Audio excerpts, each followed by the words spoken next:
Chapter 1. The Transcendence Above the Women's Bathhouse. Her skin is truly immaculate. Such a figure, I wonder which lad will benefit from it in the future. Well, for now, I have the advantage. Haha. If only I could touch it with such a physique, those curves and that fullness, it must be incredibly springy. On the rooftop of the women's bathhouse in Konoha village, a boy of about 11 or 12 with delicate features was stealthily peering through a small hole, swallowing hard. His face flushed with excitement and thirst. Though Shen Ye appeared merely as a child, his understanding surpassed that of his peers, for he was a soul who had traversed from Earth. At the time of his transition, Shen Ye was already 18 with a mature mindset. Unexpectedly, while watching Naruto, he found himself transported to another world, falling directly onto the roof of the women's bathhouse. His body had transformed into that of a young child. Initially, Shen Ye had been cursing his luck, but upon witnessing scenes through the small hole that were unseen in the anime, he was overwhelmed with thrill. This transcendence was indeed worth it. The women in the bathhouse of the Naruto world maintained extraordinarily fine physiques, slender yet boasting alluring abdominal contours, lean yet well-defined, with skin possessing a remarkable elasticity. Simply gazing at them stirred a fervor within Shen Ye. Notably, there were several stunning kunoichi he had encountered in the anime. For instance, Hinata, Hyuga's mother, Hyuga Tsukuyami, Uchiha Sasuke's mother, Uchiha Makoto, and the pure and voluptuous Tsunade. Shen Ye had traversed into an earlier era, where these beauties were still in their youth. Especially Uchiha Makoto, who was of a similar age to the current Shen Ye, with a lowly appearance, a goddess-like visage, and smooth, translucent skin. As he was observing, suddenly, Uchiha Makoto sensed something, furrowing her brow as she glanced skyward. Upon looking up, a look of terror flashed across her lovely face, quickly followed by a deep blush as she hurriedly covered her somewhat modest chest, exclaiming in panic, "Ah, someone is peeping." At her words, the other women became alarmed, hastily covering their chests, their faces flushed, and they began to scream in distress. "What? Someone is spying? Who? Who is there lurking? Bastard! I will pluck out the eyes of the voyeur." Most of the women in the bathhouse were kunoichi. Upon hearing the commotion, many quickly wrapped themselves in towels, brimming with fury as they prepared to confront the peeping Tom. Meanwhile, the male bathhouse was also stirred by the ruckus from the women's side. The male ninjas were both astonished and enraged, feeling an intense jealousy. They had never laid eyes on the figures of those kunoichi. How dare another man behold them? Their hearts filled with an unsettling imbalance. What? How dare someone spy on the women's bathhouse? Damn it, my goddess is bathing in there. Such a scoundrel who has invaded the sanctity of our goddess must not be allowed to exist in this world. Let's go. We must hunt down that peeping rogue. The crowd in the men's bathhouse hastily donned their garments, eager to pursue Shen Ye. Alas, I've been discovered. Shen Ye's face turned pale with fright. If captured, it will be the end for him. But so high, I can't possibly descend. Shen Ye wore a look of desperation. The height of the roof was trivial for a ninja, but he was merely an ordinary person now. Without any special abilities, a leap from such a height would surely spell doom. What kind of absurd transmigration is this? Upon arriving, I'm already facing death? I might even be beaten to a pulp. Oh heavens, must you toy with me so? Shen Ye's face was a portrait of despair on the verge of tears. Beep. Transmigrator detected. The divine theft system has been successfully bound. The divine theft system? Do I finally possess a golden finger? Upon hearing this, Shen Ye's eyes sparkled with hope. System, quickly, whisk me away from this place, or I shall be beaten to death. Beep. This system can only assist the host and cannot perform actions on its own. Shen Ye, in a state of panic, asked, "What abilities can you grant me to help me escape this situation?" Beep. This system, the divine theft system, can bestow upon the host godlike thieving abilities, even allowing the theft of others' ninjutsu skills and bloodline limits. Wow, the ability to steal skills is incredible. I could truly thrive. Shen Ye was instantly invigorated. With the support of this system, how could he not dominate this world? Even the mightiest of deities would not intimidate him. Beep, a reminder to the host. Your abilities are currently limited. Capture abilities are restricted to physical contact with the target. The success probability for each attempt is 3, and the capture is random. After a successful capture, a cooldown period of 12 hours is required before another attempt can be made. Note, the success rate in daily capture attempts will increase as the host's abilities improve. Just as Shen Ye was reveling in excitement, the cold, clinical voice of the system interrupted him once more. In an instant, it felt as if a bucket of icy water had been poured over his head. Is this a joke? Unless I can capture some extraordinary ability, I'm doomed, and I must make physical contact? By then, when I have already been beaten to a pulp? Shen Ye's face displayed utter dismay. This system, having thrown him into a women's bathhouse to start with, now bestowed upon him such a feeble ability. Was it not a cruel twist of fate? Beep. The system has been bound. The host must seek their own path to survival. Should the host perish, this system will seek a new host. Shen Ye's expression darkened. This system was merciless. Yet, since he had already transmigrated and circumstances had unfolded in this manner, he must remain composed. After all, he was a promising youth of the 20th century. He could not be defeated by such trivial challenges. Stay calm. I must remain calm. Shen Ye reminded himself internally. Just as he was contemplating, numerous ninjas had already approached. The ninjas, each wielding shurikens and other lethal weapons, cast a cold gaze upon Shen Ye. Calm down, my foot. We're all going to die. Tears nearly welled up in Shen Ye's eyes as he felt compelled to kneel and bow before these individuals. They were far more terrifying than any ruffians on earth. You bastard. It was this kid who was peeping. At such a young age, learning such vile behavior. This wretched child cannot be allowed to grow up. We must end him here. Otherwise, he will continue to engage in such despicable acts. Our goddess will be exposed to his prying eyes. The crowd glared at Shen Ye with frigid intensity, their voices dripping with malice. Silence. At that moment, the pure and upright Tsunade stepped forward. Though merely 19, Tsunade had already risen to the rank of elite jonin and had even been bestowed with the title of legendary Three Ninjas. Coupled with her heritage from the Senju clan, her mere presence commanded attention, and all fell silent. Was it you who was peeping? Tsunade emerged, her gaze icy as she fixed her eyes on Shen Ye. Chapter 2. Jiraiya takes the blame.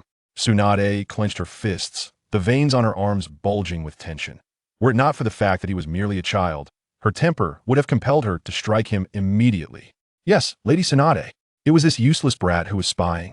I suggest we blind him and cripple his legs. Otherwise, he will surely offend again. Suddenly, a male ninja around 15 or 16 spoke coldly. Shen Ye quickly recognized a familiar face. It was Uchiha Fugaku. Fugaku's crimson eyes bore down on Shen Ye, his anger reaching a boiling point. In the women's bathhouse was the woman he coveted, Uchiha Mikoto. If this boy had indeed been peeping, then Mikoto would undoubtedly have been violated by his gaze. This boy must be dealt with to alleviate Fugaku's pent-up fury. This guy is truly malicious. He'll remember you. Shen Ye glared fiercely at Uchiha Fugaku, thinking to himself, once I grow stronger, I will definitely teach you a lesson and win over your woman, Mikoto, as my girlfriend. Is it you? Tsunade inquired once more, her tone now more severe. Her reluctance to harm a child did not imply she was incapable of doing so. Taking a deep breath, Shen Ye suddenly feigned innocence and panic, diving into Tsunade's soft embrace. His face nestled against her generous bosom, while he pretended to sob. Uncontrollably, sister, I don't know anything. I truly know nothing. Shen Ye acted like a child, trying to appear adorable. After all, he was indeed just a child. In that moment of life and death, he recalled the advantage of his youthful age. He was merely an 11-year-old boy, and a completely ordinary one at that. Tsunade was taken aback by Shen Ye's sudden display. She had intended to push him away, but then she was reminded of her sacrificed brother. If my younger brother were still around, he would likely be of this age, wouldn't he? Tsunade's heart suddenly softened. After all, this was merely a child, appearing to be only 11 years old. What could he possibly comprehend? Surely, he was not the one spying. The chakra within him is minimal. He is not a ninja. By his own means, he should not have been able to ascend here. That I believe it is not him, Tsunade explained to the female ninjas around her. Sisters, I truly did not commit any wrongdoing. Shen Ye feigned a pitiful demeanor as he spoke. At 11 years of age, Shen Ye possessed a pair of deep, dark eyes that exuded innocence, further accentuated by his flawless visage. The female ninjas were instantly overwhelmed by maternal affection, unable to reprimand him, and chose instead to place their trust in Shen Ye. All right. Sisters believe you, it's all fine. Rest assured, we will definitely find the true villain.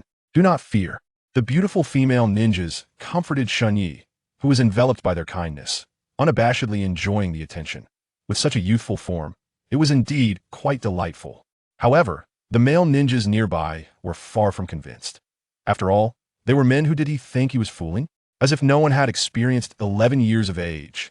Moreover, even if he knew nothing, he certainly had seen something. Once one is seen, it is utterly unacceptable.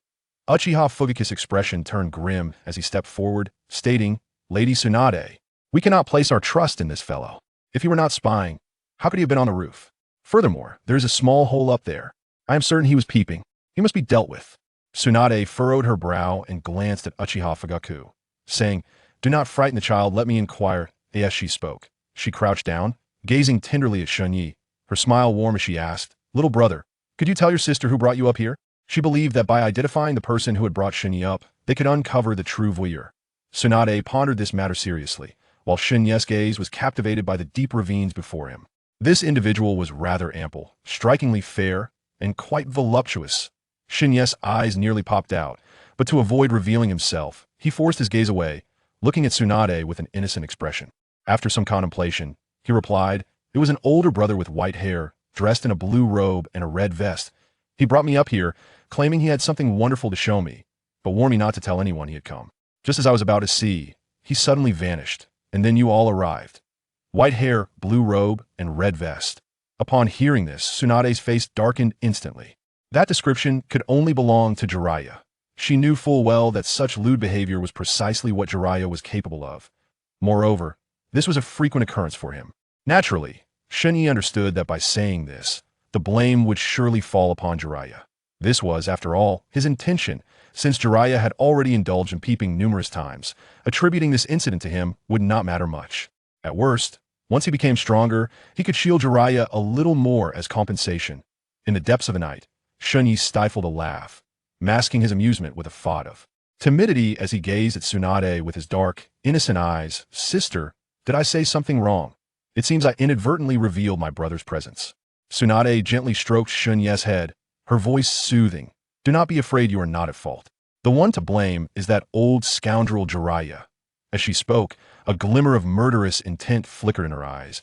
"I shall make him pay for this." Her delicate fists cracked ominously, fury boiling within her. That rogue Jiraiya had the audacity to use a child as a shield. Such behavior was simply inhumane. When she finally confronted Jiraiya, she vowed to break 5 of his ribs. The other women around her were equally incensed. And oh wonder, I thought to myself, how could a mere child be a voyeur?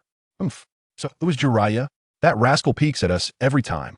Even if he is one of the legendary 3, he cannot act so recklessly. He nearly caused us to wrongfully accuse this little brother. Little brother, I apologize for frightening you.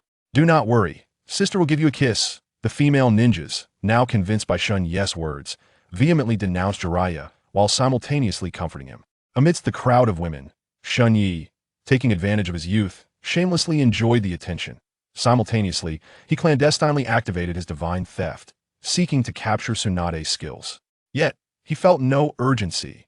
After all, he was still a child. There would be plenty of opportunities ahead. This adventure has certainly paid off. Shen Ye felt an overwhelming surge of joy, his heart brimming with delight. Indulging in such pleasures while growing stronger was a perfect combination.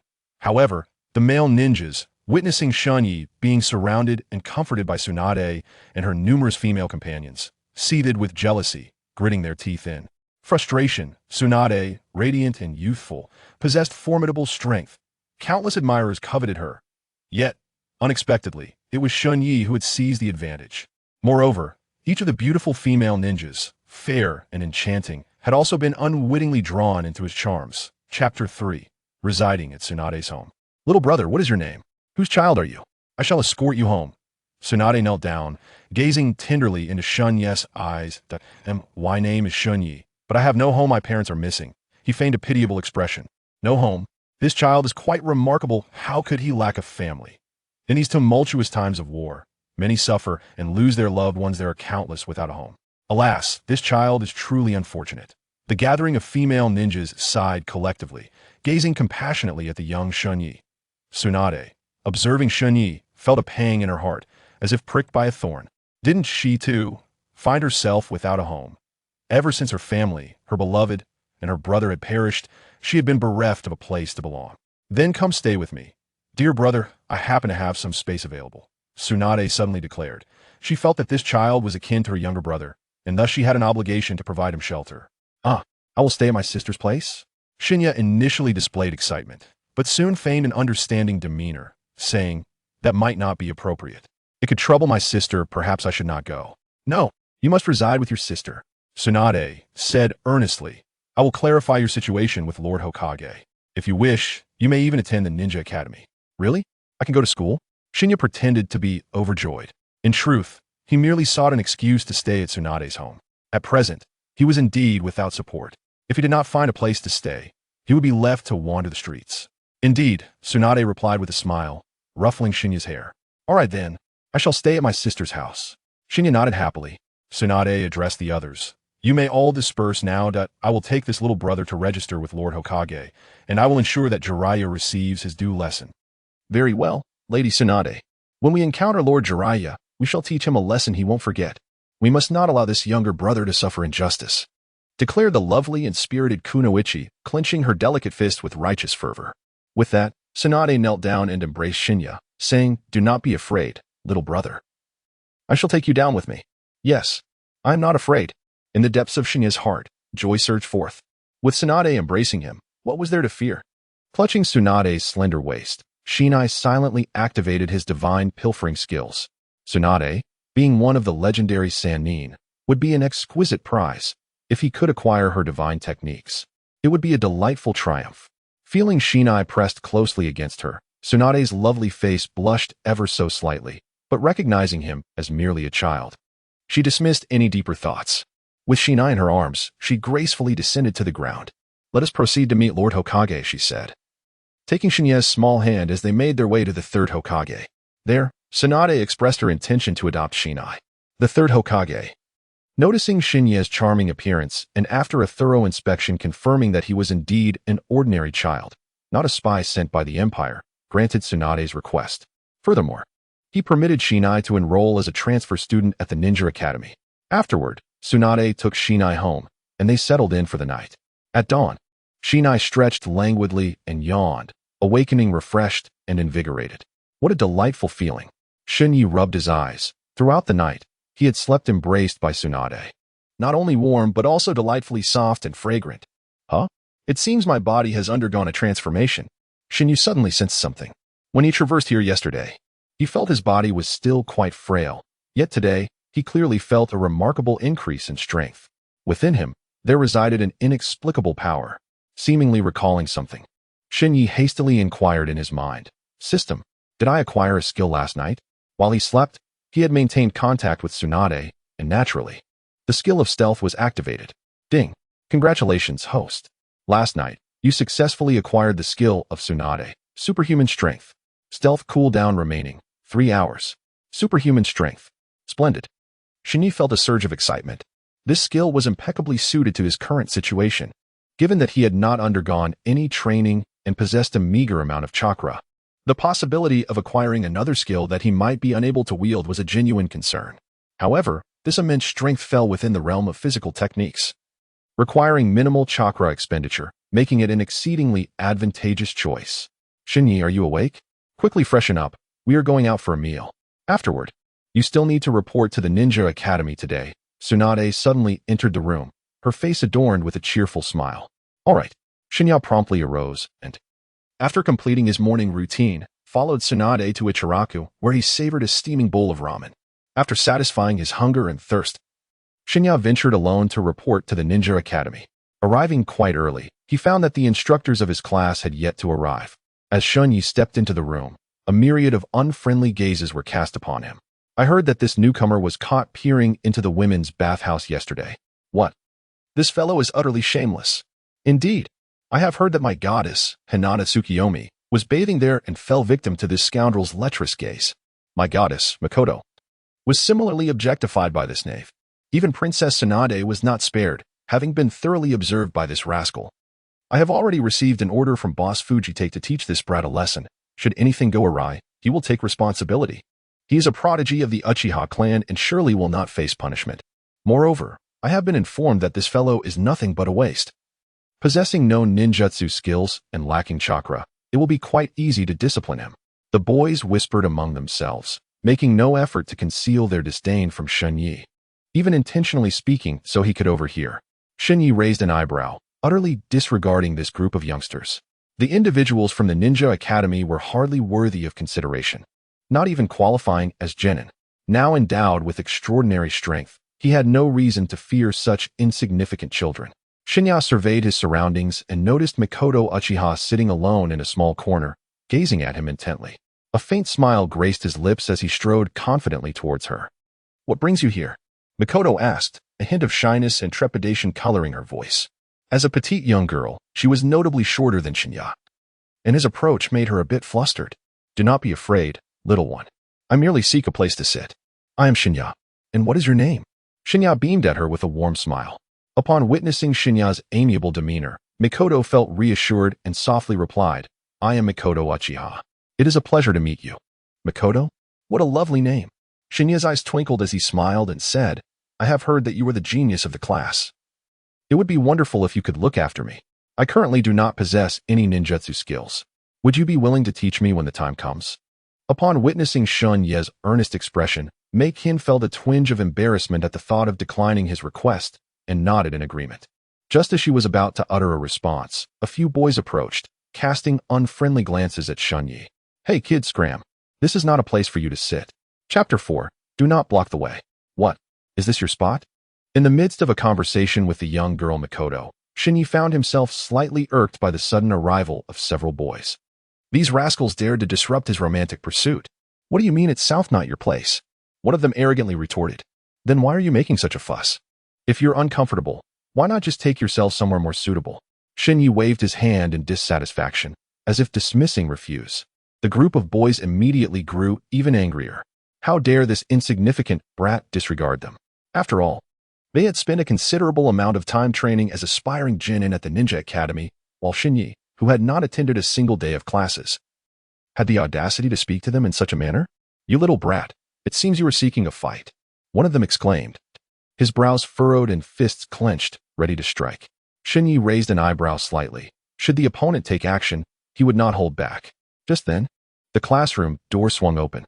A man clad in the attire of a chunin, exuding a friendly demeanor, entered and announced, "All right, class is in session. Please return to your seats and cease the commotion." This man was none other than the teacher of the class, Kakashi Umino, also the father of Irika Umino. "Mr. Umino?" The boy reluctantly lowered his fists and shot a cold glare at Shen Ye. "Consider yourself fortunate. However, let me warn you. This Miss Mikoto is the fiancée of our boss, Fugaku Uchiha. They are to be wed in the future. You, an insignificant nobody, dare to harbor feelings for our sister-in-law? You are doomed." With that, the group of boys glared at Shen Ye before obediently returning to their desks. Shinya nonchalantly curled his lips. Were it not for the fact that Mikoto was the wife of Uchiha Fugaku, he would not have been remotely interested. After all, that fellow had been so malicious yesterday, even contemplating the removal of his eyes. "Shinya, you've arrived." Hate glanced over and immediately recognized Shinya. Having received news from the third Hokage, he offered a faint smile and beckoned, "Shinya, come here for a moment." "Certainly, Teacher Hate." Shinya nodded obediently and walked over. "Allow me to introduce our new classmate, Shinya. However, he currently lacks any knowledge of ninjutsu and has never attended a day at the Ninja Academy. So I trust everyone will extend their utmost care and guidance to him. Understood?" With a warm smile, Kei spoke to the class. "Rest assured, teacher, we shall certainly look after this new student." A few boys cast menacing glances at Shinya, deliberately emphasizing the phrase "look after." Shinya paid no heed and, upon returning to his seat, Kaya began his lesson. The topics covered were the fundamental knowledge of ninjas, including reconnaissance, secret codes, and basic chakra applications. These were the primary subjects taught at the Ninja Academy. To accommodate Shinya, Kaya frequently inquired if he understood, and if not, he would elaborate in detail. Nevertheless, Shinya remained utterly bewildered. Being an outsider in this world, much of what was conveyed was incomprehensible to him. Never mind, since I can absorb other skills. What use do I have for this rudimentary knowledge? Power is paramount. Deciding against listening any further, Shinya simply laid his head on the desk. "What is the matter? Are you not listening?" Meichin asked, glancing at Shinya. "I can't understand, and I have no desire to listen." Shen Ye sighed, and suddenly, with a twinkle in his eye, turned to Meichin with a smile and said, "Meichin, why don't you teach me?" Meichin blushed slightly, feeling a bit shy, and replied, "I'm afraid I won't be able to teach you well." "No worries, I have faith in you, Meichin." Shinya broke into a smile. Mikoto gazed at Shinya for a moment before nodding in agreement. After all, she grasped these concepts with a single listening, having already learned quite a bit at home. Currently, her presence at the Ninja Academy was merely to await graduation. Thus, Mikoto patiently began her instruction. Under the guise of seeking guidance from Mikoto, Shen Ye clandestinely brushed against her, eagerly awaiting the cooldown of his stealth ability. If he could acquire the Sharingan of the Uchiha clan, it would be utterly exhilarating. However, reality proved that his current strength was insufficient, rendering the likelihood of success dismally low. Throughout the lesson, he failed to steal any abilities. Yet he certainly took ample liberties with Mikoto, causing her to blush profusely, her shyness palpable. Nearby, the boys watched with ire, their eyes aflame with indignation. This scoundrel was nothing short of a rogue. Were it not for Fugaku, who had already ascended to the rank of Nin, they would have undoubtedly dealt with him more harshly, for he would have already met his demise. Once school was dismissed, they planned to teach him a lesson he would not forget. The boys discussed their intentions with fervor. By the end of the day, under Mikoto's diligent tutelage, Shen Ye had grasped some aspects of the ninja world, such as chakra control, which was not entirely without merit. At the very least, it would allow him to wield his extraordinary strength more effectively. Thank you, Mikoto, Shen Ye expressed from the depths of his heart. No need for thanks, Mikoto replied, her cheeks tinged with pink as she smiled gently. I'll see you tomorrow. Shen Ye waved at Mikoto and exited the ninja school. He felt in eager anticipation to find a suitable place to practice controlling his chakra and to unleash his extraordinary strength, curious to discover just how powerful he could become. Hey kid, halt. Not long after he had set off, a group of boys called out to Shen Ye with menacing intent. What do you want? Shen Ye came to a halt. What do you want? You have offended my sister Mikoto. You shall not leave today. The group of boys glared at Shen Ye, poised to strike. Get lost. Do not obstruct my path, or I shall show no mercy. Shen Ye expressed his displeasure, remarking that he could hardly be bothered with these mere children. After all, if he were to misjudge his strength, he could inadvertently render one of them severely injured or worse. What did you say? Are you being rude to us? The group of boys burst into laughter upon hearing this. This newcomer had just arrived at the school and likely had no understanding of how to control chakra. Even if he did, he would be utterly inept at ninjutsu and taijutsu. How dare he think he could be disrespectful towards them? Listen, I'm not trying to boast, but I could stand right here and allow you to strike me. If you manage to hurt me, I will not only let you go, but will also call you father. One of the boys, taller than Shen Ye by a head, looked down at him with disdain. He had been enrolled in the ninja academy the longest and had trained alongside Fuya, thus possessing considerable abilities. To him, Shen Ye, having never attended a ninja school, was akin to an infant. Not only would a single punch from Shen Ye fail to harm him, but even 10 punches would leave him entirely unscathed. Hearing this, Shen Ye couldn't help but chuckle. He raised an eyebrow and gazed at the young man, saying, Are you truly speaking the truth? Chapter 5 I have not seen your birthmark, declared Miyamoto Izumi with unwavering conviction. The tall, slender boy spoke with an air of arrogance. Get lost. In the stillness of the night, Shen Ye broke into a grin and with a swift motion, unleashed a resounding slap. Miyamoto Izumi, brimming with confidence, stood tall and unyielding, unwilling to evade the impending blow. Just a moment prior, he exuded an air of invincibility, yet in the blink of an eye, his expression contorted in agony.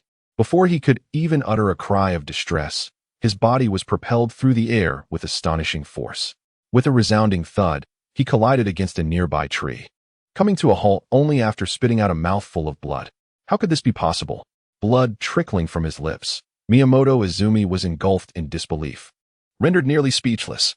How could someone who had never attended a ninja academy possess such incredible strength? Alas, he had clearly underestimated his opponent's might. Shen Ye sighed softly, a faint smile gracing his lips as he addressed Miyamoto Izumi Kara. I beg your pardon, my son. He particularly emphasized the word son. Upon hearing those two words, a wave of shame and humiliation surged through Miyamoto Izumi Kara, igniting a furious blaze within him. Bastard! All of you, come at him together and make him pay. He roared in wrath. Shen Ye furrowed his brows upon hearing this and remarked, Your son is not only untrustworthy but also disrespectful to his father. Eliminate him. Miyamoto Izumi roared once more. Instantly, his companions charged menacingly towards Shen Ye. Those who do not wish to engage may step aside. The expression on Shen Ye's face turned icy as he stamped his foot onto the ground. Crack! A web of fissures emerged across the surface. The boys who had just moments ago contemplated confronting him suddenly drained of color. Had this fellow truly never attended a ninja academy? Did he possess no ninjutsu or taijutsu?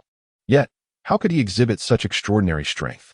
One must understand that such formidable power was typically reserved for at least a genin level. And here they were, still ungraduated, let alone possessing the prowess of a genin. Those boys stood there, frozen, their legs trembling slightly. Begone! Shen Ye, in a fit of rage, scolded once more. The group of boys suddenly came to their senses, scrambling away in haste. Miyamoto Izumi, realizing he was left without allies, was equally terrified of Shen Ye. Both, nursing their wounds, hastily retreated. These scoundrels truly compel me to take action. Shen Ye disdainfully curled his lips. Engaging with such a feeble child, he found it necessary to hold back, which rendered the experience utterly unsatisfying. He resolved to seek a more formidable opponent. With this thought, he exerted force beneath his feet and effortlessly ascended the tree. Just as he prepared to leap away, a voice from behind nearly caused him to lose his balance and tumble from the branches. Shen Ye, huh, Makoto, what are you doing here? Shen Ye was taken aback and offered an awkward smile. He had previously confessed to this little girl that he possessed no skills whatsoever. Now, revealing his true abilities felt exceedingly embarrassing. You can perform martial arts? Mei-chin regarded Shen Ye with a somewhat peculiar expression. No.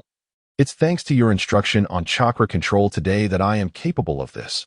I owe it all to you, Shen Ye replied with a flattering grin. Though Mei-chin's gaze sent a chill down his spine. But I can also control chakra, yet I cannot shatter the ground with a single kick. Has your martial arts always been this impressive? Mei-chin insisted, her fists clenched tightly, her excitement palpable. Perhaps I am a prodigy in martial arts. Shen Ye scratched his head, chuckling awkwardly, somewhat puzzled by her fervent reaction. It wasn't he Jiraiya-sama who was peeping yesterday, but you, wasn't it? Mei-chin suddenly remarked, her charming face tinged with a hint of crimson. Huh? Upon hearing the news, Shen Ye was taken aback. What kind of reasoning does this little girl possess?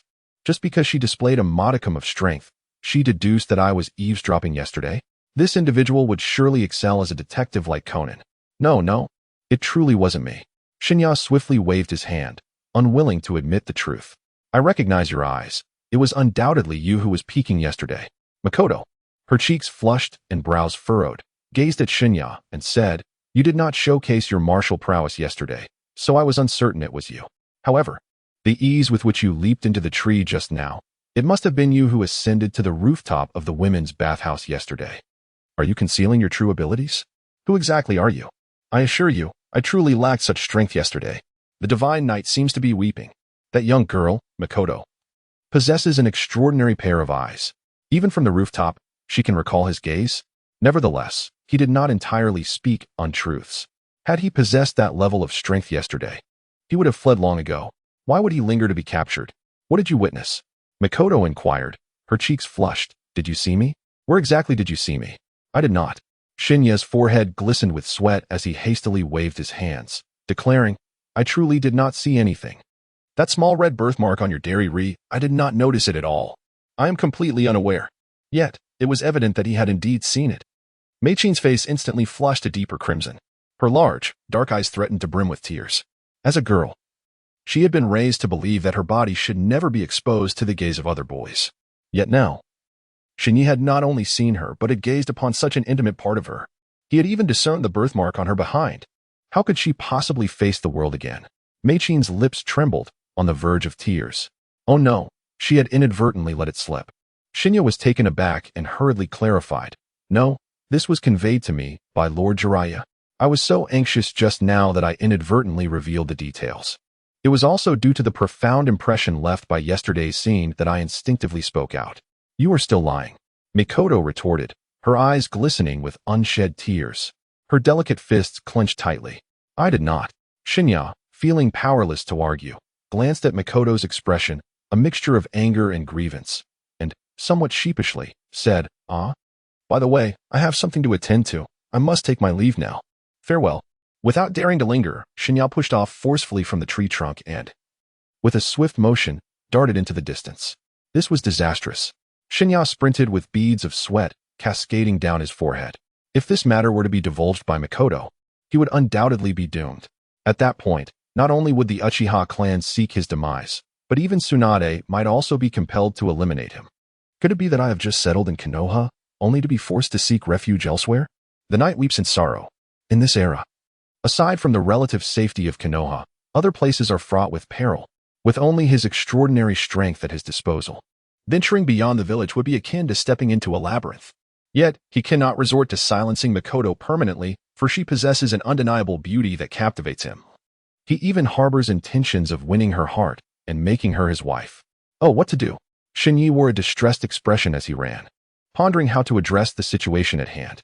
Suddenly, a piercing scream shattered the air. Chapter 6. The Shadows of the Timber Industry. Shen Ye furrowed his brows, feeling somewhat perplexed.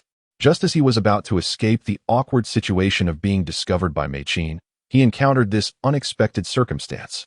Moreover, the voice sounded strikingly familiar, reminiscent of the little one who had screamed in the women's bathhouse that day. A thought flickered through his mind, prompting Shen Ye to resolve to investigate what was truly happening. Without hesitation, he set off with a light and brisk pace towards the source of the commotion. From a distance, he discerned two figures in a corner of the woods. One was a masked individual cornering a young girl, seemingly intent on nefarious deeds. How brazen! In broad daylight, where is the law? The masked figure, drawn by the sudden sound, turned to find it was merely a child of a few years. Where did this wild child come from? How infuriating! To think that this body could be so scorned by such a wretch, truly a shared plight with Conan. Shen Ye, filled with a sense of resignation, shook his head gently, his hands clasped behind his back as he let out a couple of soft sighs. At this moment, he remained uncertain about the capabilities of this individual. Acting rashly could lead to dire consequences. Thus, Shen Ye resolved to observe the situation further, seeking the opportune moment to strike. Noticing the attire of his adversary, he surmised that they belonged to the Anbu of Konoha. How audacious to lay hands on a girl from the same village. Did they not fear the repercussions from the Hokage? Repercussions for me? As long as I ensure that both of your lives are extinguished here, who would ever know it was I who committed the act? It appeared that this Anbu operative had thoroughly prepared for confrontation, leaving no trace of evidence behind. However, since Shen Ye had stumbled upon this affair, the inevitable outcome would be one of heroism, saving the damsel in distress. Otherwise, his journey into this world would be in vain. Were it not for his currently limited abilities, Shen Ye would have unhesitatingly struck this individual aside. The Anbu operative clearly underestimated Shen Ye, casually waving a hand to cast a binding jutsu that firmly ensnared the young girl before preparing to rise. As the masked man gradually stood, Shen Ye finally beheld the girl as visage, a naturally exquisite face adorned with a pair of pale, ghostly eyes. She was none other than the mother of the stunning Hinata. It was no wonder that Hinata possessed such beauty. In the depths of his heart, Shen Ye silently murmured, yet at that moment, the masked man was poised to launch an assault. A visible surge of chakra erupted around his form, saturating the air with a palpable tension. Concealed in the shadows, Hinata Tsukihoshi fixed her gaze intently on Shen Ye. She had recognized his identity as the very individual who had spied on everyone bathing from the rooftop that day. However, she could not fathom why this lecherous figure would choose to reveal himself at such a moment. Die, you wretched brat! The masked man shouted, his heart brimming with disdain for Shen Ye. He regarded him as merely a child, unworthy of unleashing his full power. A single shuriken would suffice to subdue him. With a swift whoosh, two shurikens sliced through the air towards their target. The corner of Shen Ye's mouth curled upwards ever so slightly. In truth, the moment this masked individual rose to his feet, he had already devised a countermeasure. Regardless of who it may be, anyone would inevitably let down their guard in the presence of his diminutive form, and this presented the perfect opportunity for retaliation. Unleash the formidable power. Shen Ye clenched his fists, channeling all his strength into a formidable strike aimed at the shuriken suspended in the air. A thunderous sound reverberated through the atmosphere, akin to a sonic boom, echoing in the ears of the masked assailant. I never expected you to possess such capabilities. Consider yourselves fortunate to escape today. But your luck shall not hold next time. After delivering this ominous warning, the masked figure swiftly fled the scene. Shen Ye let out a cold snort and leaped to the side of Hinata Ueshing, pulling her to her feet. Shen Ye glanced at his own fists, inwardly marveling at the natural strength bestowed upon him by Tsunade. Are you injured? He inquired. I am unscathed. However, I must ask, how did you unexpectedly arrive here? If my memory serves me right, you were with Mikoto. Shen Ye awkwardly scratched his head, determined to keep the recent unpleasantness with Mikoto from Hinata Tsukihoshi. Although Tsukihoshi was still young, she possessed a perceptive gaze capable of discerning the subtleties of matters, and she likely had some inkling of the situation. Indeed, why had that individual barred your path? Judging by his attire, he appeared to be a ninja from our village, Konoha. Hinata Tsukihoshi could not deny this and nodded. That person was indeed a member of the village, and his identity and status were far from ordinary. He belonged to the village's Anbu, a clandestine organization shrouded in mystery, often associated with some exceedingly avaricious individuals. Given this context, I can surmise his intentions. As he spoke, Shen Ye gradually shifted his gaze to meet the white eyes of Hinata Tsukuhoshi. Their eyes locked, and a searing sensation flooded Tsukihoshi's mind, prompting her to instinctively avert her gaze. Shen Ye chuckled softly, shaking his head without uttering much. As he scrutinized Hinata Tsukuhoshi from head to toe, a myriad of memories flooded his mind. At this moment, she was a 14-year-old kunoichi, ranking among the least talented in her family when it came to training. Nevertheless, within the confines of the ninja academy, Hinata Tsukuhoshi still managed to uphold the title of a skilled practitioner. What? Has he not yet had his fill of her? Shen Ye was momentarily taken aback, unable to comprehend the sudden words of Hinata Tsukuhoshi. With a wave of her hand, Hinata shook her head. I am merely curious as to how your strength has surged so dramatically. After all, not long ago, you were but a frail child. To be frank, I can only employ this technique once for a limited duration, Shen Ye replied. Hinata nodded, for through the ability of her Byakugan, she could perceive Shen Ye's current state, including the reservoir of chakra and the pathways of her body. Regardless, I must express my gratitude. Had you not appeared so unexpectedly, that wretched individual might have succeeded. Seemingly attuned to Shen Ye's thoughts, Hinata took a step closer, positioning herself beside her. Their gazes met once more, and this time, Shen Ye found herself at a loss for words. Why have you suddenly come closer? She stammered. Tell me, were you the one spying on me from the rooftop that day? There was an undeniable intensity in Hinata's gaze as she fixed her eyes unwaveringly on Shen Ye. Under such scrutiny and proximity, Shen Ye's cheeks flushed a deep crimson. She had never imagined that Hinata was aware of this incident. For a moment, Shen Ye was rendered speechless. There is no need for you to fabricate stories. My eyes are even more perceptive than Mikoto's. The moment I laid eyes on you, I was certain it was you. Chapter 7.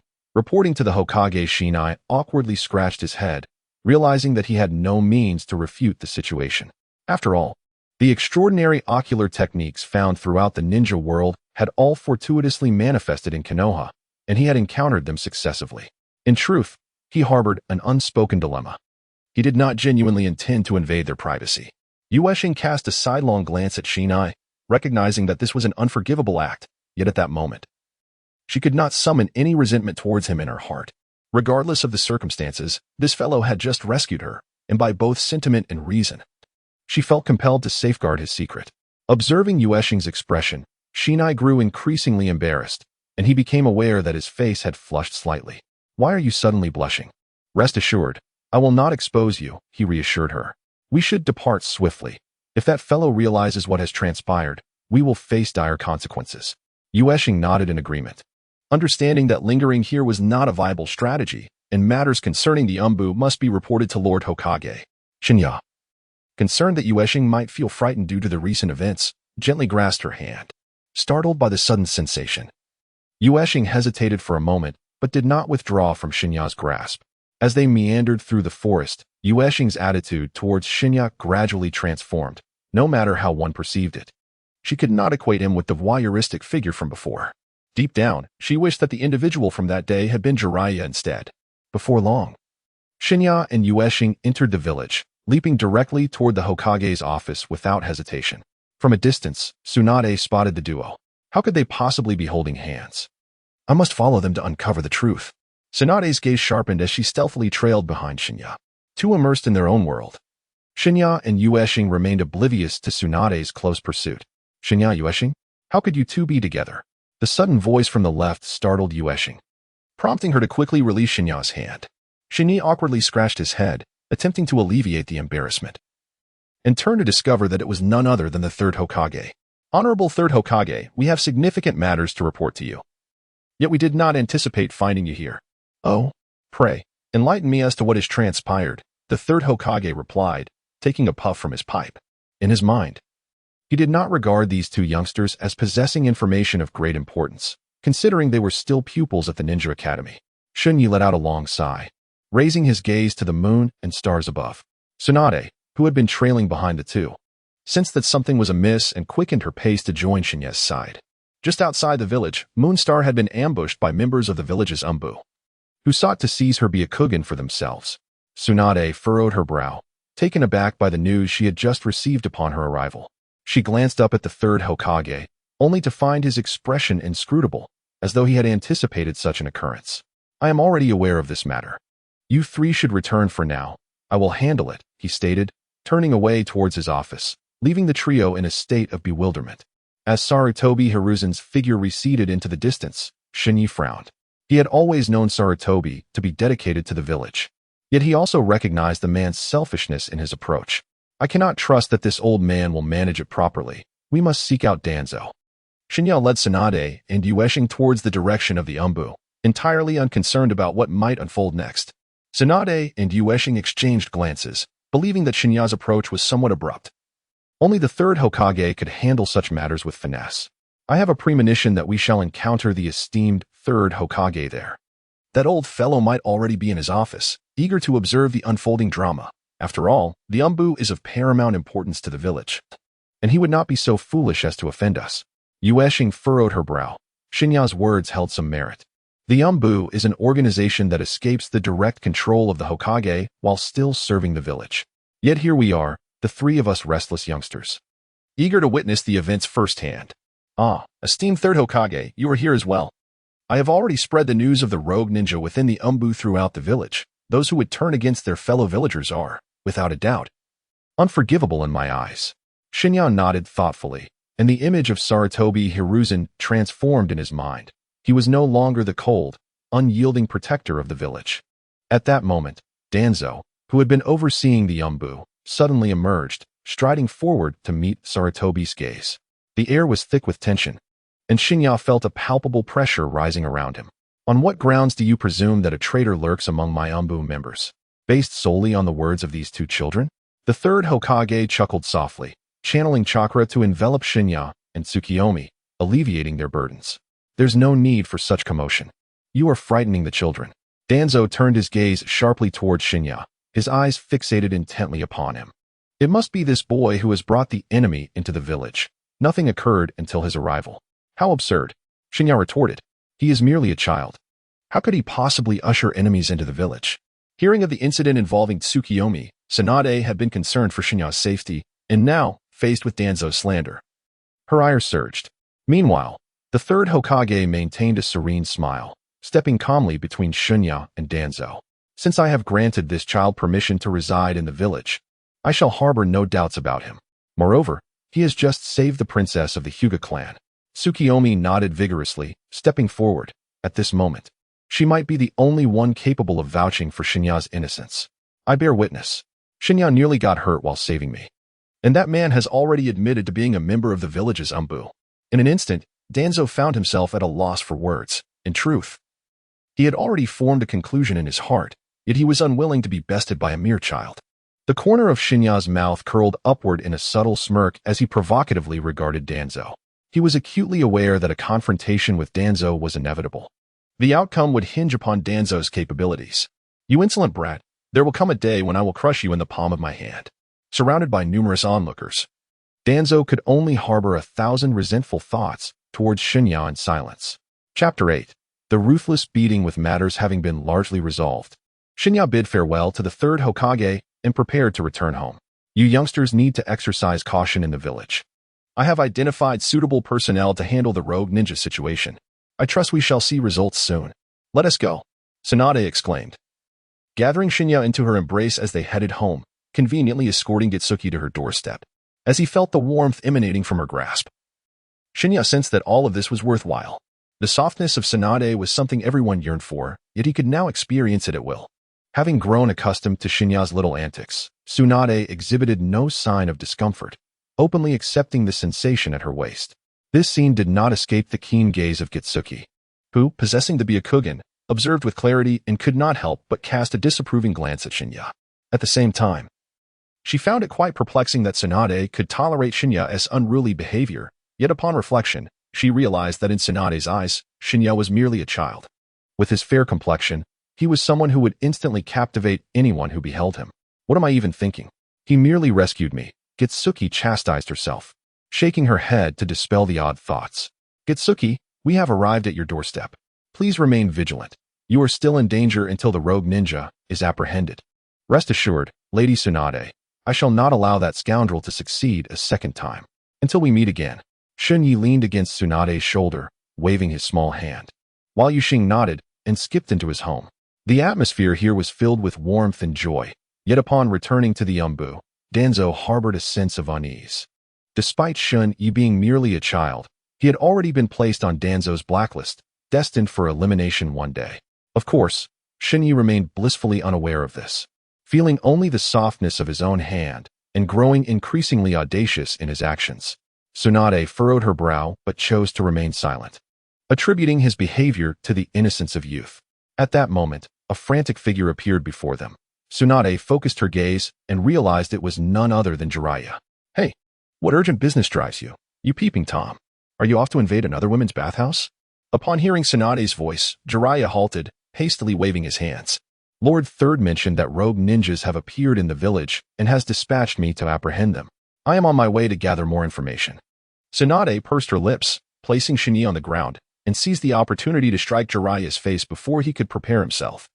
A surge of strength erupted from Tsunade's fist, sending Jiraiya tumbling backward. After a few rolls, he looked up at Tsunade, confusion etched on his face. Cradling his slightly swollen cheek with his hands, his eyes filled with bewilderment. Why did you suddenly hit me?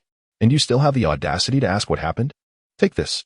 Without further ado, Tsunade raised her fist once more and charged towards Jiraiya, the sound of clashing resonating incessantly in Shen Ye's ears. With a sigh of resignation, Shen Ye realized that this burden could only be borne by that fellow Jiraiya. After several rounds of bombardment, Jiraiya had transformed into a veritable pig's head. However, to Shen Ye, aside from a slight swelling on his face, Jiraiya seemed to be otherwise unscathed. Such minor injuries appeared trivial in comparison to his resilience. Now, having honed an impressive ability to withstand blows, Shen Ye found it rather unexciting. With a graceful departure, Tsunade clapped her hands and continued her journey homeward. Shen Ye glanced around, deciding to comfort the tender heart of Jiraiya, believing that this beating was, in some way, deserved. Brother Jiraiya, I have unwavering faith in your character. It must be that Sister Tsunade has made a mistake. A virtuous man like you would never stoop to such peeping. Indeed, he had been diligently crafting his romantic paradise at home, and even if he had indulged in a few furtive glances, Tsunade had not discovered his transgressions. Observing Jiraiya thoughtfully stroking his chin with confidence, Shen Ye suddenly felt that the recent thrashing was justified. Ding! Congratulations, host. Last night, you acquired Jiraiya's skill, Sage Mode. Remaining cooldown time, 3 hours. The system's voice unexpectedly echoed in Shen Ye's mind. Brother Jiraiya, you should head to the office alone. I have some matters to attend to. Farewell. Without further ado, Shen Ye dashed home. Being well-versed in the original text, he understood the immense power of Sage Mode, knowing that even his diminutive form could wield great potential. Upon returning home, the first thing he did was lock himself in his room, ignoring Tsunade's calls. What is that little rascal up to? Could it be that Jiraiya has sent him one of his little books? Sister Tsunade, you can have dinner by yourself. I have something of utmost importance to do. Shen Ye's voice echoed from the room, leaving Tsunade with no choice but to acquiesce. As she glanced at the food laid out on the table, Tsunade's appetite swiftly evaporated, and she slumped on the sofa, falling into a deep slumber. Inside the room, Shen Ye diligently practiced the chakra manipulation techniques that danced in his mind, as the scattered natural energy surged eagerly into his being. After several cycles, he wiped the sweat from his brow, marveling at the wonders of Sage Mode. Although he was not yet able to unleash Sage Mode like Jiraiya, he could continuously absorb its essence, thereby augmenting his chakra reserves. As the moon hung high in the sky, Shen Ye stretched his body before lying down on the bed, gradually closing his eyes. Before long, the dawn of a new day arrived. Shen Ye opened his bleary eyes to find a pair of clear, bright eyes merely centimeters from his own. Sister Tsunade, how did you suddenly appear at my bedside? I have been here for quite some time, watching you sleep peacefully. Reluctant to wake you, but I have school today. I'm almost out of time. Shen Ye sprang from his bed with a sudden jolt, disregarding even a morsel of breakfast as he hurriedly made his way towards the school. Throughout his journey, he was consumed by a singular concern, dreading that Mei Qin might expose his indiscretion of peering into the women's bathhouse to everyone. However, upon arriving at the Ninja Academy, Shen Ye was relieved to find that his peers regarded him with a surprisingly amiable gaze, suggesting that the incident had not been revealed. Chapter 9. Seeking trouble, seizing the opportunity while the matter remained concealed, Shen Ye hastened to Meichin's side, eager to offer an explanation. As he approached her step by step, Meichin's face was etched with disdain, clearly uninterested in acknowledging him. Yet, surrounded by their classmates, she felt it inappropriate to articulate her feelings directly, opting instead to silently await Shen Ye's arrival. Regarding that day's incident of voyeurism, I still have some words I wish to share with you. In the face of undeniable truth, what more do you have to say? Shen Ye shook her head and cast her gaze towards the distant figure of Yueshing, who, due to her relatively modest experience in training, occupied a seat at the back of the classroom. Within the entire ninja realm, Konohagakure is recognized as a notably benevolent village. However, disparities in status persist. The principle of might over weakness is vividly manifested, even within the confines of this humble ninja academy. I swear that I was not the one who spied that day. Hinata Yueshing could readily attest to my innocence, as she possesses the Byakugan. I no longer wish to continue this argument with you. Mikoto gently nudged Shen Ye aside as she made her way to her seat. At this juncture, refraining from exposing the matter was the greatest act of mercy towards Shen Ye. Mikoto's unwavering certainty that it was indeed Shen Ye on that day stemmed, in part, from her first-hand experience of his condition, but more importantly, from her prior consultation with Jiraiya. On the day the voyeur appeared on the roof of the women's bathhouse, Jiraiya was at home, seeking inspiration for his paradise of affection. In the choice between a mere child who had recently emerged and a renowned ninja within the village, Mikoto opted to place her trust in the latter. Shen Ye, realizing that further explanations would be futile, chose to let events unfold naturally, gradually seeking opportunities for remedy. He continued to entangle himself with Mikoto, likely provoking her ire, thereby amplifying the rumors of his supposed voyeurism. The sharp sound of the school bell resonated, prompting Shen Ye to cast a lingering glance at Mikoto before hastily returning to his seat in anticipation of the teacher's arrival. Moments later, an unfamiliar figure entered the classroom, accompanied by a member of the Uchiha clan, whose gaze roamed restlessly as if in search of something. Shen Ye was momentarily taken aback. Was that not Uchiha Fugaku? How could he possibly find himself at the Ninja Academy, confronting mere children? Everyone, let us not get carried away. Today, we shall engage in an outdoor practical lesson, however. As Shen Ye has only recently arrived at the academy, he shall not be participating today. How outrageous. To think he would look down upon me. Every single one present here is no match for me. Shen Ye was engulfed in disdain, yet he displayed no outward signs of his sentiments, merely nodding gently. In contrast, Uchiha Fugaku waved his hand, disapproving of his teacher's actions. My visit was sanctioned by the third Hokage, specifically to assess everyone's training progress, and more importantly, to offer guidance to our new classmates. Uchiha Fugaku regarded Shen Ye with a sly smile, and in that instant, Shen Ye comprehended that a plot was unfolding against him. I surmised that Fugaku had come specifically for Shen Ye, for how else could a genius like him find himself here? It seemed evident, especially since he had bullied Meichin, a fellow member of the Uchiha clan. Fugaku would not stand idly by. It mattered little to me. After all, calamity would not befall us, and I could simply enjoy watching this fellow make a fool of himself. The teacher shook his head in resignation. After all, Fugaku bore the third Hokage's orders, making it difficult for him to intervene. Furthermore, this teacher was rather naive and had not considered that this individual was here to stir trouble. For those yet to graduate from the Ninja Academy, daily outdoor activities consisted of basic shuriken training. Under the teacher's guidance, everyone filed into the training grounds. The various wooden targets scattered across the field captivated Shen Ye's attention. He had only seen such things in anime before, and now they were vividly before him. Uchiha Fugaku sneered, casting a disdainful glance at Shen Ye, as if viewing a country bumpkin who had never seen the world. Some individuals were already whispering among themselves, remarking on Shen Ye's first visit to such a place and his foolish demeanor. Indeed, had it not been for Lady Tsunade, he would never have had the opportunity to be here in his lifetime. Just a pretty face, for in this world, strength speaks volumes. The teacher sighed deeply. Although the murmurs were soft, they reached his ears. As an educator, he could not condone any form of discrimination, so he promptly intervened to halt their discussions. Today's training was akin to previous sessions, with pairs formed for shuriken practice. Everyone effortlessly paired up, while Shen Ye stood contemplating before deciding to approach Yueshing. Among the crowd, only Yueshing was somewhat familiar to him. Seeking Meichin would undoubtedly lead to yet another quarrel. However, another girl appeared beside Yueshing, causing Shen Ye to pause in surprise. At that moment, a genin approached him, displaying a somewhat indifferent demeanor. Let us pair up. It seems no one else wishes to train with you. Fortunately, I have some unique insights regarding shuriken techniques. Shen Ye shrugged nonchalantly, expressing his indifference. To him, the shuriken was hardly worth mentioning. Not a single victory in battle could be attributed to it. The time spent in training passed swiftly, yet during this period, Shen Ye refrained from even glancing at the shuriken, inciting discontent among his fellow lower-ranked ninjas. Are you not being a tad too arrogant? The shuriken is fundamental to a ninja's arsenal, and you don't even spare it a glance. I shall not. Shen Ye expressed his sentiments without a trace of concealment, candidly revealing his reluctance to engage with the shuriken.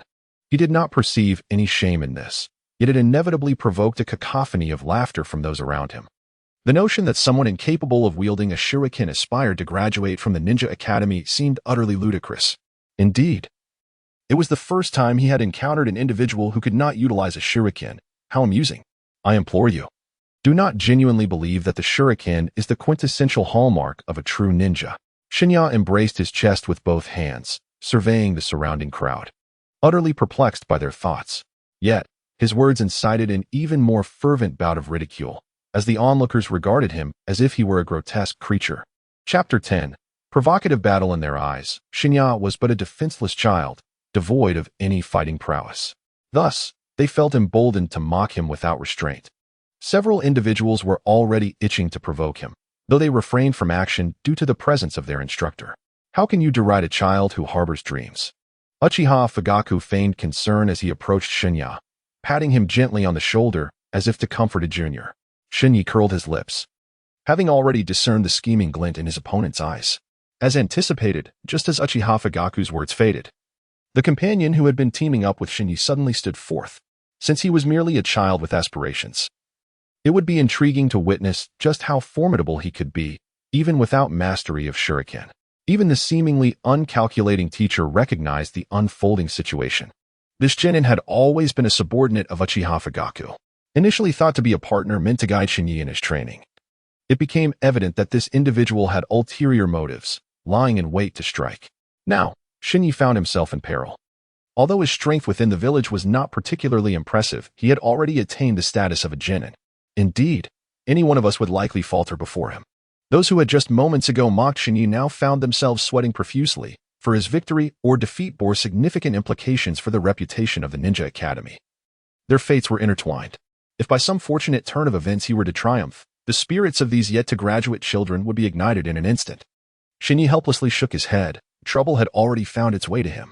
Without administering a severe lesson, it would be impossible to gain everyone's trust. What was once a fine outdoor training session had now transformed into a competitive arena, which was rather intriguing. Shen Ye stretched his body slightly and walked towards the center of the training ground, playfully beckoning to the lower ninja. The latter's face contorted with rage, unable to fathom that this individual would dare to provoke him. After all, he was a lower ninja. The most apparent distinction from those still in the academy was the forehead protector adorning his brow. Little brat, I shall take this seriously. The lower ninja began to weave hand seals, channeling chakra that surged into his palms. Wind style, gale palm. Before many could comprehend the unfolding scene, two whirlwinds erupted, hurtling towards Shen Ye. Indeed, as a lower ninja, he effortlessly unleashed such formidable ninjutsu, and it seemed that Shen Ye might struggle to withstand this attack. Nevertheless, a sense of unpredictability lingered about Shen Ye. Sensing the oppressive force in the air, he furrowed his brow slightly. Although he had mastered Tsunade's monstrous strength and Jiraiya's sage mode, he found himself unable to execute any substantial ninjutsu, resorting instead to intimidating the weaker opponents with these two abilities. However, he remained confident in his capacity to easily defeat the lower ninja before him. With a surge of monstrous strength, he shifted his right foot back slightly, maintaining a few centimeters of distance from his left foot to stabilize his stance. His body bent slightly, gathering all his might into his right fist. He struck the air ahead with ferocity. Boom! The two whirlwinds were shattered, and all eyes were fixed on the dissipating air. No one could have anticipated such an outcome. Shen Ye effortlessly neutralized the lower ninja's attack, appearing to have reserves of strength yet untapped. This cannot be. You are merely a child. How could you possess such formidable chakra reserves? Who told you this was chakra reserves? Have you not yet discerned the difference between taijutsu and ninjutsu, even after becoming a lower ninja? Is it a daily routine to rely on monstrous strength? The trial had concluded. Today's lesson was over. You too, cease your actions. Very well, teacher. If there is nothing else, I shall return home now. Sister Tsunade must be thinking of me at this moment. The crowd, initially stunned by Shen Ye's prowess, erupted once more in indignation at his words, for Tsunade was the aspiration of every boy in the village, yet he spoke of her so flippantly. The teacher cleared his throat softly. He too held Tsunade in high regard, though his position as a teacher restrained him from expressing his feelings. Lord Fugaku, do you have anything further to say?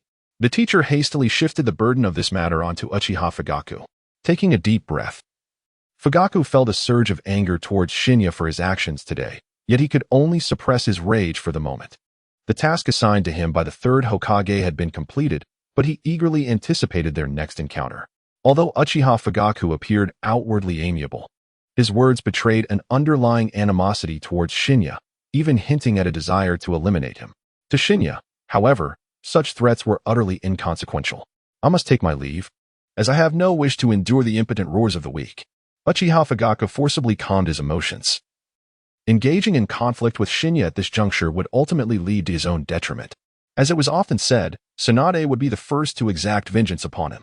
Despite being a prodigy of the village, he could not compare to Tsunade, one of the legendary Sanin. Furthermore, all of Konoha understood one fundamental truth. Tsunade was not to be trifled with. Disregarding the curious gazes of others, Shen Ye stepped away from the training ground, aimlessly wandering through the village. He knew that at this hour, Tsunade would certainly not be at home. Unbeknownst to him, he arrived before a magnificent edifice, raising his gaze to behold the grand estate of the Hyuga clan, which exuded an impressive aura. Indeed, it was one of the foremost clans in the village, rivaling even the Hokage's office in stature. Within the entire clan, Shen Ye was only acquainted with one young girl, Yukihoshi. Is this the extent of your abilities? Being from the main family? A harsh voice pierced through the air, causing Shen Ye to scratch his head in resignation. The troubles of a prominent family were indeed beyond the comprehension of ordinary folk. He initially intended to walk away and ignore it, but then he heard a familiar voice. I am aware that I still have much to improve upon, and it is my duty to train diligently. To bring shame upon my family is inexcusable. It was Yukihoshi. When had she returned from the training ground? Chapter 11. Unable to bear witness, filled with curiosity, Shen Ye approached the source of the voice, discovering a spacious area behind the Hyuga estate. There, Hinata Yukihoshi was practicing alongside another member of the Hyuga clan, and it appeared that she was struggling against her opponent. Shen Ye decided to lean against a grand tree for a while, intending to observe and ascertain the true strength of Yuxing. However, he gradually noticed some peculiarities. Yuxing's opponent displayed no signs of mercy during the battle, each strike capable of inflicting fatal damage. Hey, you, how can you be so devoid of compassion? Shen Ye's sudden voice interrupted the fierce clash, causing both combatants to turn their gazes towards him. Upon recognizing Shen Ye, a smile graced Yuxing's face, and although he wished to rush over, he hesitated for a moment before taking action. I've been aware of your training here for some time, so I wanted to secretly watch. After being abducted that day and bringing shame to my family, I am determined to train diligently and enhance my strength. What nonsense! Even if you seek to improve your abilities, you shouldn't harm your body in this manner. Who do you think you are, meddling in the affairs of the Hyuga clan? Shen Ye cast a sidelong glance at that individual, firmly grasping Yuxing's hand as they made their way toward a shaded area, intending to allow her a moment of respite before resuming her cultivation. However, this action thoroughly incensed the man, who leaped forward, positioning himself before the two, arms outstretched to block their passage. With a deep sigh, Shen Ye discerned the situation through the exchanged glances and brief communications between the two individuals.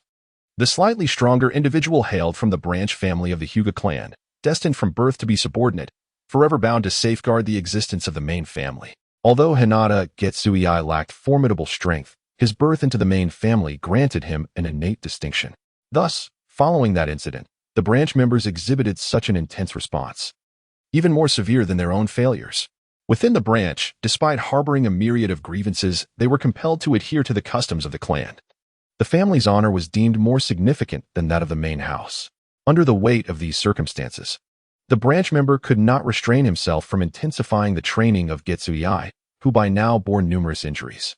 I do not wish to interfere excessively in your family's affairs, yet I shall not permit any further bullying of Getsuei. Shen Ye raised his hand and waved it aside, guiding Yuxing to a small chair in the shade. How do you feel? Are your injuries serious? Yuxing shook her head, yet there remained a faint glimmer of training fervor in her eyes, suggesting that the incident of her abduction had left a profound shadow on her heart. Hey, you wide-eyed one, you belong to the branch family, don't you? What did you say? Who are you calling wide-eyed? Apart from you and Yuxing, are there any other wide-eyed individuals here? Do you think I am addressing Yuxing? The branch family member twitched his lips, utterly surprised by Shen Ye's choice of words. All right, you've thoroughly provoked me now. It seems I must teach you a lesson. The wide-eyed one clenched his fists tightly, yet he suppressed his inner fury, aware of his position within the Hyuga clan. Fighting was not permitted in the village, but he could offer an opportunity. The wide-eyed one's interest was piqued. The prospect of unleashing his pent-up anger on this individual was indeed enticing. What do you propose? I'll wager with you. If I win, Yuxing stays here to rest for a while. If I lose, you may do as you please. Deal. The wide-eyed one accepted without hesitation, his mind devoid of any notion of defeat.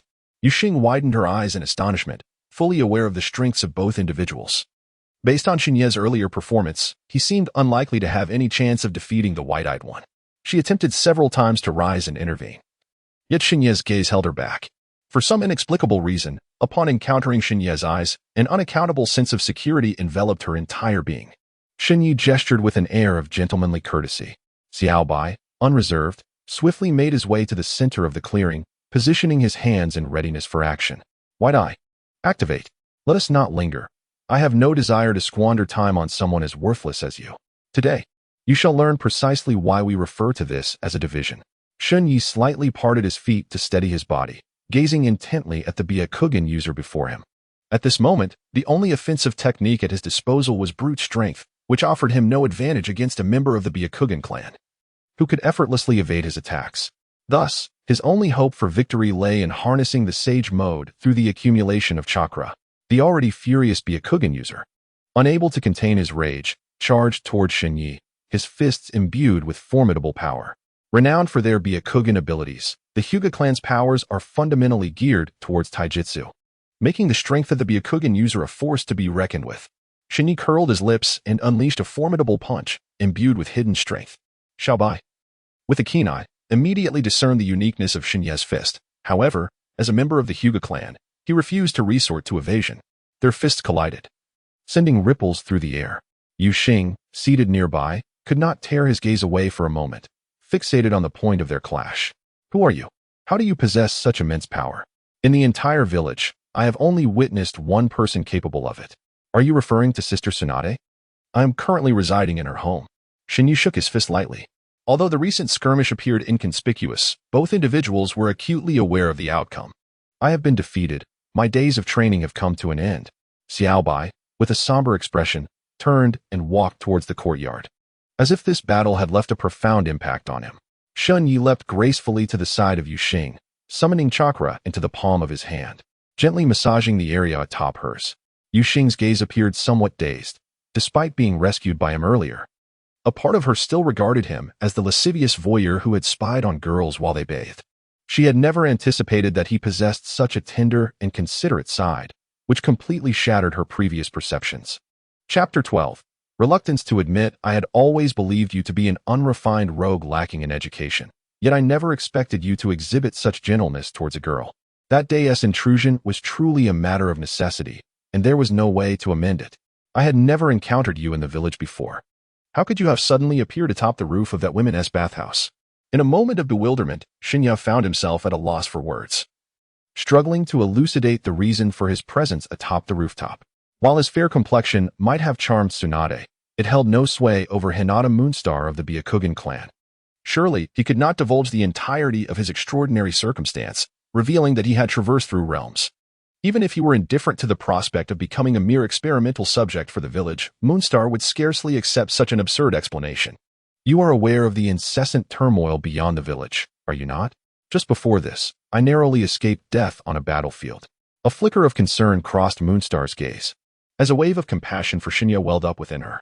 At a similar age to her own, while she still engaged in training within the sheltered confines of the greenhouse, Shen Ye had already faced the specters of life and death. He had inadvertently found himself in Konoha, seeking refuge from the relentless pursuit of enemies, which had led him to ascend to the rooftop, hadn't it? Shen Ye nodded repeatedly, initially contemplating how to elucidate the events that were about to unfold. To his surprise, a vivid image materialized in his mind in mere moments. The previous incident, during which Shen Ye had rescued Yuxing, had already outweighed any sense of intrusion in her heart. In this brief exchange, Yuxing's perception of Shen Ye subtly shifted once more, perhaps unbeknownst to her own self. Just as their gazes intertwined, Tsunade rushed to Shen Ye's side with great urgency. "Come with me to the Hokage's office. There is a matter of utmost importance that requires your confirmation." Shen Ye nodded, bidding farewell to Yuxing, and hurriedly followed Tsunade towards the direction of the office. In terms of physical prowess, Shen Ye naturally could not match Tsunade within mere minutes. She had outpaced him by several streets. Turning back to glance, Shen Ye could no longer see Tsunade's figure and, feeling helpless, had to wait in place. "Sister Tsunade, your speed is truly astonishing. Perhaps you could carry me there?" "You little rascal, I suppose that's the only option left." Tsunade wrapped one arm around Shen Ye, leaping gracefully from rooftop to rooftop. As he felt the gentle breeze brushing against him and the softness between his fingers, Shen Ye found himself somewhat entranced, even wishing to remain nestled in Tsunade's embrace indefinitely. Upon reaching the office door, Tsunade shot him a disapproving glance. "We're already here. Aren't you coming down? Now get down."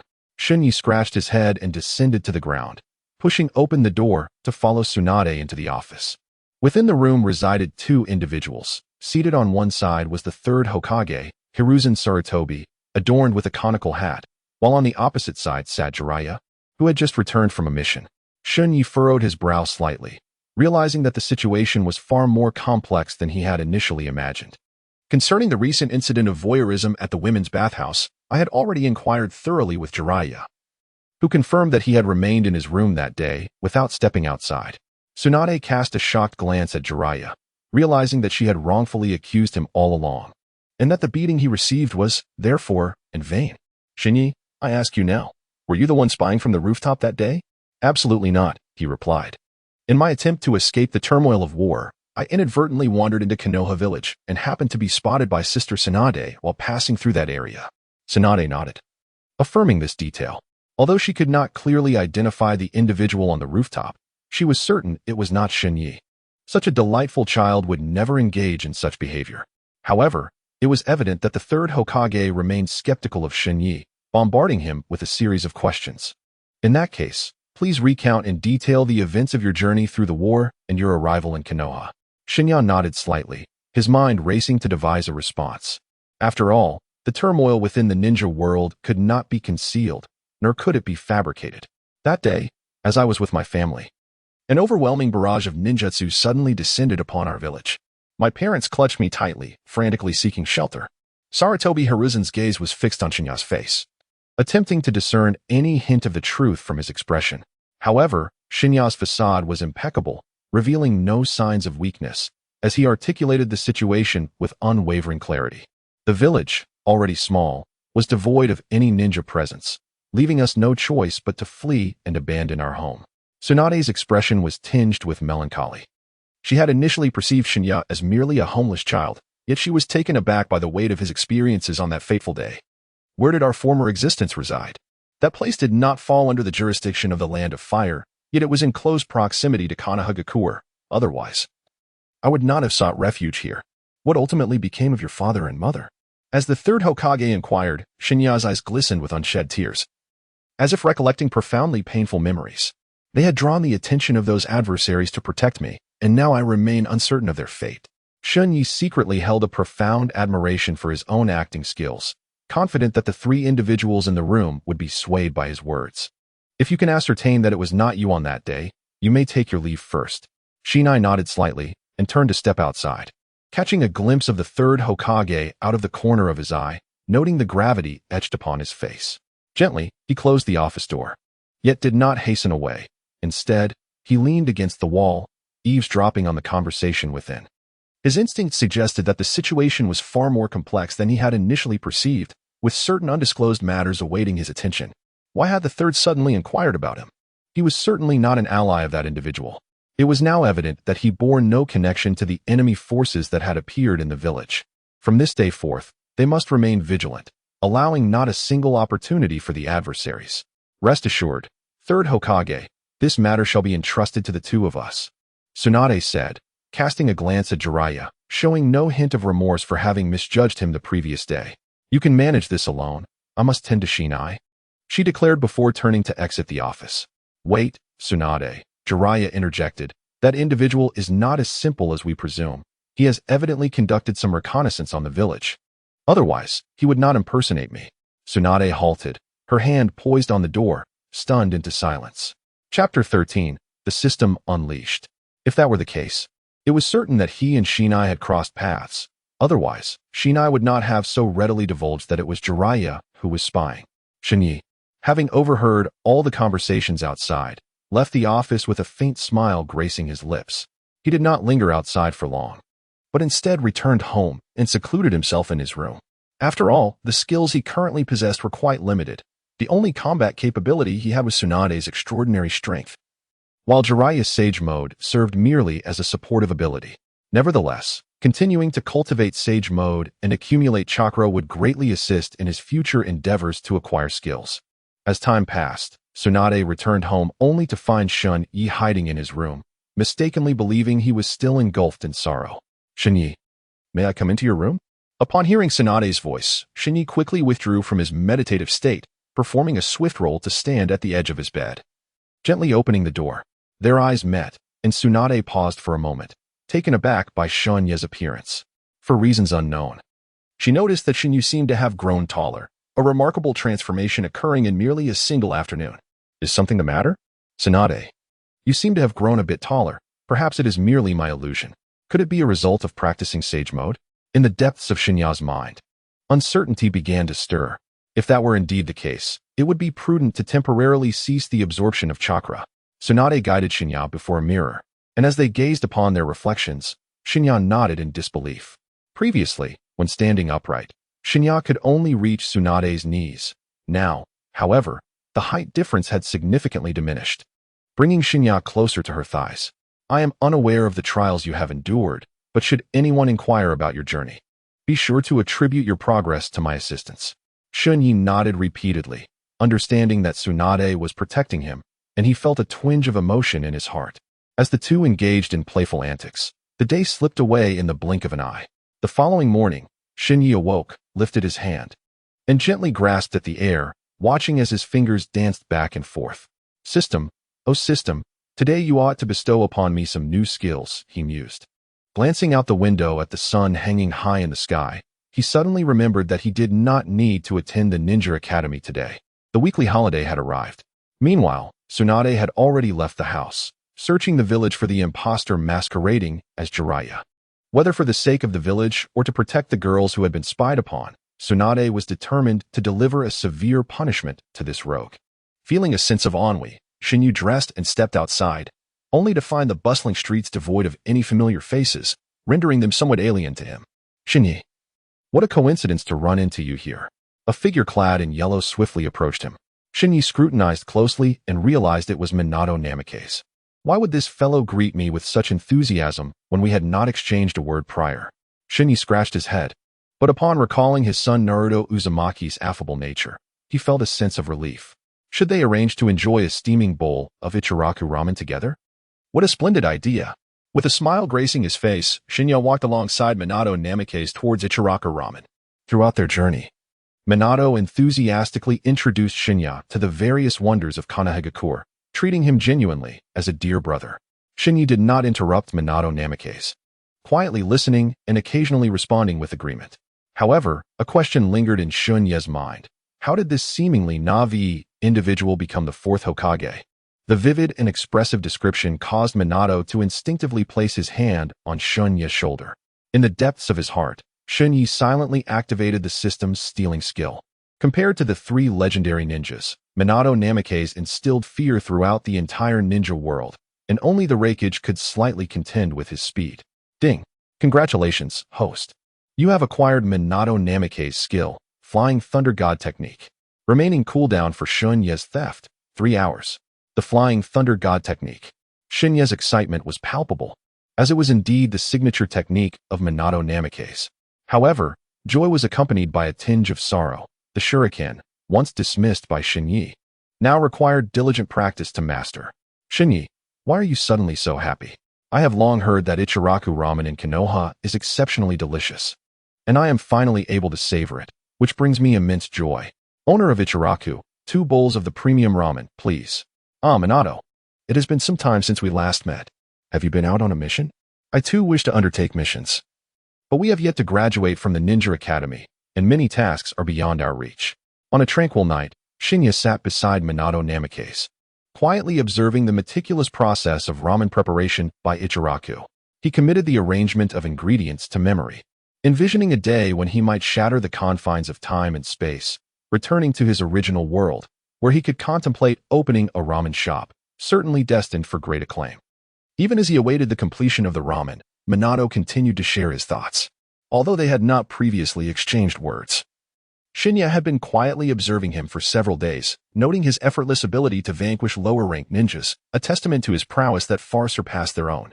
Deeply impressed, Minato couldn't help but give a thumbs up to this peer before him. Shen Ye smiled faintly. It was merely a stroke of luck that led to victory. That fellow had been overly complacent.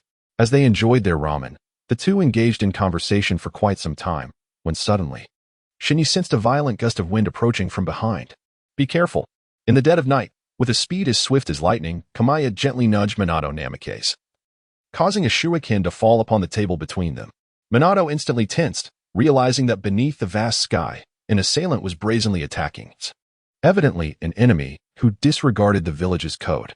The two turned almost in unison, only to find themselves face to face with Kushina Uzumaki, her fiery red hair unmistakable, as she brandished another shuriken in her hand. This left Kamaya and Minato perplexed, unable to comprehend why this individual had suddenly launched an assault. You lecherous fiend. You dare to drag other classmates into your vile schemes. What?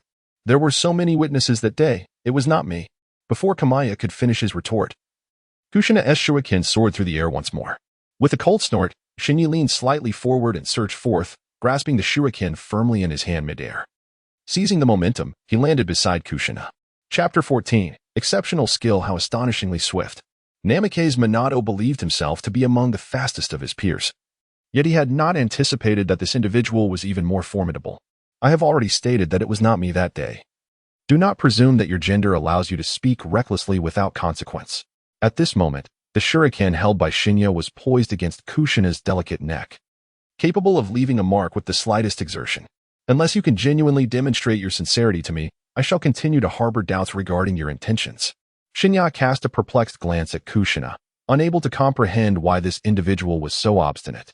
Observing the situation, Minato swiftly intervened, positioning himself between the two. He placed one hand gently on Shen Ye's wrist while using the other to softly push Kushina's shoulder away. Shen Ye had no intention of truly confronting Kushina. He merely took a couple of steps back, seizing the opportunity. With your remarkable agility, what further explanations could you possibly offer? That rooftop must be a mere trifle for you. Truly vexing, it seems, as this ordeal shows no signs of concluding. With a determined flick of his sleeves, Shen Ye stepped forward, only to be swiftly intercepted by Minato Namikaze, who positioned himself between the two. You both must cease this quarrel. I firmly believe that Brother Shen Ye is not of such character. Kushina, you must have mistaken him for someone else. It is impossible to be mistaken. His silhouette is strikingly identical to that of that man, she retorted. Have you not heard of the impostor in the village who masquerades as Jiraiya? The individual you encountered that day must have been him.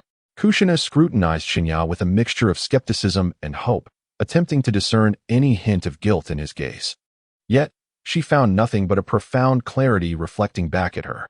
Sensing the heavy tension in the atmosphere, Minato hastily guided them both to a nearby Ichiraku ramen, fearing a resurgence of conflict between them. Only the delights of culinary artistry could potentially mend their rift. Shen Ye had no intention of antagonizing Kushina. He merely wished to quell her unfounded accusations. As she savored her first bite of ramen, her expression transformed, blooming into a radiant smile that unmistakably conveyed her joy. Minato, resting his chin on his hand, observed as Kushina relished each mouthful.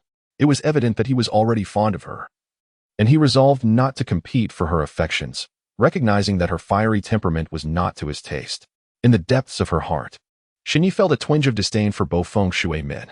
With a gentle pat on his shoulder, she rose to leave, stating that she had other matters to attend to and that he should remain with Jiu Xi Nai. Shui men, wishing to persuade her to stay, found himself thwarted as Shen Ye effortlessly leaped away. Before long, Shen Ye found herself in an open space, clenching her fists. System, did you manage to steal any skills from Jiu-Xi and Nai? She inquired. Host, the system's skill theft is currently on cooldown. Thus today's acquisition is limited to Bo Feng Shui's Flying Thunder God technique. Came the reply. What? Is this some kind of trickery? She exclaimed. Ding. The cooldown period for the skill is still 10 minutes. The host may attempt to steal a skill again after this duration. In the depths of the night, Shen Ye let out a deep sigh. The reason he had rushed to Kushina's side at that moment was to surreptitiously seize her abilities. However, it turned out to be a fruitless endeavor. It was an inevitable circumstance, for all of this was the result of the divine system. For Shen Ye, 10 minutes passed in the blink of an eye, so there was no rush. After all, the only attributes that attracted Yi Xian to Kushina were her formidable self-healing abilities and her vast reserves of chakra. Both of these powers could be gradually acquired from Tsunade and Jiraiya. It would be more prudent to seek out some offensive skills instead. With determination, Shen Ye hastened towards the outskirts of the village, where the forest was teeming with countless ninjas from the Hidden Leaf Village honing their skills. What could Shen Ye possibly be seeking outside the village at this hour? Perhaps a leisurely stroll through the nearby forest, absorbing the training methods of his predecessors. The ninja guarding the entrance to the Hidden Leaf Village furrowed his brow in skepticism. Given the recent turmoil within the village, it was hard for him to believe that Shen Ye was merely an innocent child, and he was reluctant to let him pass. What are you two hesitating about? Tsunade's voice rang out from a short distance away, followed by her graceful figure approaching with an air of nonchalance. Lady Tsunade, Shen Ye wishes to wander in the forest near the village, but I believe it is too dangerous to let him outside.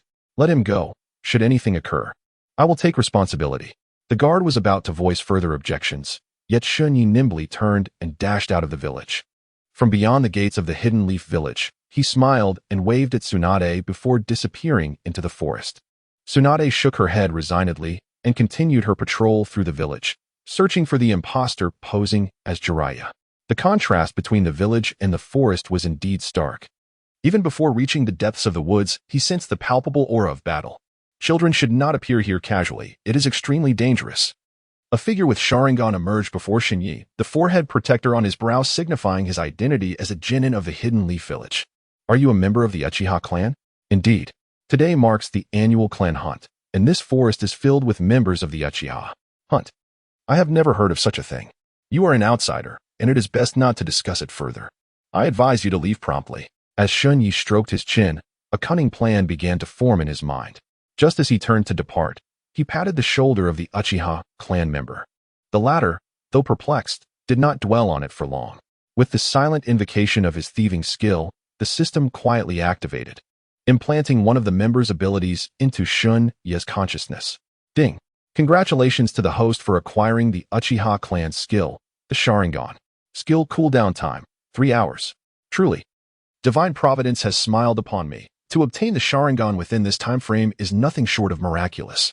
A faint smile graced the corners of Shen Ye's mouth as he chose an alternate path back to the village. At this moment, the village of Konoha was devoid of any members of the Uchiha clan, which conveniently facilitated Shen Ye's forthcoming actions. After a series of agile leaps, Shen Ye arrived at the Uchiha compound, where he found a suitable outfit for himself. Returning to the woods, Shen Ye donned the attire of the Uchiha clan, making it nearly impossible for anyone to detect any flaws at first glance. In Sage Mode, his chakra was sufficient to support the activation of his Sharingan, and the ensuing events promised to be intriguing. Chapter 15. The Uchiha Feast. As Shen Ye traversed the forest, he encountered not a single member of the Uchiha clan. Could it be that this individual had deceived me? Having reached this point without sighting them was perplexing. Suddenly, the sounds of battle reached Shen Ye's ears. Following the direction of the noise, he beheld 2 members of the Uchiha clan engaged in combat. One of them was a familiar face, Uchiha Fugaku.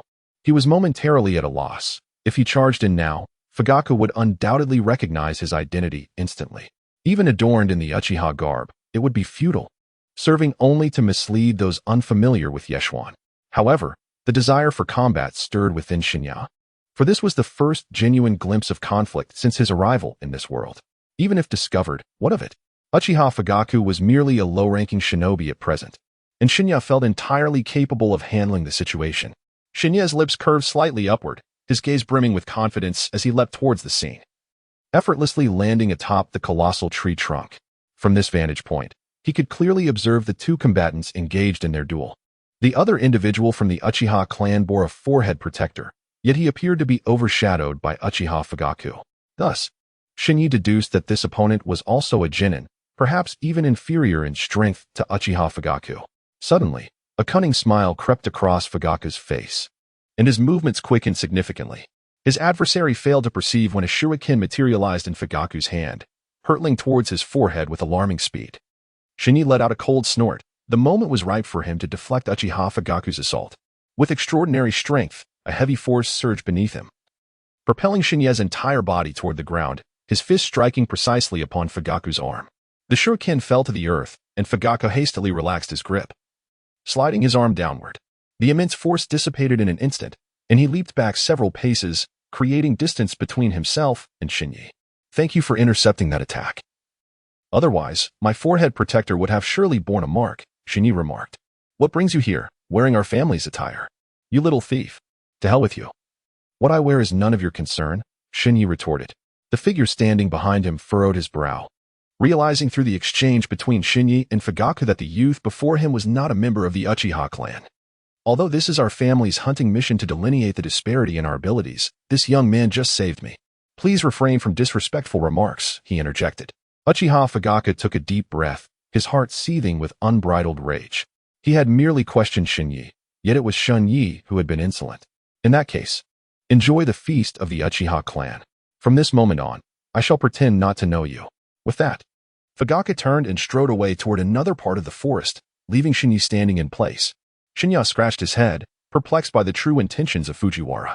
Did he wish to utilize other family members to teach him a lesson? However, having chosen to partake in this contest, Shen Ye felt no fear. Even standing before the mightiest of the Uchiha clan did not intimidate him. Your name is Shen Ye, correct? Indeed, the host currently resides in Lady Tsunade's abode. Should you require assistance in the future, do not hesitate to seek me out. Shen Ye discerned that this fellow was not held in high regard within the Uchiha clan and might even be subjected to ostracism. Choosing not to linger with him any longer, Shen Ye hastened towards the direction of Uchiha Fugaku, eager to seize the opportunity to teach him a lesson. However, as dusk descended, Shen Ye no longer encountered any members of the Uchiha clan. The grand feast of the Uchihas? Not a single shadow could be seen, which explained their sudden fall from grace overnight. With a resigned shake of his head, Shen Ye donned his attire and made his way back to the village, preparing to conclude his day of thievery. Upon returning to the village entrance, he spotted groups of Uchiha clan members wandering about, among whom was a figure he recognized all too well. Uchiha Fugaku stood not far from Mikoto, his gaze often drifting towards her. In a corner of the gathering lingered the individual whom Shen Ye had rescued, appearing utterly inconspicuous. Fugaku and Mikoto simultaneously noticed Shen Ye, yet both displayed an unspoken understanding to refrain from any reaction. The annual Uchiha hunt was drawing to a close, regardless of their fortunes, from this day forth. Internal conflict among clan members was strictly prohibited. The esteemed elder, head of the Uchiha clan, stood at the center of the gathering proclaiming this decree. Shen Ye, uninterested, circumvented the assembly and entered the village. As he stepped into the village, he fortuitously encountered Jiraiya on patrol. Shen Ye, what brings you outside the village during this rare respite from the Ninja Academy? I heard today marks the Uchiha clan's hunting expedition. I ventured out to witness it. As the Uchiha clan is the most venerable family since the establishment of Konoha, Jiraiya said nothing further, a peculiar smile escaping his lips, as if he wished to convey something yet remained hesitant. Shen Ye harbored a hint of confusion, yet refrained from probing further. Dear Jiraiya, may I inquire about something? Shen Ye gradually leaned beside Jiraiya, exuding an air of mystery. Jiraiya's curiosity was piqued by Shen Ye's demeanor, as he attentively turned his ear to listen to the forthcoming narrative. I am curious to know if you have ever secretly glimpsed Tsunade's physique. Rest assured, I shall not divulge this matter to her. Jiraiya twitched the corners of his mouth, perplexed by the thoughts swirling in the young one's mind. Observing his reaction, Shen Ye swiftly concluded that Jiraiya had not experienced such fortunate circumstances. Your expression alone reveals the outcome. By the way, what prompted your sudden growth spurt? Tsunade considers me her little test subject, experimenting with the ninjutsu she has just mastered on me. With a face full of grievance, Shen Ye shifted all the blame onto Tsunade. Jiraiya's expression shifted, and an immature thought suddenly crossed his mind. Jiraiya, You mustn't let your imagination run wild.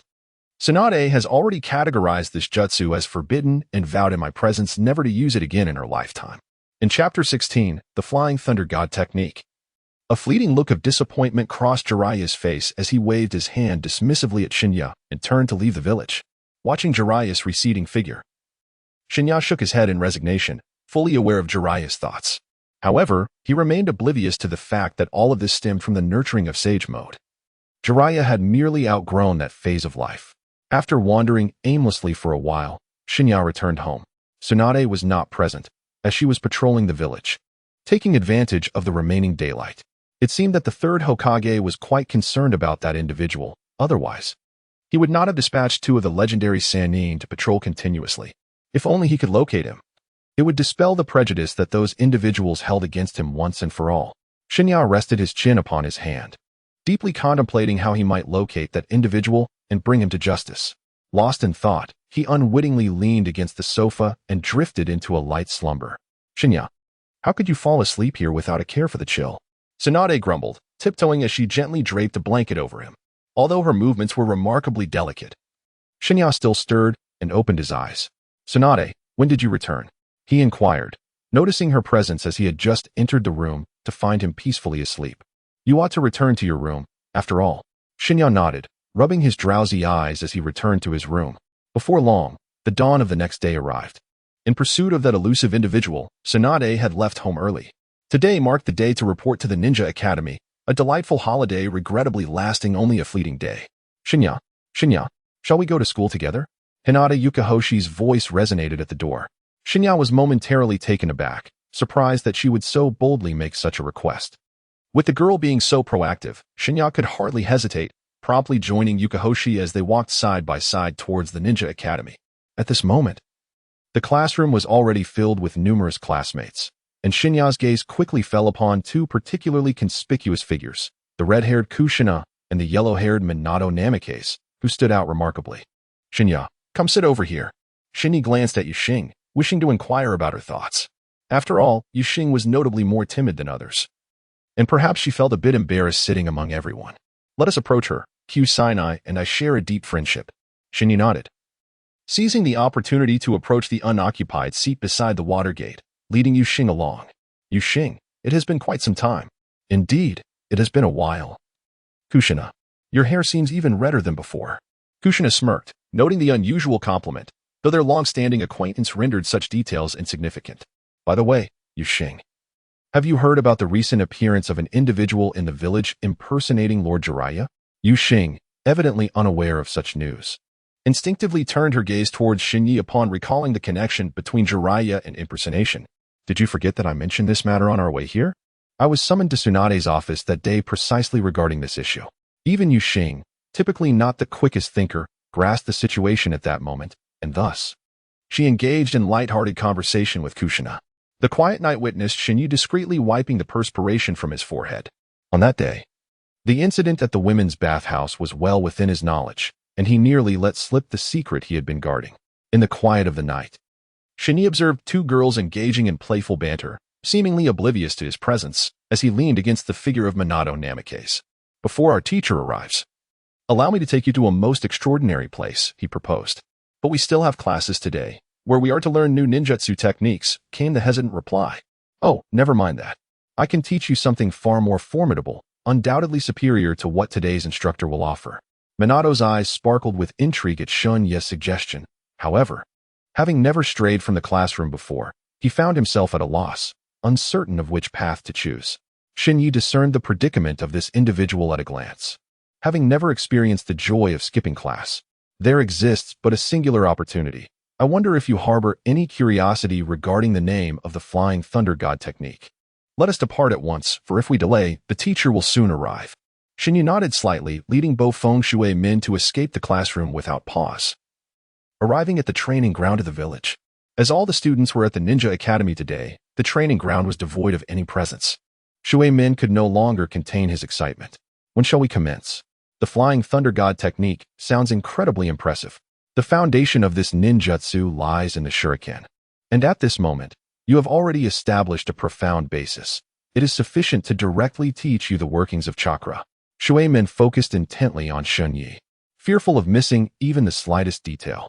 Flying Thunder God technique. Shen Ye hurled a shuriken towards a distant tree trunk, the sharp blade embedding itself deeply with a resounding clang.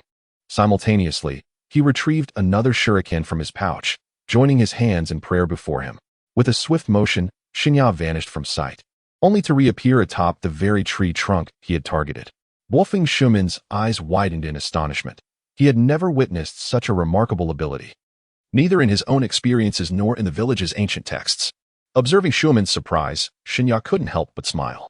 Little did Shui Men realize that the extraordinary skill he was being taught originated from Shen Ye himself, albeit at a stage in life yet to be reached.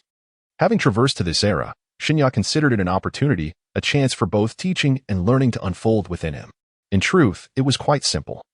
With a modicum of practice, one could master it entirely. Yet, to the untrained eye, it appeared exceedingly challenging. I assure you, it is indeed possible, Shen Ye stated firmly. And remember this. Once you have mastered this ninjutsu, do not share it with anyone. Do you understand? Shen Ye's expression suddenly tightened, and he cast a cold, unyielding gaze at Shui Men. The latter recognized the gravity of the situation and repeatedly nodded, assuring Shen Ye that he would not divulge any information. Drawing the shurikens from the tree trunk, Shen Ye leaped gracefully to Shui Men's side. Observing the shurikens in his hand, Shui Men noticed certain unusual details, unlike ordinary shurikens. These two bore subtle markings. Could it be that the key to the Flying Thunder God technique lies within these markings? Indeed. Perhaps there is no need for me to instruct you further. Take these shurikens and study them diligently. Shui Men carefully accepted the shurikens, treating them as treasures as he placed them in his ninja tool pouch. He then glanced around to ensure no one was watching. Chapter 17, Traces. It seemed that not much time had passed, yet a closer look at the sun in the sky revealed it was already noon. The night was peculiar, as the classroom lacked the presence of two individuals. Had the teacher not noticed their absence? Perhaps, to the instructors of the Ninja Academy, the attendance of these students was of little consequence, for their primary duty was merely to impart knowledge. The morning hours had elapsed. It was time for us to return to the classroom, lest we provoke the teacher's ire. However, we still had a guest here, one who had been evading detection for quite some time. Minato furrowed his brow. Throughout this rigorous training, he had remained on high alert. Yet he had failed to discern the identity of the individual that Shinai had mentioned. I did not expect your senses to be so keen. Thus, I shall cease my concealment, echoed a voice from the training woods, which Minato found oddly familiar. Yet he could not for the life of him recall who this person was. The gaze of Shen Ye fixated upon the darkness within the woods, as a petite figure gradually emerged, her raven hair cascading behind her. Nara Shikahisa, what is your purpose in stealthily following us? I was merely curious after observing you both suddenly leave the classroom, so I decided to follow. Were you satisfied with the outcome? Although I was unable to discern your actions from a distance, I must say your prowess is quite remarkable. Seizing the opportunity while Minato and Shikahisa remained unresponsive, Shen Ye propelled himself forward with great force, landing before Shikahisa. An enigmatic smile graced Shen Ye's face as he concentrated a substantial amount of chakra in his palm, which he then directed towards Shikahisa.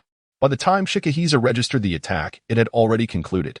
However, upon exploring his body, Shikahisa found no peculiarities, as if the entire incident had been merely a figment of his imagination. Do not be astonished. I had no intention of harming you.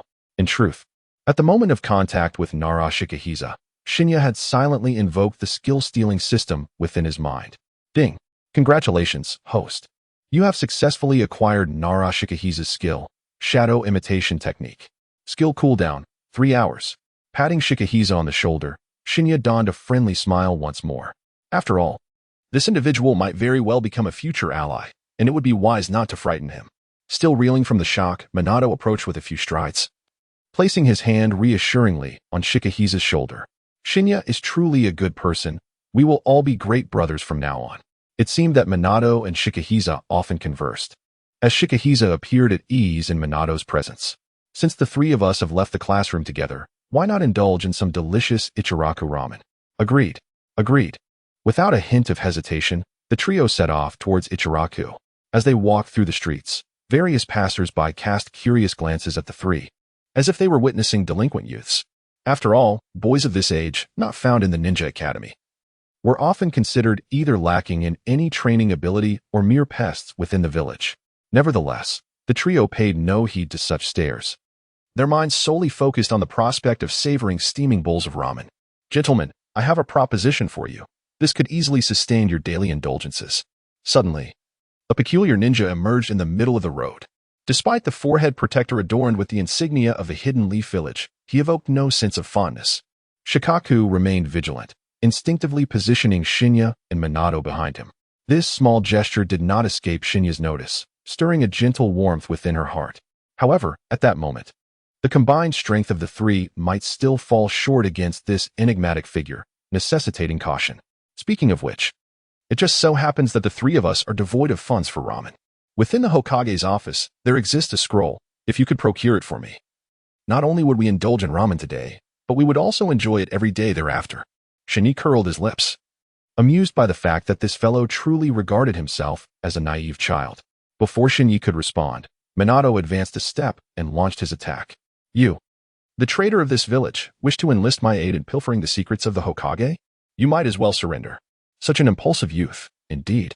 The peculiar ninja shook his head in resignation, gesturing with his hand to cast a barrier around them, effectively obscuring the bustling crowds of the street beyond. In the depths of night, Shen Ye uttered a silent exclamation of dismay.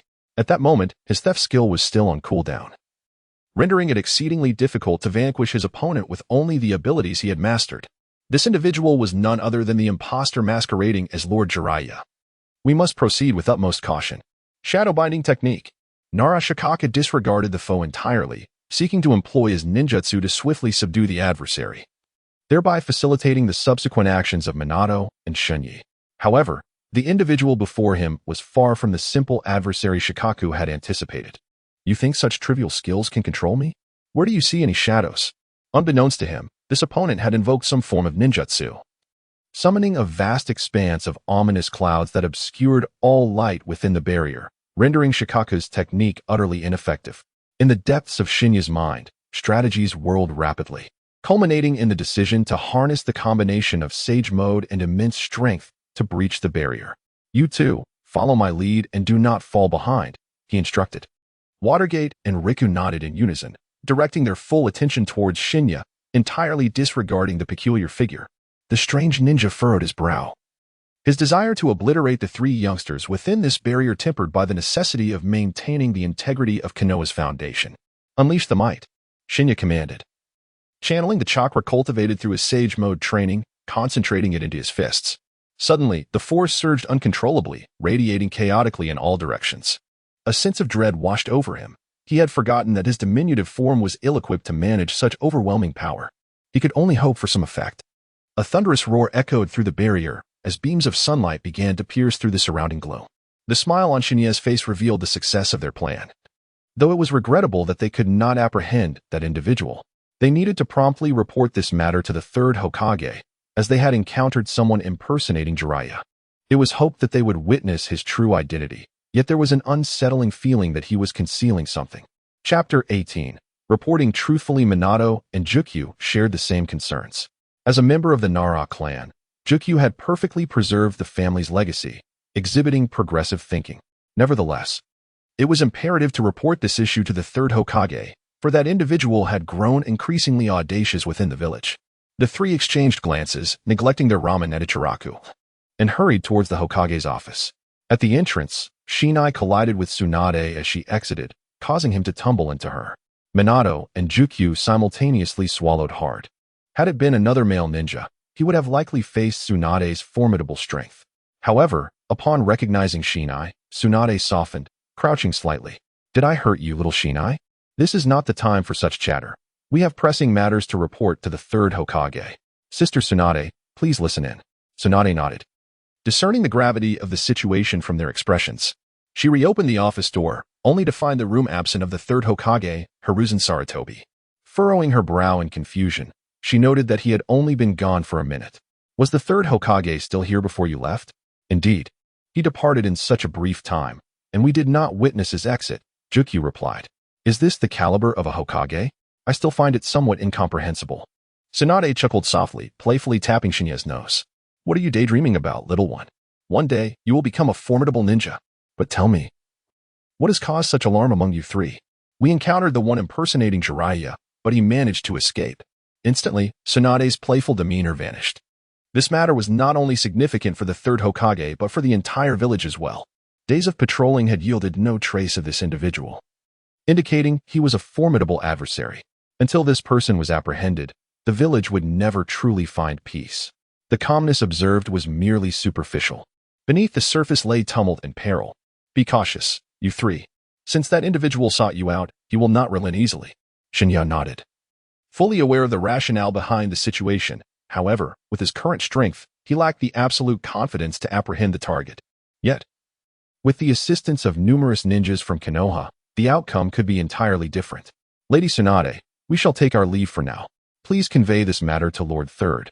Watergate said, tugging at the corners of both Jukyu and Shen Ye's garments, signaling his intent. The latter immediately comprehended his thoughts. After bidding farewell to Tsunade with a wave, the trio headed towards the Ninja Academy, their journey marked by an absence of conversation. Among three astute individuals, a mere glance sufficed to convey their mutual understanding. Although they had only briefly engaged in battle, a profound synergy had already emerged. Upon returning to the classroom, they found it empty, the afternoon lessons yet to commence. It seemed the individual in question remained oblivious to their absence earlier that day. One could only hope that he would arrive here. Witnessing how their teacher would confront an unforeseen skirmish, Jukyu patted Shen Ye and Watergate on the shoulders, directing his gaze towards the window, where a familiar figure sat resolutely. The two followed Jukyu's line of sight, recognizing the uninvited guest of the village, his identity unmistakable despite his altered appearance. Watergate prepared to rise and announce the situation loudly, eager for the gathered crowd to confront him. However, Shen Ye restrained him with a firm grip on his shoulder, gently shaking his head. To declare it now would incite panic. Indeed, he was an exceedingly perilous individual, one their classmates could not withstand under his relentless assault. The entire afternoon passed in a state of restlessness, with both Jukyu and Watergate's gazes fixated on the stranger, fearful of an abrupt attack. Yet, until dismissal, he remained motionless, even more attentive than the other students. In the blink of an eye, he vanished from his seat, leaving Shen Ye perplexed as he glanced at Jukyu and Watergate, only to find them equally bewildered. Despite their unwavering focus on him, they had failed to notice how he had slipped away. I suspect we have unwittingly fallen victim to his genjutsu, however. There is no need for concern. The village must surely intensify its search efforts. Shen Ye, what are you discussing? School is out. Shall we return home together? Yukahoshi said, appearing before the trio, his fiery red hair and pure white eyes standing out amongst the other girls. Jukyu cleared his throat softly to alleviate the tension, then walked towards the door alone. Shen Ye nodded and, accompanied by Ueshing, made their way home. To reach the Hyuga family's residence, they had to pass by Tsunade's house, making the journey seem remarkably fortuitous. Standing at the threshold of Tsunade's abode, Shen Ye gazed intently at Ueshing's silhouette as it gradually vanished around the corner.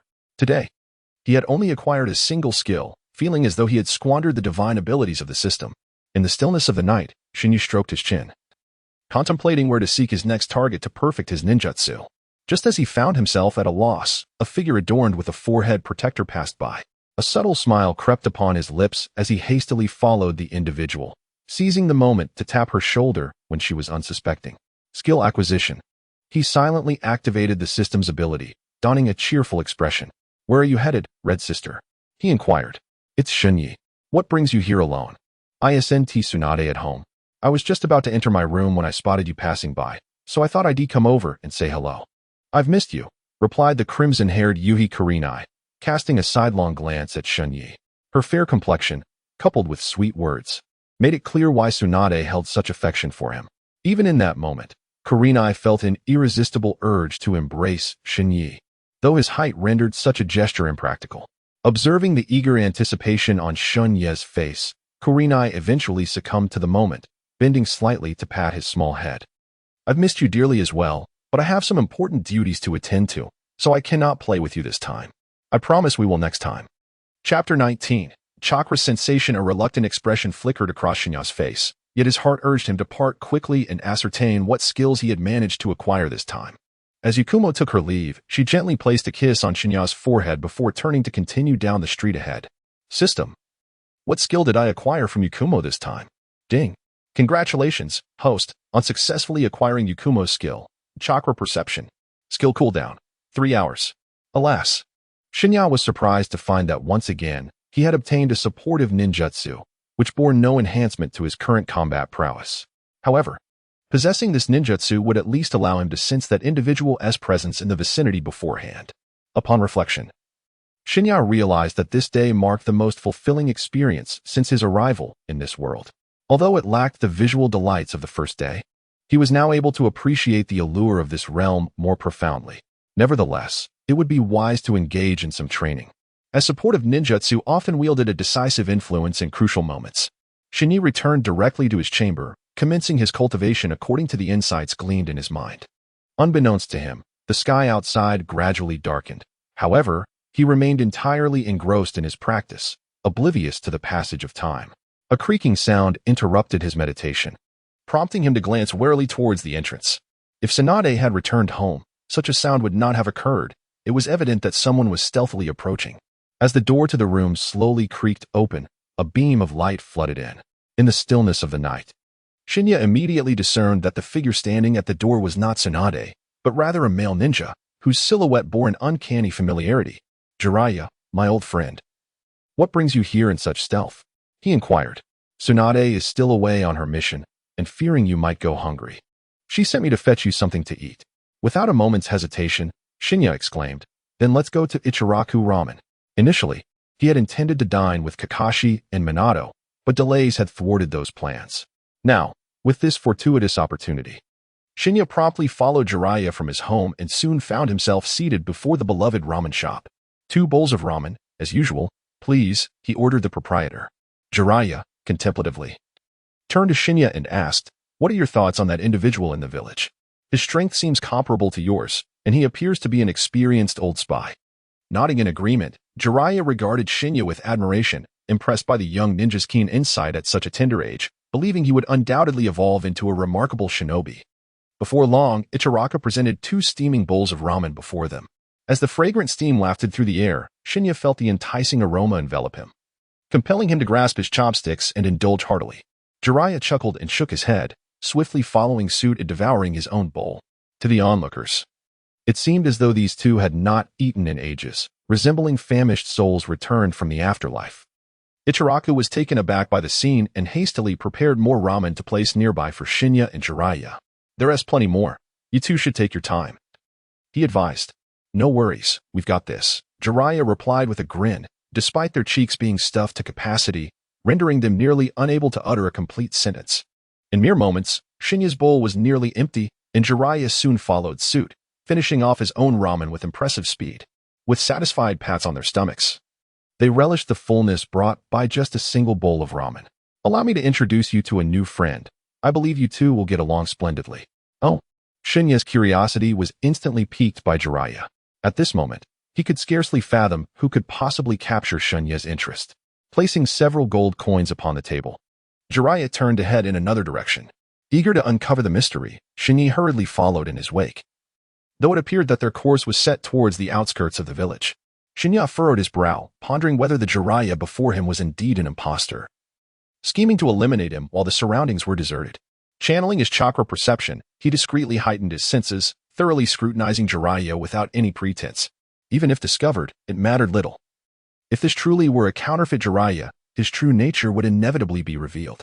As one of the legendary Sanin, Jiraiya sensed the anomaly at the very moment Shen Ye made his move, yet he chose to remain silent, intrigued instead by when Shen Ye had acquired the ninjutsu of Yakumo.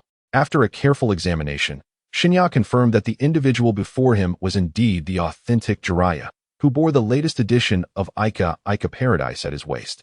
However, Shen Ye held no interest in the book. With a stunning beauty awaiting him at home, there was no need to indulge in fantasies over a novel.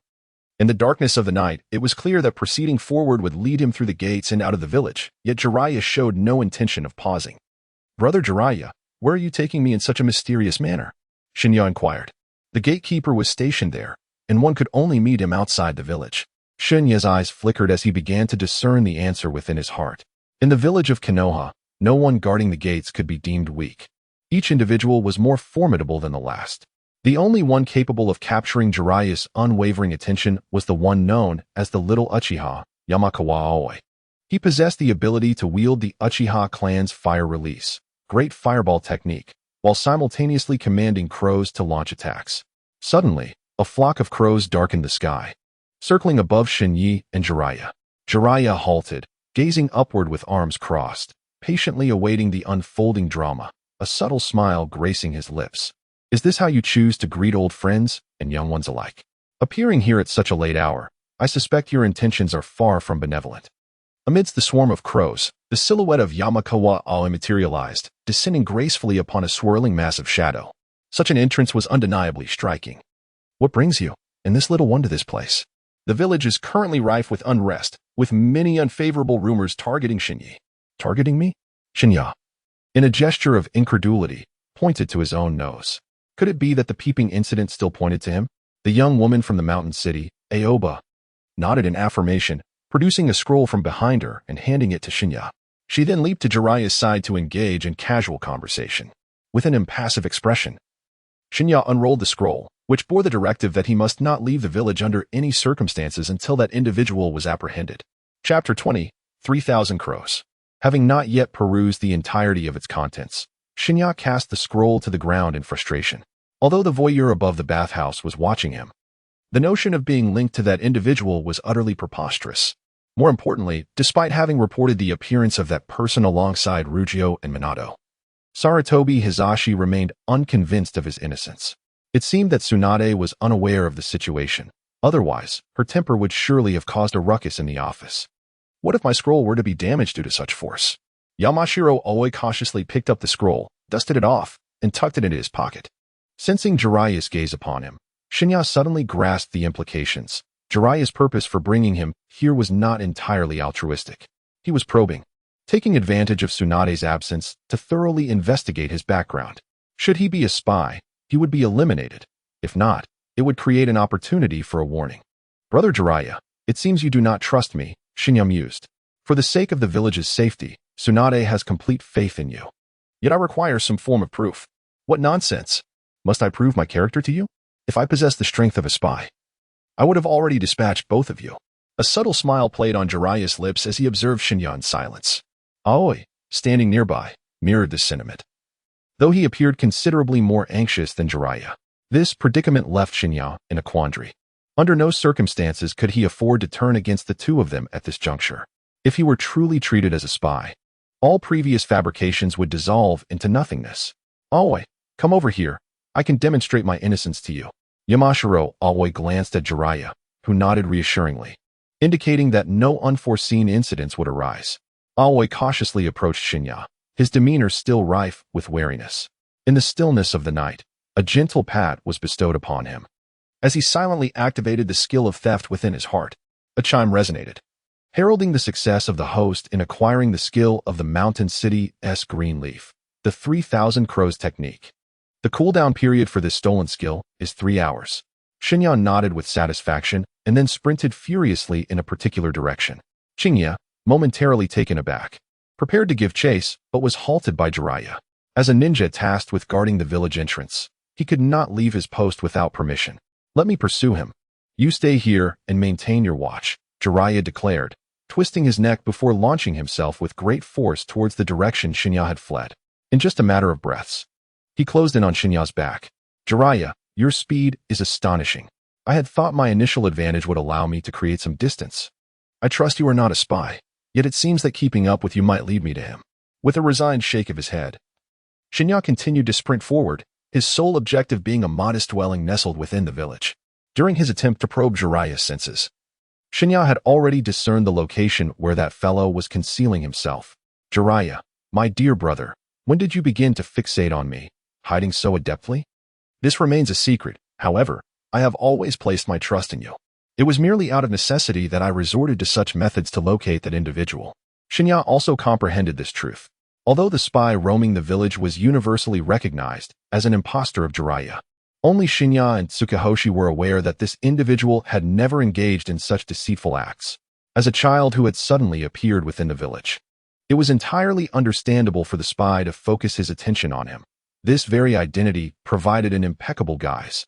However, another question began to stir within Shen Ye's mind. If the intention was truly to cast blame upon him, why would the spy dare to reveal himself before the likes of Kakashi and Minato and engage in conflict? At this moment, there was no time for such deep contemplation, for for Jiraiya was already running alongside Shen Ye, occasionally glancing back with a cheerful smile. After a considerable period of travel, the two halted before an inconspicuous door, its entrance shrouded in a layer of dust, suggesting that it had not been entered for quite some time. Jiraiya could not help but doubt whether Shen Ye had accurately located the individual they sought. "Shoo, let us enter quietly," he whispered. Shen Ye had unleashed his perceptive abilities, only to discover that a barrier enveloped the room, preventing any insight into its interior. With Jiraiya present, there was no cause for concern. Even if they encountered that individual, their combined offensive would surely lead to triumph. Slowly, he pushed open the door, and a cloud of dust erupted into the air. Through the faint moonlight, he surveyed the room, finding it utterly barren. Wiping away the dust from the floor, Shen Ye deduced that it had indeed been a considerable time since anyone had entered, indicating no pretense. It appeared their search had taken a misguided turn. This was not the lair of that individual. A clever adversary had deliberately left behind a potent scent, leading them astray. Perhaps he was observing from the shadows. And from this day forth, he would be increasingly vigilant. Jiraiya nodded, waving his hand to disperse the drifting dust as he stepped outside, and after a brief moment, Shen Ye followed suit. The two stood in silence beneath the moonlight.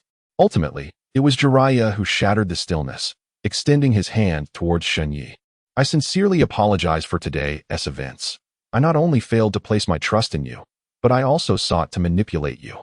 I recognize that your every action is for the sake of the village, and that individual requires our united efforts for capture." Shen Ye extended his hand, firmly grasping Jiraiya's in a moment that dissolved the knot of tension within Jiraiya's heart. However, Shen Ye's mind was filled with disdain. Were it not for the fact that Konoha was the only safe haven in the current ninja world, he would have torn his relationship with Jiraiya asunder today. It was a rare instance for him, having never experienced such treatment throughout his life. "Just wait until I acquire a few more skills. I shall teach you a lesson." Of course, this was unbeknownst to Jiraiya, who firmly believed that there existed no rift between himself and Shen Ye. Yet, despite the events that transpired, Shen Ye's intention was merely to impart a lesson to Jiraiya, without harboring any feelings of animosity.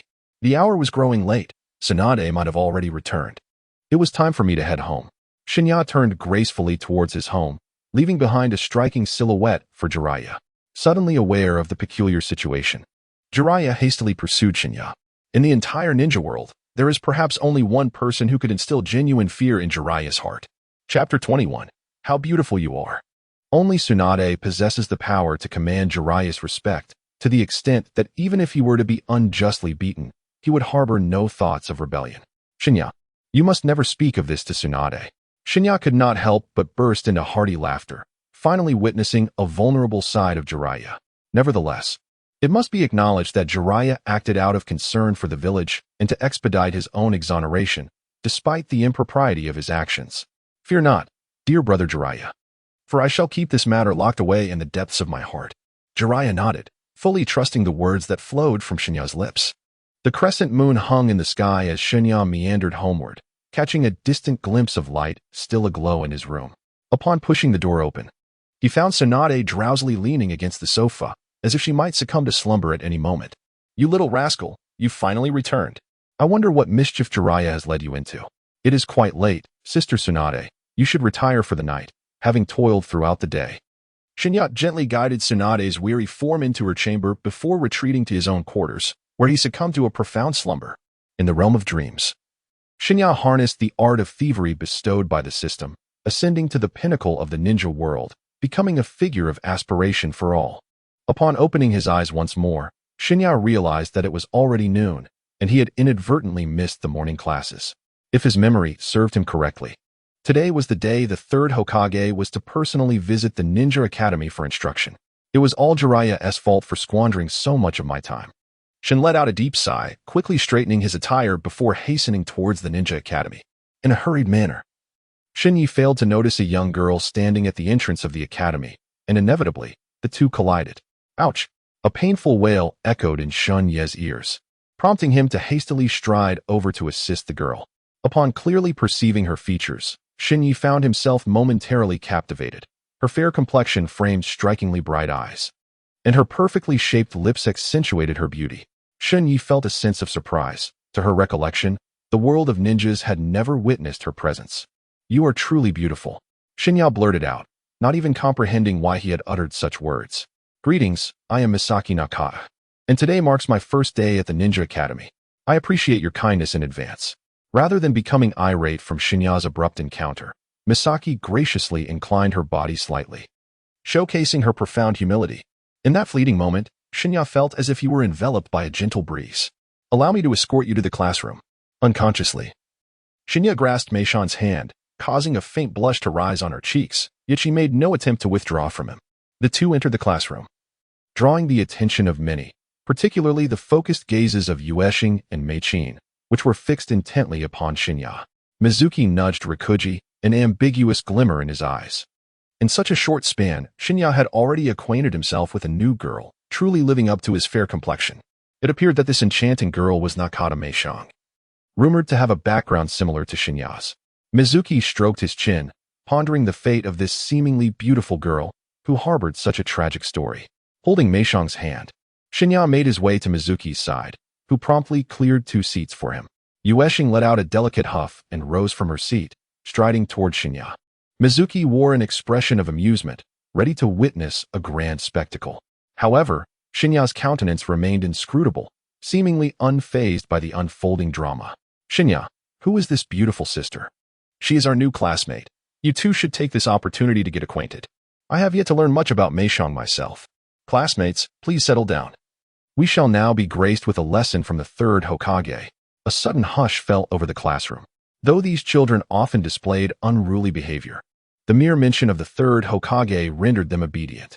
The 3rd Hokage, adorned with a conical hat, stepped purposefully to the front of the classroom, casting a gentle gaze over each student.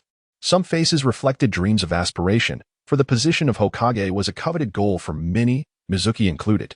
Only Shen Ye bore an expression of indifference, curious about the sudden purpose of the elder's appearance. Sensing the fragrance emanating from Mei Xiang, Shen Ye felt he was beginning to comprehend something. You are the future of the village. I have grown old and cannot protect you for much longer, so your swift growth is imperative.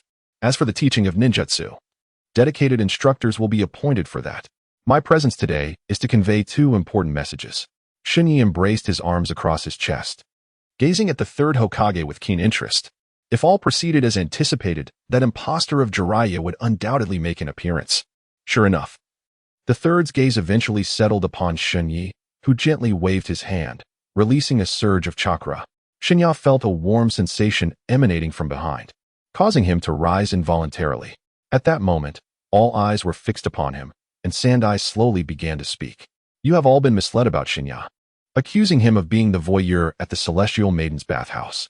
I have conducted a thorough investigation into the circumstances of that day, and I can now affirm that he bears no connection to the incident whatsoever. Shen Ye widened his eyes in astonishment as he gazed at Sarutobi Hiruzen, taken aback by the 3rd Hokage's defense of him. In a moment of dazed contemplation, Makoto's mind flickered with doubt if the esteemed 3rd Hokage had made such a statement. It could indeed substantiate that it was not Shen Ye who had been responsible that day. However, to completely dispel Makoto's suspicions towards Shen Ye, irrefutable evidence must be presented before her. Meanwhile, Tsukiyuki remained perplexed, unable to comprehend why the Hokage would assist Shen Ye in fabricating a lie, especially when it was evident that Shen Ye had been the one spying that day. I have already declared that I am not involved. Surely you must believe me now, Shen Ye asserted. Additionally, there was another pressing matter to address. Dangerous individuals had recently emerged within the village, and if you happened to encounter them, it was imperative to flee at the earliest opportunity. With that, the 3rd turned to leave the classroom, prompting the gazes of the onlookers to shift from Shen Ye to the Hokage, allowing Shen Ye to resettle into his seat.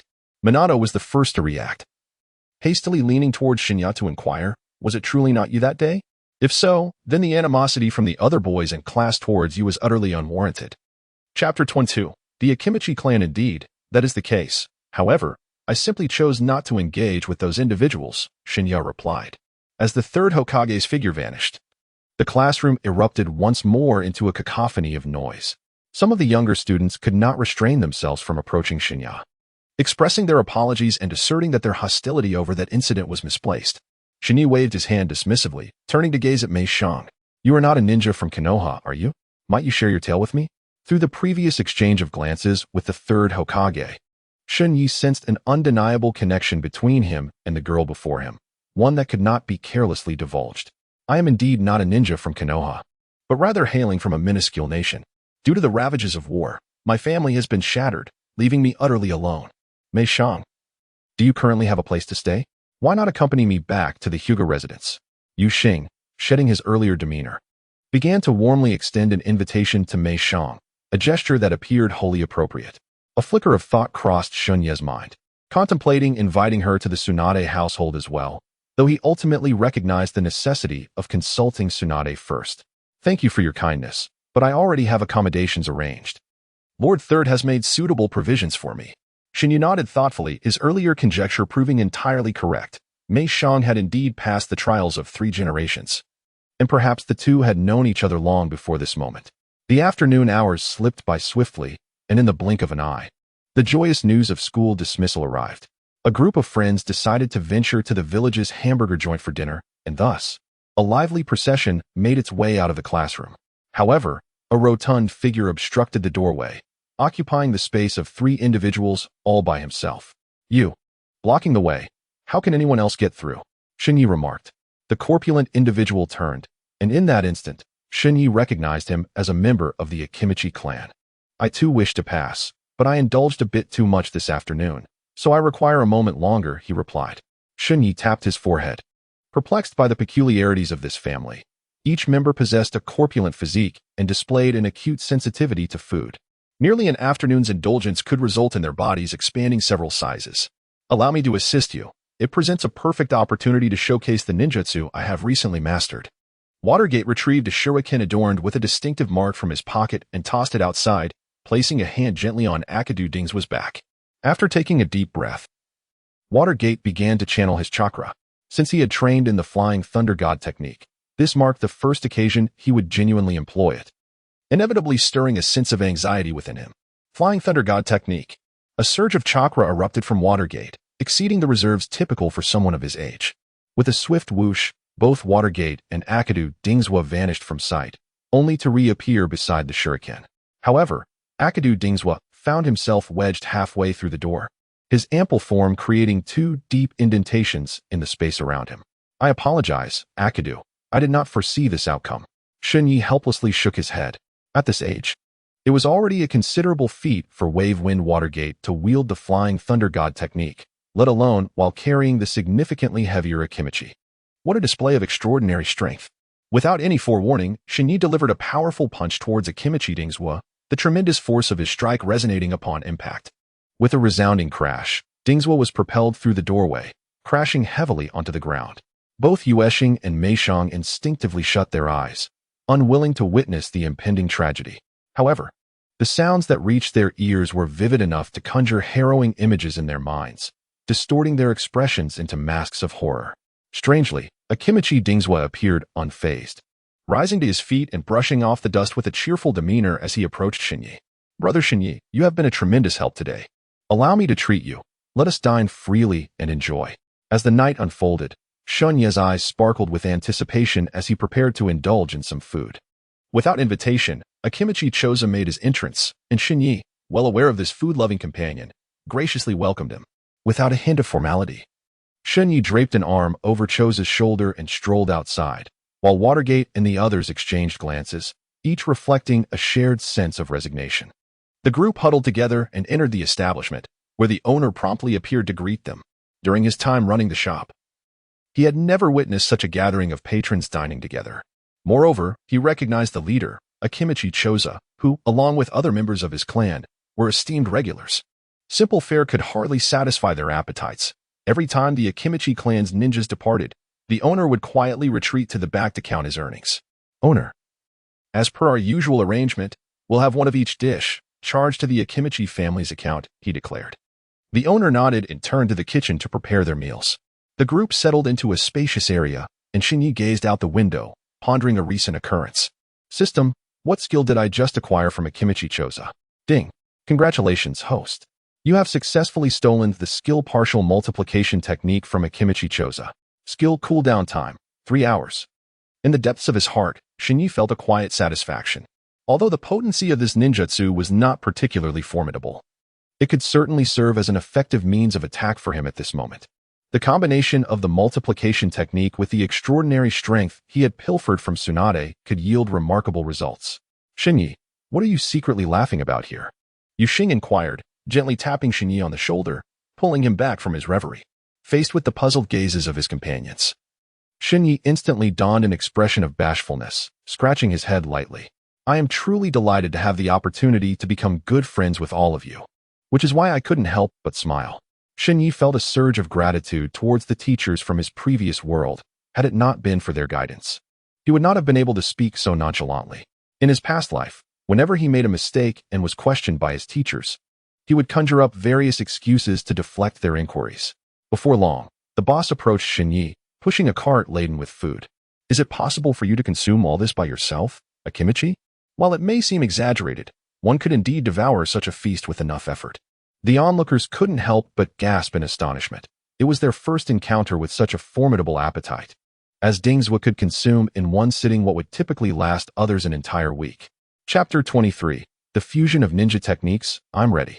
Akimichi Dingswa clasped his hands together in reverence, gazing at the spread before him, before entering into a whirlwind of consumption. In the span of mere breaths, the delectable dishes on the table diminished at a visually perceptible pace. Upon witnessing the unfolding scene, Shen Ye no longer hesitated. He swiftly seized the nearest chicken leg and brought it to his lips, fearing even the slightest delay would deprive him of this delight. Similarly, Lu Jiao and Mizuki acted with equal fervor, while only Yueshing and Meishang, the two young ladies, leisurely selected morsels to savor with delicate chewing. It truly seemed serendipitous for these children to encounter one another in this place. Suddenly, a ninja adorned with the insignia of another village entered their line of sight. Shen Ye lifted his gaze, and memories surged forth in his mind. He recognized him as a ninja from the Hidden Cloud Village, notable in his recollections for being part of the group that abducted Kushina Uzumaki in the original narrative. The abrupt appearance of these individuals surely harbored ulterior motives. What connection could there possibly be among us, as we are strangers? Our leader desires to escort Miss Meishang away, so it would be prudent for you to refrain from interference. Konoha's very own Minato Namikaze furrowed his brow, rising to position himself between Meishang and the ninja from the Hidden Cloud Village. Do you even comprehend that this is the territory of Konoha? How dare you speak so arrogantly? The incessant chatter of the children here is becoming irksome. Without further ado, the ninja from the Hidden Cloud Village extended a hand, intending to shove Minato aside, while the other reached out toward Meishang. Shen Ye emitted a cold snort, his body instantaneously appearing before the ninja from the Hidden Cloud Village, channeling his chakra into his fist. With the partial multiplication technique combined with immense strength, a series of resounding thuds followed as Shen Ye's arm swelled to the thickness of a tree trunk, unleashing tremendous power against the belly of the Hidden Cloud Ninja. With a thunderous crash, the adversary was propelled out of the house, tumbling several times before coming to a halt. The commotion promptly attracted the attention of patrolling ninjas from the Leaf Village, who swiftly surrounded the fallen foe. Simultaneously, a Leaf Ninja materialized beside Shen Ye. Is that the one you defeated? Who else could it be? You've seen it with your own eyes and still ask me? The Leaf Ninja scrutinized Shen Ye, unable to believe that such a diminutive figure could wield such formidable strength. Equally astonished was Akimichi Choza, who had a chicken leg dangling from his mouth. He recognized the partial multiplication technique. It was indeed a unique jutsu belonging to their clan. Before he could pose his questions to Shen Ye, they were all escorted by the patrolling ninjas towards the Hokage's office. The third Hokage, who had only recently parted from them, sat at his desk, carefully assessing the group before him, incredulous that they were responsible for such a significant disturbance. Third Hokage, might we discuss the situation regarding Meishang in detail? That individual intended to take Meishang away from the outset. Shinai paid no heed to the respect due to the third Hokage.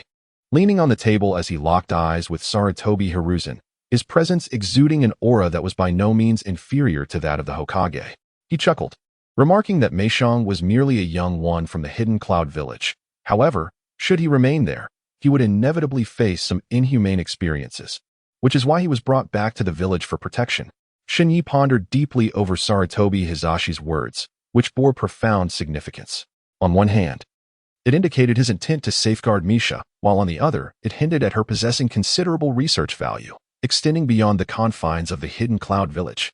As for the ultimate decision of Konohagakure, it shall depend on Misha's future development. Shen Ye turned to glance at Meishang.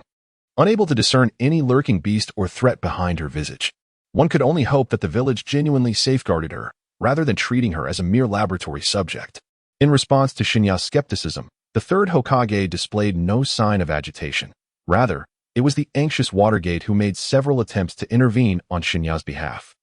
Regardless of the circumstances, Sarutobi Hiruzen held the esteemed title of the third Hokage, and such disrespect towards the Hokage was deemed unacceptable throughout the village. I am quite intrigued by the ninjutsu you employed today. Was it a remarkable fusion of innate strength and the secret techniques of the Akimichi clan? Shen Ye murmured in dismay, realizing that his unique ninjutsu had been discovered. Perhaps before he could adequately protect Meishong, he had unwittingly become a mere lab rat. With a swift glance, Shen Ye leaped back 2 steps, landing beside Akimichi Dingzhua. The formidable strength was a chakra manipulation technique imparted to him by his sister Tsunade, while the art of multiplication had, of course, been taught to him by Dingzhua. As he spoke, Shen Ye winked at Dingzhua, who, despite his usual absent-mindedness, instantly grasped Shen Ye's meaning. Indeed, it was during their time at the Ninja Academy that I had shared the ninjutsu incantations with Shen Ye, albeit I had not anticipated his ability to comprehend them in such a brief span. The third Hokage offered a slight smile, choosing not to expose the ruse shared between the two. It was thanks to these young children that today's events unfolded, so speak now of what reward you desire. Contributing to the village is our duty. If there are no further matters, we shall take our leave. Minato promptly ushered Shen Ye and the others out of the room. Exiting the Hokage's office without a moment's pause, the third Hokage rose and approached the window, gazing down at the small figures racing below. His focus unwaveringly fixed on Shen Ye. Once their silhouettes vanished from his sight, he returned to his seat. The relentless pace had left Akimichi Dingzhua breathless. Even as he attempted to halt Minato, leaning against a nearby tree to catch his breath. Why turn down a reward? We may have squandered a precious opportunity for training. Such opportunities will abound in the future. However, there is an unusual atmosphere in the office today. I sense it too. Let us all remain vigilant in the days to come. Shen Ye imparted a piece of advice before turning towards home. Yueshing glanced at the others and hurriedly caught up with Shen Ye, preparing to accompany him back. The pair, Lu Jiao and Shui Min, exchanged glances and shrugged, discussing their plan to escort Meishong home before returning to their own abodes, only to be met with Meishong's refusal. You two need not concern yourselves with me. Dingzhua requires your assistance far more than I do. I can manage on my own. Thus, the group parted ways. Shen Ye entered his home, collapsed onto his bed, and gradually closed his eyes. His mind wandered to the various behaviors exhibited by Sarutobi Izashi in the office that day, an instinct whispering to him that a conspiracy awaited him. It was then that Shen Ye realized the world was far more intricate than he had previously imagined. Chapter 24. Teach us in the early morning. Before Shen Ye had the chance to open his eyes, a chorus of shouts erupted from outside. Shen Ye, the sun is already up, and you're still in bed. Indeed, Shen Ye, we're all waiting for you. Hurry and get up. Shen Ye rubbed his eyes, feeling quite irritable at being abruptly awakened from a delightful dream. However, given that he was surrounded by close friends, he refrained from expressing his annoyance. After a brief tidying up, Shen Ye donned his clothes and stepped outside. What brings you all here so early? He inquired. The Ninja Academy is closed today, so we thought we would invite you to join us at the training ground for some practice. With a resigned glance at the two miscreants, Shen Ye could only shake his head in exasperation. If you two are determined to be subjected to my relentless training, so be it. Stretching lazily, he made his way towards the training grounds, while Lu Jiao and Minato exchanged knowing looks and shrugged, following closely behind.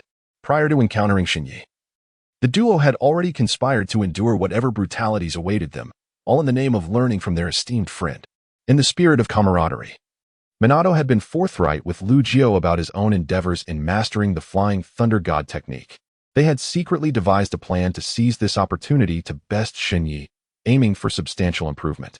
Before long, the trio arrived at the training arena, which was already teeming with people, making it quite a challenge to find a suitable spot to practice. Shen Ye, over here. Akimichi Dingzhua waved from a distance, surrounded by a vast expanse of open ground adjacent to a copse of trees. Ah, so you three had this all plotted from the start, Shen Ye mused.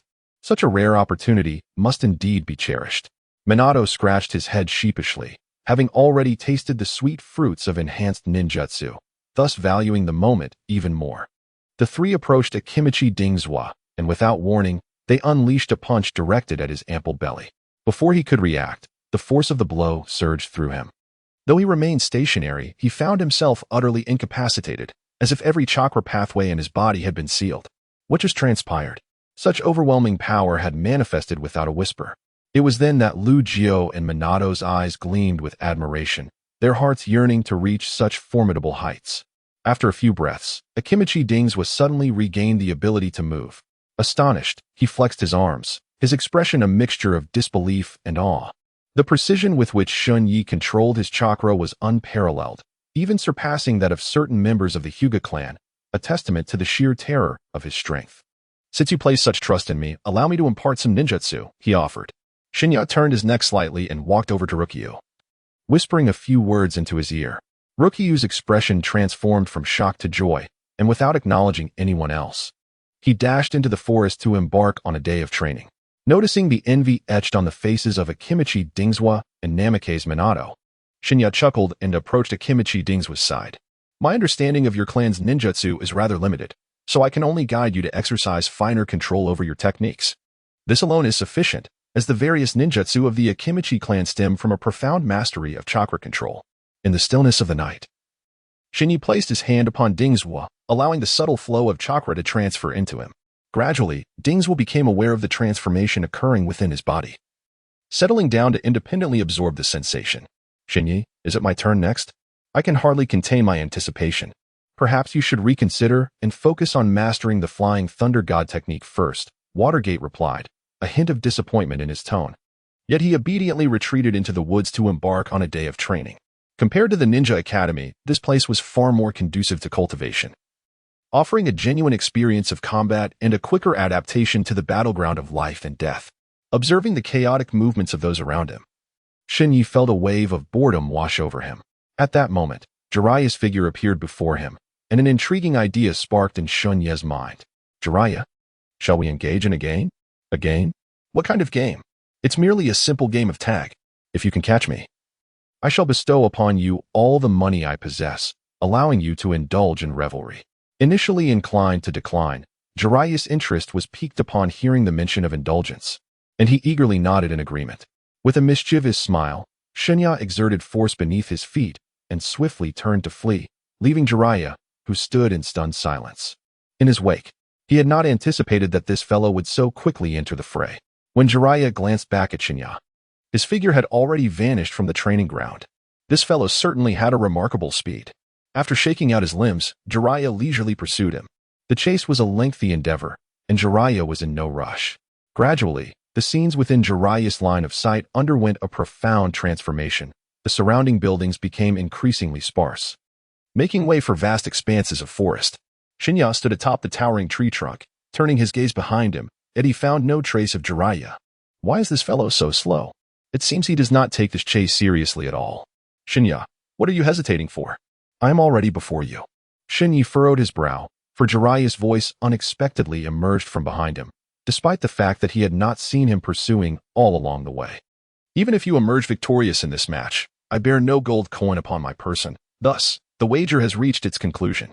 Shen Ye shrugged nonchalantly, having already devised all possible strategies upon encountering Jiraiya, unconcerned even if he were to lose the match. Jiraiya smirked, inwardly cursing Shen Ye's audacity. Suddenly, the atmosphere grew tense, the wind whispering ominously around them. The two exchanged a glance, instinctively drawing closer together. Such a disturbance suggested a formidable adversary. Perhaps it was the very individual they had long sought.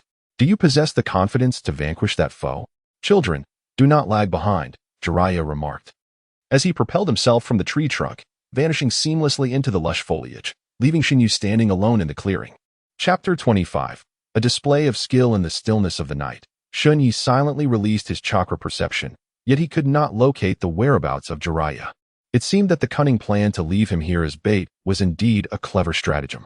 Although Shen Ye scoffed at such behavior, he remained motionless upon the tree trunk. The sounds around him grew increasingly louder, drawing nearer to Yi Xian.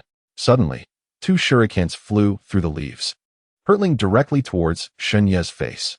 Shen Ye let out a soft snort, gently twisting his body as a shuriken sliced through the air, a whirlwind tearing across his face. It truly stung. One could only wonder what tremendous force that fellow had exerted. Rubbing his slightly burning cheek, Shen Ye fixed his gaze upon a direction within the woods, discerning that the individual was lurking just behind. Come forth, you who only indulges in furtive antics. Have you already been discovered? It is a pity that your companion managed to escape. Otherwise, after having dispatched 2 ninjas from the Hidden Leaf Village, you could have returned triumphantly to report your success. A robust figure gradually emerged, adorned with the forehead protector of the Hidden Cloud Village. Shen Ye locked his brows in contemplation. Recently, individuals from Union Village had appeared one after another. Could it be that a conflict was brewing between these 2 villages? However, based on his understanding of the original narrative, it was precisely the time when all the ninja villages were poised for action. No one wished to be the first to shatter this unwritten rule. With another figure present, it would be most regrettable to let him escape. Jiraiya leaped gracefully to position himself behind that individual, with the 2 of them flanking the ninja from Union Village. All we need to do is to hold him off for a while. I have already disseminated the information, and reinforcements from the village will arrive shortly. Shen Ye nodded slightly, understanding that Jiraiya's words were merely intended for the ears of the Hidden Cloud Village ninja. In this desolate wilderness, given Jiraiya's current abilities, he was unable to convey any messages from afar. The ninja from the Hidden Cloud Village scoffed disdainfully, as if he had just heard the most absurd joke. He was well aware of Jiraiya's identity as one of the legendary Sanin, possessing formidable strength. However, he held an unwavering confidence in his own abilities, believing that even if he were to be outmatched, he could still escape unscathed. As for Shen Ye, he regarded this individual with utter indifference.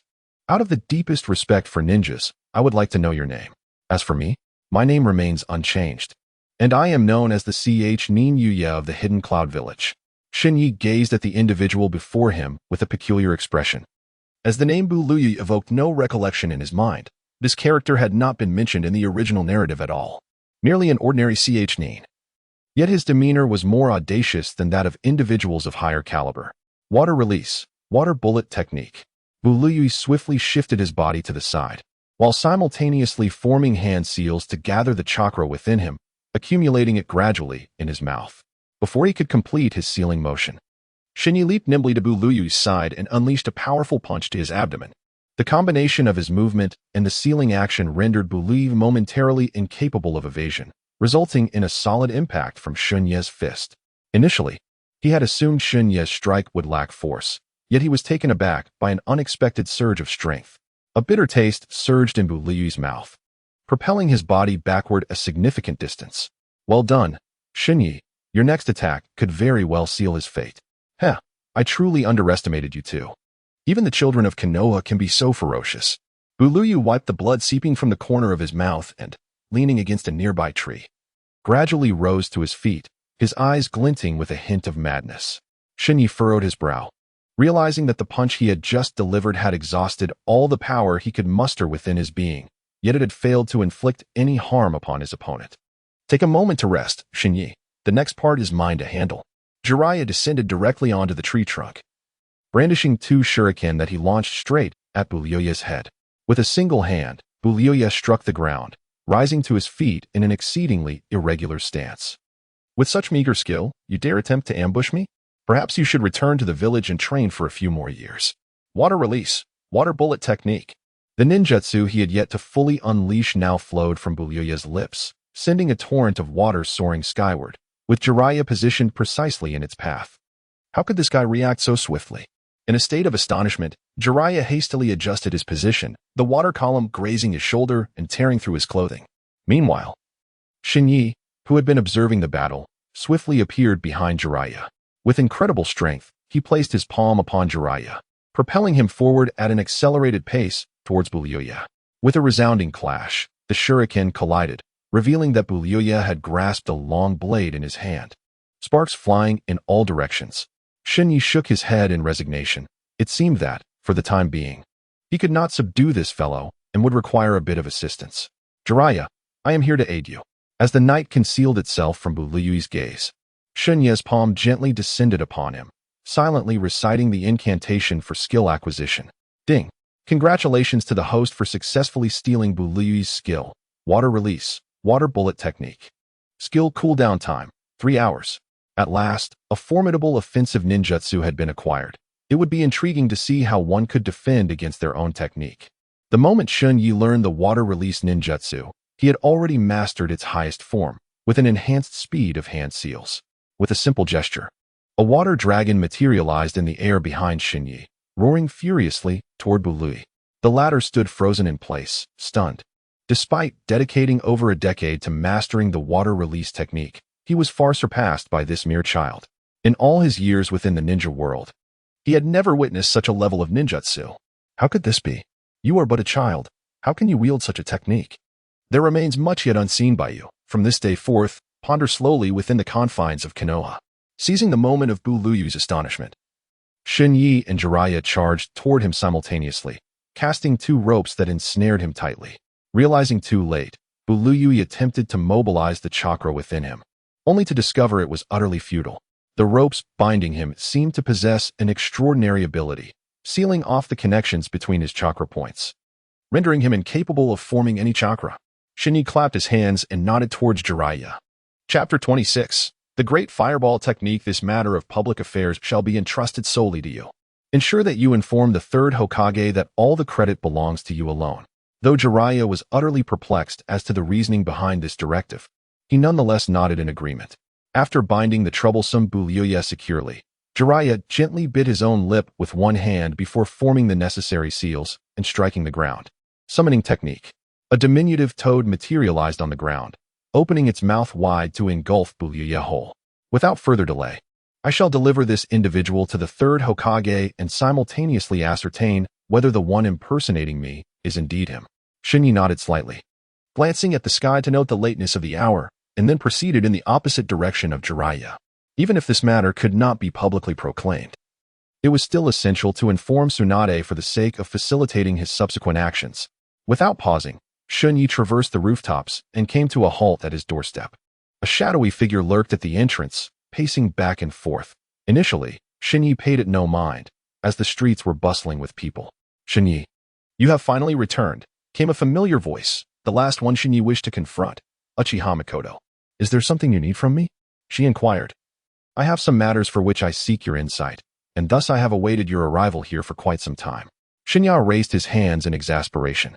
Although Mikoto possessed an exceptionally sweet appearance, she harbored persistent doubts about being a voyeur, which led her to refrain from engaging further.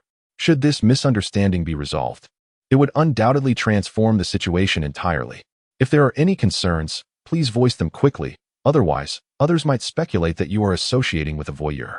Shen Ye deliberately provoked Mikoto, anticipating a flurry of retorts. However, to his surprise, she suddenly fell silent. I am curious whether the sudden enhancement of Watergate and Shika's ninjutsu is in any way connected to you. If it is, how so? If it is not, what then?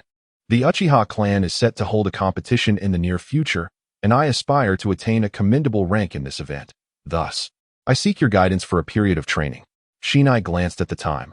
It had only been about 10 minutes since he had employed his thieving skill, and he was not yet able to invoke it again. Come here early tomorrow, he instructed before pushing the door open and returning to his home. Tsunade was in the room, diligently organizing some documents. Upon seeing her adopted brother return, she set aside her tasks and turned to greet him, arms wide open, ready to envelop Shinai in a warm embrace. However, Shinai, with a stoic expression, pushed her away, leaving Tsunade utterly perplexed. Typically, Shinai would cling to her side, making this rejection of affection a first. What has transpired, Shinai? She inquired. Today, I encountered a ninja from the Hidden Cloud Village while with Jiraiya, and we managed to capture him. Tsunade nodded, a look of satisfaction crossing her face as she affectionately ruffled Shen Ye's hair. Given her understanding of Jiraiya, had he faced that individual alone, there was a significant chance he would have let him go. It was undoubtedly Shen Ye's presence that provided the keen insights leading to their successful capture of the enemy ninja. This is a positive development for you. Experiencing combat prior to officially becoming a ninja is invaluable. However, I cannot ascertain whether that individual was an imposter of Jiraiya. Could it be that the enemies of Konohagakure are increasing? Tsunade paused, realizing that Shen Ye's earlier actions stemmed from genuine concern for the village's safety. She quickly bent down and enveloped him in her embrace. Rest assured, regardless of how many adversaries we face, I will protect you with all my might. Shen Ye nodded slightly, leaning against Tsunade's shoulder in a state of desolation, savoring the warmth emanating from her hands. The following morning, the voice of Uchiha Mikoto echoed from outside the room, abruptly rousing Shen Ye from his slumber. What had begun as a delightful dream nearly transformed into a nightmare due to Mikoto's call. This little girl is indeed punctual. It is best not to keep a lady waiting. Although Shen Ye often presented a roguish demeanor, he inherently possessed a gentlemanly charm. Our objective today is the training ground. If you manage to arrive there before me, I shall impart to you a formidable ninjutsu. Is this true? Mikoto's astonishment barely registered before she realized that Shen Ye had already dashed out, driven by her desire for self-improvement and a commendable performance in future competitions. Mikoto resolutely trailed behind Shen Ye as they raced towards the training area. However, as time passed, the distance between them began to widen. This fellow certainly holds a grudge, yet he seems somewhat unfamiliar with the layout of the village.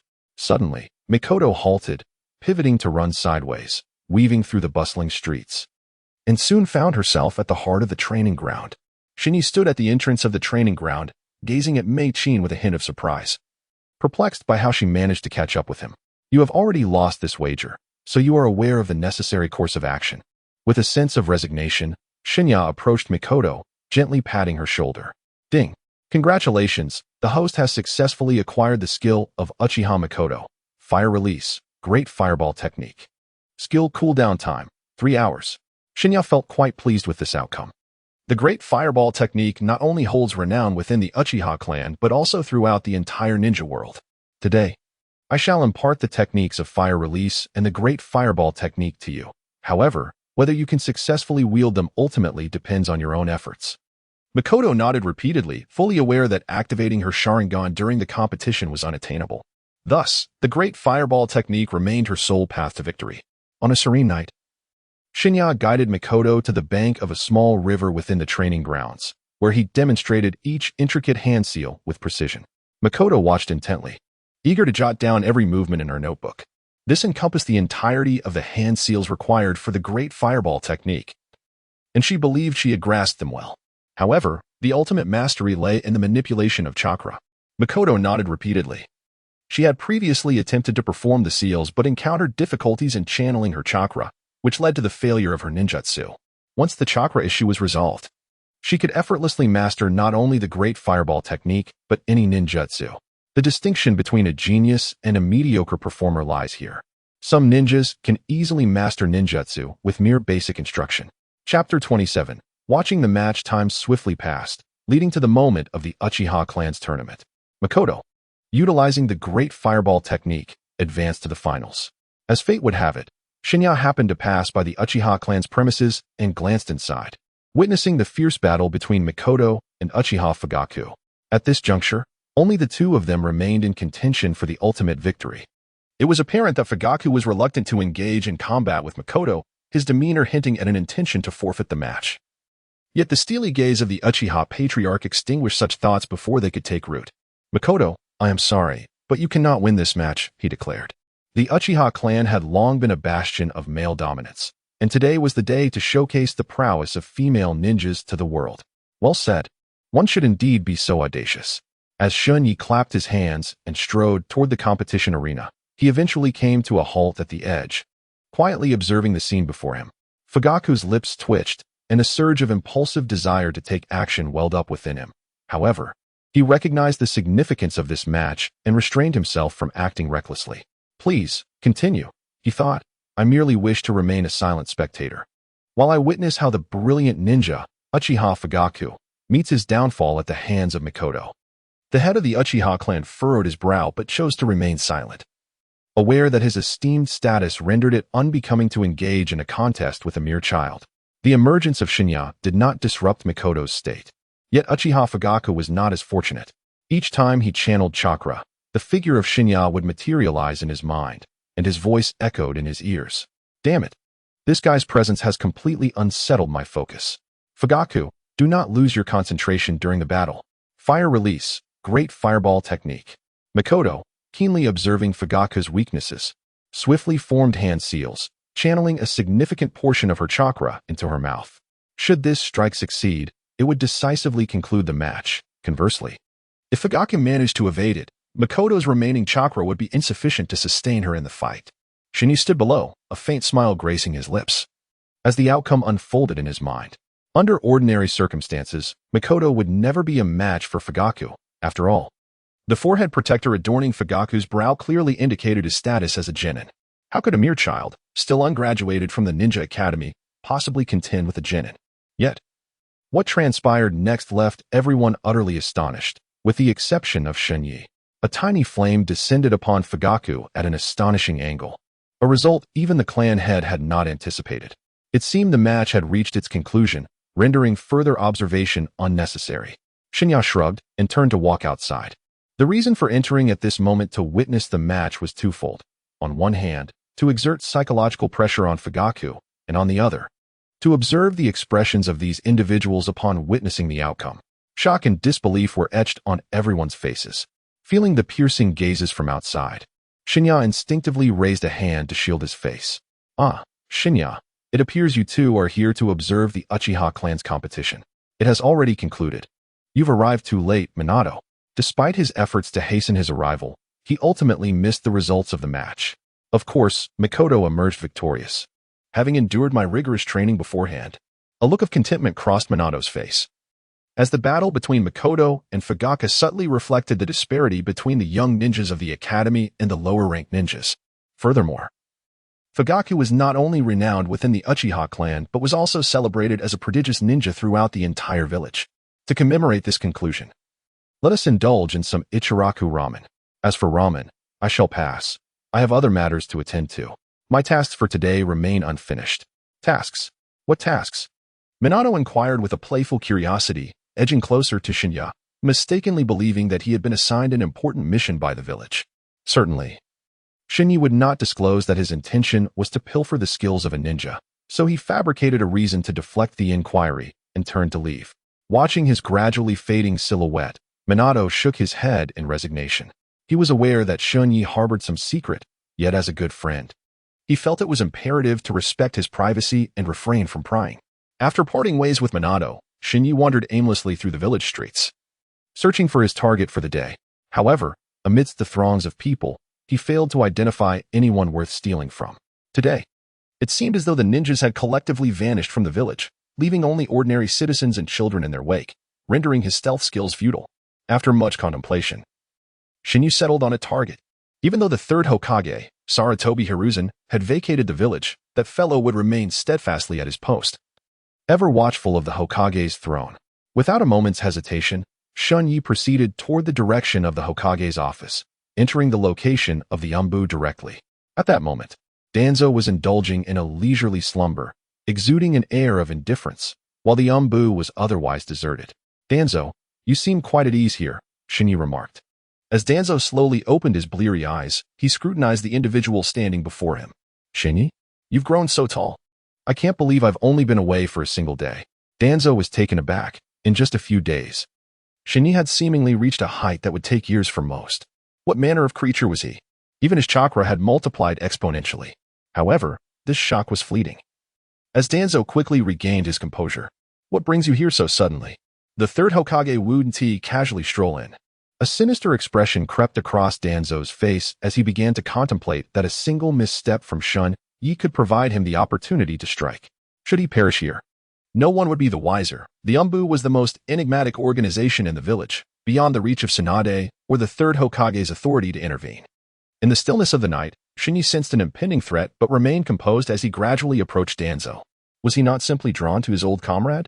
As he spoke, Shen Ye placed a hand upon Danzo's shoulder, who remained completely oblivious to any unusual behavior. Lacking a suitable rationale, Danzo found it difficult to express his discontent, instead returning Shen Ye's greeting with a forced smile. Hearing such words from this insolent youth felt insincere. He should just speak plainly about what was troubling him. Indeed, there was a matter that required assistance, and only he was suitable for it.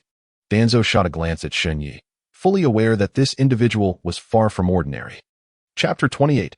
Ancient ninjutsu. You have surely heard of the impostor claiming to be Jiraiya, whose existence has been a source of great distress in my life. Is he harassing you? Danzo scoffed. Nonsense.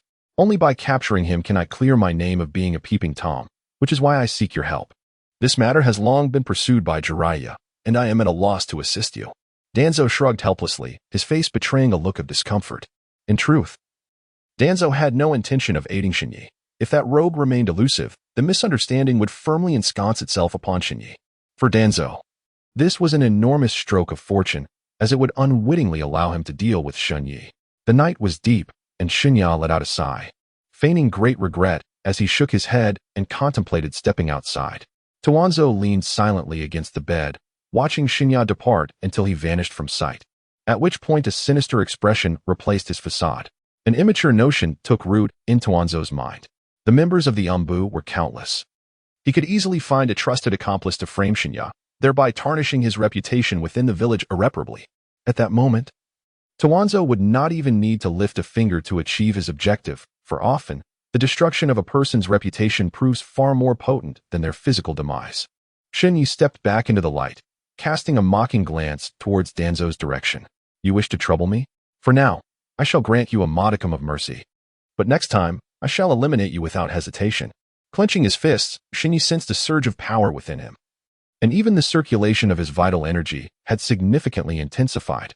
Consequently, he hastily inquired of the system regarding the skill he had appropriated from Danzo.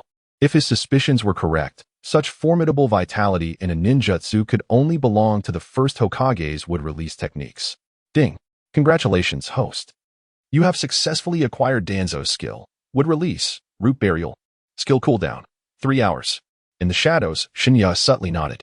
This time, not only had he successfully stolen an offensive ninjutsu, but he had also fortified his own physique. His curiosity regarding the potency of the ninjutsu acquired from Danzo, who had implanted the first Hokage's cells into his own body, was insatiable.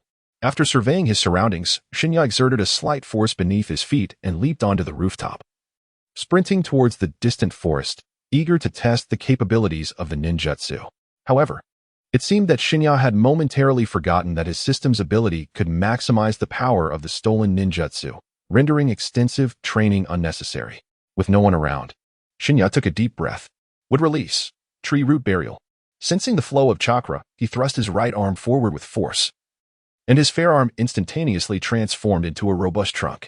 Countless plants before him were ruthlessly ensnared and annihilated by this trunk. As the trunk slowly fell to the ground, Shen Ye's delicate arm re-emerged, now even smoother and more flawless than before. Yet, at that moment, Shen Ye could only utilize the technique once, as the residual chakra would not permit a second deployment in the short term. Even drawing upon the Sage Mode chakra would require several hours before he could unleash it again. Thus, caution was imperative. Little one, you are capable of wielding the first Hokage's would-release ninjutsu. It seems Lord Danzo was not mistaken. You are destined to become a menace. A masked figure appeared before Shen Ye, arms crossed and leaning against a grand tree. Shen Ye scrutinized the figure before him, realizing that this was indeed the individual who had once taken Yuxing hostage. It became evident that Danzo's intentions had never been pure. As a ninja of Konohagakure, do you still choose to serve Danzo with unwavering loyalty? The orders bestowed by Lord Danzo were merely to observe you during this period. However, it appears that your life can no longer be spared. Since I am but a soul on the brink of death, might I be granted the privilege of witnessing your true visage? The masked figure nodded subtly and slowly removed the mask from his face, revealing his genuine identity. Shen Ye swiftly pondered the information regarding the figure before him, striving to uncover his most immediate weakness, unwilling to squander any more time with this individual. Having previously employed the would-release technique, the root burial, he had fully recuperated during this interval, yet he was still not at his peak condition. Aside from Lord Danzo, you are the second person to witness my true form. You may rest assured in your impending demise. By done, do you truly believe I am unaware of the workings of the Anbu? The enigmatic figure of Shen Ye chuckled softly, a smile gradually unfurling across his face as his expression softened. Now, it was Bai Dun's turn to feel the tension rise within him. In the entirety of the village, he bore only the codename associated with the Anbu. The name Bai Dun had been sealed away since the moment he entered this clandestine organization, never to be spoken of again. Who exactly are you? How do you possess such confidential knowledge? Perhaps you should descend below and inquire with the fallen ninjas. They might just reveal the answers you seek. In the depths of the night, Shen Ye stepped back with his right foot, channeling his strength into his left fist, and struck fiercely towards Bai Dun. This was the technique of amplifying monstrous strength. His colossal fist lingered in the air, generating a powerful gust that surged towards Bai Dun. The wind swept through Bai Dun's hair, causing it to billow backward, and he instinctively narrowed his eyes. Having already suffered once, Would I truly be intimidated by the same ninjutsu a second time? Water release, water flow wall. Bai Dun swiftly formed hand seals and slammed his palms onto the ground, conjuring a towering wall of water that effectively blocked the oncoming gale. Shen Ye nodded slightly, recalling that the last time he managed to scare him away was due to a sudden ambush. It was evident that he had been observing him for quite some time. However, after a few breaths, a massive gash appeared in the water wall, a clear indication of the secondary attack's impact from his immense strength. Before Bai Dun could react, he was struck by the force, his body propelled backward over a considerable distance. In such a brief moment, your power has surged remarkably. Today, I shall ensure you do not leave this forest alive. As for you, my secret has been uncovered, so it would be prudent for you to meet your demise. Without intending to grant Bai Dun a moment's respite, Shen Ye charged forward, shuriken in hand, the metallic clang resonating through the air. Despite not having graduated from the Ninja Academy, Shen Ye engaged Bai Dun, a Chunin, in a fierce exchange. Were any other ninjas present, they would undoubtedly be incredulous at Shen Ye's ability to execute such attacks, with each strike compelling Bai Dun to exert his utmost effort. In Chapter 29, Chakra Consumption, Bai Dun's strength suddenly intensified as he forcefully repelled Shen Ye with his shuriken. Simultaneously, he discarded the shuriken on the ground, his hands rapidly forming seals. Shen Ye struggled to discern Bai Dun's movements. Retreating, he found himself unable to react adequately, resorting to channeling chakra beneath his feet to halt his backward motion. Wind release, gale palm. Bai Dun's palm manifested two visible whirlwinds, which, upon leaving his grasp, expanded tremendously, hurtling towards Shen Ye. This individual could indeed wield two different elemental ninjutsu. It was no wonder he had become a member of the Anbu. Shen Ye furrowed his brow tightly, realizing that he had consistently underestimated this individual. Now it seemed he lacked absolute confidence in subduing him. However, the situation had already unfolded. Releasing Bai Dun would cause his mastery of wood release to erupt instantaneously. The third Hokage, that old schemer, had unknown intentions.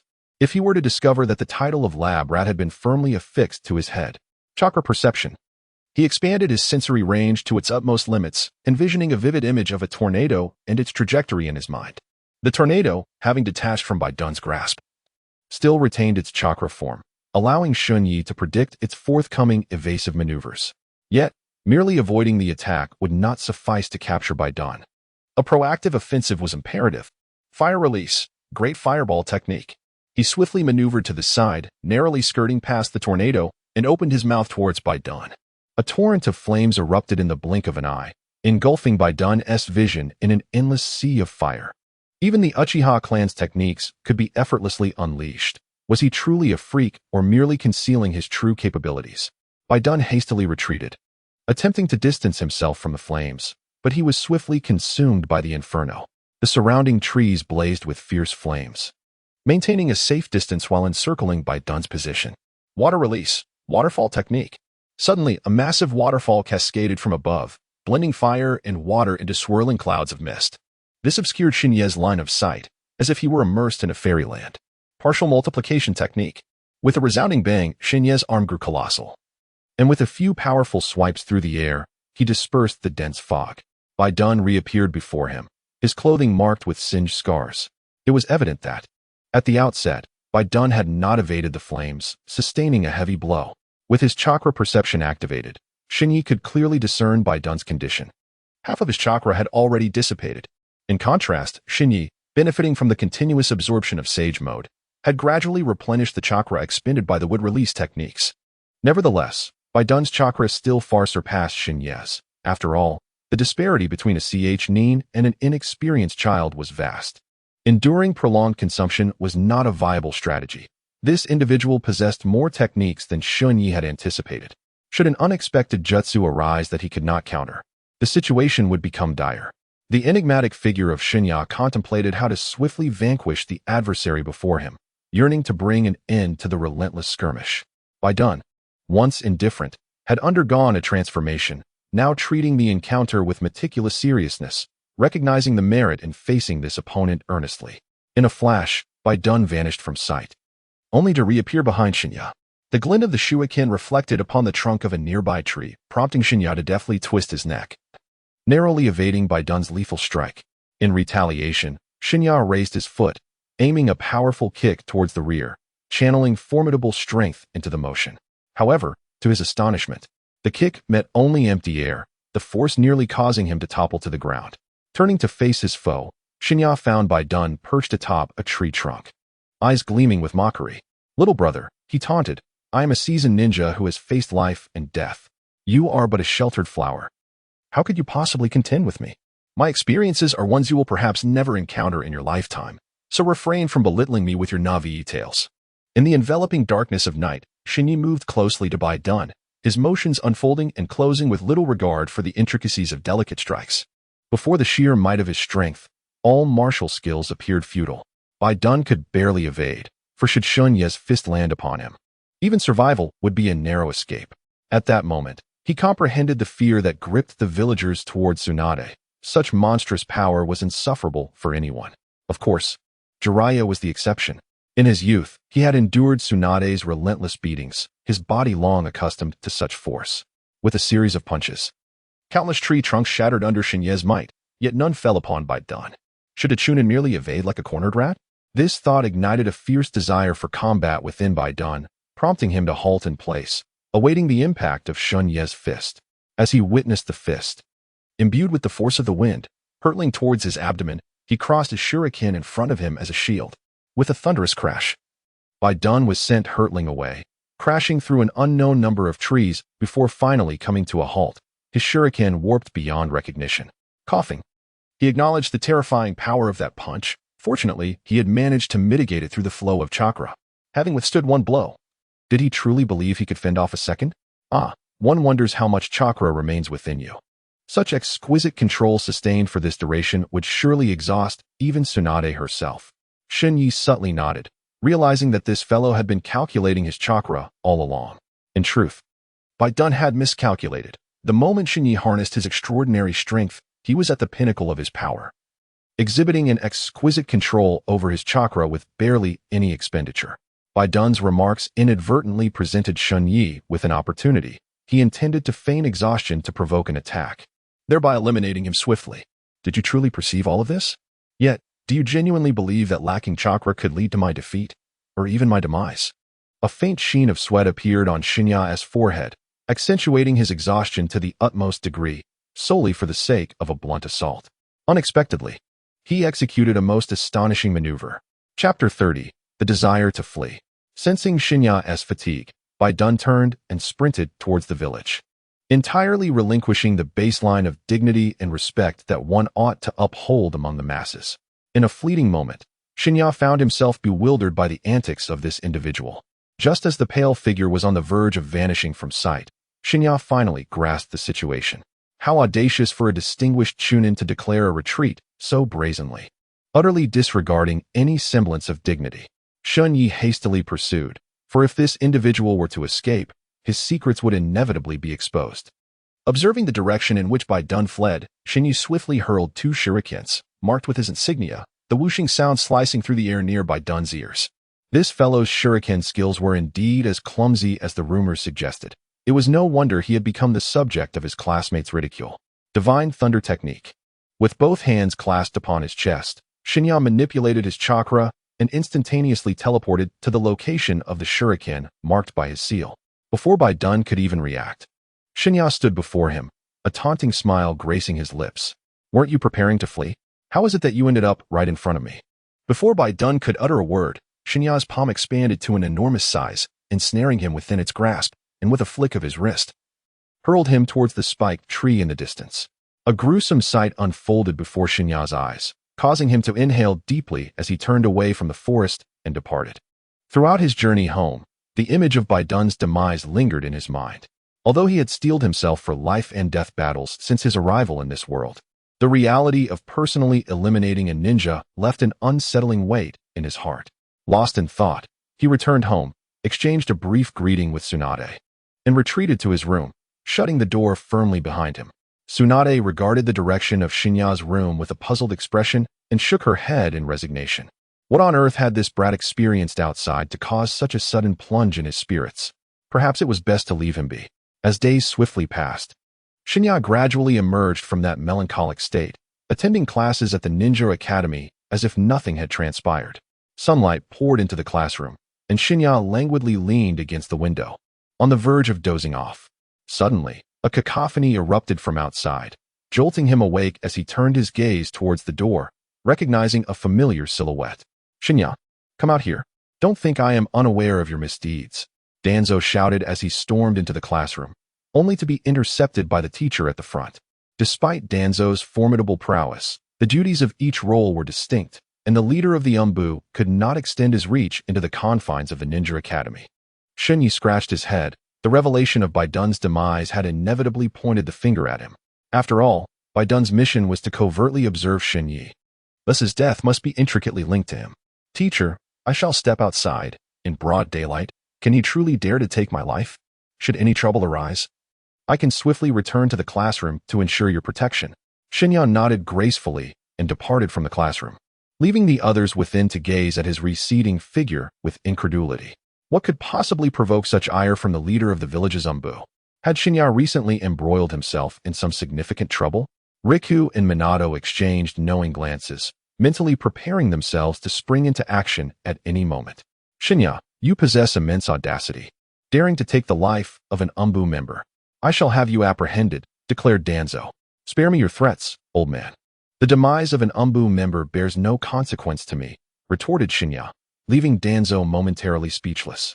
He could not possibly disclose his covert dispatch of White to observe the situation. With the severance of their connection, White's death could not be attributed to Shen Ye, rendering any attempt to detain him futile. "Wait for me," Danzo spat, before exiting the Ninja Academy with a determined stride, seemingly en route to the Hokage's office to seek clarification. Shen Ye, however, felt no trepidation. The third Hokage, with his cunning mind, would likely refrain from taking any action even if suspicions were cast upon him. After Danzo's departure, Shen Ye chose not to return to the classroom. He intended to enjoy a peaceful slumber under the warm sunlight, yet Danzo's interruption thwarted his plans. "Teacher, my spirit has been somewhat rattled. May I return home to rest?" he inquired. "Riku and Minato, accompany Shen Ye. I fear there may be dangers along the way," the teacher instructed, fully aware of Danzo's vengeful nature, thus enlisting Riku and Minato to ensure Shen Ye's safe passage home. Once outside the academy, Riku and Minato could no longer contain their curiosity and eagerly pressed Shen Ye for the details of the unfolding events. Shen Ye recounted the demise of the Anbu members to these two individuals, meticulously omitting any reference to his own entanglement with that man, clarifying all his connections. It appears that the actions were indeed instigated by that individual. How could the old stalwarts of the village fail to comprehend this? It was a matter that could have been resolved with such simplicity. Indeed, the adversary we encountered remains at large, and now, tragically, even the Anbu members have fallen victim. However, this development may prove beneficial, as Danzo will surely join the ranks in pursuit of him, thereby affording us a considerable amount of time. The embodiment of the Divine Knight nodded, yet his mind was preoccupied with another matter. Who exactly was the individual he had encountered that day? In his recollection, he had crossed paths with that person more than once. Aside from a genuine confrontation, that individual remained remarkably tranquil, though their gaze consistently lingered upon him. Could it be that the enigmatic system within his mind had been uncovered by that person? Surely, such a being could not exist in this world. You both must exercise caution. That individual has yet to be apprehended. I shall take my leave now. Shen Ye lingered at the threshold of his home, watching as Riku and Minato vanished around the corner of the street. Rather than entering his chamber, he turned and walked towards the forest. The specter of death had already unveiled its presence, and the third Hokage was dispatching ninjas to seek out any traces left behind. Shen Ye felt compelled to guide them with a subtle touch. Indeed, the perimeter of the forest was encircled by several ninjas, their faces obscured by masks, suggesting they were members of the Anbu. Observing from a distance, Shen Ye refrained from approaching recklessly. Under Danzo's leadership, these individuals had already marked Shen Ye as their primary adversary. Even within the village, they would not treat him kindly. It appeared that he would need to devise an alternative method for guidance. Pondering what the old man of the third Hokage was up to. Chapter 31. Traces having departed the forest, Shen Ye made his way directly to the office, intent on gauging the third Hokage's sentiments. Upon pushing open the door, he found the third standing quietly by the window, gazing into the distance, seemingly lost in thought, unaware of Shen Ye's presence. "Third Hokage, what occupies your thoughts?" "Oh, it is Shen Ye," the third replied with a warm smile, his expression revealing nothing, as if no ninja had perished in the village at all. Shen Ye took a few steps forward and seated himself at the table. Today, Danzo unexpectedly appeared at the academy, alleging that his Anbu members had been slain and pointing all evidence towards me. Is such a situation truly possible? It seems I must seek out that individual for a thorough discussion. Does the third Hokage remain unaware of this matter? I have already dispatched personnel to cordon off the area and am currently searching for evidence. Have there been any discoveries? The third elder appeared hesitant to speak, then gently shook his head. In the depths of Shen Ye's heart, there lingered a concealed affection, a sentiment so profound that even upon uncovering evidence, he would refrain from directing suspicion toward himself. After all, the only traces of ninjutsu discernible were those of wood release. Yet, within the vast expanse of the ninja world, practitioners of wood release were predominantly found among the Anbu, leading to the conclusion that the issues lay within their ranks. That individual had grown increasingly audacious, making appearances in public and even commencing assassinations of ninjas within the village. The third Hokage nodded, acknowledging that, for now, the deaths of Anbu members could only be attributed to that elusive figure who remained untraceable. The objectives of Shen Ye have been achieved. Apart from Danzo, no one harbors suspicions regarding him. After all, to everyone else, Shen Ye is merely a child. Even though he once triumphed over Uchiha Tami, a lower-ranking ninja. In some training sessions, this does not imply he possesses the capacity to defeat a Chunin. Historically, no individual has ever transcended 2 ranks in combat. Jiraiya has intensified his search efforts, believing that it will not be long before this individual is apprehended. One can only hope that no further dangers befall the village. With that thought, Shen Ye rose and prepared to leave the office, having attained his goal, rendering any further presence unnecessary. Just after exiting, a suspicious figure darted past him. Strikingly familiar, the audacity of this individual to eavesdrop here raises questions about the village's defenses. Initially inclined to pursue and ascertain the situation, Shen Ye reconsidered and abandoned the idea. In this moment of urgency, it only reinforced Danzo's conviction that he is indeed the adversary responsible for the death of Hokage. Remaining composed is essential. Shaking his head, Shen Ye strolled leisurely towards home and fortuitously encountered Jay by the roadside. Shen Ye, has Danzo been giving you trouble? How is it that you have heard about this matter? Has it already spread throughout the village? Indeed, members of the Anbu have come to investigate within the clan, discovering traces of ninjutsu in the forest. Shen Ye waved his hand, surprised by Danzo's evident concern for the casualties this time. It seemed he was determined to act against him. However, had it not been for the prior animosity between Danzo and Shen Ye, he would hardly have cast his gaze upon such a young child. After all, he was a formidable Chunin, and if it were him who had eliminated others, he would not have concealed his actions. Dings stroked his chin, wholeheartedly agreeing with Shen Ye's perspective. To eliminate a Chunin during their time at the Ninja Academy could indeed be deemed a mark of genius among geniuses. The village would not turn against a prodigious ninja over the loss of a mere Anbu member. Such is the harsh reality of the ninja world. The two walked side by side, united by a common goal, to savor a bowl of Ichiraka ramen. Dings, concerned that Shen Ye might bear a psychological burden, took the initiative to treat him, believing that there was nothing that could not be resolved through the simple act of eating. Coincidentally, Shen Ye felt a pang of hunger and quietly accepted Dings' offer. As he gazed upon the steaming bowl of ramen before him, Shen Ye intended to challenge Dings to a contest of speed, but upon turning his head, he found Dings contentedly patting his own belly. Noticing Shen Ye's perplexed expression, Dings sheepishly scratched his head and set down the bowl of ramen he had just taken from Ichiraku. Do not be astonished by my speed. This is simply how I am. I shall accompany you slowly for this bowl. It is quite all right. Feel free to indulge quickly if you wish. I can keep pace. In the depths of the night, Shen Ye took a deep breath and swiftly devoured all the ramen. Savoring each bite, Dings' eyes sparkled with admiration as he gave Shen Ye a thumbs up. It was the first time he had encountered someone who could match his pace so closely, further deepening his respect for Shen Ye. The scene of the two indulging in ramen was rather peculiar, reminiscent of fierce bandits. Were it not for Yi Li's extensive knowledge, he might have mistaken these two for oddities obstructing his business. Dings, have you kept up with your recent training? Control of chakra must never wane. Even for a day. Rest assured, Shen Ye, as I have been diligently practicing every day as you suggested. The Akimichi clan is poised to flourish under my guidance. Shen Ye nodded slightly. In the original text, the ninjutsu of the Akidu clan did not possess formidable lethality. However, Upon direct engagement, it became clear that their understanding of their own techniques was insufficient. The body duplication technique, when executed with precision, could yield unexpectedly remarkable results. Shen Ye was prepared to gradually impart this knowledge to Akadu Dingsua, thereby strengthening both the clan and the village, while simultaneously acquiring a capable ally by his side. "Have we met somewhere before?"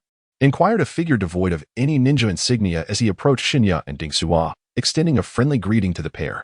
Dingsua tilted his head slightly to glance at Shen Ye, as he had no recollection of this individual, which indicated that the stranger must have been addressing Shen Ye. Shen Ye furrowed his brow. Although the countenance of the individual before him was utterly unfamiliar, he recognized his identity, disguised with a different visage. "Do you comprehend how desperately the village yearns to capture you? What nonsense are you spouting, little one? I merely passed by and noticed the two of you looked somewhat acquainted." "Oh, is that so? Yet we have never crossed paths with you." Shen Ye nonchalantly shrugged, his gaze fixed upon the individual before him, intrigued to discover how long this fellow could maintain his fade. Chapter 32. I have found you at this moment. Ninjas were dispersed throughout the village, comprising both ordinary shinobi and members of the Anbu. Their purpose was twofold: to apprehend the enemy that had infiltrated the village and to surveil Shen Ye on behalf of Danzo. The man standing before Shen Ye seemed oblivious to the unfolding events within the village, displaying a restless demeanor. "Dingsua, do you think if we were to engage in a brawl right now, the surrounding ninjas would apprehend us?" Dingsua scratched his head, perplexed by Shen Ye's sudden inquiry, yet instinctively nodded in agreement.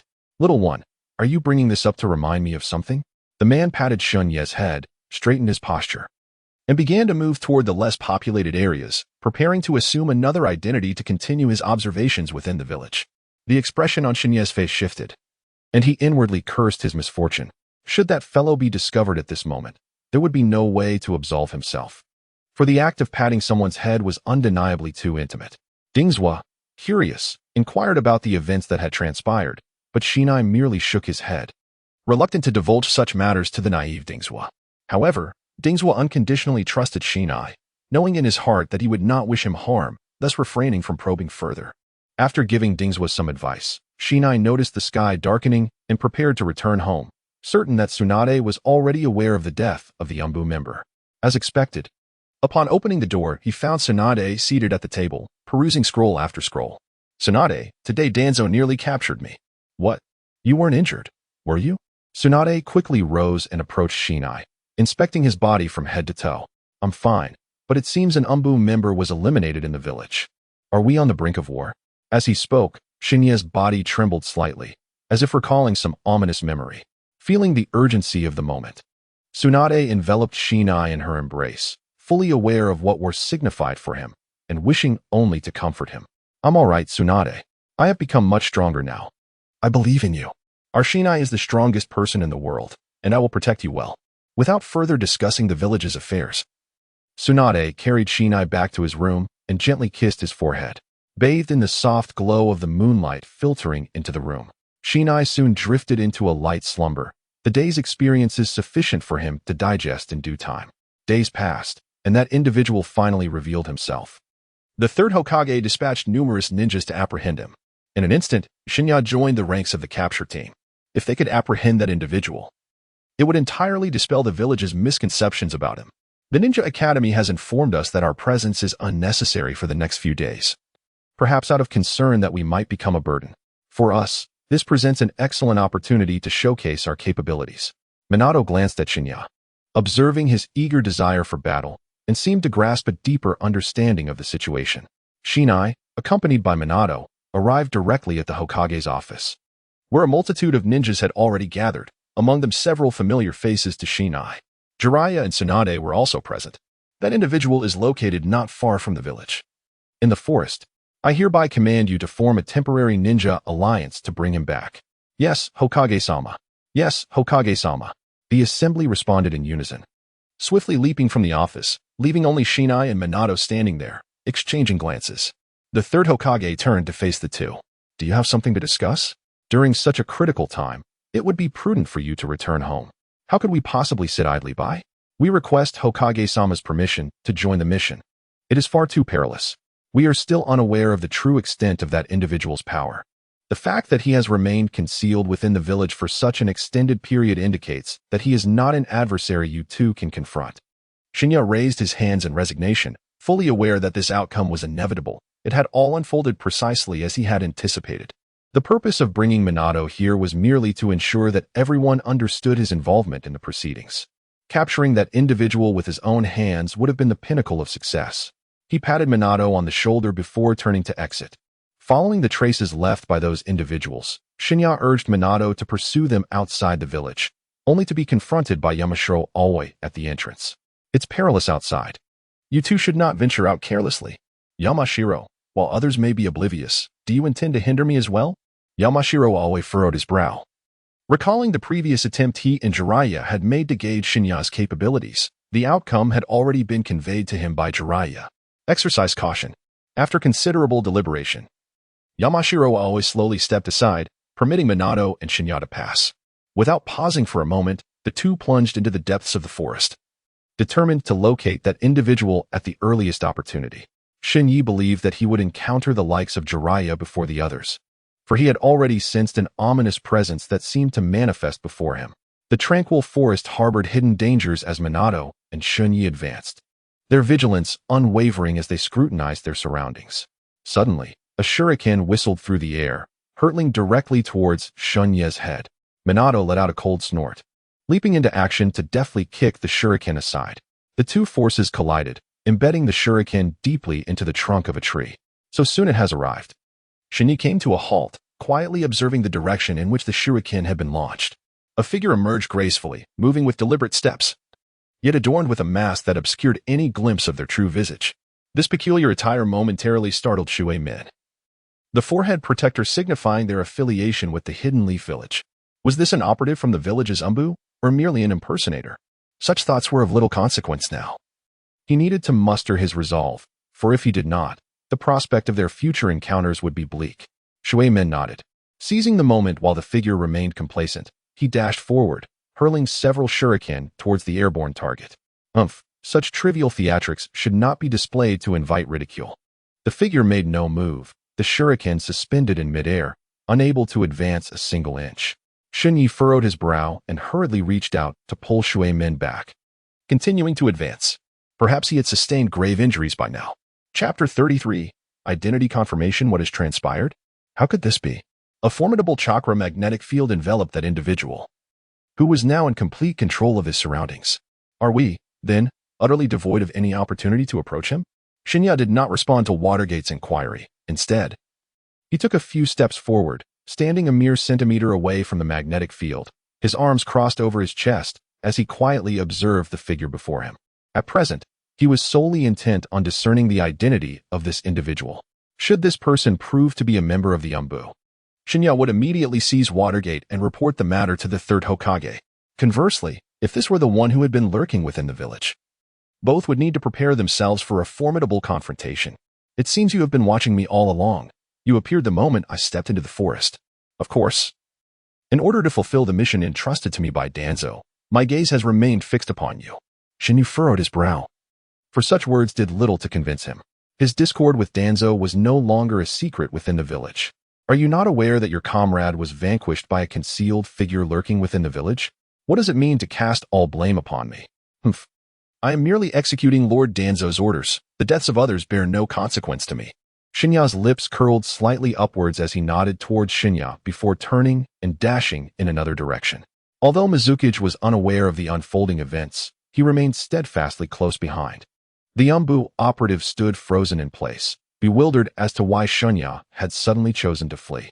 Their journey was marked by an absence of conversation, until the figures of Konoha's shinobi came into view, prompting the duo to gradually reduce their pace.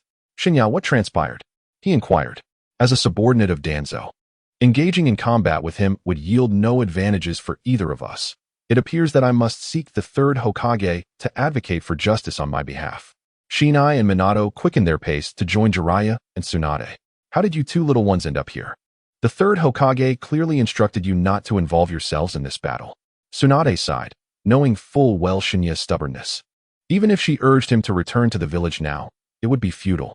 On the contrary, Straying away from the main forces of Konoha would only render the two children more perilous. Stay close. In the tense atmosphere of war, Tsunade issued a few reminders before the team pressed onward. According to intelligence, that individual was not far ahead. As time passed, everyone remained on high alert, prepared to engage in combat at any moment. Suddenly, a gust of wind swept through, prompting Tsunade to raise her hand, signaling the team to halt. They spread out, encircling Minato and Shen Ye. It appeared to be a barrier. Evidently, their opponent had made ample preparations for them. Leave the barrier to me. As long as I locate the core, I can easily dismantle it. A seemingly unremarkable ninja emerged from the crowd. Shen Ye had no recollection of this individual. Yet the enormous pack he carried piqued his interest. With a few agile leaps, he reached the edge of the barrier and retrieved several small devices from his backpack, arranging them meticulously. Ninjutsu, barrier destruction technique. The silent battle commenced quietly, as the air around them trembled. Within Shen Ye's perception, the barrier appeared to be gradually dissipating. Both Tsunade and Jiraiya remained intensely focused on their surroundings, their expressions betraying no signs of concern, even as the barrier neared its end. Was this the composure that a true ninja ought to possess? Unruffled in the face of adversity, it seemed there remained much for them to learn. This was hardly the time for self-aggrandizement. Learning was paramount. Minato nodded, initially believing that Shen Ye's fervent desire to prove himself stemmed from a need for vindication. However, he now realized that such a notion was overly simplistic, and he couldn't help but hold Shen Ye in higher regard.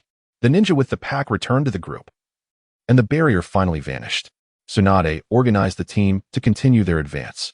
Based on Shen Ye's understanding of the area, they would soon emerge from the forest and enter the territory of other factions. Should they indeed trespass into the domain of another power, their efforts to capture their target would undoubtedly become more complicated. At the edge of the forest, a figure stood quietly atop a tree, arms crossed, eyes fixed intently on the ninjas of Konoha. After concealing himself for so long, he finally awaited their discovery. Between Konoha and Iwagakure, there seems to be no conflict. Are you attempting to incite war? I have severed ties with that inconsequential village. Remember my name, Wu Tian. Tsunade furrowed her brow. The ultimate judgment for such a rogue ninja would not be left to Konoha. By both sentiment and reason, it should be delivered by Iwagakure. Wu Tian, a name previously unheard of. Even his defection had not been announced by Iwagakure. I understand now. This individual must be an unremarkable ninja. Thus there is no cause for concern. Jiraiya nodded in agreement with Shen Ye's words. While underestimating the enemy is inadvisable, one must not excessively elevate their adversary either. Everything must be grounded in the most recent realities. However, in Shen Ye's view, Wu Tian possessed no chance of victory. Faced with a team composed of numerous ninjas, not even this nameless rogue could contend, even that Tsuchikage would find himself challenged here. Earth-style, Earth-flow river. Without granting anyone a moment to ponder, Wu Tian swiftly formed hand seals and summoned a mire beneath Shen Ye's feet. In an instant, Shen Ye sensed a feeling of weightlessness beneath his feet, causing him to stumble precariously. Fortunately, Sui Min reacted swiftly, grasping Shen Ye's arm, and together they steadied themselves. Tsunade and Jiraiya leaped gracefully onto a nearby tree branch. Glancing down at the spot where they had just been, their assault was decisive, indicating they had encountered a formidable adversary this time. Having partnered for such a lengthy period, they had faced countless opponents. What was there to fear? Tsunade shot Jiraiya a sidelong glance before propelling herself forcefully towards Wu Tian. Chapter 34. The outburst of chakra. Shen Ye stroked his chin, pondering that for the ninjas of Iwagakure, the forest was not an ideal battleground. However, Wu Tian's choice of this location must be driven by his own rationale. With nothing else to occupy our time, we would only be a hindrance. Charge. Watergate nodded, creating distance between himself and Shen Ye as they rushed towards Wu Tian's position through the trees. Flanking him from both sides, Tsunade and Watergate effectively surrounded this individual, leaving him with no option but to flee either forward or backward. In the stillness of the night, Shen Ye perched quietly upon a tree trunk, attentively observing Wu Tian's every movement, poised to strike at any moment. Wu Tian shrugged, his body crashing to the ground with reckless abandon, simultaneously channeling chakra through his meridians without a moment's hesitation. A thunderous roar reverberated within Wu Tian's being as the flow of chakra reached its zenith. Shen Ye exhibits certain peculiarities. This individual must possess extraordinary experiences, for otherwise, he would not wield such formidable chakra. Watergate and Tsunade approached Wu Tian almost simultaneously, their fists aimed directly at his crown. Wu Tian's lips curled into a smirk as he abruptly lifted his gaze towards Shen Ye, his lips moving silently. And in an instant, he vanished from his position. Did he truly imply that he would bring everything to a conclusion? What could this possibly signify? In the dark of night, Shen Ye deciphered Wu Tian's silent words. However, at that moment, the fists of Tsunade and Minato were about to collide. Sister Tsunade, quickly restrain your strength, or you will surely send Minato flying. Understood. At a critical juncture, Tsunade contracted the muscles in her fist, sealing her chakra within her arm. The fists met with a muted thud, emitting not a single sound. Minato exhaled deeply, appearing as though he had narrowly escaped a calamity. Had he truly been struck with Tsunade's full force, he would have likely soared into the air, his body shattered to pieces. You reckless youth. Lady Tsunade. Now is not the time for such remarks. Our utmost priority is to eliminate that individual. Shen Ye and I will assist you wholeheartedly. Just don't hinder us. We have no time to protect you two kids. An untimely voice emerged from the crowd, and Shen Ye turned to locate its source, a member of the Anbu. He shook his head in resignation. It seemed that the death of Bai Dun had irrevocably intertwined him with the Anbu. Even if it were ultimately revealed that Wu Tian had slain Bai Dun, it would do little to mend their strained relations, as long as Danzo remained. Shen Ye's reputation within the Anbu would remain tarnished. Then go fetch that individual instead of shouting here. Tsunade shot a glare at the speaker before plunging into the depths of the forest. Although Anbu members could disregard certain village rules, the principle of not provoking Tsunade held true within the Anbu as well, and he dared not utter another word. Shen Ye pursed his lips and followed Tsunade deeper into the forest. As he navigated through the scattered tree trunks, he once again caught sight of Wu Tian. At that moment, he was enveloped in a ghostly blue radiance, an appearance that was undeniably eerie. Had he employed some extraordinary technique? This fellow had transformed so suddenly, as if he might explode at any second. The chakra within him was in a state of utter turmoil, undoubtedly a result of using some forbidden jutsu that enhanced his abilities for a fleeting moment. Shen Ye nodded slightly, adopting a combat stance as he quietly observed Wu Tian. Watergate, positioned not far from Shen Ye, swiftly cast two shurikens marked with symbols, yet Wu Tian effortlessly evaded them, causing the projectiles to embed themselves into the trunk of a nearby tree. Extraordinary strength. With a powerful surge, Shen Ye charged towards Wu Tian, leaving Tsunade unable to intervene in time. In the blink of an eye, Shen Ye stood before Wu Tian, fist raised, ready to strike at his chest. Wu Tian merely snorted, making no move to defend himself as Shen Ye's punch descended upon him. The formidable force of Tsunade, akin to a tempest, met the blue aura surrounding Wu Tian. Yet it failed to stir even a ripple. A strange gravitational pull emanated from Shen Ye's fist, and despite his efforts to retract his arm, he found himself utterly powerless. Observing this, Tsunade swiftly leaped to Wu Tian's side, launching a similar attack in an attempt to divert his attention. Seizing the opportunity, Minato dashed behind Shen Ye, mustering all his strength to extricate him from his predicament. In the stillness of the night, Shen sat in place, striving to restore his physical form. In a fleeting moment, a considerable amount of chakra had been drawn from his body, rendering him somewhat weakened. Fortunately, the Sage Mode continuously absorbed the natural energy from the surrounding air, aiding in the replenishment of his chakra. Observing the fierce clash between Tsunade and Wu Tian, Shen finally comprehended the sheer terror of powerful ninjas. Should he encounter Wu Tian alone, if that man were to harbor lethal intent, there would be no means of escape for him in his current state. It appeared that only by seeking an opportune moment could he hope to strike. Otherwise, he risked falling victim to Wu Tian's ruthless hand. At that moment, only the three of them remained, as the reinforcements from the Leaf Village's ninja forces had yet to arrive, making the situation somewhat arduous. Who says we are absent? Leave the rest to us, Jiraiya declared, perched atop a tree, his back laden with a massive scroll. Arms crossed over his chest as he quietly observed the battle unfolding between Wu Tian and Tsunade.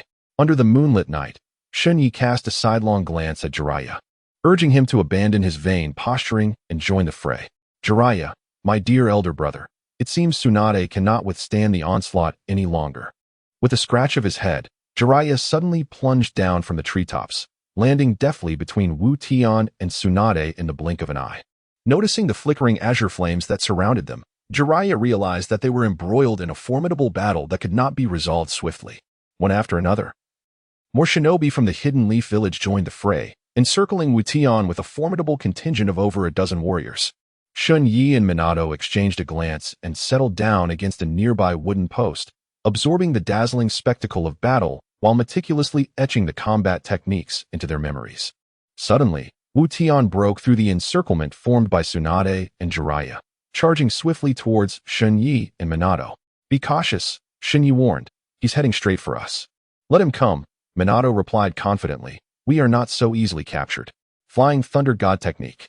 With a firm grip on the shoulder of Minato, Shen Ye performed the Flying Thunder God technique, vanishing with a swift whoosh. Not only Wution, but even Tsunade stood momentarily stunned. Chapter 35. The principal contributors until this moment. Tsunade had never witnessed Shen Ye employing such a ninjutsu. In her memory, only the second Hokage had mastered it. Those from later generations who perused ancient texts had gleaned some insights into the training techniques for the Flying Thunder God technique, yet none had truly succeeded. What manner of ninjutsu is this? Has it truly transcended space? Am I not mistaken? A flurry of questions surged among the ranks of Konoha's ninjas, but they were quickly shattered by Wution's furious roar. "Those two good-for-nothings only know how to flee. I realize I cannot escape unscathed today. I must take at least two with me." Wution lightly tapped his right foot on the ground, and after a swift pirouette in midair, he surged toward the direction where Shen Ye had appeared. However, Tsunade and Jiraiya were afforded enough time to react, ensuring that he could not close in on Shen Ye and Minato. Once again encircled by Konoha's ninjas, Wution appeared overwhelmed. The prolonged expenditure of chakra had taken its toll. Earth-style, rock collapse. Wution rapidly formed hand seals, causing the ground to tremble ominously as massive boulders erupted from the earth, hurtling toward every ninja of Konoha. Senjutsu, Thousand Needle Jizo. Jiraiya's white hair swelled to an enormous size, enveloping all the Konoha ninjas beneath its protective canopy, including Minato and Shen Ye. The stones struck the resilient hair, shattering upon impact and cascading to the ground as mere pebbles. Seizing this opportunity, Wution pivoted and charged toward Shen Ye, his desire to eliminate these two lingering fiercely in his heart. Shen Ye, who had been suppressing his rage, now felt an eruption of fury as he beheld Wution approaching. "You truly think me an easy target? Prepare to experience the wrath of a king." Sensing Shen Ye's fervor, Minato's own fighting spirit ignited. He retrieved several shuriken from his ninja tool pouch and hurled them at Wution, striving for a brief reprieve. Fire style, great fireball technique. Shen Ye concentrated all the chakra within him, taking a deep breath before exhaling a colossal flame that erupted just as it was about to reach Wution. The sky was momentarily illuminated as the fire blazed fiercely. Wution, surrounded by a radiant blue glow, advanced gradually towards the periphery of the flames. Observing this, Jiraiya hastily released a breath that conjured a fierce wind, merging with the flames to completely envelop Wution. "Earth release, Earth prison," he declared, as fragments of stone cascaded from the sky, descending intermittently into the inferno. All the stones converged, forming a protective shell that encased Wution within its embrace. Shen Ye furrowed his brow, realizing that this individual, after unleashing a surge of chakra, could wield ninjutsu far surpassing his own capabilities. He must seize the opportunity to acquire it for himself. At that moment, time seemed to stand still, as all gazes were fixated on the flames, until they gradually began to dissipate. Wution leapt forward, breaking through his protective barrier, and lunged towards Shen Ye. Technique of enhanced strength. In the blink of an eye, the fist of Shen Ye grew colossal, striking towards Wution in the heavens, accompanied by an extraordinary force that tore through the air with a cacophony of sound. Tsunade stood in stunned silence, astonished that her younger brother, whom she had long sought to protect, had matured to such an extent. The partial multiplication technique, typically requiring extensive training even for the ninjas of the Akimichi clan, was already wielded with finesse by Shen Ye. Suspended in midair, Wution had no means of evading the enormous fist. His body received the full brunt of the strike. Success. Shen Ye hoped this blow would severely injure Wution, ideally resolving this troublesome matter in one fell swoop. Yet, Wution's words pierced through Shen Ye's mind, igniting profound doubt. Having defected from a Wagakure and become a rogue ninja, what then was his purpose in lurking within Konoha? If it were not to relay information back to his village, he need not endure the humiliation of remaining here. Jiraiya and Tsunade shared this question, both instinctively pausing their movements to regard Wution with calm scrutiny. "Now that you are a rogue ninja, what do you seek within Konoha?" What could possibly warrant such an extended stay? This is my secret. If I divulge it to you, I fear that every individual here would betray Konoha in search of the truth. The truth? What truth? Seek it for yourselves, ha ha ha. Wu Tian's demeanor was resolute, showing no inclination to reveal even a fragment of his intentions. Once captured, Ibiki possessed myriad methods to extract the information from him, and then all would be revealed. Come at me, then. Shen Ye, Minato, you two stand ready to deliver the most lethal strike. Understood. With that, Tsunade and Jiraiya stealthily advanced toward Wu Tian, while the other Konoha ninjas each prepared for the net to be cast. Having been entangled for so long, Wu Tian's body teetered on the brink of collapse, sustained only by the resolve within his heart. In the stillness of the night, Shen Ye expanded his chakra sensing, envisioning the silhouettes of all present. Each movement was decelerated to a fraction of its original speed, allowing him to effortlessly deduce the subsequent actions. Tsunade was the first to engage, once again embroiled in a close-quarters battle with Wu Tian, gradually forcing him down towards the ground. Jiraiya coordinated with Tsunade, guiding Wu Tian towards a meticulously prepared trap. Although Wu Tian was reluctant to acquiesce to the whims of these two, he soon realized that he had lost control over the battle. Shen Ye, now is the moment. Multiplication technique. In a sudden burst, the arm of the divine knight expanded to an enormous size, capturing Wu Tian, who was on the verge of plummeting to the ground. At this moment, the blue radiance emanating from Wu Tian's body was nearly extinguished, rendering him powerless to resist the immense grip of the divine hand, leaving him to struggle feebly. Well done. At last, we can bring this fellow back. Both Tsunade and Jiraiya wore expressions of relief and joy. Minato took a deep breath, mentally preparing himself for a few days of much-needed rest upon returning home, allowing himself to process the myriad experiences of this battle. Jiraiya unfurled a massive scroll upon the ground, gently biting his fingertip before pressing it against the scroll's surface. Sealing technique. A powerful suction emanated from the scroll as Wu Tian shouted, his body contorting as he was drawn within its confines. Jiraiya then closed the scroll and secured it on his back. Chapter 36. Mistaken Identity. It is time to return and report to Lord Third. You two little ones are the principal contributors. Shen Ye nodded slightly. This matter, which pertained to his reputation, was one he certainly would not relinquish the title of principal contributor. The group retraced their steps along the same route, returning directly to the Hokage's office, where they presented the scroll to the third Hokage. The hidden dangers within the village had finally been resolved, and your contributions were indeed invaluable. Feel free to request any rewards you desire. However, all the elite shinobi, including Jiraiya and Tsunade, shook their heads and turned to leave, leaving only Minato, Shen Ye, and the third Hokage together. Minato tugged at Shen Ye's sleeve, indicating a desire to depart without pursuing any rewards. Yet, Shen Ye had already formulated a request for a reward that he believed would be entirely reasonable in the eyes of the third Hokage. Then I shall not be modest. I hope that Lord Third can grant me an opportunity for a private audience with Wu Tian.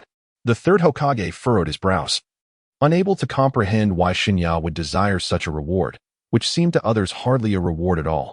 Various speculations swirled within Sarutobi Hiruzen's mind, yet he did not let them manifest on his face. I can accommodate you. Minato, what reward do you wish for? I will answer for Minato. It's time for him to properly appreciate the forbidden jutsu sealed away by the first Hokage. The third Hokage hesitated momentarily, knowing well Minato's prodigious talent for training. Perhaps those seemingly perilous jutsu could indeed be entrusted to him. I promise you both. However, we must first attend to certain village matters before we can proceed. Though Shen Ye yearned to meet Wu Tian privately before the village's judgment commenced, it appeared that the third Hokage would not grant him such an opportunity, as it could arouse suspicion. Departing from the Hokage's office, Minato returned home, leaving Shen Ye to wander aimlessly through the streets. The Ninja Academy had suspended classes due to the recent events in the village, and it remained uncertain when they would resume. After capturing Wu Tian, Shen Ye would finally shed the label of a voyeur, as the female ninja in the bathhouse felt an overwhelming sense of guilt towards him. Upon arriving at his doorstep, Shen Ye discovered an abundance of food and small gifts piled by the window, each accompanied by a note expressing apologies. With nothing else to do, he read through all the notes, only to find that there was no letter of apology from Uchiha Mikoto. What was the matter with her? After having taught her ninjutsu and helping her secure first place in the family competition, she had seemingly forgotten about him. Shen Ye curled his lips, but chose not to dwell on the matter. After all, The imposter posing as Jiraiya had already been apprehended, transforming the falsehood into a reality. Just as he was about to push open the door and enter the house, he noticed a familiar figure standing not far away, arms tightly crossed, leaning against a street lamp. Uchiha Makoto, what are you daydreaming about here? Shen Ye, you have finally returned. I have been waiting for you here for quite a while. Is there something on your mind? I was wrong that day. I mistook you for the one who was spying on us. I should not have harbored such doubts. That incident is long past. There is no need to bring it up again. Besides, I never held it against you otherwise. I would not have taught you how to cultivate. Makoto nodded vigorously, the burden in her heart finally lifted, gazing at Shen Ye with innocent eyes. If there is nothing else, you should head home. The village has yet to fully regain its tranquility. Makoto waved her hand at Shen Ye and skipped merrily towards the Uchiha clan. Observing her jubilant figure, Shen Ye shook his head helplessly, feeling that his reputation had finally been restored. Upon returning home, Shen Ye reclined comfortably on the sofa, contemplating matters concerning Wu Tian. In the blink of an eye, several days passed, and Shen Ye received the latest news from Tsunade. Wu Tian had confessed to everything. Not only had he admitted to impersonating Jiraiya and spying, but he had also taken responsibility for the murder of the Anbu member. Shen Ye found this incomprehensible. This individual had clearly not committed those acts, yet still chose to acknowledge them. By the way, Shen Ye, the third Hokage has requested that you find a time to meet him soon. He may wish to inquire about Wu Tian. I shall go at once. Shen Ye leaped with grace, springing upright on the bed before flinging open the window and effortlessly vaulting to the street below. He strolled leisurely towards the Hokage's office, eliciting a resigned shake of the head from Tsunade. As Shen Ye approached the office step by step, the third Hokage revealed not a flicker of emotion on his visage, vanishing in a mere flash from the office. Shen Ye, over here, echoed the third's voice above him. Shen Ye glanced around, realizing he was perched atop the Hokage rock in the Hidden Leaf Village, standing upon his own nose. Shen Ye let out a soft sigh and gracefully leaped to the side of the third Hokage's statue, following the contour of the statue's nose. Sarutobi Hiruzen guided Shen Ye towards the depths of its eyes. In that moment, Shen Ye realized that the shadows concealed profound mysteries. Each statue's eye served as a distinct chamber, perhaps housing significant adversaries within other hidden rooms. As he traversed the dimly lit corridor, Shen Ye encountered Wu Tian, whose hands were bound by iron chains, restricting his movement to mere shifts of his body. The visible injuries on him spoke of severe torture endured. The third Hokage cast a knowing glance at Shen Ye before turning away, positioning himself by the eye to prevent Wu Tian's escape. It is indeed a pity that I could not dispose of you, granting you the opportunity to humiliate me here. There are several inquiries that perplex me, and I hope to find some answers from you. A mocking laughter escaped Wu Tian's lips, yet Shen Ye remained unfazed. Why do you insist on acknowledging deeds that were clearly not your own? The methods employed by Konohagakure compel my admiration. I had never envisioned such cruel tortures prior to this moment. My intentions are not for your sake. Shen Ye furrowed his brows, realizing that this individual was indeed aware that all those deeds were his own doing, yet under the weight of such punishment, he resolutely admitted to them. Had it merely been the third Hokage, Wu Tian might not have sustained such grievous injuries. It was evident that Danzo sought to extract desired information from him, employing the authority of the Anbu to coerce confessions through intimidation. In Shen Ye's understanding, among Danzo's subordinates, there existed one particularly adept at such methods, capable of shattering the mental fortitude of a captured ninja. Chapter 37. Forbidden Techniques. Regardless, I must extend my gratitude for your assistance in clearing my name. Should the opportunity arise in the future, I shall endeavor to rescue you. Shen Ye took a few steps forward, gently resting his hand on Wu Tian's shoulder, while silently activating the system's theft skill. A chime echoed, heralding the success of his endeavor. Congratulations, host. You have successfully stolen Wu Tian's skill, Chakra Turmoil. Theft cooldown, 3 hours. Upon hearing the system's notification, a smile involuntarily graced Shen Ye's lips. The Chakra Turmoil employed by Wu Tian possessed an inherent flaw, namely, it exacerbated physical weariness, allowing only for a brief duration of use. However, following the system's acquisition, all adverse effects vanished, enabling Shen Ye to execute ninjutsu with virtually no chakra expenditure. Coupled with Sage Mode, he felt assured that, should he encounter by Dun again, he could dispatch him in a fleeting moment, leaving no trace behind. Having obtained what he sought, Shen Ye turned to leave the cave, as its dim atmosphere was stifling. Watching Shen Ye's silhouette gradually fade into the shadows, Wu Tian shifted his lips. Tomorrow, I shall be sent back to Awagakure. As for saving me, Perhaps it is best to refrain. If you possess any semblance of conscience, burn a few of my little secrets for me." Shen Ye casually waved his hand, for he had already pledged to rescue him, and thus he must fulfill his promise, regardless of the circumstances. Moreover, Shen Ye's heart resided not solely in the Hidden Leaf Village. This place merely served as a stepping stone towards greater heights, as he aspired to traverse the entire ninja world one day. Observing Shen Ye's spirited demeanor, the third Hokage discerned that he had gained considerable advantages here. However, as the Hokage and the supreme leader of the village, it was beneath him to seek validation from a child, as it would tarnish his status and image. Once out of the third Hokage's sight, Shen Ye could hardly contain his eagerness to test the power of the chaotic chakra. Unlike Wu Tian, there were no visible changes on Shen Ye's exterior. Yet, he felt a profound transformation within. The flow of chakra had accelerated significantly, invigorating every meridian in his body. Indeed, this was an extraordinary ninjutsu. The formidable strength he was now manifesting likely surpassed even Tsunade's. Shaking his fist, he could sense the immense energy contained within. Yet he found no outlet on the streets around him to unleash it. The benefits he sought were already secured in his heart, but he wondered how things were faring over at Minato's place. Having reined in all his ninjutsu, Shen Ye dashed towards Minato's home, knocking on the door several times without eliciting any response. Could it be that this fellow had been ensnared by forbidden techniques, rendering him unable to extricate himself? Shen Ye, concerned for the safety of the water gate, forcefully kicked it open, only to discover that Shui Min was utterly engrossed in the scroll he held.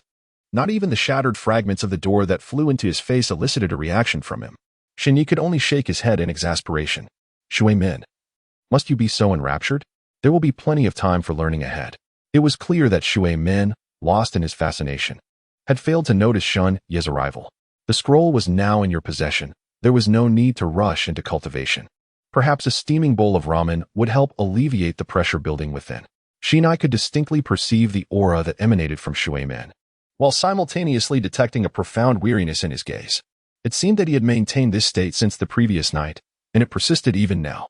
After stretching languidly, Shui Min concealed the scroll in a secluded corner of his home, preparing to depart with Shinai. However, after taking only a few steps, he hurried back inside to retrieve the scroll once more. Standing in the room, Shui Min's eyes reflected uncertainty. He was apprehensive that someone might covet the scroll, and even carrying it on his person did not alleviate his unease. Shen Ye sighed and snatched the scroll from Shui Min's hands. You should find solace in the fact that the scroll is in my possession. With such suspicion, how do you expect to become Hokage? Your argument is valid. Therefore, let us place it openly upon the table. Shinya smirked, questioning whether this fellow had a peculiar way of thinking. It was indeed strange to find it ostentatiously displayed on the table, especially after having just returned from enjoying ramen. The forbidden techniques conceived by the second Hokage represent the unfulfilled aspirations of countless ninjas, mere dreams of unattainable love. After much deliberation in the room, it was ultimately Shinya who decided to carry it with him, knowing that in the future, Minato would seek him out for training. A single bowl of Ichiraku ramen could not suffice to celebrate today's achievements. Let us invite Dingzu to join us. What an excellent idea. Let us gather everyone along the way, for it has been a while since we last convened. Perhaps we should split into two groups. The two quickly reached an agreement, with Shinya taking the two girls to the small bridge, while Minato gathered Riku and Dingzu. The group ultimately decided to indulge in a hearty feast to unwind. Following the familiar path, Shinya effortlessly scaled the wall into the Hyuga clan's courtyard, where he found Suki practicing diligently in the open space. Suki, come join us for some fun. I happen to have Meishang here. Let us go together. Shinya nodded, relieved to save himself considerable effort. The trio departed from the Hanada residence, making their way directly towards the small bridge, only to discover that the few individuals they sought had long been awaiting their arrival. Your actions are rather sluggish. We three have been here for quite some time, one of them remarked. Observing the scattered snack wrappers on the ground, Shen Ye quickly deduced the situation. Dings was sheepishly scratched his head, realizing that he had devoured all the snacks he had brought within just a few minutes. The group meandered along the village's streets, their eyes flitting between the shops on either side. Takayaki, shall we go there? Mei Shang exclaimed, her gaze illuminated by the promotional poster in the window, and drool unconsciously trickled down the corner of her mouth. Shen Ye chuckled softly, surprised to discover that beneath Mei Shang's seemingly tranquil exterior lay a true gourmand. Before Shen Ye could respond, Yu Xing had already leaped up with exuberance. In that fleeting moment, Shen Ye even questioned whether these two had conspired beforehand. The group entered the establishment with great enthusiasm, and upon seeing the proprietor and his wife, Shen Ye experienced a wave of nostalgia. Ding Zhuo is here, as per tradition. It was evident that Ding Zhuo was a regular, well acquainted with the owners. I need double the portions today. I am exceedingly hungry. The proprietor guided the group into a cozy little room, perfectly suited for their gathering. Chapter 38. Within the room, only Shen Ye and his companions remained. The door securely shut. Ding Zhuo, you seem to possess an intimate familiarity with this place. Indeed, not only here, but every culinary delight in the village bears my imprint. Under the enchanting night, Shen Ye instinctively gave a thumbs up to Ding Zhuo, for it was evident that the Akimichi clan possessed an immense affection for delectable cuisine. The proprietor here appeared somewhat familiar. Do you have any insights about them? Indeed, the familiarity is not misplaced. The two individuals exude an aura belonging to the Uchiha clan. Yet, unable to practice ninjutsu, they have opted to establish a delightful octopus meatball establishment. Shen Ye suddenly realized the reason behind the extraordinary aura he observed in the two individuals. Even without the ability to practice ninjutsu, one could effortlessly discern the distinction between a member of the Uchiha clan and an ordinary person. Minato appeared somewhat distracted, his mind preoccupied with the forbidden techniques inscribed on the scroll. The temporary crisis within the village had been averted, and now we were poised to confront the impending graduation from the Ninja Academy. Each of us must diligently strive towards this goal. Rest assured, Shen Ye, with your assistance, our success in graduating is all but assured. Just as the group engaged in fervent discussion, the proprietor gently pushed open the door, entering with a cart overflowing with delectable dishes. Mei Shang and Yu Xing's gaze was irresistibly fixed upon the small octopus atop the cart, and before it could be securely placed on the table, both had already scooped it into their bowls. Ding's eyes sparkled with delight. For him, anything that could be consumed was of utmost importance. The simple gathering continued until nightfall, with everyone contentedly patting their bellies. The streets had grown quieter, with only a few hurried ninjas making their way along the paths. The formidable entourage of Shen Ye undoubtedly commanded attention on the streets. It was they who stirred the atmosphere. In a shadowy corner, a faint sound emerged, completely unnoticed by Shen Ye and his companions. What shall we do? Should we rush in now? The scroll on Minato's person is an invaluable treasure. Are you out of your mind? There are two individuals from the Hyuga and Akimichi clans present, and Shen Ye is not one to be trifled with. Even facing Minato alone, our chances of victory are slim. It would be wiser to retreat. After much hesitation, the three ultimately melted back into the darkness, planning to await a more opportune moment to seize the forbidden scroll from Minato's grasp. At this juncture, Minato remained blissfully unaware that he had become a target. However, the scroll was always in Shen Ye's possession except during training, so there was little cause for concern. As the moon gradually replaced the sun in the sky, Shen Ye escorted the two young ladies back to their respective homes. Suddenly, three masked figures appeared, blocking Shen Ye's path, each brandishing a shuriken. If you wish to pass, surrender the forbidden scroll, otherwise, you will face dire consequences. How dire? If it fails to capture the attention of every girl in the village, I certainly won't agree. The response from Shen Ye left the three individuals momentarily speechless, at a loss for words. In truth, Shen Ye had discerned their identities at a glance. They were merely fellow students from the same classroom, momentarily ensnared by the allure of forbidden techniques. He harbored no desire for excessive retribution. A simple lesson would suffice. Fire release, great fireball technique. Suddenly, a brilliant crimson flame erupted in the night sky, dazzling in its intensity. The masked trio, having never before witnessed such a spectacle, stood frozen in place. The flames vanished mere centimeters from them, yet the searing heat caused them to break into a profuse sweat. From now on, devote yourselves to diligent training. Forbidden techniques are not to be trifled with. With that, Shen Ye leaped gracefully into the night, bounding across the rooftops until he returned home. The forbidden scrolls, rare and elusive, awaited him. With unwavering resolve, he unfurled the scroll upon the ground. It was as though he had opened a gateway to a new realm, for within lay the myriad ninjutsu recorded by the second Hokage. One by one, Shen Ye committed these techniques to memory. Unbeknownst to him, time slipped away, and the sky began to pale with the first light of dawn. Shen Ye stretched languidly, emerging from his reverie as if from a scroll. Remarkably, he felt not a shred of fatigue. The immortal mode had activated automatically, with an endless flow of natural energy alleviating his weariness. Indeed, it was a splendid ninjutsu. What are you murmuring to yourself? Have you forgotten what day it is? Today? Oh dear. Shen Ye hastily tucked the scroll into his pocket, casually donned his attire, and swiftly leapt through the window, making his way towards the Ninja Academy. The comfortable and warm holiday had come to an end, and he was once again faced with the monotonous routine of academic life. Without pausing for a moment, Shen Ye sprinted to the entrance of the academy, arriving just a second before the bell rang. Shen Ye, you're late. Uchiha Makoto strolled up beside him, seemingly unconcerned about his tardiness. How can you be so composed? Aren't you worried that today's teacher might impose additional tasks on those who are late?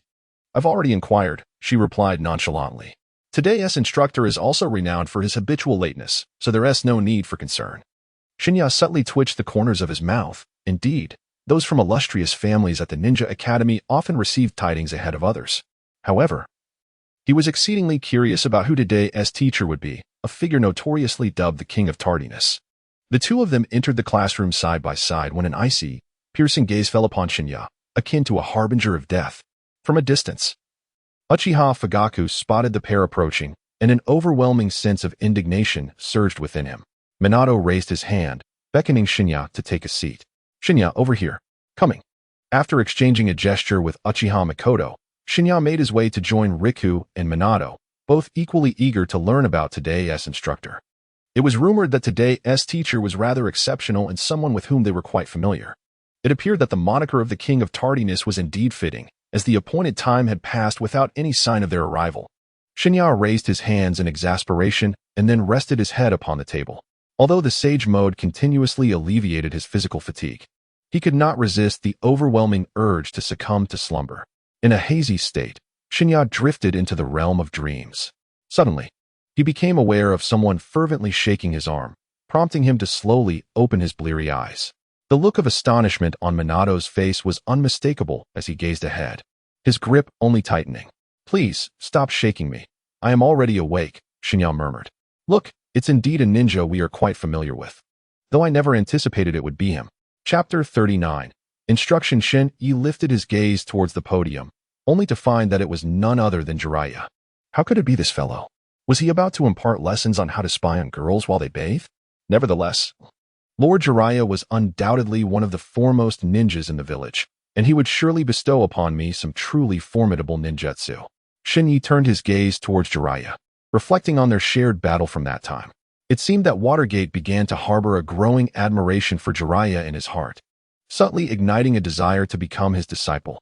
In the original narrative, Minato Namikaze became Jiraiya's apprentice after graduating from the Ninja Academy, and it appeared that Shen Ye's presence would not alter that trajectory. Within a mere few minutes, Shen Ye had completely regained his composure. Since it was Jiraiya, the esteemed elder, he resolved to attentively listen to the wisdom he would impart. Watergate nodded repeatedly, then focused intently on the front, eagerly awaiting Jiraiya's words. With a cheerful demeanor, Jiraiya stood at the podium, his gaze sweeping across the classroom before finally resting on Shen Ye. Greetings, students. Today, Lord Third has entrusted me with the honor of instructing you, but I will require the assistance of one student. Shen Ye silently lamented the situation. For Jiraiya's gaze was imbued with intent that was unmistakable. Unless destiny intervened, it appeared that he would be the fortunate student in question. Yet, Shen Ye was reluctant to acquiesce to Jiraiya's desires. Alas, the multitude of classmates surrounding him brimmed with anticipation, compelling Shen Ye to resign himself to fate. Minato cast an envious glance in Shen Ye's direction, pondering how splendid it would be if he were the one chosen to collaborate with Lord Jiraiya. Though he acknowledged that Shen Ye was equally remarkable, true to form, Jiraiya swiftly approached Shen Ye, remarking, I perceive that this student possesses an extraordinary physique, a promising candidate for cultivation. Shen Ye awkwardly smiled, following Jiraiya as they made their way to the podium, waving to the other classmates. A brief exchange of glances between the two indicated to Shen Ye that the forthcoming events would not unfold smoothly. Jiraiya, my dear friend, I advise you to act kindly. Should Tsunade discover that you have been bullying me, you are surely aware of the consequences. Rest assured, today will undoubtedly yield significant gains for you. Let us hope so. Jiraiya nodded lightly, reaching into his pocket to produce several unknown trinkets, which he scattered throughout the classroom. Barrier, activate. As Jiraiya gestured, each object emitted a violet glow. When all the lights converged, the classroom was enveloped in a protective barrier. From the outside, it appeared as though a shroud of purple mist obscured any view of the interior. Simultaneously, a faint blue barrier formed around Jiraiya and Shen Ye, enclosing them both. Lord Jiraiya, why have you suddenly set up so many barriers here? Yu Xing, concerned for Shen Ye's safety, mustered the courage to inquire about the situation. Jiraiya raised a finger, gesturing for everyone to remain unperturbed. Today is specifically designated for your instruction, so the ninjas outside the barrier will not witness what transpires here. It is a means of safeguarding your experience. In that case, our barrier seems unnecessary, does it not? Do you intend to resort to force against me to prevent any accidental harm to others? Congratulations, Shen Ye. You are absolutely correct. Shen Ye slightly curled the corners of his mouth, realizing that one could speak so nonchalantly about self-harm. Indeed, he was a shameless individual. The book Intimate Paradise was crafted by the hands of Jiraiya, and Shen Ye finally comprehended the reason behind it. Even though the two did not manage to control their voices, thanks to Jiraiya's mastery, those outside could not discern a word of their conversation. The only indication of their exchange was the subtle movement of their lips. Ahem, as a ninja, the paramount skill lies in the control of chakra, so you all must pay close attention now. Jiraiya's voice resonated throughout the classroom, as if it existed in the ears of every individual present. Shen Ye, with arms crossed over his chest, quietly observed Jiraiya, eager to discern what remarkable feat he might conjure. Was it genuine enlightenment he sought to impart? Or was he merely preparing to exact a subtle revenge upon her? Shen Ye had already contemplated how she would admonish Jiraiya once all was said and done. Her naturally striking visage was no trifling matter. A mere display of charm before Tsunade could easily shatter Jiraiya's esteemed image. All eyes were fixated upon Jiraiya, awaiting the next move he would make. Residing. Suddenly, a swirling orb of azure chakra manifested in the palm of Jiraiya's hand. Shen Ye gaped in disbelief at the astonishing events unfolding before him. Jiraiya had actually unleashed such a formidable jutsu against him. After all, he was still but a child, and this was rather excessive. Come on, Jiraiya, have you gone a bit too far? If that orb were to strike me, it would take half my life away. He chuckled, but fear not, I shall learn to temper my abilities. Shen Ye felt a sense of unease as he observed the malevolent smile on Jiraiya's face. Swallowing hard as he quickly assumed a fighting stance. The chakra perception enveloped the entire barrier, yet Shen Ye discerned that the blue orb exhibited no trace of chakra fluctuations. It was merely a superficial blue sphere. Come on, my friend, I shall assist you splendidly. As the night unfolded, Shen Ye extended his arms and slowly closed his eyes, awaiting the impact of the Residing in Jiraiya's hands upon his chest.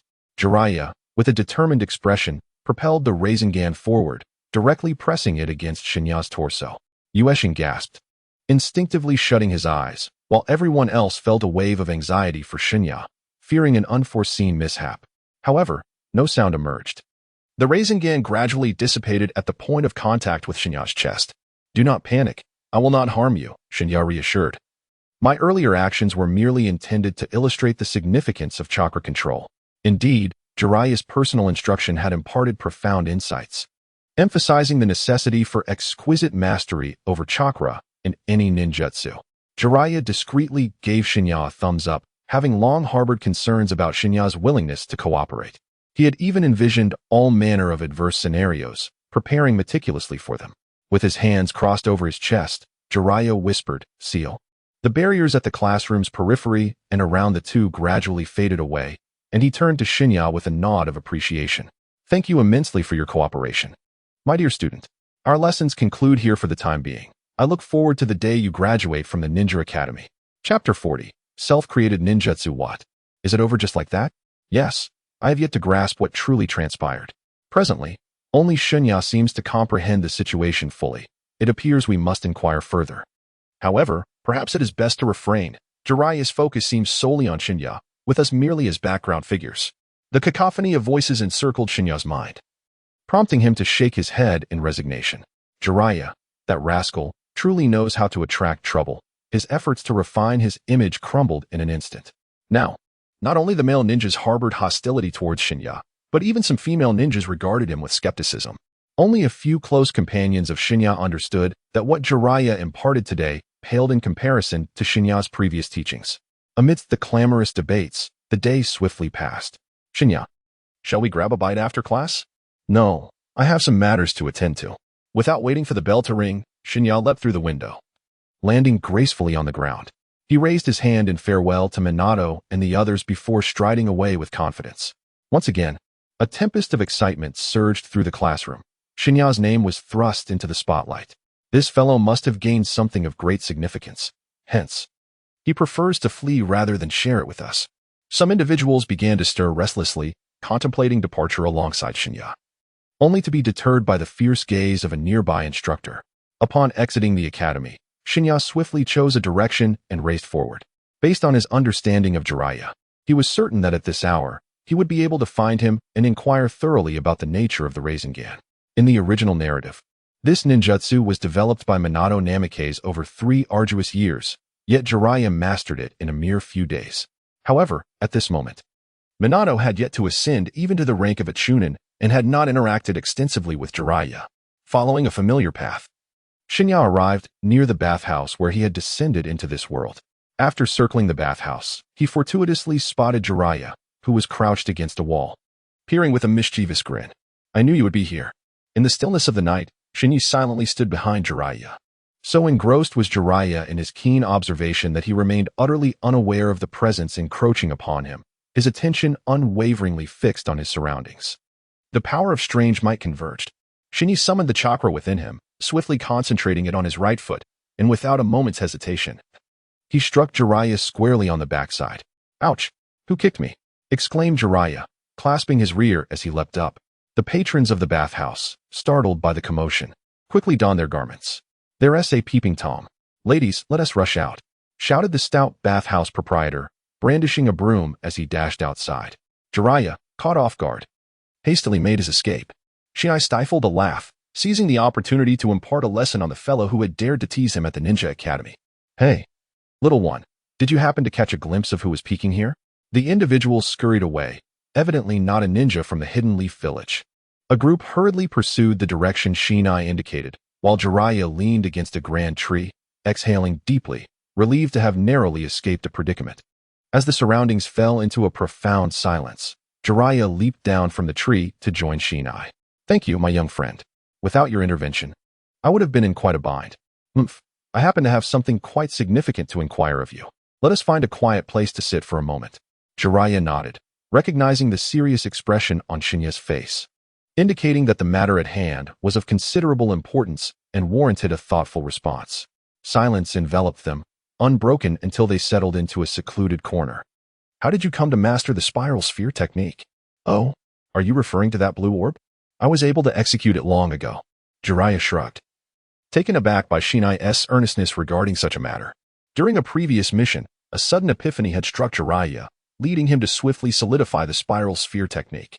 Shen Ye furrowed his brow, pondering, could it be that my mere presence has altered certain rules and events in this world? It eludes my understanding. Jiraiya meticulously reflected on the process of his creation of ninjutsu and unexpectedly stumbled upon a few clues related to Shen Ye. Coincidentally, it was on the very day you appeared in the village that such a mysterious thought emerged in my mind. Could it be that you were my lucky star? Shen Ye cast a disdainful glance at Jiraiya, entirely devoid of interest in continuing the conversation with this fellow. However, Jiraiya's remarks inadvertently validated Shen Ye's suspicions, confirming that his presence had indeed altered certain aspects of the ninja world. With a dismissive wave of his hand towards Jiraiya, Shen Ye rose and prepared to depart.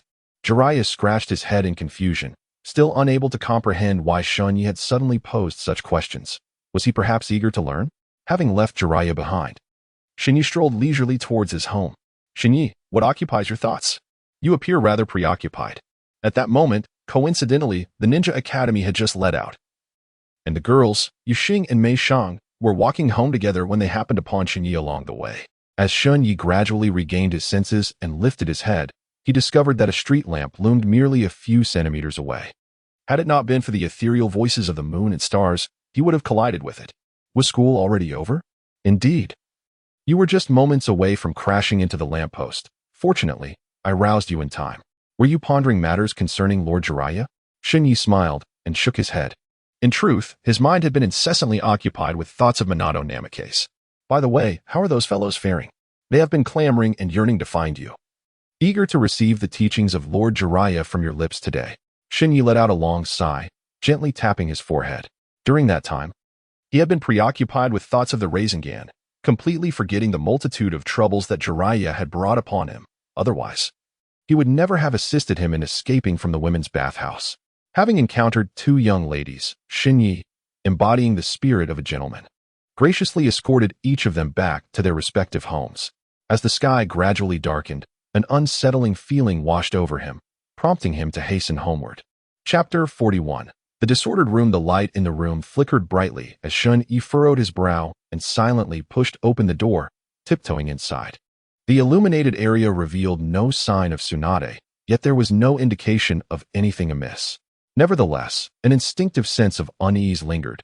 If Tsunade had returned home early, she would undoubtedly not have entered his room.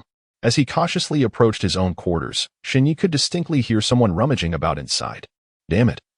Where could that person have hidden him? Could it be that he has been carrying him all along? Perhaps there might be some clues at Minato's place. No, that can't be. I have observed for several days now. After parting ways at the Ninja Academy, the scroll has remained firmly in my possession. Shen Ye stroked his chin, realizing that these were the same three individuals who had recently besieged him in an attempt to acquire the Forbidden Scroll.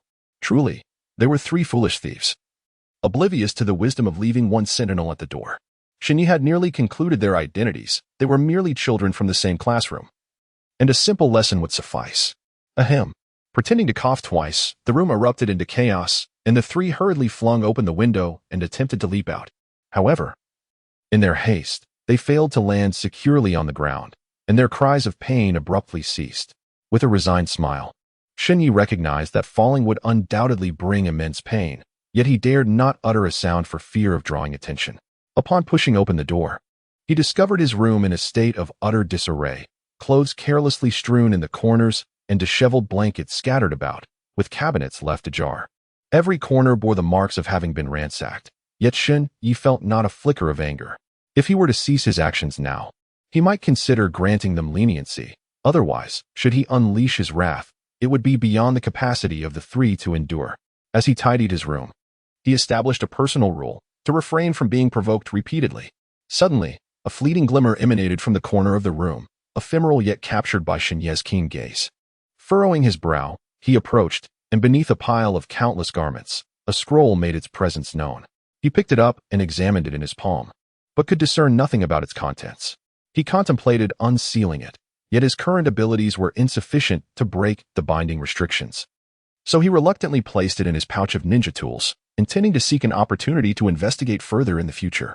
The scroll, which had unexpectedly appeared in his room, might have been inadvertently dropped by those three miscreants. After all, they were habitual offenders, and he could only speculate which clan's young scion it belonged to. Shen Ye helplessly shook his head, continuing to tidy up the disordered room. Before long, the sound of a door creaking open echoed from outside, and Tsunade slowly entered the room. Had a thief invaded their home? It appeared to be in such disarray. Sister Tsunade, this is your house, after all. Which fool would dare to steal from you? What do you mean by that, you brat? Are you implying that I am violent? Tsunade waved her fist playfully, her expression tightening. It seemed as though a tempest was about to descend upon Shen Ye, who swallowed hard and quickly shook his head. What a joke! Even a playful reprimand from Tsunade, under the guise of affection, would be beyond what I could endure. Though I may escape unscathed, the pain would linger. In terms of chakra control, no one in the village could compare to Tsunade, and Shen Ye was equally hesitant to test the waters. All right, let me handle the cleaning. You, being a boy, are rather clumsy, Tsunade declared, snatching the task from Shen Ye's hands. Shen Ye opened his arms and embraced Tsunade's neck, gently pressing a kiss upon her forehead. Sister Tsunade has always treated me with utmost kindness. Is Shen Ye at home? Shen Ye, are you there? Suddenly, a hurried knocking echoed from outside, causing Shen Ye to furrow his brow and quicken his pace towards the door. Upon opening it, he discovered Lu Jio standing outside, his breath rapid and uneven, indicating he had arrived in a great rush. As Shen Ye attempted to pull Lu Jio into the room, he was met with resistance from Lu Jio's actions. The third Hokage has assigned us a task on short notice. Minato is already waiting for us at the village entrance. Shen Ye nodded lightly, turned, and acknowledged Tsunade before following Rikuju towards the village entrance. The chakra perception quietly unfurled, revealing the chaotic state of Rikuju's chakra, evidently a result of prolonged travel.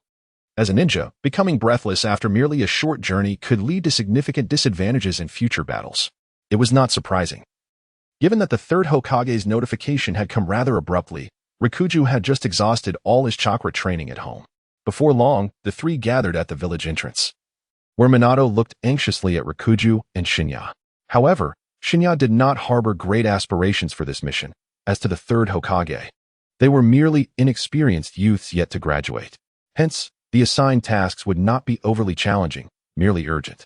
You two have finally arrived. Let us depart swiftly, Minato urged. Why the haste? Rikuju requires time to recuperate. Otherwise, he will be at a severe disadvantage in combat.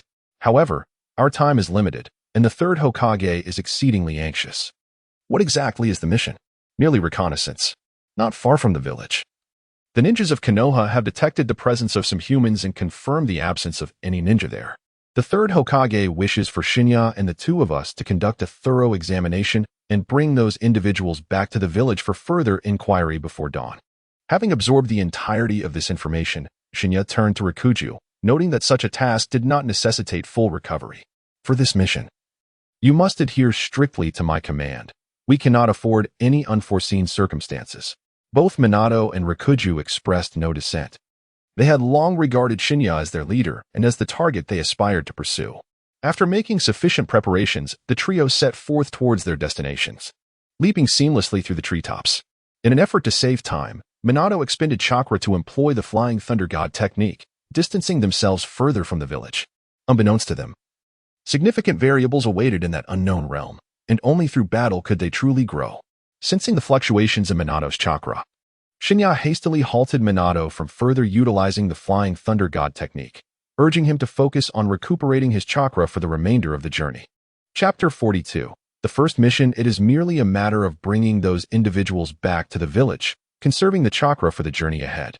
The situation is far from the simplicity one might imagine. What you two must do now is follow my lead. Have you forgotten the promise you made upon leaving the village? The expression on Shen Ye's face was grave, resembling that of a formidable monarch. Leaving no room for rebuttal from Mizumon and Rikuju, both understood that this was for their own benefit, and thus acquiesced without protest. The trio gradually slowed their pace, while Shen Ye activated his sage mode, channeling the natural energy that permeated the surrounding air. This energy not only surged into his own being but also flowed into the bodies of Rikuju and Mizumon. After several hours of travel, they finally reached their destination. With Shen Ye's assistance, Rikuju and Mizumon managed to restore a significant portion of their chakra, enabling them to handle any sudden turmoil that might arise. Amidst a vast expanse of forest, a solitary wooden cabin stood, enveloped by the embrace of towering trees. Shen Ye concealed himself amidst the trees, observing for a considerable duration, and indeed found no traces of chakra emanating from the cabin. Commence. With this command, Lu Jiao and Minato simultaneously leapt from the tree trunks, landing beside the small wooden house, while Shen Ye descended directly onto its roof. The trio exchanged brief glances, and almost in unison, they sprang into action. Minato pushed open a window and nimbly entered the room. Lu Jiao followed suit through the door, while Shen Ye unleashed his extraordinary strength, crashing through the roof and landing inside. The modest cabin was devoid of any presence, with only the three of them casting their gazes about, searching for signs of life. Where were the inhabitants? The dust upon the table indicated that no one had set foot here in years. Could it be that the information relayed by the village ninja was false? Surely Lord Third would not deceive us. No. It seems we have all been duped by the inhabitants of this place. Shen Ye gradually crouched down and discovered an incongruous stone in the center of the ground, a type of rock that seemed entirely absent from the surrounding forest. Lu Jiao and Shui Min exchanged glances, both shaking their heads in confusion, unable to comprehend Shen Ye's unwavering certainty. In that moment, Shen Ye finally grasped the reason for the absence of any trace of chakra flow and why the dust was so thick. As if no one had set foot here for years, the crux of the matter lay with this small stone, and Shen Ye was convinced that it harbored a powerful sealing force. If he brought this stone back to the village and presented it to the third Hokage, perhaps all of this would be resolved. The absence of anyone here, did it signify the failure of our mission? This was our very first assignment, after all. Shen Ye shook his head. In truth, the mission had only just commenced. Departing from the wooden cabin, he dashed towards a direction within the forest. Although Lu Jiu and Shui Min were perplexed by the situation, they nonetheless followed closely behind Shen Ye. As anticipated, there were indeed other dwellings nearby, and from a distance, one could discern the presence of individuals coming and going. This was the location we were seeking. The previous site was merely a ruse. They appeared formidable, indeed. The individuals entering and exiting the houses were quintessentially burly men, none of whom bore a feeble appearance, even if they were unable to practice ninjutsu or wield chakra. The inherent strength they possessed seemed extraordinarily formidable, far beyond what Shen Ye and his companions could contend with. Lu Jiu, it's your turn now. Lu Jiu nodded. Through their brief acquaintance, a tacit understanding had developed among them. Shadow binding technique. Lu Jiu leapt over several fallen branches and halted at a close proximity, extending the shadow beneath his feet to ensnare the two outermost figures. Shui Min and Shen Ye exchanged a glance, then simultaneously approached the edge of the dwelling, their feet lightly touching the ground as they surged into the house. The several large men inside had yet to react when Shen Ye unleashed his immense strength, entangling them together. Shui Min produced rope from his pocket, binding all of them securely. The three of them formed a perimeter, encircling these individuals. How many of you are there? You've all been captured here. Who are you? What do you intend to do? Shouldn't we be the ones asking you? One of the captives retorted. What is your purpose in suddenly appearing within the vicinity of Konohagakure? Upon hearing the name of the village, the leader's expression visibly shifted for a moment before reverting to normal. We are unaware of where this place belongs. We are merely hiding here to escape from pursuers. Any further discourse should await our return to the village, for we are but a few children. With a slight upward curve of his lips, Shen Ye emphasized the fact that he was merely a child, thereby lowering the guards of his adversaries. Simultaneously, he recognized their underlying ambition, which was evident despite their adept disguises. However, a new dilemma arose. The five burly men appeared unwilling to cooperate, making it impossible to escort them back to the village. Minato marked them with the Flying Thunder God technique, allowing the two of them to alternate in teleportation while Rugio stood watch. Minato nodded, fastening a shuriken to a rope, and forcefully hurled another shuriken towards the direction of Konohagakure. With the Flying Thunder God technique, the group vanished from the premises, only to reappear several miles away in the woods, where Minato's shuriken was embedded in a tree trunk. Without lingering, Shen Ye and Minato executed the Flying Thunder God technique once more, drawing closer to the village.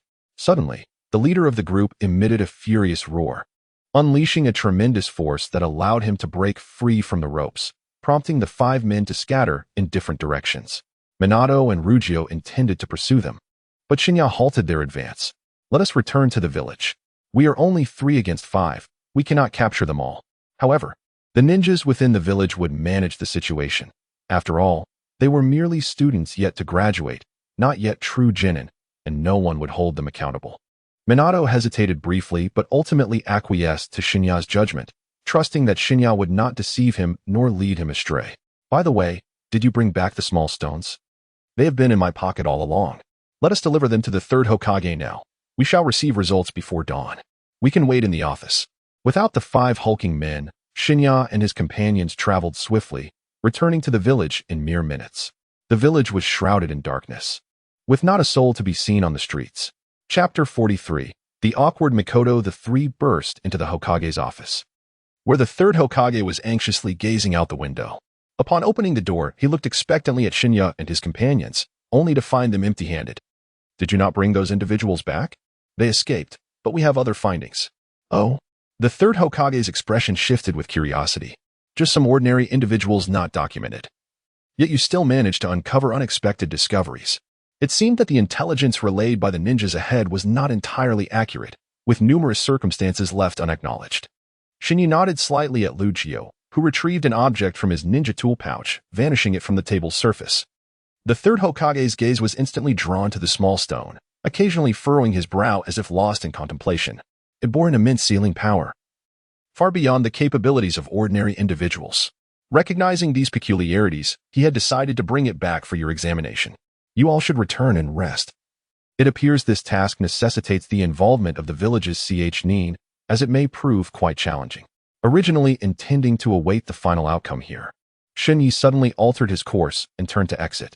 Minato and Lu Jiu, understanding from the third's words that this matter was beyond their intervention, chose to accompany Shen Ye in departing.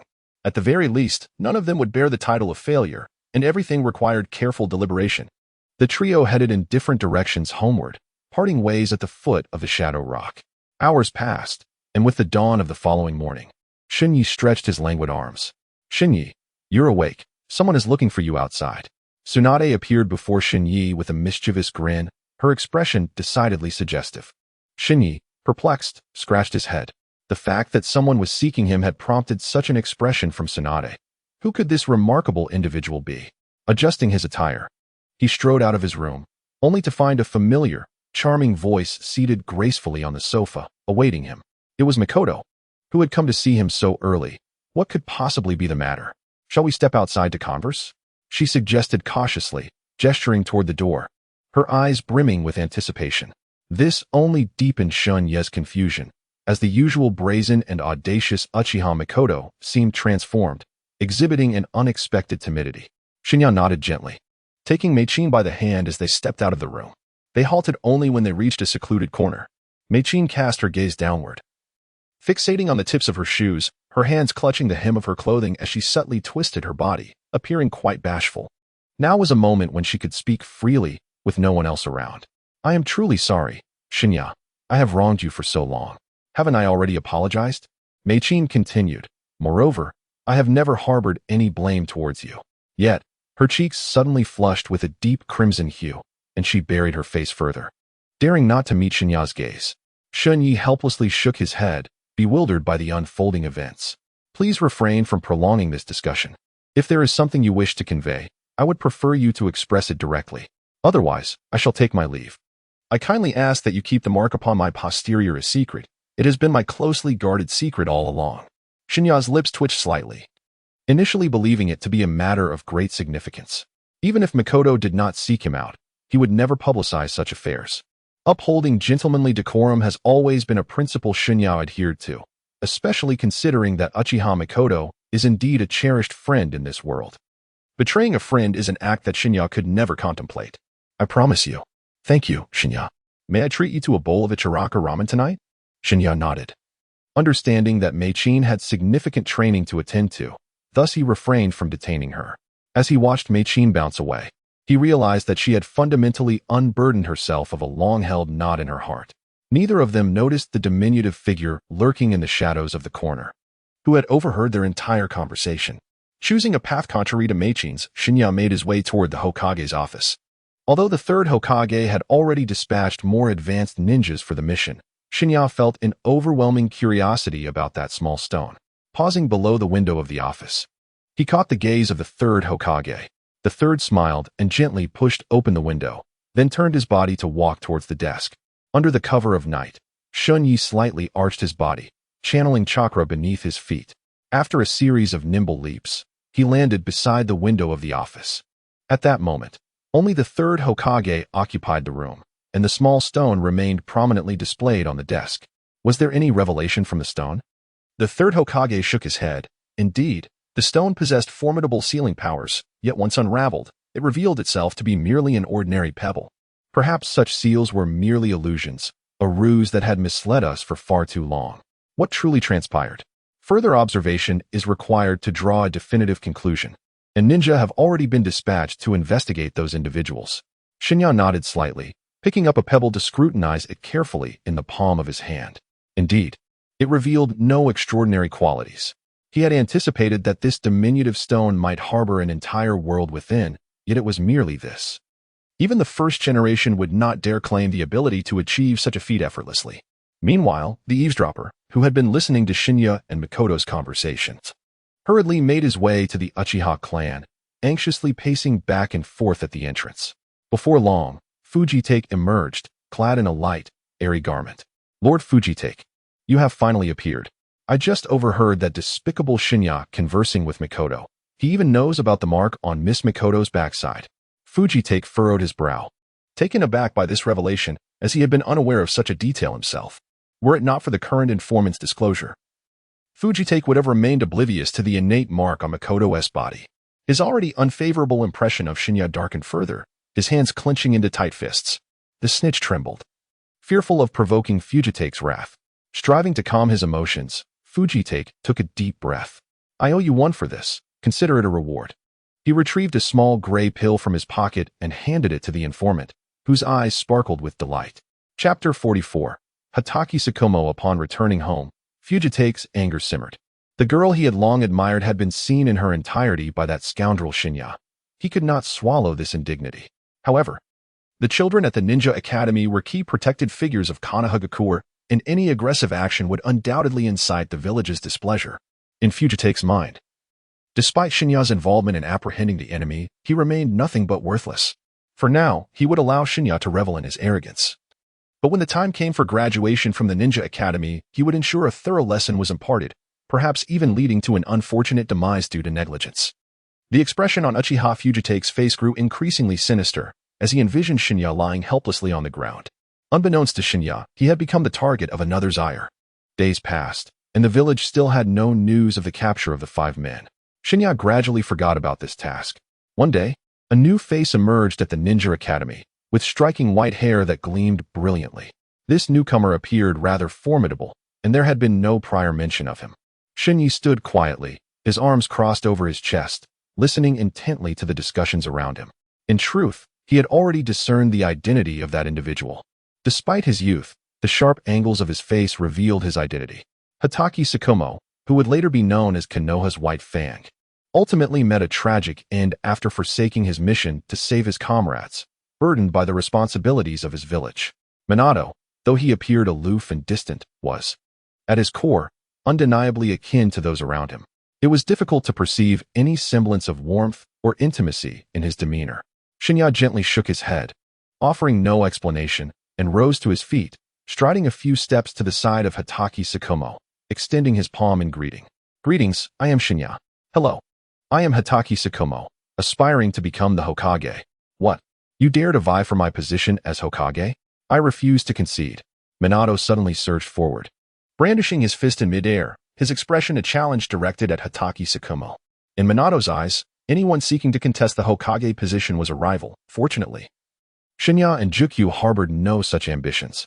Shen Ye welcomed Flagwood Tsukumo into his team, taking a seat not far from the window.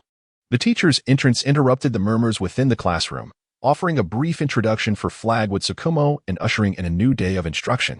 However, neither Shen Ye nor Minato seemed to have any inclination to remain in the classroom. They were already eyeing the window with growing restlessness. Are you all contemplating an escape from the classroom? Perhaps we should join forces, since you have already discerned our intentions. Flagwood Tsukumo stroked his chin, feigning deep contemplation for a moment, before solemnly nodding in agreement. In the depths of Shen Ye's heart, his admiration for Hatake Tsukumo grew a few notches. On the very first day of entering the Ninja Academy, he was able to join the ranks of those who dared to skip class.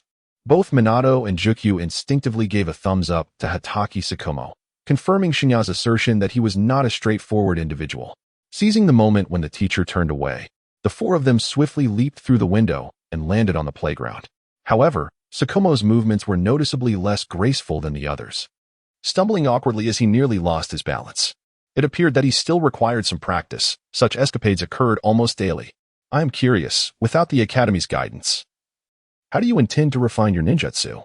Jukyu and Minato turned their gazes toward Shen Ye, wearing knowing expressions. Tsukumo, still perplexed, shook his head, showing no concern about missing out on his education by fleeing the academy. You will come to understand this in due time. We have a very important task to undertake today. Do you still remember those 5 burly men we attempted to escape from? Of course. We have been eager to recapture them. It has been quite some time since we heard any news, and it seems the village is gradually forgetting about the incident. Now, it is our turn to take action. The 4 of them were in perfect agreement, swiftly making their way along the village's exit path. Tsukumo followed behind the trio, uncertain of what had prompted their urgency, but feeling an inexplicable familiarity with Shen Ye since their first meeting. Had Shen Ye not appeared before him, Tsukumo might have approached him and sat down beside him in the next moment. Before long, the 4 arrived at the woods outside the village. With so much time having passed, tracking any traces was no longer feasible. They would have to return to the site for observation. Minato nodded, taking the initiative to lead the way, leaping forward along the route mapped in his mind.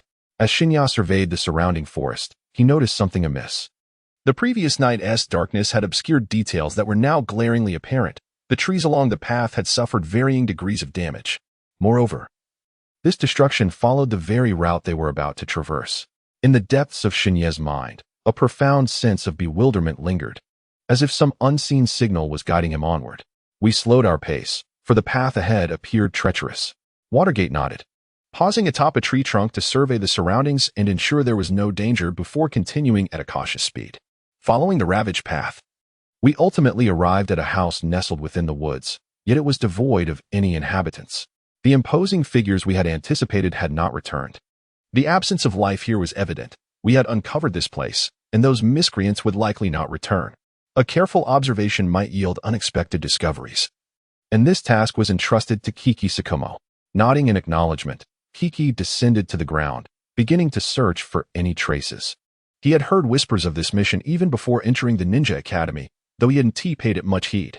Little did he know that within a day's time, he would find himself deeply invested in it, igniting an even greater curiosity about Shen Ye. Despite being fellow students at the Ninja Academy, Shen Ye exhibited a level of intellect far surpassing that typical of his age. Upon entering the house, Tsukumo immediately discerned that a brief altercation had transpired here, one that had been decisively one-sided, lacking any form of resistance. Chapter 45. Who are you? Just as all eyes were fixated on the house, a mysterious figure lurked in the shadows, silently observing these young ones. The audacity of these intruders to return here had thwarted my plans and nearly led to the capture of my offering. The words seemed to be squeezed from between clenched teeth, revealing a palpable enmity. Unbeknownst to Shen Ye and his companions, they expanded their search area, opting to explore their surroundings. Shen Ye, I have made a new discovery, Watergate exclaimed as he leaped to the treetops, gesturing in all directions. Upon hearing his call, the others turned and rushed toward him, quickly regrouping. As they gazed upon the altar, shrouded by an uncountable number of shrubs, Shen Ye furrowed his brow. Had it not been for their indiscriminate search at that very moment, the altar's existence would have remained concealed, underscoring its obscurity. Its hidden nature suggested that its creator wished to remain undetected. Perhaps those 5 individuals were merely pawns in a larger scheme. I possess some knowledge regarding altars. Allow me to examine this one closely. Kakashi Hatake gradually knelt down, channeling the chakra within him, gathering it meticulously in the palm of his hand before gently placing it upon the altar. The altar emitted a faint glow, and a sudden force appeared at its center, causing Minato and Jukyu to stagger perilously close to being drawn in. However, Shen Ye remained untouched, merely sensing the gust of power swirling past his ears. Kakashi hastily ceased his actions and turned to face Shen Ye. Observing the expression on his face, Shen Ye realized trouble was imminent. The altar had transcended the realm of their comprehension. The requirement of 5 sacrifices to augment one's strength rendered such an altar unacceptable in Konoha, and it would undoubtedly face condemnation throughout the entire ninja world. It would be prudent to return to the village and report this matter to the 3rd Hokage, for their current capabilities were insufficient to handle the situation. It seemed that the chance of escape had slipped away. Given the revelation of this secret, it would be wiser to remain as sacrifices, a fate that the 4 young ones might reluctantly accept. From the shadows, a figure, unable to contain his agitation at the exposure of the altar, stepped forth into the light before the group. Shen Ye shook his head in resignation. Ultimately, he would have to endure battle. It was evident that this task was far from straightforward. We shall observe your prowess, he remarked, for you stand alone while we are 4. For mere fledgling ninjas. And you dare to challenge me? Am I to believe I have stumbled upon the most absurd of jokes? Shen Ye clasped his hands before his chest, lost in thought. Shui Men approached, intending to confront the adversary, but was swiftly pulled behind Shen Ye. With a few strides, Shen Ye positioned himself in front of everyone, lifting his chin to address the figure before him, his lips parting. Who are you? Who am I? I am the enemy of Konoha Village, the harbinger of death who shall end your lives today, little ones. I merely inquired about your name, so that I may mark your grave after your demise. Shen Ye scratched his head, utterly unfamiliar with the name that had just been mentioned. Neither in the original narrative nor since his arrival in this realm had he encountered such a designation. Confronted with an unknown adversary, Shen Ye refrained from launching an immediate assault, recognizing the necessity of cautiously probing the opponent's capabilities. However, Grease, impatient and eager, propelled himself towards Shen Ye with remarkable speed. Shen Ye, be cautious, Mizuki shouted as he rushed to Shen Ye's side, but he arrived a moment too late. Grease had already positioned himself directly in front of Shen Ye. With hands poised like a vice, he aimed to seize Shen Ye by the throat, Yet Shen Ye merely tilted his head with effortless grace, evading the strike. Grease exhibited a surprising agility for one so young, a skill that caught Shen Ye off guard. At that moment, Mizuki's had reached Shen Ye's rear. Fists clenched as he unleashed a flurry of strikes towards Grease. Forced to retreat, Grease maneuvered away from Mizuki's onslaught. Each of Mizuki's punches met on the air, prompting Shen Ye to gently pat Mizuki's shoulder while signaling to Rukyu and Kiki with a knowing glance. Though he had only recently joined the fray, Kiki grasped Shen Ye's intent immediately and, alongside Rukyu, began to encircle Grease. The four of them now surrounded their foe, which only seemed to delight Grease further. Had they remained closely knit, they might have faced difficulty in subduing him, yet their scattered formation presented an opportunity to dismantle him one by one.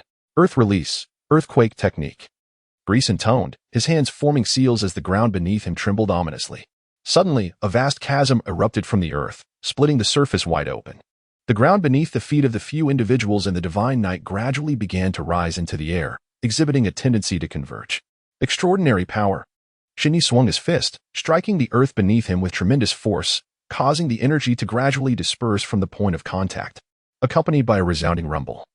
The stones shattered into countless pebbles as Shen Ye deftly leaped and landed on the ground. The other three individuals lacked Shen Ye's exquisite control over power and similarly chose to leap away from the falling debris. Humph! Grease let out a soft snort, hastening his movements. The stones ultimately collided, yet instead of the anticipated thunderous noise, they amalgamated into a larger boulder hurtling towards Shen Ye. Through his covert observation, he had already discerned that Shen Ye was the leader of this group, for as the saying goes, to capture the thief, one must first capture the king. Shen Ye curled his lips in disdain, realizing that this fellow's true objective had always been himself. All of his previous actions were merely a prelude. Such a colossal boulder could not be resolved even with extraordinary strength and some enhancement techniques. The only recourse was to evade its might. Watergate. Understood. Watergate responded promptly, casually flinging a chakra-infused shuriken in a particular direction. Flying thunder technique. Before the shuriken could settle, Shen Ye's form vanished from the spot, reappearing mid-air, where he grasped the shuriken that Watergate had tossed, letting it plummet to the ground. The immense stone crashed onto the earth, causing the ground to tremble around it. Who would have thought that you, young man, could flee so swiftly? However, you shan't be so fortunate in the next encounter. My offering is indeed the one you have abducted, is it not? Chapter 46. And so what? Yes, it is indeed us, so what of it? Shen Ye stood with his hands on his hips, gazing at Greek Bai. Although this individual appeared formidable at that moment, there remained a possibility of overcoming him. It seemed we needed to adopt a different approach. Watergate nodded, recognizing that conventional combat methods would indeed be insufficient to deal with this adversary. The technique of amplifying monstrous strength. In a breathtaking display, Shen Ye leaped into the air, his right arm instantly transforming into an enormous appendage, descending directly upon Grease Bai. With a mere flick of his wrist, he unleashed a formidable strike. Grease Bai, having grossly underestimated Shen Ye's strength, did not evade. Instead, he boldly met the attack head-on. The collision of their diminutive fist against the titanic one sent Grease Bai hurtling back to the ground like a bullet. A thunderous roar echoed as the earth fractured, creating a vast chasm, leaving Grease Bai motionless within it. Surely, this could not be the end. That would be far too mundane. Shen Ye stood at the edge of the chasm, gazing into its depths, while Zalabi, after a brief writhing, gradually rose to his feet. His eyes blazed with fury. He was astonished that such a diminutive form could unleash such formidable power, leaving him at a disadvantage. Amidst his anger was a tinge of incredulity. It seemed that a more serious approach was necessary, for such immense strength to be exhibited was truly remarkable. 1,000 years of pain. Taking advantage of the moment, Hatake Tsukumo silently appeared behind Zalabi, his hands drawn together, save for 2 fingers protruding outward. In an instant, Zalabi's expression tightened. To Shen Ye's eyes, Zalabi appeared as though he were standing in a cauldron of oil, his face flushed, on the verge of eruption. Ah! A startled cry escaped his lips as he soared into the air, only to crash back down to the ground. In the chasm remained the smug visage of Hatake Tsukumo, maintaining a half-crouched stance, embodying the valor of his technique. Zalabi paced back and forth, clutching his posterior, acutely aware of the excruciating discomfort, tears brimming at the corners of his eyes, ready to fall. You are finished. Such humiliation you have inflicted upon me. It was a privilege to experience the pinnacle of physical prowess, and it was the first time it had been applied in actual combat, yielding quite the impressive effect. Although Zalabi was their common adversary, Shen Ye and the others could not help but feel a chill, instinctively hiding their backsides behind Hitaki Tsukumo. Shen Ye slightly curled the corners of his mouth, utterly unprepared for Shikamaru's audacious use of the 1,000 years of pain technique at this moment. Well done, Shikamaru. Such a trivial matter, yet to be defeated outright is a fate even more unbearable. Both Minato and Jukyu couldn't help but give a thumbs up to Shikamaru, their hearts overflowing with admiration. Simultaneously, they silently vowed never to provoke Shikamaru, for after all, the chrysanthemum is exceedingly delicate. Time seemed to stretch on, and eventually, Hebe regained his composure, rubbing his rear before pointing a finger at Shikamaru. You young rascal, you have successfully captured my attention, initially intending to apprehend the leader first. The humiliation inflicted by Shikamaru compelled him to shift his focus. Water release, water bullets technique. Hebe formed hand seals, channeling his chakra into his mouth. At that moment, his sealing movements appeared strangely awkward. His legs were tightly pressed together, resembling a woman more than a combatant. Suddenly, a jet of water erupted from his mouth, surging toward Shikamaru, who stood in the ravine below. The speed was astonishing. Shikamaru found it too late to evade, his gaze consumed by the oncoming torrent. Earth release, earth return. Shikamaru crouched low, slamming his hands onto the ground. The earth before him began to stir, rising to form a wall several centimeters thick. The water column crashed against the earthen barrier, the tremendous force nearly breaching it, yet ultimately it was thwarted. Just a couple more hits. But the fortune would not last much longer. This is precisely what we needed to convey to you. Shen Ye and Shui Men exchanged a glance and nodded, then swiftly dashed towards Zalabi from two distinct directions. Within mere moments, they found themselves beside him. Almost simultaneously, both launched powerful punches aimed at Zalabi's head.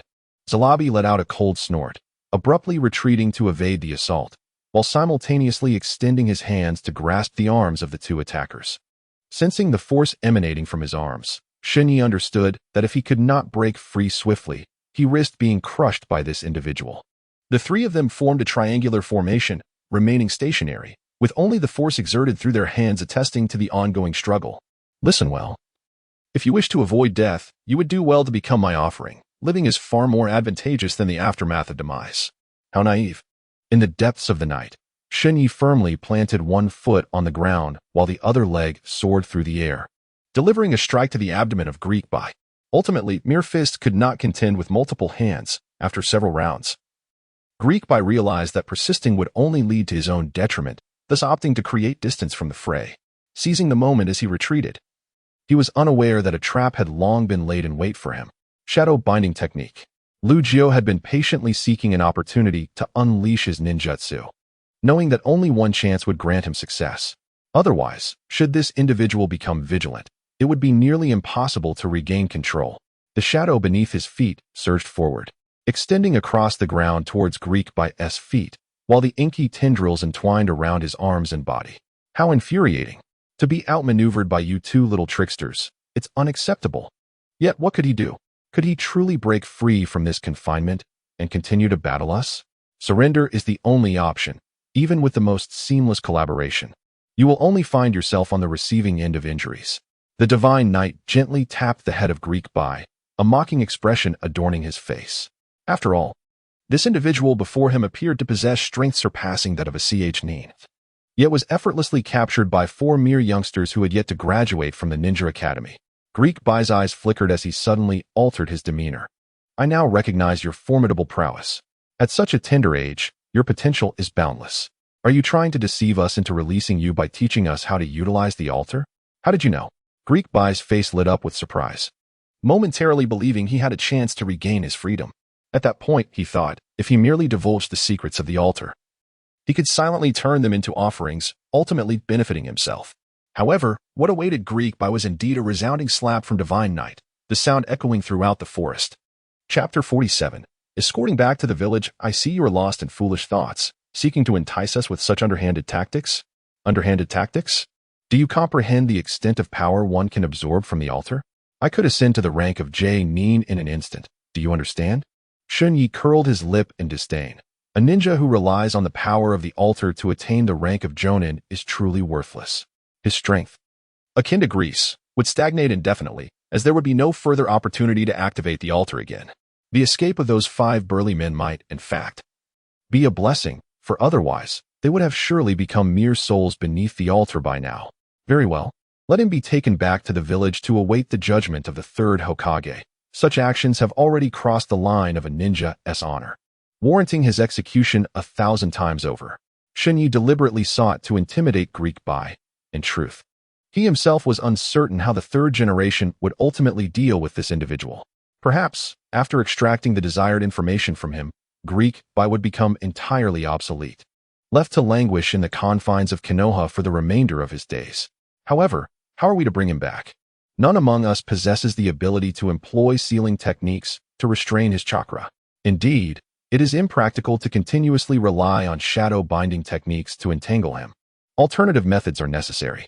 Shen Ye stroked his chin, realizing that he had not contemplated such matters previously. It seemed imperative to devise a foolproof method.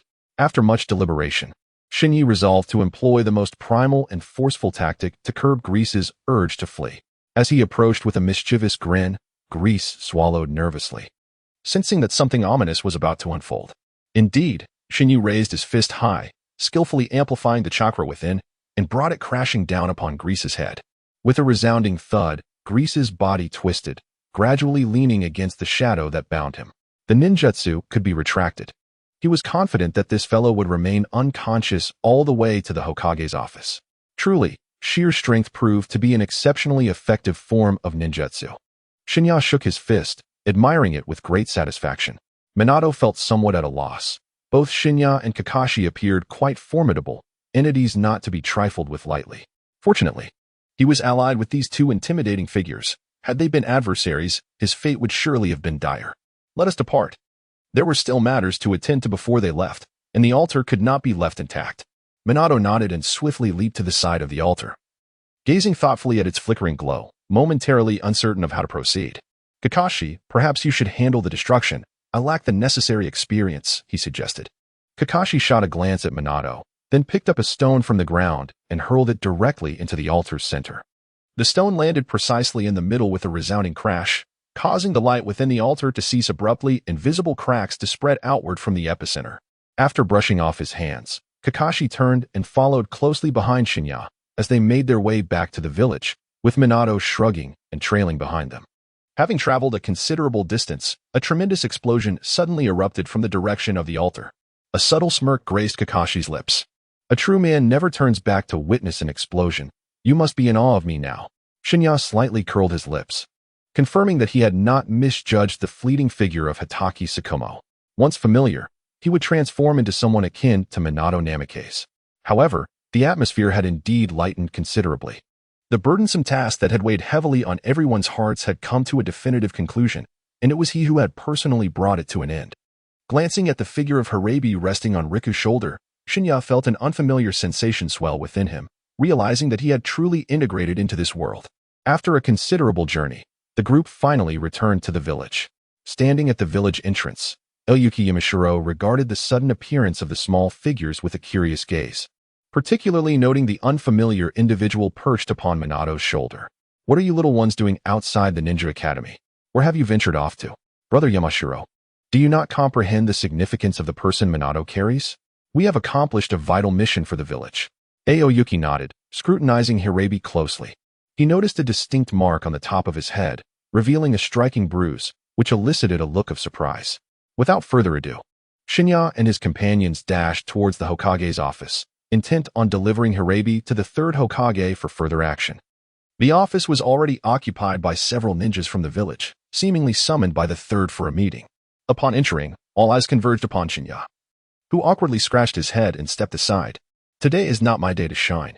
You should direct your attention to this individual, Minato said, gently placing the unconscious Hirabi on the floor and wiping the sweat from his brow, having expended considerable strength in carrying him back. What is the meaning of this? Who is this person? The 5 burly men who had fled earlier were linked to him. They were sacrifices for this individual. Sacrifices? The third furrowed his brow, taken aback by the severity of the situation. The involvement of living sacrifices was an abomination that the ninja world could no longer tolerate. Shinya nodded slightly and recounted the entire process. Everyone in the room raised their thumbs in approval, gazing with satisfaction at the young ones before them. This was the future of Konohagakure. Despite their tender age, they had already demonstrated the ability to work in unison to subdue foes several times their strength, promising boundless potential ahead. However, the third Hokage's expression remained inscrutable, his eyes betraying a hint of reproach. Do you comprehend the peril of your actions? If you encounter an even more formidable enemy, you may not return to the village today. Do you understand? Rest assured, third Hokage, we are mindful of our limits. It is an honor for us to contribute to the village. This individual is our responsibility. While such actions are undeniably reckless, your successful completion of the task deserves commendation. Minato's eyes sparkled with enthusiasm. Having tasted success once, he was no longer hesitant, already contemplating the rewards that awaited him. However, the third Hokage merely retrieved 4 scrolls from a corner of the room and handed them to Shen Ye. These are 4 ninjutsu tailored for you, serving as a reward for this mission. In the future, refrain from such risks without the village's orders, understood? Understood, Lord Third. We shall diligently adhere to the village's commands henceforth. After the young ones departed, laughter filled the room, and the third Hokage's expression softened in an instant. These youngsters have indeed lived up to my expectations. The third Hokage nodded affirmatively, acknowledging the foresight in placing Kakashi in the ninja academy. His gaze then shifted to Hirabi, laced with disdain. At that moment, Shen Ye remained oblivious to the fact that their operation had unfolded under the scrutiny of many. Had there been an unforeseen incident during the battle with Hirabi, the ninjas of Konohagakure would have promptly intervened to rescue them. At a street corner, for individuals parted ways, each taking a different route. Upon returning home, Tsunade had already prepared a lavish feast, eagerly awaiting their arrival. Welcome back, Shen Ye. What treasures did you bring today? Shen Ye suddenly tapped his forehead, realizing that he had placed all the scrolls entrusted to him by the third Hokage into his pocket, having forgotten to distribute them among everyone during their parting. However, since they had all returned home, it would be best to wait until their next meeting to deliver them personally. There was indeed a sense of accomplishment. Although he remained uncertain about the nature of the ninjutsu contained within the scrolls given to them by the third Hokage, rest assured, they were surely crafted specifically for each individual, tailored to suit their unique paths of cultivation. Shen Ye nodded, feeling the pangs of hunger after a long day of toil, and promptly began to feast heartily. As she observed Shen Ye devouring his meal with such fervor, Tsunade found herself momentarily entranced, her thoughts drifting involuntarily to her own brother. Lost in these reflections, she felt the corners of her eyes dampen with unshed tears, unaware that her emotions were slipping beyond her grasp. As the night deepened, Shen Ye slowly raised her head and noticed the unusual expression on Tsunade's face. She hurried over to gently wipe away the tears from the corner of her eyes. Sister Tsunade, are you troubled by some unpleasant thoughts? With me by your side, there is no need for sorrow. Tsunade replied, No, it's just that seeing you brings me joy. Time flew by, and the sky outside gradually darkened. Shen Ye pushed open the door and lay down on the bed, closing her eyes. Before long, the soft sound of her breathing filled the room. The next morning, Kakashi stood half-squatting by Shen Ye's window, gently tapping on the glass. Shen Ye, it's time for school. As she opened her sleepy eyes, Shen Ye immediately perked up at the sight of him, then shook her head in resignation upon realizing it was Kakashi.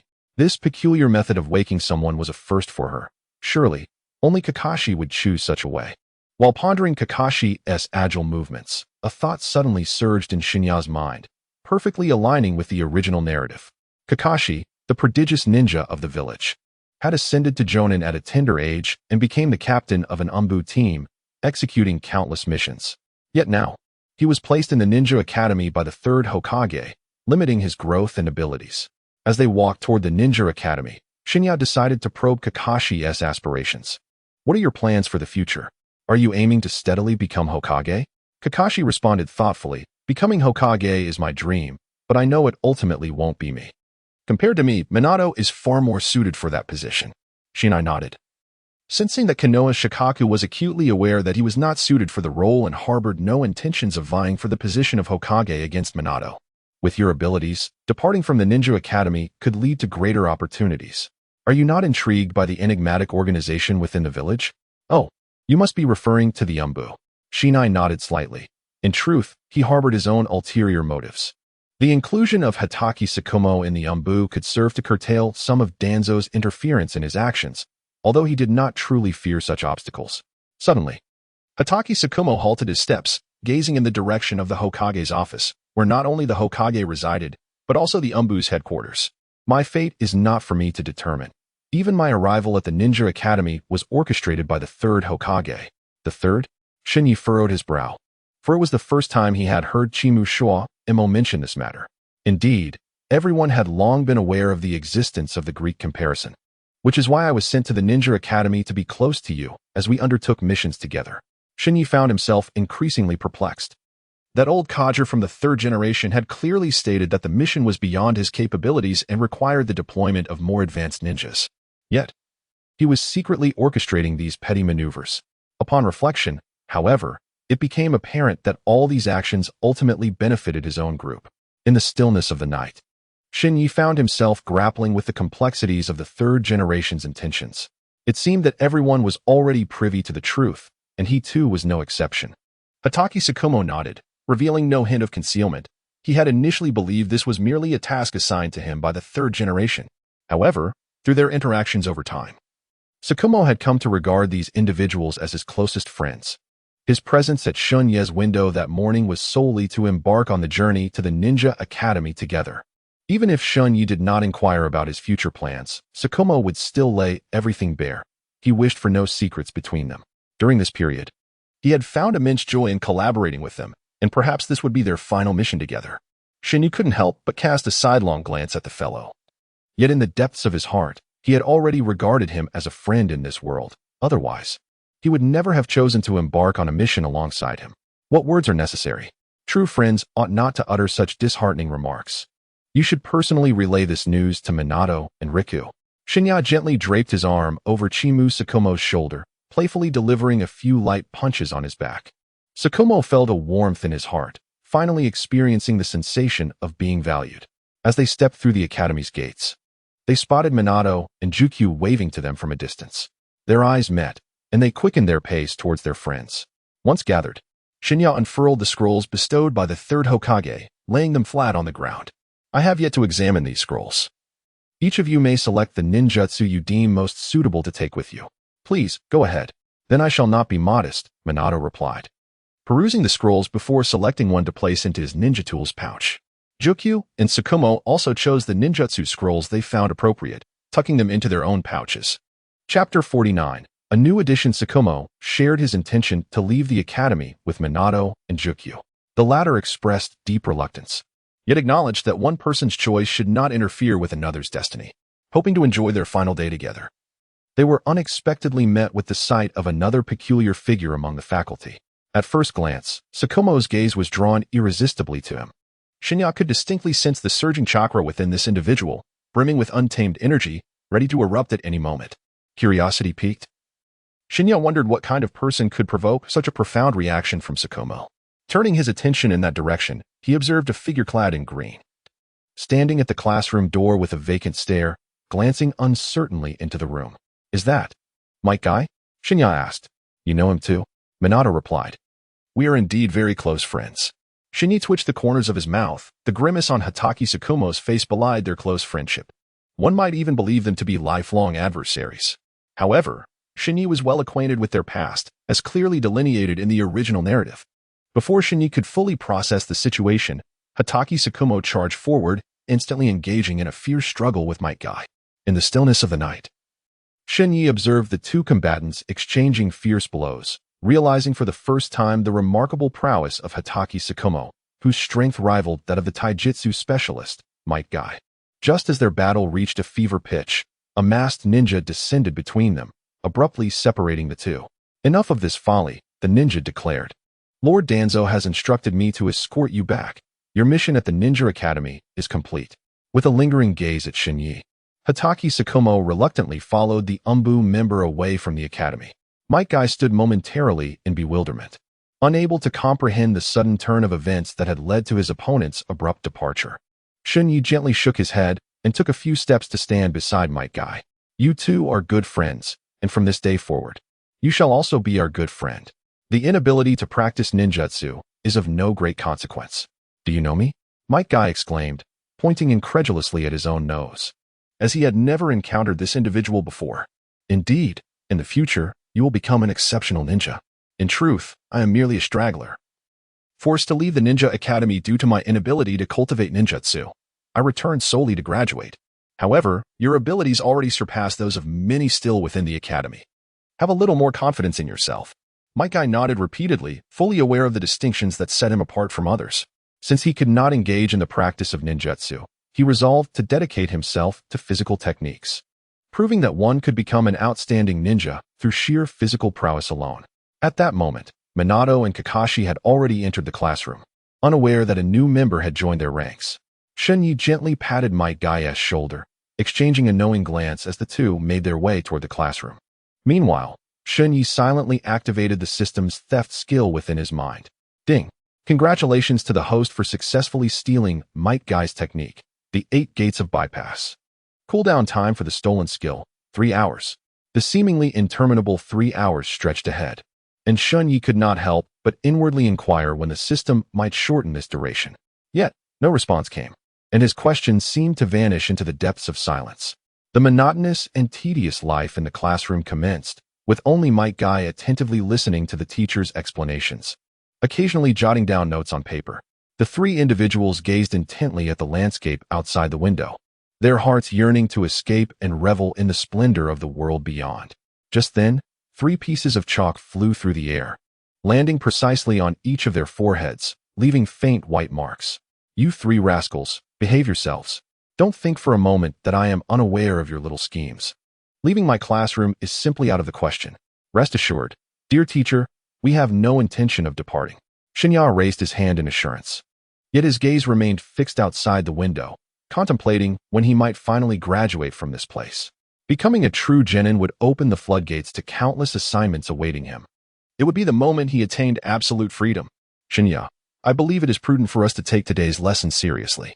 Perhaps from this day forth, we may roam freely from the academy," he mused. "Oh, what makes you so certain?" Minato inquired, a mysterious smile gracing his face. He had already ascertained that today's lesson revolved around the shadow clone technique. Mastering this technique with ease would allow him to create shadow clones for school, while his true self could revel in unrestrained play outside. Truly, why not indulge in such a delightful prospect? Shen Ye gently tapped his forehead, realizing why he had not contemplated this ninjutsu sooner. However, having just utilized the system's thievery skill, he would need to await a period before employing it once more, hoping for the chance to acquire the shadow clone technique.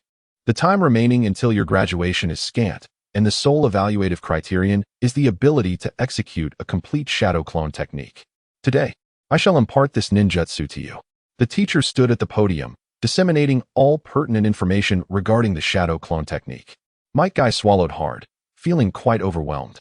He possessed no innate talent for ninjutsu, and the shadow clone technique seemed insurmountably difficult, verging on the impossible. Could it truly be the shadow clone technique? Would I forever be unable to ascend to the rank of a genin? How unjust fate can be. I shall assist you in overcoming this dilemma. Such ninjutsu is hardly a sufficient measure of one's true strength. Shen Ye rose with a grave expression and approached the podium. Throughout his daily life, Might Dai had endured countless disdainful glances and ridicule for his inability to perform ninjutsu. Shen Ye was determined to prevent such occurrences from continuing. Thus, he chose to whisper his concerns to the teacher, seeking to avoid the merciless mockery of his peers. "Shen Ye, if you have a question, you may simply speak from your seat. There is no need to come over here," the teacher replied. "It is imperative that this matter is discussed quietly, as I fear I may lose my temper otherwise."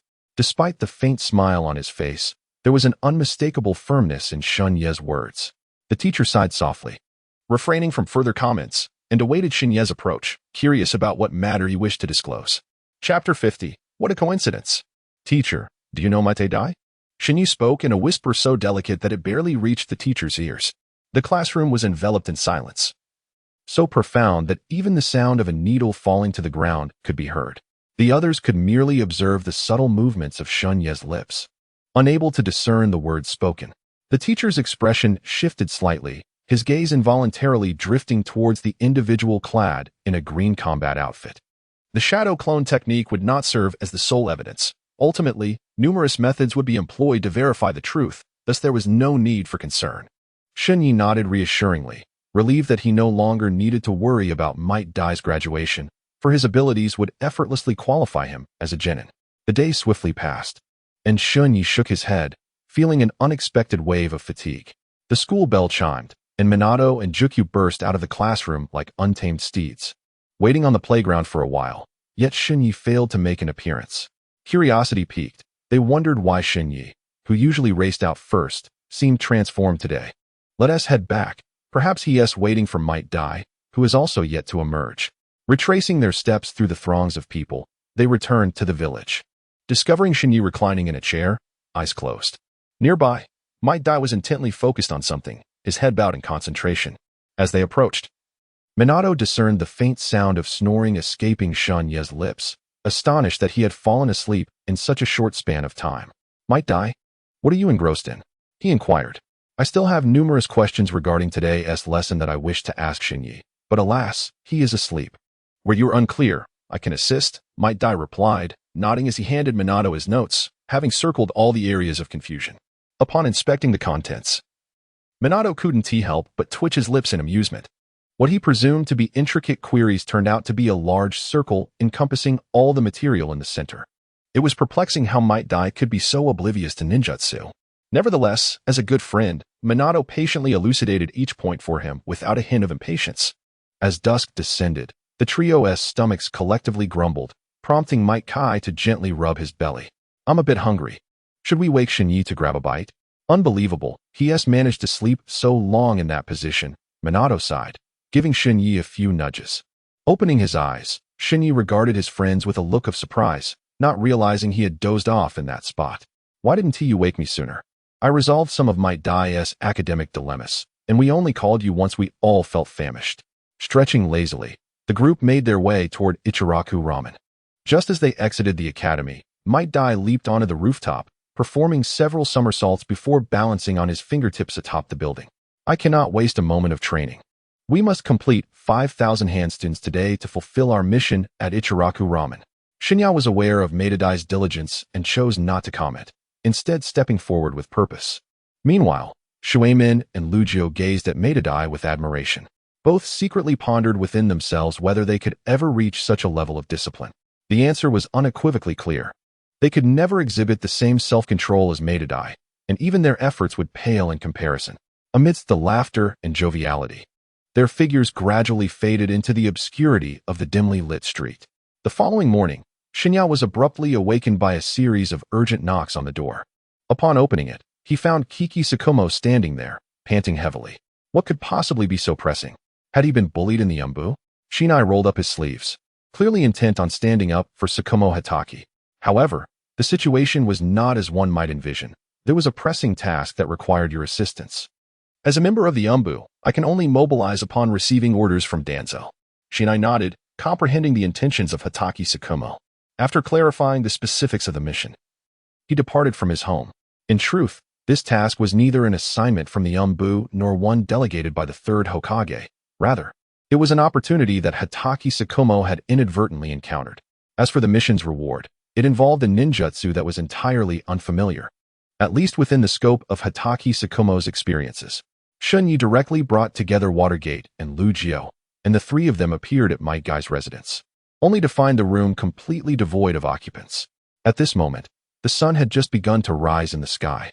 Had it not been for Shen Ye's appearance in search of them, Watergate and Lugio would still be lost in slumber. Might Guy had already ventured out for training, had he not? With such determination, he is bound to become an exceptionally formidable ninja in the future. We should hasten to find him. Otherwise, if the task is preempted, we shall forfeit our rewards. The three exchanged nods and split into three distinct directions, each in pursuit of Might Guy's presence. In contrast to the monotonous rigors of training, true combat fosters swifter growth, which is precisely why Shen Ye was so insistent on bringing Might Guy along. After an extensive search, they still could not locate him and reconvened. They had scoured both the rooftops and the training grounds, yet his figure remained elusive. Where could this fellow have wandered off to? Suddenly, a dark green silhouette swayed into view from a distance, gradually coming into the trio's line of sight. It seemed that the search was not in vain. As he appeared rather inexplicably, Watergate, too, was taken aback, for he had already searched the area in the opposite direction and had indeed failed to uncover any trace of him. Watergate, have you checked the Ninja Academy? Why does it feel as though this fellow has just emerged from there? His gait unmistakably suggests he has undergone rigorous training, remarked Shen Ye. Watergate shook his head. During the search, he had naturally overlooked the Ninja Academy, as one would not typically venture to such a place so early in the morning. The three of them could not help but marvel at Might Guy's eccentricity, their curiosity regarding him intensifying. "Ah, it is you, Shen Ye. What a delightful coincidence to encounter you all here." Chapter 51. The passion of youth. Shen Ye's lips curled slightly upward as he gently clasped his fists together and strolled toward Might Guy. At that moment, Might Guy remained oblivious to the unfolding events and hastened his steps to greet Shen Ye, only to be met with a sudden thump on the head. With a resounding thud, Watergate and Rugio instinctively raised their hands to shield their heads at the sight of Might Guy being struck. "How could you have gone to the Ninja Academy so early in the morning? Should I commend your ambition or deem you a fool?" Might Guy scratched his head, perplexed as to why he had been hit. After all, it was their first encounter of the day, and he had done nothing to provoke these individuals. Observing his innocent expression, Watergate could not help but step forward to explain. "Is that so? The opportunity to unleash our youthful vigor is right before us. Yet here I am, foolishly attending class all alone. How tragic and lamentable."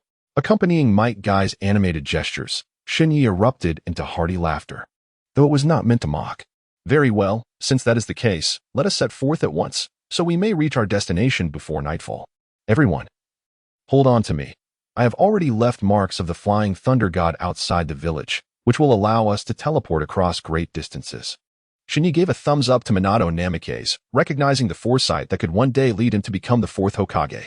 Moreover, in terms of both identity and status, Minato was exceedingly suitable for the role. Flying thunder god technique. He executed the technique and vanished from the village, reappearing in the forest beyond its borders. This area was somewhat unfamiliar to Yi Xian, as it was his first venture into these woods since his arrival in this world. "You are more acquainted with the terrain of the ninja world than I am. Please be my guide." Minato nodded, unfurled a map from his satchel, and meticulously examined it to ascertain their current location. He then marked their intended destination and set off in a determined direction. After a day's journey, the four of them finally arrived at a completely unfamiliar locale, one that Shen Ye had never encountered in the original narrative. A massive stone gate bore the inscription Little Mountain Village, its crooked letters suggesting it had weathered numerous trials. As they entered the village, the bustling crowd injected a lively atmosphere that uplifted the spirits of Shen Ye and his companions. After a full day of travel without encountering others, their interactions had been minimal, each conserving energy for the journey ahead.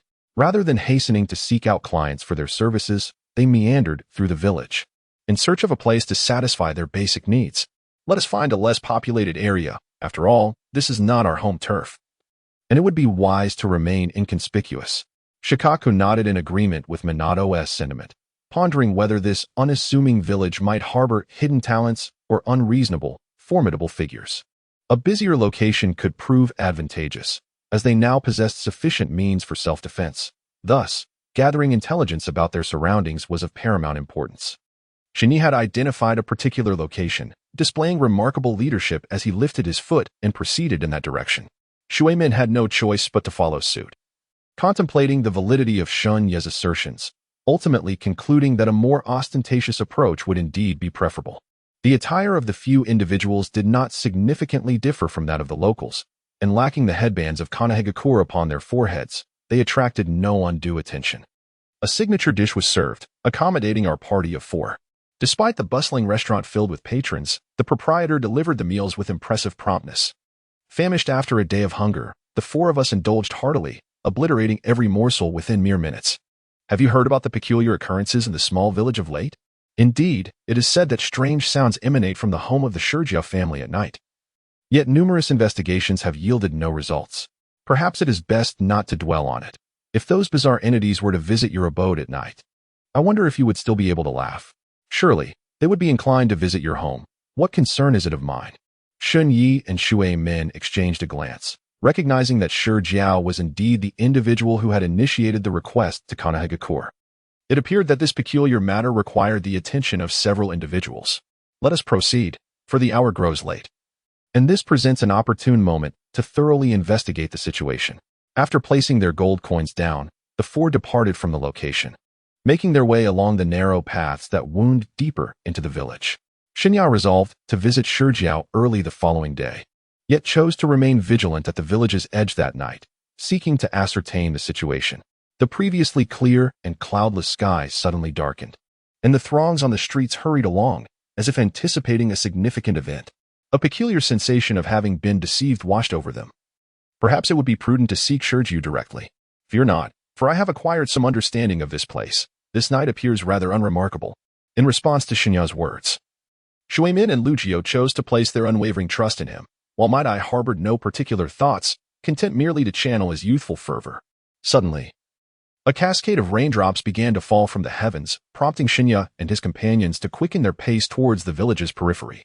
Fortunately, they found a sheltered spot at the edge of the village, where the four of them gathered, silently observing as the village descended into a profound stillness. With the impending deluge, the village revealed no signs of life, save for Shen Ye and his companions. It struck them as odd that such a commonplace rain could compel all residents to retreat into their homes. Shen Ye shook his head in confusion, pondering the situation, perhaps believing that after this night, all issues would be resolved. Suddenly, the rain intensified, its rhythmic patter echoing in the ears of those present. The few young men did not appear to be villagers of this hamlet. A window nearby creaked open, and a man with a full beard leaned out, inquiring about their presence. A protruding rock above the window shielded him from the downpour. "How did you ascertain that we are not from this village?" he asked, noting the desolate streets devoid of life during the rain. Only those unfamiliar with the area would seek refuge outdoors, an indication that something serious was amiss. Chapter 52. The eccentric individual. Sir, may we seek shelter in your room? This is our first visit here, and we are utterly bewildered. The bearded man nodded in response, gently opening the door to his room. Shen Ye and the others exchanged glances and swiftly entered, shaking off the remnants of water from their heads. How could these young men have suddenly appeared in such an inconspicuous village within the vast ninja world? It was unlikely that anyone passing through would choose to linger here. To be candid, we have come here on a mission as part of an assignment, Shen Ye admitted, observing that the man did not seem like a local.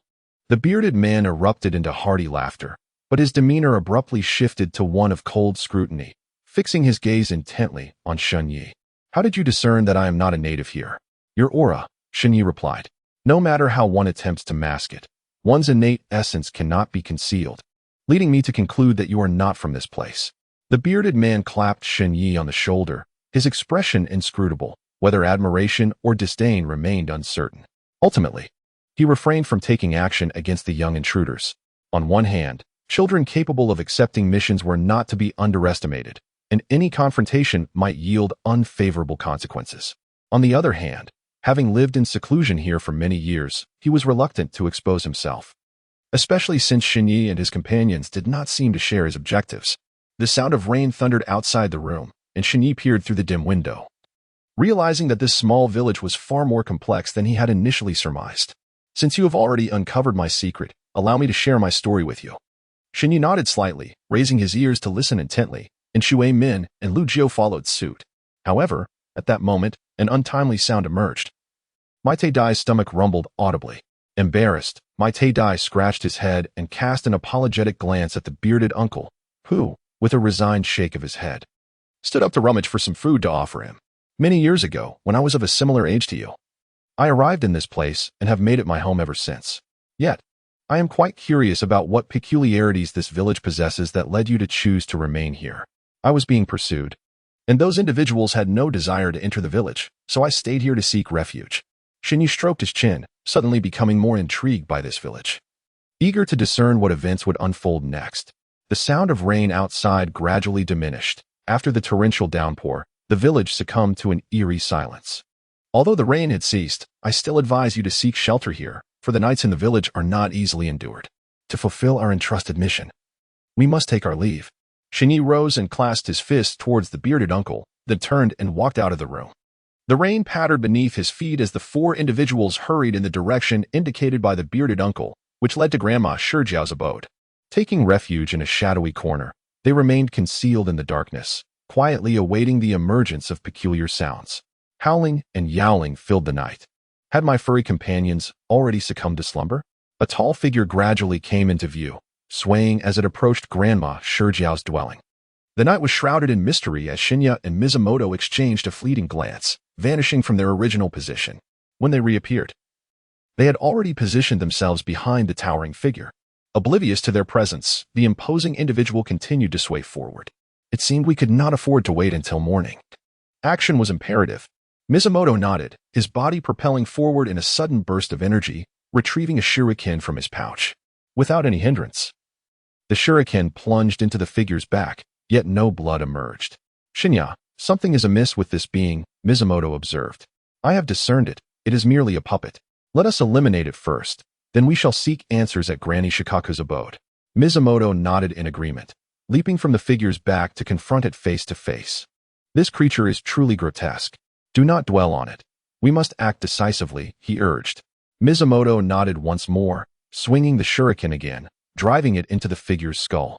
A thunderous sound erupted from within the creature, its massive form collapsing into a heap upon the damp ground, leaving only a single talisman drifting in the air. The talisman shimmered with a pale blue light, mirroring the hue of chakra. Shall we retain this artifact? One pondered. Let it be. There is surely someone orchestrating its movements from behind the scenes, and we must avoid alarming them. The four watched as the talisman gradually floated away from the small village, following the narrow path along the street. Without hesitation, they approached Granny Shikaku's door and knocked. Knock, knock, knock, knock, knock. Inside, Granny Shikaku stirred from her slumber, her bleary eyes opening as she pulled back the door. Upon recognizing four unfamiliar faces, her demeanor brightened considerably. What brings you four little ones to linger outside the village at such a late hour? Come inside and take refuge. Shen Ye and a few others exchanged glances before stepping into the room, surveying the decor around them. It appeared that only Granny Shurjiao resided here. The room was simple and unadorned, lacking any hint of novelty. Granny Shurjiao, we are ninjas from the village hidden in the leaves, and we have come here post-haste in response to your request. Ah, it is indeed you, she replied. Given the long journey you have undertaken, you must be quite weary. Fortunately, nothing unexpected is scheduled for tonight, allowing you the opportunity to rest well. Shen Ye nodded slightly, refraining from further objections, for she would likely spend the forthcoming days here with the elderly lady. Shurju slowly rose to her feet, and at that moment, Shen Ye noticed the subtle stoop in her back, an evident testament to the passage of time etched upon her figure. After tidying the bedding, Shen Ye lay down and closed her eyes, soon succumbing to slumber. Let us all retire for the night. Tomorrow awaits unknown challenges, so we must replenish our spirits. I have yet to complete my tasks for the day, so do not mind me.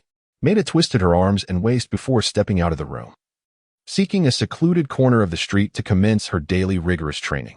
1, 2, 3, 4, 171. Chapter 53. The Puppeteer. The night passed swiftly, and upon opening her eyes, Shen Ye found that the sky was already brilliantly illuminated, the sun indicating it was likely midday. The other three were absent from the room, and as Shen Ye rubbed her sleepy eyes, she ventured outside. She discovered that Shui Min and Rujio were assisting Shurjiao in clearing the weeds from the yard, while Maida was nowhere to be seen. Shen Ye, you are awake. Why did you not call me, allowing me to sleep soundly in the room all alone? Such trivial matters we can handle without your assistance. There was no need to disturb you. With a resigned shake of his head, Shen Ye willingly joined the ranks of Watergate and Rouge, quietly assisting Granny Shurjiao in clearing the weeds. Before long, Might Dai entered the courtyard, arms laden with a bucket filled with water, striding directly toward the massive water tank. The heavy rain from the previous night had sullied the tank's contents. Thus I endeavored to replace it with fresh, clean water, seizing the opportunity for some cultivation. Observing the bustling figures in the yard and the serene Granny Shurjiao reclining in her rocking chair, basking in the sunlight, Shen Ye experienced a fleeting moment of reverie. Wasn't this idyllic existence precisely what he longed for before his journey across realms? To his astonishment, he found himself living this very moment. Yet, such blissful instances are seldom prolonged.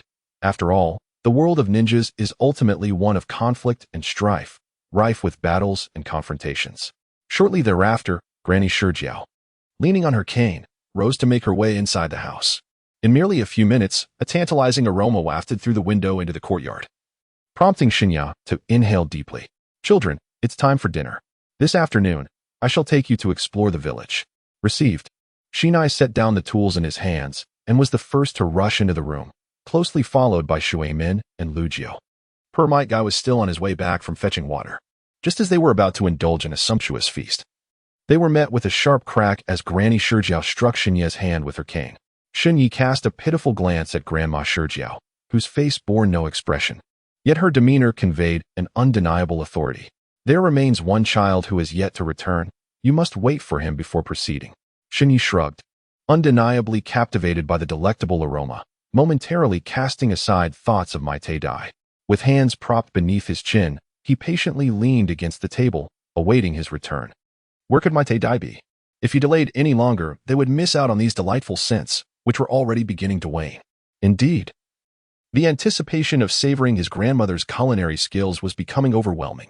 Observing the eager expressions of the little ones, he silently counted to 3, knowing that soon enough, the little one would make his appearance.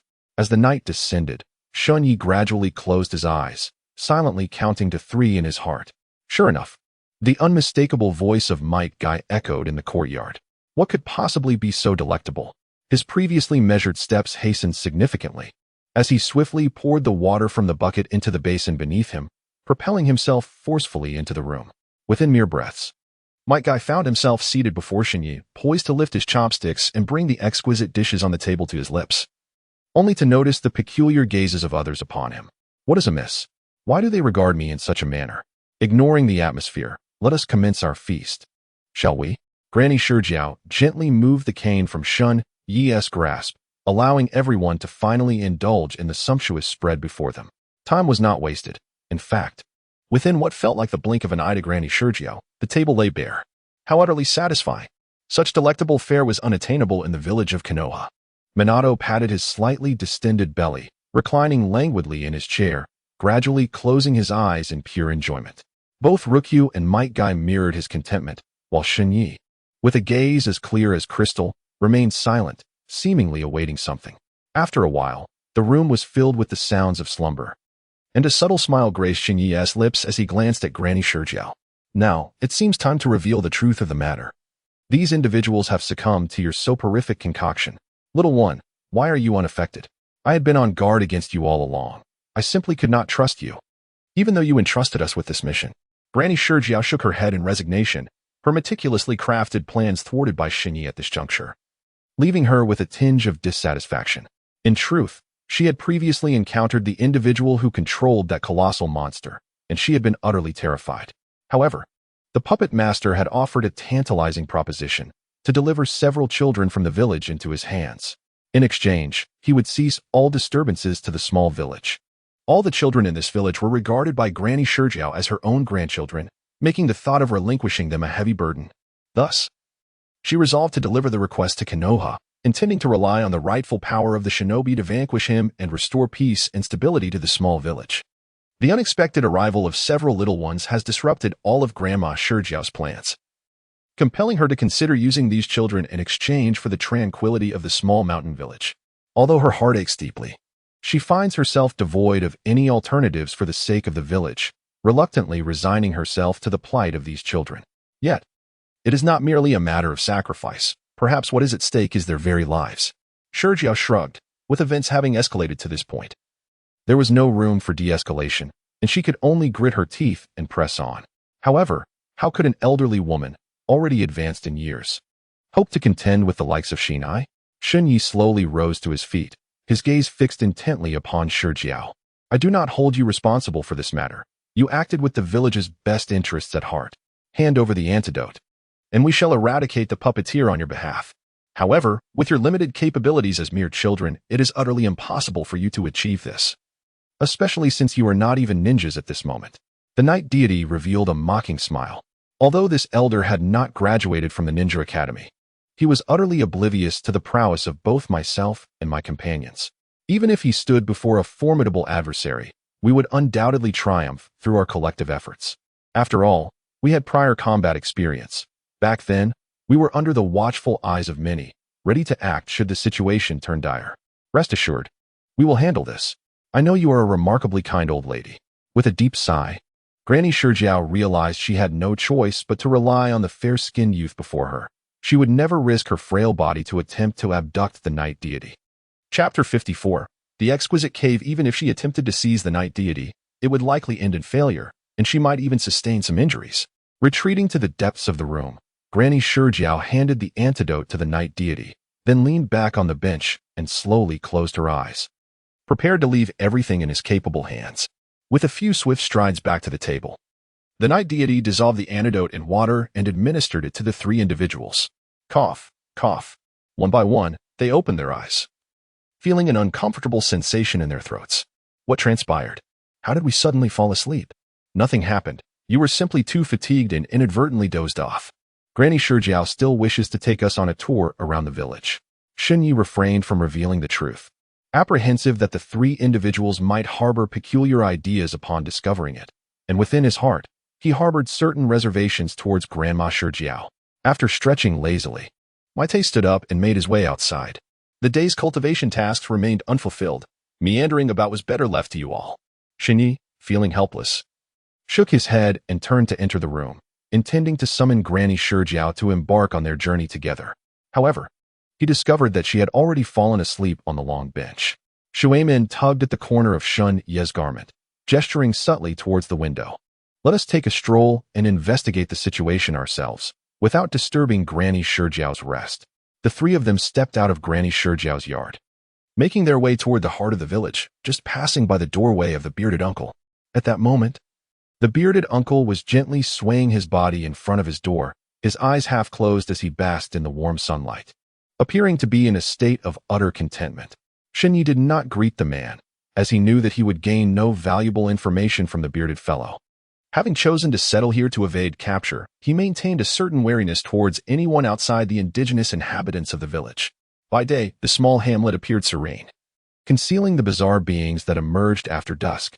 Remarkably, despite the torrential rain last night, no strange occurrences or eerie sounds had transpired. It was indeed perplexing. On rainy nights, one would expect the creature to be most active, yet the leisurely villagers chatted about the tranquility of the night with great curiosity. Having traversed a short distance, Shen Ye had already gleaned numerous insights. The puppet that had been dispatched by the water gate last night was familiar to many in the village, yet none had suffered its wrath. After wandering around the village, Shen Ye resolved to return to Granny Shijiao's abode, patiently awaiting the onset of night, intent on tracing the entity that controlled him through the talisman. As time passed, the sky gradually darkened, and the previously clear heavens were once again shrouded in clouds. Granny Shijiao, does it rain here every night? The clouds always gather at this hour, he mused. It was strange that rain had become so frequent in the past 2 days, as it had been months since the last downpour. Shen Ye stroked his chin, pondering whether their presence was the cause of the incessant raindrops. This quaint mountain village still harbored some peculiarities. Accompanied by the rumbling thunder, the rain cascaded down in torrents. It was time to set off. Mightai would remain behind to guard Grandma Shijiao.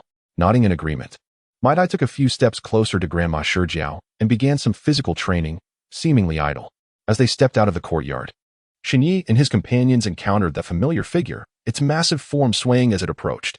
However, despite being within the creature's line of sight, it showed no reaction, continuing on its solitary path. This being appeared merely as a mindless automaton, devoid of thought or awareness. They must eliminate it. Minato and Luca exchanged glances and, armed with shurikens, charged at the creature. Drawing from their prior combat experience, Minato showed no hesitation as he launched a shuriken, embedding it in the creature's chest. Meanwhile, Luca leaped onto its back, driving his shuriken deep within. As the sound of rain gradually diminished, the colossal figure collapsed, leaving a faint blue talisman floating in the air. Following this talisman would lead them to the puppeteer behind it, thus fulfilling their commissioned task. The three moved silently in pursuit of the talisman, making their way out of the village. Even as the rain continued to fall, the talisman emitted a gentle glow. They were nearing the village's edge, maintaining a safe distance to avoid detection by the creature. Unconsciously, they slowed their pace, ensuring the talisman remained just within the fringe of their vision. Gradually, Shen Ye sensed something amiss. They had ventured quite far from the village, yet the talisman showed no signs of halting. The rain had ceased, and the night felt eerily still, the floating talisman creating an unsettling atmosphere. Where could this entity be hiding? Despite the late hour, it showed no inclination to stop. Soon, I felt the presence of that being, lurking within the cave ahead. At the break of dawn, Shen Ye extended his chakra perception to its fullest range, attentively monitoring the surroundings. It was not long before he detected something amiss in a cave ahead. Both Minato and Rika heightened their awareness, quickening their pace. Soon, the trio surpassed the talisman and positioned themselves quietly at the cave's edge. The moment the talisman drifted into the cave, Shen Ye and his companions would rush in, aiming to subdue the individual within swiftly and avoid unnecessary complications. To return so swiftly, when did this small village spawn someone capable of challenging Du Zhuang? It seemed prudent to have a word with that old fellow. With the talisman in tow, Shen Ye was the first to dash into the cave, only to be rendered speechless by the astonishing sight before him. Expecting a dark and damp environment, he was instead greeted with a surprising expanse that offered a sense of enlightenment. As Minato and Riku followed suit, their expressions mirrored the astonishment of Shen Ye, for the cave's walls were adorned in a manner that belied its cavernous nature. "Minato, this place is more splendid than your own abode," Riku remarked. Indeed, one could hardly encounter such lavish decor even in Konoha. It was almost too exquisite to mar. Luring that individual out for a confrontation seemed plausible, and it was likely he too would be reluctant to tarnish such an enchanting space. Chapter 55. The Encounter in an Instant. The three reached a consensus and ventured deeper into the cave. "Who dares to approach this cave?" a voice echoed ominously. "The one who seeks your life. We have been entrusted to safeguard Granny Ishikaku, so you would do well to surrender peacefully. The old man still harbored doubts about me. Yet it seems these younglings will remain here to keep me company." Suddenly, an immense force of suction erupted within the cave, causing Shen Ye and his companions to be drawn uncontrollably toward the depths, as if they were ethereal blue talismans. Shen Ye nodded towards the water gate, instantly adopting a posture of combat, preparing to confront the impending events. As he ventured deeper into the cave, he finally laid eyes upon the entity that had long posed a threat to Granny Shijiao. With mid-blue hair and a fair visage, he appeared to be of a similar age to Jiraiya, utterly unrecognizable as the creator of that grotesque behemoth. "Since the village children are not here to accompany me, you shall remain and play with me," the puppet master said with a cheery smile, his words laced with an undeniable authority, as if he had already determined the fate of Shen Ye and his companions. Shen Ye helplessly shook his head, pondering how to make this fool realize he was merely daydreaming. "Attack!" With Shen Ye's command, Mizumoto and Lugio simultaneously hurled their shurikens, sending them hurtling directly towards the puppet master's face. The latter furrowed his brow, taken aback by the swiftness of the assault, leaving him no time to react. Suddenly, a figure rushed in from the side, intercepting the shurikens with their body before crashing heavily to the ground. "Afei, please don't scare me," the puppet master exclaimed in anguish. Cradling the fallen puppet in his arms, his gaze fixated upon it with intense sorrow. Shen Ye couldn't help but glance at the corner of his mouth. This seemingly youthful individual was surprisingly peculiar, displaying such astonishment over the disappearance of a puppet. Clearly, in the very next moment, he could restore the puppet's movement. Yet he chose to make a grand spectacle of it. Indeed, in that fleeting second, the puppeteer's voice abruptly ceased, instantly replaced by a feigned, insincere smile directed at Shen Ye. "You've damaged my toy, so you shall remain here to play with me. How delightful you must think that is."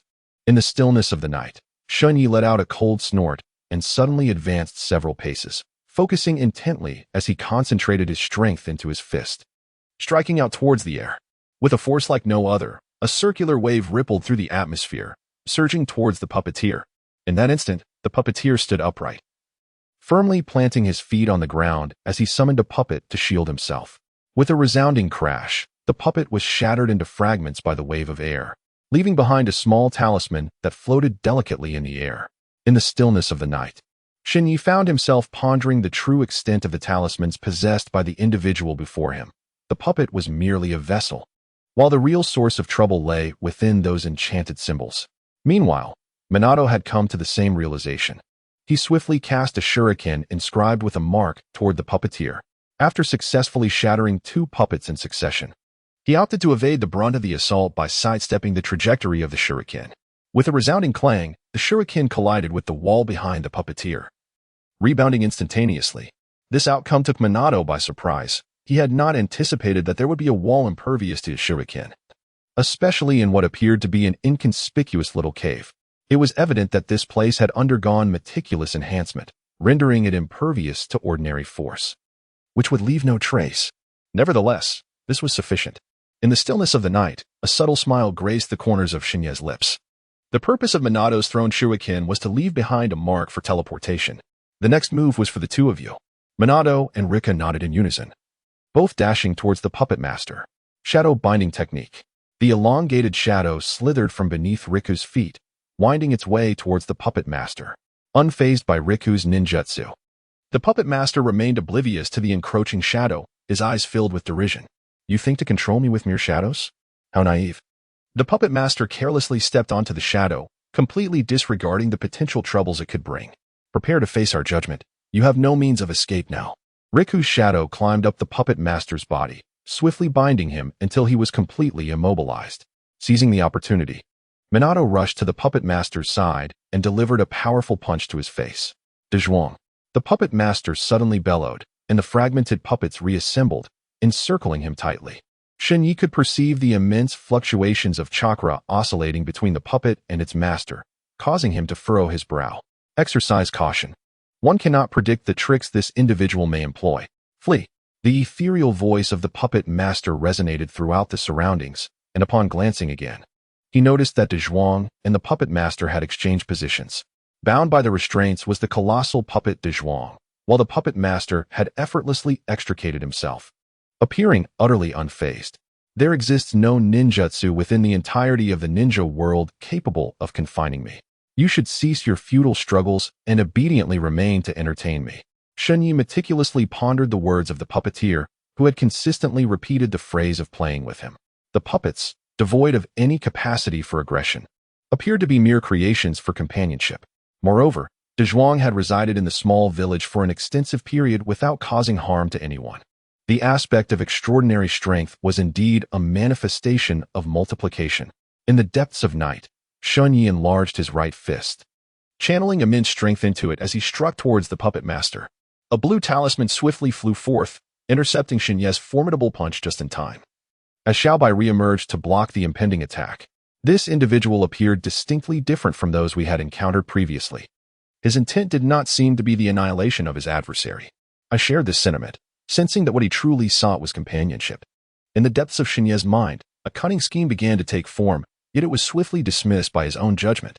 The puppeteer's various behaviors indicated a desire for companions reminiscent of children. Granny Shijiao had already reached an advanced age and could hardly endure the puppeteer's antics. Otherwise, he would not have resorted to threatening Granny Shijiao to abduct the village's children merely for the sake of companionship. Chapter 56. A proposal. I have a proposal that could circumvent our impending conflict. I am aware of your thoughts, however. It appears that the quaint village is unable to accommodate outsiders. It remains a mystery how the bearded uncle managed to enter the village during those times. Shen Ye stroked his chin thoughtfully, contemplating that sending the puppet master into the small mountain village was not a sound strategy. After all, the villagers had already developed a deep-seated fear of this individual. Should they discover that the eerie occurrences at night stemmed from him, he might not survive even the first night. Observing Shen Ye, the others ceased their actions, while the puppet master calmly regarded the trio before him, his eyes brimming with curiosity, reminiscent of a child newly introduced to the world. What is your name? I am known as Ji. Do you yearn for companions to play with? Ji nodded vigorously. He had lost track of how long he had lived in this cave, accompanied solely by 2 puppets.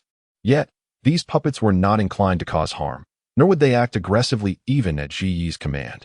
Recently, he had discovered a nearby village inhabited by children much like himself, and he longed for them to join him and play. However, every time they encountered him, they would scream in terror and flee, with only Granny Shijiao offering him solace. The notion of instilling fear through his puppets to compel Granny Shijiao to surrender some children gradually took root in Ji's mind. To his dismay, not only did this plan fail, but it also earned him Granny Shijiao's disdain, and he had not seen her since. Just obey me, and I will grant you many companions. I will listen to you. Shuaimin cast a glance at Lugio, and together they began to retreat from the cave, inching toward the outside as Shen Ye directed. Ji followed closely behind them. Upon exiting the cave, Ji instinctively raised his hand to shield his face. Clearly unaccustomed to the outside world, Shen Ye could not help but wonder what sustenance had allowed Ji to endure this passage of time, and how he managed to navigate each day. Upon observing the 2 talismans fluttering behind him, a moment of clarity washed over Shen Ye. Perhaps these were the remnants of warmth that his parents had bestowed upon him. You all stay here with Shi. I shall go retrieve my Te-Dai, and we will prepare to return to the village. Following the path they had taken, it wasn't long before they arrived back at Grandma Shijiao's home. Grandma Shijiao, the crisis in the village has been entirely resolved. From this day forth, there shall be no more nocturnal disturbances. We will take our leave for now. Grandma Shijiao quickly rose to her feet, rummaging through a corner cabinet until she unearthed an ancient scroll, which she handed to Shen Ye. I came into possession of this by chance, yet no one in our small village can comprehend its contents. As a token of gratitude for your assistance, I present it to you as a reward. Shen Ye did not stand on ceremony with Granny Shijiao, promptly stowing the scroll into his pocket before turning to give Might Dai a knowing glance. After bidding farewell to Granny Shijiao, the two set off in search of Mizamon and Rukyu. Has that fellow been dealt with so swiftly? I hadn't even had the chance to intervene. To be precise, we have not resolved the matter. There remains an issue that troubles us, which you will comprehend once we meet Mizamon and Rukyu. Might Dai scratched his head, bewildered by Shen Ye's words. However, such cerebral matters were beyond his contemplation. Both Mizamon and Rukyu were highly resourceful individuals, and as long as they followed these three, success was assured. Observing the growing camaraderie within their group, Might Dai was momentarily taken aback, eventually recognizing the profound connection between this new member and the puppet he had encountered that night. Return to the village. You must keep pace with us, otherwise you will be left behind. Understood. Mizamon guided the way ahead, while Rukyu and Might Dai flanked Ji to prevent him from falling behind and to ensure he knew where to go. After all, in their eyes, once they departed from the cave, Ji was akin to a child newly entering the world, and Shen Ye was greatly concerned for him. After a day of travel, Ji finally arrived at the gates of Konoha, escorted by Shen Ye and the others. Gazing at the vast entrance, he felt momentarily disoriented. It was his first time witnessing such a large village and encountering so many people. Furthermore, within his perception, each individual in sight possessed considerable strength, rendering his own capabilities insignificant in comparison. Yamashiro always appeared before Shen Ye as usual, his gaze fixed upon Shi, scrutinizing him from head to toe. It is indeed rare to see someone from the Ninja Academy out on a mission. By the way, brother Yamashiro, why are you so fixated on me instead of watching the gate properly? Haha, I make it a point to greet every person entering and exiting the village. Yamashiro always sheepishly scratched his head, chuckling as he returned to his post, no longer obstructing Shen Ye and his companions from entering the village. Meanwhile, he had already relayed the situation back to the Hokage's office, as a new face had emerged, one that appeared rather timid. Having never encountered such a bustling street before, Ji clung tightly to Mizamon's leg, his expression fraught with anxiety as he surveyed his surroundings. Without lingering on the road for too long, Shen Ye led the group through the doors of the Hokage's office, where the third Hokage sat upright, his hands resting on the table. What findings did you acquire during this mission? Grandfather Third, you were aware that we were secretly executing a mission outside? I thought we had managed to keep it from everyone. The third Hokage shook his head helplessly. If it were not for his own consent, how could the mission handbook have ultimately found its way into the hands of Shinya? Did they truly believe that Kakashi had stumbled upon a treasure? Observing their spirited demeanor, it seems they have accomplished the task with commendable success. They have resolved the crisis in that village and even garnered some unexpected gains. Yet, it remains uncertain how the third Hokage will address this matter. You must be referring to this young boy by your side, are you not? Shinya nodded, recounting the events that transpired in the small mountain village with utmost candor, leaving no detail concealed. In truth, this quaint village was nestled within the Land of Fire, a place that the third Hokage was well acquainted with. Not a single falsehood could elude his discerning gaze. I wish for the village to offer refuge to Ji, a pitiable child whose heart, despite his circumstances, harbored an innate goodness. Chapter 57. System Upgrade. The third Hokage stroked his chin, his expression suddenly turning grave. The village already harbored you and Mei Shang, and that suspicious fellow, Danzo, had begun to harbor distrust. Should Ji make his appearance, it was likely that Danzo would erupt in fury. Shen Ye discerned the predicament faced by the third generation. It was an impossible task to compel the villagers to accept Ji. Should others catch sight of his puppet, they would inevitably harbor peculiar thoughts, even casting unusual glances at Ji. I have come to a resolution. Since the village cannot embrace Ji, I must seek alternative solutions. Shen Ye shrugged nonchalantly, feigning a turn to depart. Yet, the moment he turned his back to the third generation, a cunning smile betrayed his deceitful intentions. The third generation shook his head repeatedly, raising his hand to channel chakra, firmly sealing the door. There remains much to discuss. There is no need to rush away, for there is nowhere else to go. Thus, a satisfactory response is imperative. Shen Ye turned around, shrugged his shoulders, and took a few steps to sit quietly on a nearby chair. His arms crossed over his chest as he patiently awaited the response from the third generation. From this day forth, he was to remain in the village. However, he would be placed within the shadows of the dark department, lest his presence stir discontent among the villagers. Shen Ye nodded slightly. Although he yearned to execute this task flawlessly, he recognized the limitations of his current abilities. He resolved to heed the advice of the old man, for it was possible that they might not cross paths for some time. With a dutiful nod, he regarded Shen Ye as the closest person in his heart, cherishing every word spoken by him deeply within. After departing from the Hokage's office, Shen Ye bid farewell to his companions and returned home. Early in the morning, Kakashi Hatake had already been informed that the rewards for this mission were quite substantial, though at that moment, he was unaware that it would be a scroll. For a ninja, possessing a ninjutsu scroll signified a successful mastery of that technique, barring a few exceptionally rare ninjutsu that were notoriously difficult to learn. Secluded in his room, Shen Ye carefully unfurled the scroll across his bed, silently reading each word inscribed upon it. As he moved his lips, the chakra within him began to circulate gradually, unconsciously enveloping his body in a faint blue chakra aura. Ding! Congratulations, host, on obtaining the opportunity for a system upgrade. The sudden voice reverberating in his mind disrupted Shen Ye's focused endeavor, leaving him momentarily bewildered, struggling to comprehend the situation. System, what just transpired? Please reiterate. Ding! Congratulations, host, on acquiring the opportunity for a system upgrade. Is it merely an opportunity? Indeed, a small test is required to genuinely complete the system's elevation. Could you not articulate this more clearly? Must I persist in my inquiries to receive clarity? What a frustrating system. Shen Ye curled his lips in deep concern over encountering such an artificial intelligence, fearing that one day he might be reduced to tears by its foolishness. The host is to engage in a spirited contest with Mighty Dai. Achieving victory would bestow upon him the opportunity for a system upgrade. What a ridiculous competition this is. Shen Ye lightly tapped his forehead, utterly unprepared for the absurd competition that this individual had compelled him to undertake. The phrase youthful fervor was seldom uttered by anyone other than Might Guy, yet it flowed naturally from the system's lips. Although he was quite reluctant to engage in this contest, the allure of a system upgrade was undeniably tempting to Shen Ye. Days swiftly passed, and Shen Ye did not rush to seek out Might Guy for the competition, as he still had new ninjutsu to study. Having not seen Shen Ye for several consecutive days, Yu Xing and Mei Xiang felt a growing concern for him. It had also been a few days since Minato had last laid eyes on Shen Ye. What could he possibly be up to? I haven't seen him either. Perhaps we should check on him after school, Minato suggested. Yu Xing and Mei Xiang nodded in agreement, their thoughts already drifting to Shen Ye's home, rendering them distracted throughout the afternoon. As time ticked away, they finally endured the long afternoon and made their way to Minato, intent on heading straight to Shen Ye's house to ascertain his situation. Upon opening the door, they found Shen Ye lying on his bed, sound asleep, completely oblivious to their presence. Yu Xing turned to Minato, at a loss for what to do next. Minato sighed deeply and gently nudged the slumbering Shen Ye. Despite his efforts, Shen Ye showed no signs of waking, causing Minato to grow increasingly anxious. Could something have happened to him?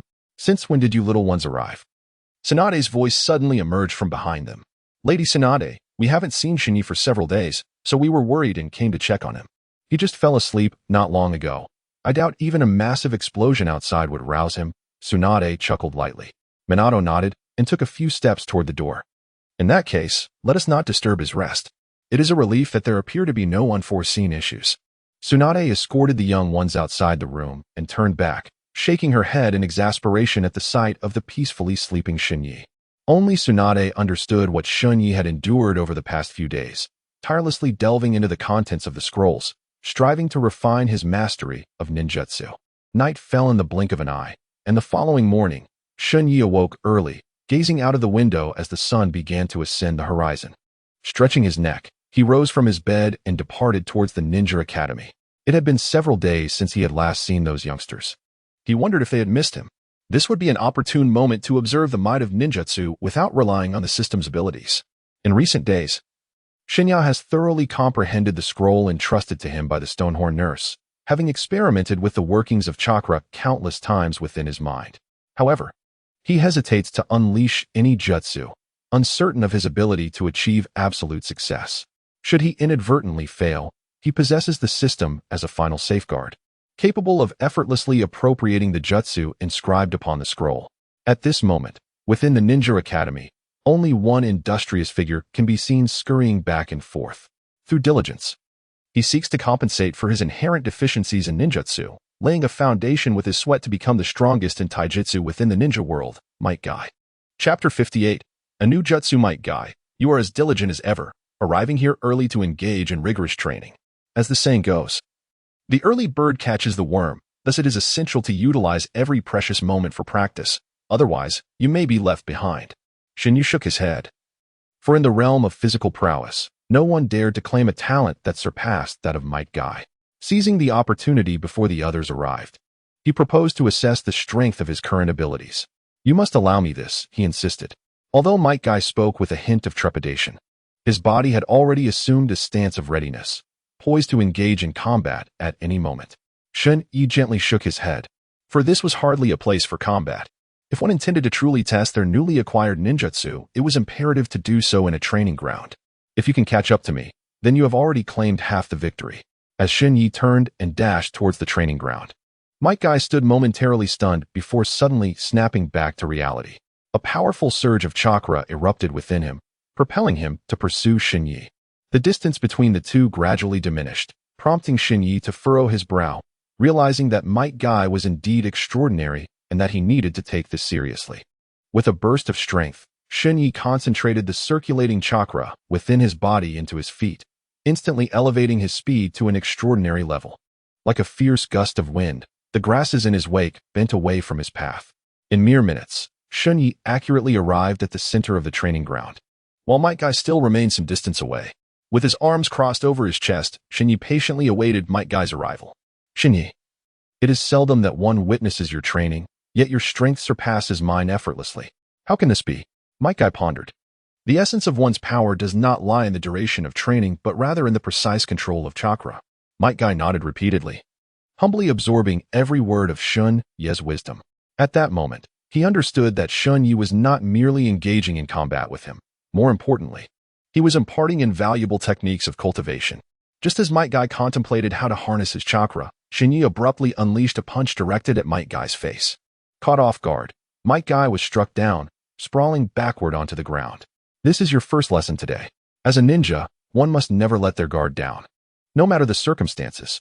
Might Guy took a deep breath, performing a swift recovery to stand upright, stepping back several paces to create distance from Shen Ye.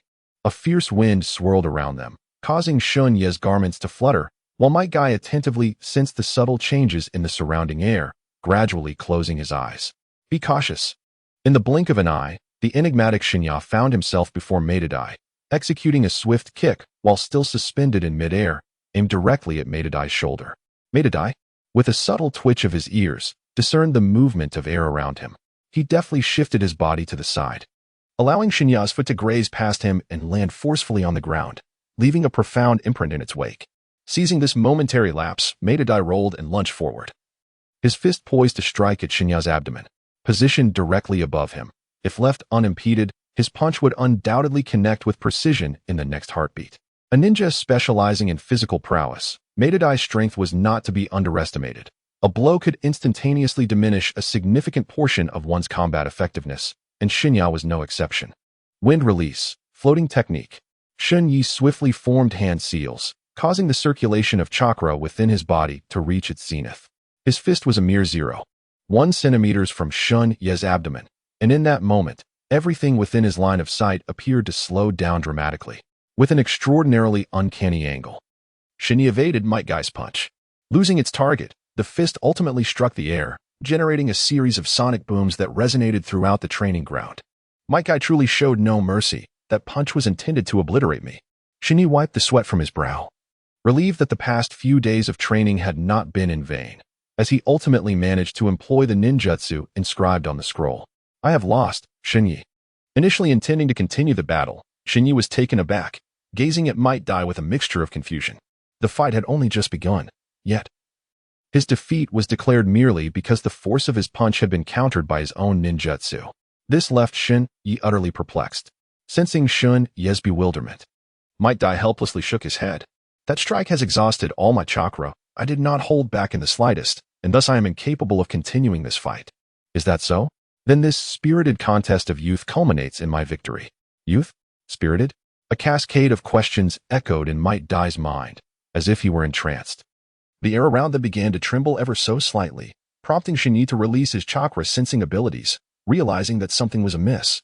Meanwhile, the chakra within Might Dai, previously diminished, surged forth like molten lava, rapidly replenishing the recently lost energy. Shen Ye swallowed hard, finally realizing the most effective way to motivate Might Dai. A fervent outpouring of youthful passion was sufficient to sustain him throughout his entire ninja career.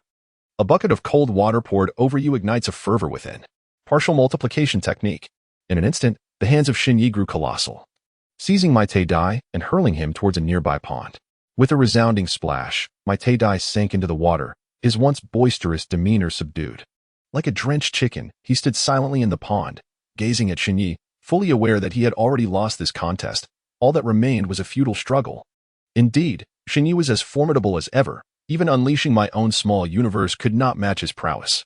After changing into a fresh set of clothes, we prepared to return, knowing that they should already be in the classroom by now.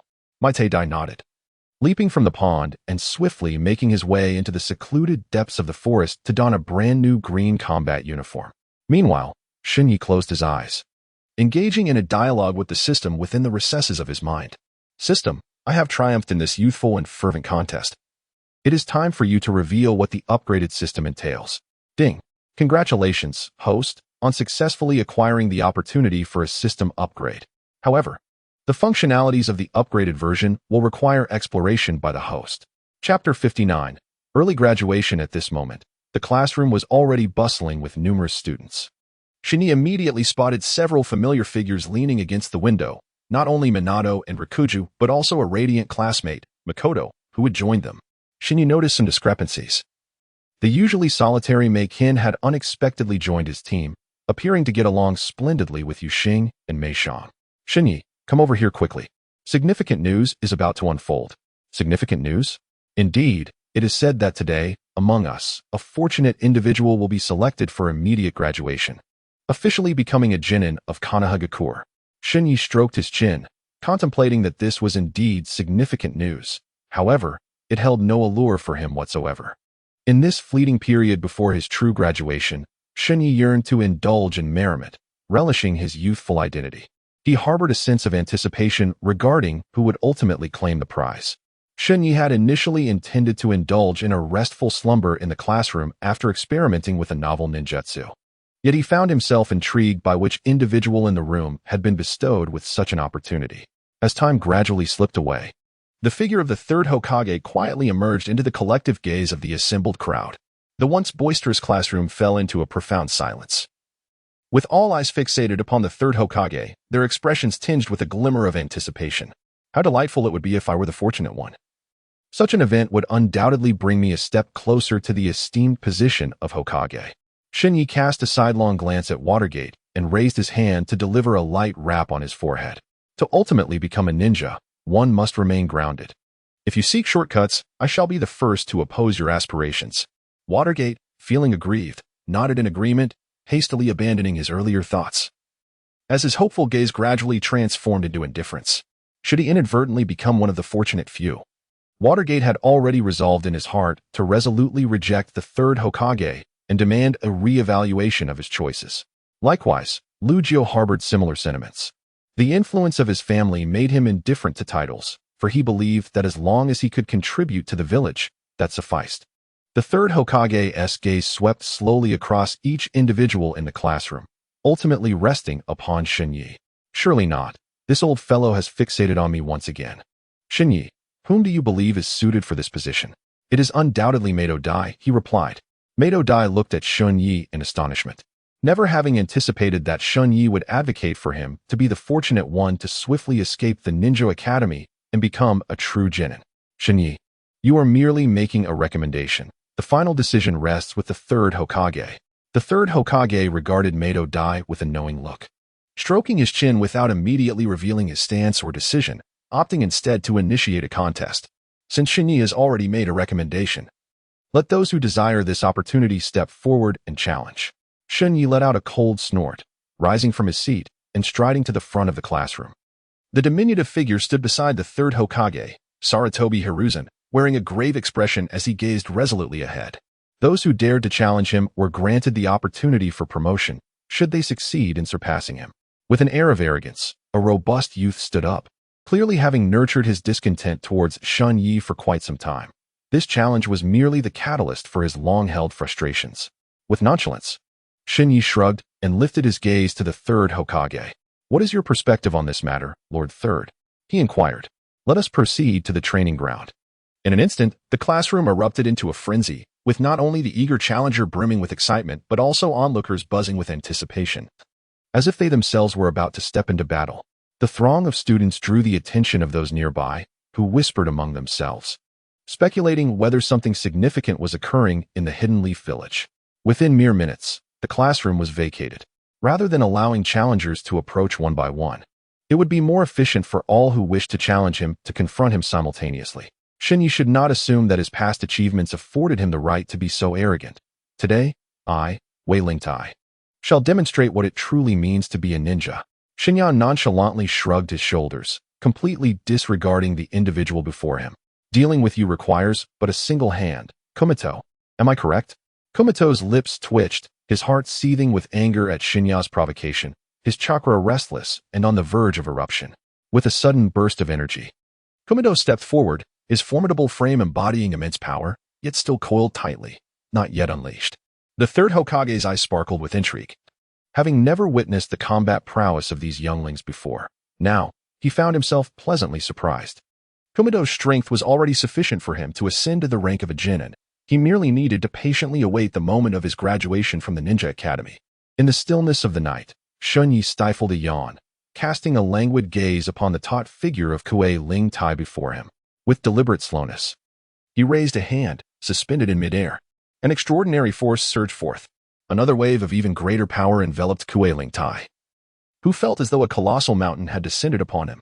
His body began to tremble slightly, beads of sweat forming on his brow. Even before a true clash occurred, Wei Lingtai found himself at a disadvantage. This individual remained unabashedly arrogant, showing no intention of concealing even the slightest fraction of his strength. The sparring had yet to commence, yet his opponent was already under immense pressure, though confident in Shen Ye's abilities. The third Hokage was acutely aware that he would not acquiesce to an early graduation from the Ninja Academy, thus refraining from announcing his departure outright. The third had little familiarity with the children of the academy, which led to Shen Ye selecting a suitable candidate for recommendation. Taking a deep breath, Wei Lingtai forcefully shattered the oppressive feeling within him and charged toward Shen Ye. However, his anxiety rendered his movements clumsy and full of gaps. Shen Ye merely shifted his fist slightly, effortlessly sending Wei Lingtai sprawling to the ground. It had already been stated that it was better for you all to approach together. One by one, you stand no chance against me. The audacious arrogance of the figure in the night ignited instantaneously, stirring the onlookers who were eager to witness the spectacle, each one teetering on the verge of intervening to teach this insolent individual a lesson. However, following Wei Lingtai, none were willing to step forward and face the impending punishment, as they were all acutely aware of his formidable prowess. Chapter 60, Successful Advancement. Sensing the restless energy of those around him, none dared to approach and confront him directly. Shen Ye turned around to gaze at the third generation, pondering if this outcome signified his triumph, allowing Might Dai to embark upon the path of the lower ninja. He stood alone, having proposed that they all join forces. What were they waiting for? Suddenly, a familiar figure emerged from the crowd, none other than that rascal, Minato. The one who relished in chaos was now instigating a stir around him, a testament to Shen Ye's unwarranted confidence. In Minato's mind, even if these individuals united, they would still prove no match for Shen Ye. The same held true for himself and Rikuju should they join the fray. Very well, let it be so. Let us see just how formidable he truly is. An increasing number of onlookers began to echo Minato's sentiments, gradually encircling the arena. Minato and Rikuju exchanged a glance, retreating alongside Tsukiyomi and Mei, wary of being caught in Shen Ye's attack. Mei-chin observed the unfolding scene from a distance, her eyes darting as she too distanced herself from the throng. At long last, has it arrived? The monstrous strength. Shen Ye raised his fist and struck the ground with great force, a resounding sound reverberating outward from the point of impact. Suddenly, the earth beneath him gave way, causing the children rushing towards him to fall into the collapsing ground, losing their opportunity to continue the battle. The third Hokage furrowed his brow. Such exquisite control of chakra was far beyond what one could expect at this age, truly a rare prodigy. However, gifted youths often possess their own convictions. And Saratobi Hiruzen found himself unable to sway Shen Ye's thoughts. I have already won. Might Dai can be promoted to a Jinin now, can't he? Yet, the training ground has been left in such a state of ruin. Surely, some form of restitution is in order. Shen Ye's eyelids twitched in disbelief. How could the esteemed third Hokage of Konoha have the audacity to demand compensation for the damaged training grounds? Was he not the very architect of this chaos? As he sensed the mischievous grin on the third Hokage's face, Shinai momentarily felt as if he had been duped by this old rascal. Every individual in the classroom now possessed the qualifications to become a Jinin, yet all he desired was a mere refurbishment of the training facilities. Lord Third, I have matters to attend to, so I shall take my leave. I'll leave the restoration of the training grounds in your capable hands, he declared, clasping his fists in a respectful gesture before dashing away, offering the Hokage no chance to respond. The onlookers instinctively parted to create a path for Shinai, who left the training grounds with unwavering focus, heading toward Ichiraku Ramen, his stomach beginning to grumble with hunger. In the distance, he spotted a figure clad in a green combat uniform seated at Ichiraku Ramen. Shen Ye stroked his chin, suddenly recalling that he had not encountered this fellow in either the classroom or the training grounds. Yet here he was, indulging in a clandestine feast. Might Guy, why was I unable to find you in the classroom? He inquired. I have come to realize that the classroom is not suited for me. Only through relentless dedication to my training tasks can I gradually refine my physical prowess. Thus, I have been training outside all this time. I bear good news for you. Something you missed during your absence from the classroom. Shen Ye, have you lost your senses? When the third Hokage asked you to make a choice, I was seated right beside you. This revelation deepened Shen Ye's confusion. He could not fathom when Might Guy had departed to train alone. Was it perhaps on the way to the training grounds? Shaking his head in resignation, Shen Ye resolved to dismiss such thoughts, for at this moment, Might Guy had truly become a genuine lower-ranked ninja. Tomorrow you must report to the third Hokage's office. You are now a lower-ranked ninja. I knew you would emerge victorious. Your blind confidence is evident. You didn't even bother to watch my match, did you? You and Minato are both in need of a thorough reckoning. Shen Ye flexed his fists and approached Mighty Dai with a mischievous grin, eliciting a continuous wail from the latter. After a brief release of pent-up frustration, Shen Ye felt a surge of joy, albeit at the expense of Mighty Dai's already swollen head. In that moment, Mighty Dai bore an uncanny resemblance to Jiraiya, exuding an amusing charm. Shen Ye, you are increasingly embodying the essence of Lady Tsunade. Even your ability to deliver a thrashing is remarkably composed. Trembling, Mighty Dai raised his thumb in a gesture of approval towards Shen Ye. Subsequently, with a head adorned with lumps, he grasped his chopsticks and brought the ramen to his lips. At that instant, a sudden uproar erupted in the surroundings. Shen Ye furrowed his brow and turned his gaze towards the source of the noise. This was a tranquil area that the village had tacitly designated for peace, and it was inconceivable that anyone would raise a ruckus near the Ichiraku Ramen. A group of individuals, adorned with the forehead protectors of the hidden cloud village, huddled together in fits of laughter. Yet, only he and Might Guy were present in the vicinity, leading him to conclude that the laughter was directed at the sizable bump on Might Guy's head. Hey, you lot, quiet down. What are you brats shouting about? Even if your village's ninjas were standing here, they wouldn't dare speak to us in such a manner. Do you understand? Shinai curled his lips, unwilling to engage with these ignorant individuals. After all, this was Konohagakure, and one must maintain a semblance of decorum when faced with visitors from other villages. However, observing Shen Ye's silence, the young ninjas from Kumogakure mistakenly believed he was too intimidated to retort, prompting them to become even more brazen. Hey, you two little brats, step aside. I've heard tales of the exquisite Ichiraku ramen here, and today I finally have the chance to savor it. One of the Rain Village ninjas shoved Shinai, not anticipating that he would remain utterly unmoved, as steadfast as a rock in his seat. The leader of the group recognized that this was a formidable obstacle and shifted his gaze toward Might Dai. This fellow, with his bruised head, must surely be an easy target, otherwise he wouldn't have been so thoroughly beaten.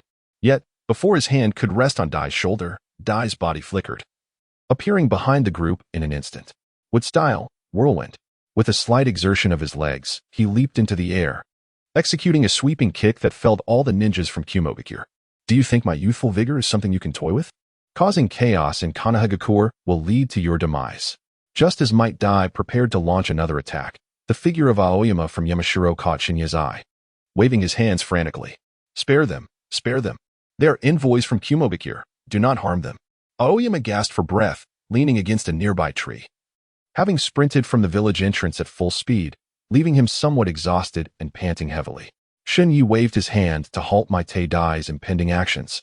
His curiosity piqued by the sight of the mountain city's verdant leaves. It was truly unexpected that these few oblivious individuals were guests from Konoha village. Indeed, they had been invited by the third Hokage, and owing to some exchanges between the two villages, their presence was known. Hurry and escort them away from here. Otherwise, I cannot guarantee Might Dai's temper will remain in check. Shen Ye of the mountain city wiped the sweat from his brow. Realizing that if anything untoward were to occur to these individuals, he would undoubtedly face the wrath of Konoha village. These intruders were indeed a dampener on the mood. I shall take my leave first. As the night descended, Shen Ye rose and made his way along the village streets towards the home of the Namikaze family. The inhabitants of the Cloud Village were all too familiar to him.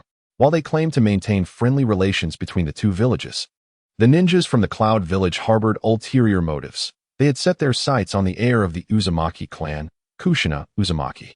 Publicly proclaiming their intentions would not only fail to garner the approval of the third Hokage, but also risk alarming their quarry, revealing their true intentions.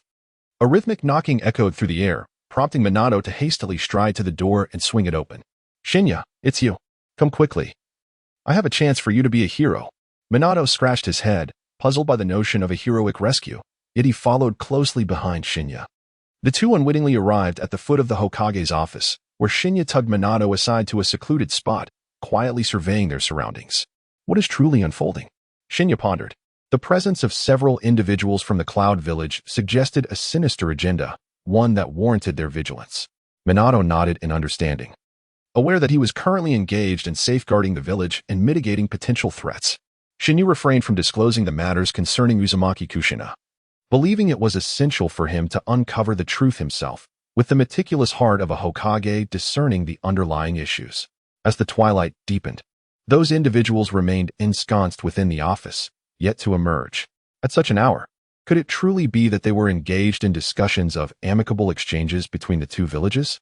In the stillness of the night, Shen Ye found himself grappling with doubt. Yet, in his memory, those individuals were unmistakably the ones who had abducted Kushina. Eventually, as the moon ascended high in the sky, several members from the hidden Cloud Village departed from their office, making their way towards the outskirts of the village. Minato and Shen Ye discreetly trailed behind, careful to conceal their presence while simultaneously keeping a watchful eye on the movements of these figures. However, they soon left the village, prompting Shen Ye to pause at the village entrance, a frown creasing his brow.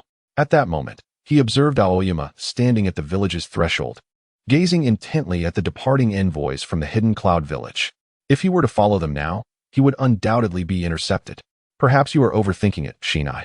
These individuals are clearly prepared to depart. I hope that is the case, yet I must remain vigilant, he replied. Minato nodded in agreement, and the two resolved to convene promptly should any situation arise, thereafter parting ways in opposite directions. As Shen Ye ambled along the path, a growing sense of unease compelled him to alter his course towards Kushina's residence. Upon discovering a suitable vantage point, he recognized a familiar silhouette leaning against the shadowy wall, prompting an exasperated shake of his head. This individual, despite claiming that there was nothing amiss, had still come to this location out of concern. Quietly approaching, Shen Ye placed a hand on Minato's shoulder. Startled by the sudden sensation, Minato swiftly turned, adopting a defensive stance, only to release a relieved sigh upon recognizing Shen Ye. You didn't return home. Instead, you found your way here. I was worried that those individuals might pose a threat to Kushina, so I thought it wiser to observe from here for the night. I can manage on my own. You should return and rest properly. You cannot handle those individuals alone. And as luck would have it, this night seems relatively uneventful. Minato nodded, conceding to Shen Ye's determination. He understood that resisting Shen Ye's resolve would be futile and thus acquiesced. As the minutes slipped by, the streets of the village grew desolate, leaving only Shen Ye and Minato, cloaked in darkness, silently observing. Suddenly, a rustle in the surroundings heralded the arrival of several figures who descended upon Kushina's doorstep. Shen Ye furrowed his brow as he cast his gaze in that direction. It was indeed those individuals from the hidden cloud village he had encountered during the day. However, they were now clad in dark combat attire, and the forehead protectors that once identified them had been removed. In this state of sufficient disguise, it was impossible for anyone to discern that they were ninjas from the hidden cloud village, allowing them to act with impunity. He steeled himself for the confrontation. Yet he knew better than to engage here, for it would surely provoke the ninjas within the village, thwarting any chance of eliminating them. As the corners of Shen Ye's mouth gradually curled into a cruel smile, Watergate gazed at him with a hint of surprise. It was unclear when Shen Ye's demeanor towards his adversaries had undergone such a profound transformation. Now, his singular focus was on annihilating the enemy rather than merely defeating them. Under the cover of night, a group stealthily pried open the door to Kushina's home. It was perplexing how Kushina exhibited no resistance at all, as one of the burly men hoisted her over his shoulder and began to carry her away from the village. Observing this, Watergate felt a surge of urgency. But Shinai restrained him. Do not rush, maintain your distance, and follow them. Once we are outside the village, we will act decisively. It was only when the figures from Yunin village began to fade from view that Shinai and Watergate set off in pursuit, ensuring they remained at a safe distance. However, as they departed the village, Shinai quickly realized that he could no longer discern the presence of those men. Even the faintest trace of their passage had vanished. This was troubling. It appeared they had adequately prepared for their escape, allowing them to disappear with ease. Shinai, what do you see here?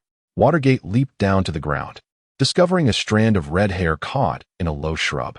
Picking it up for inspection, he found it to be the distinctive red hair unique to the Uzumaki clan.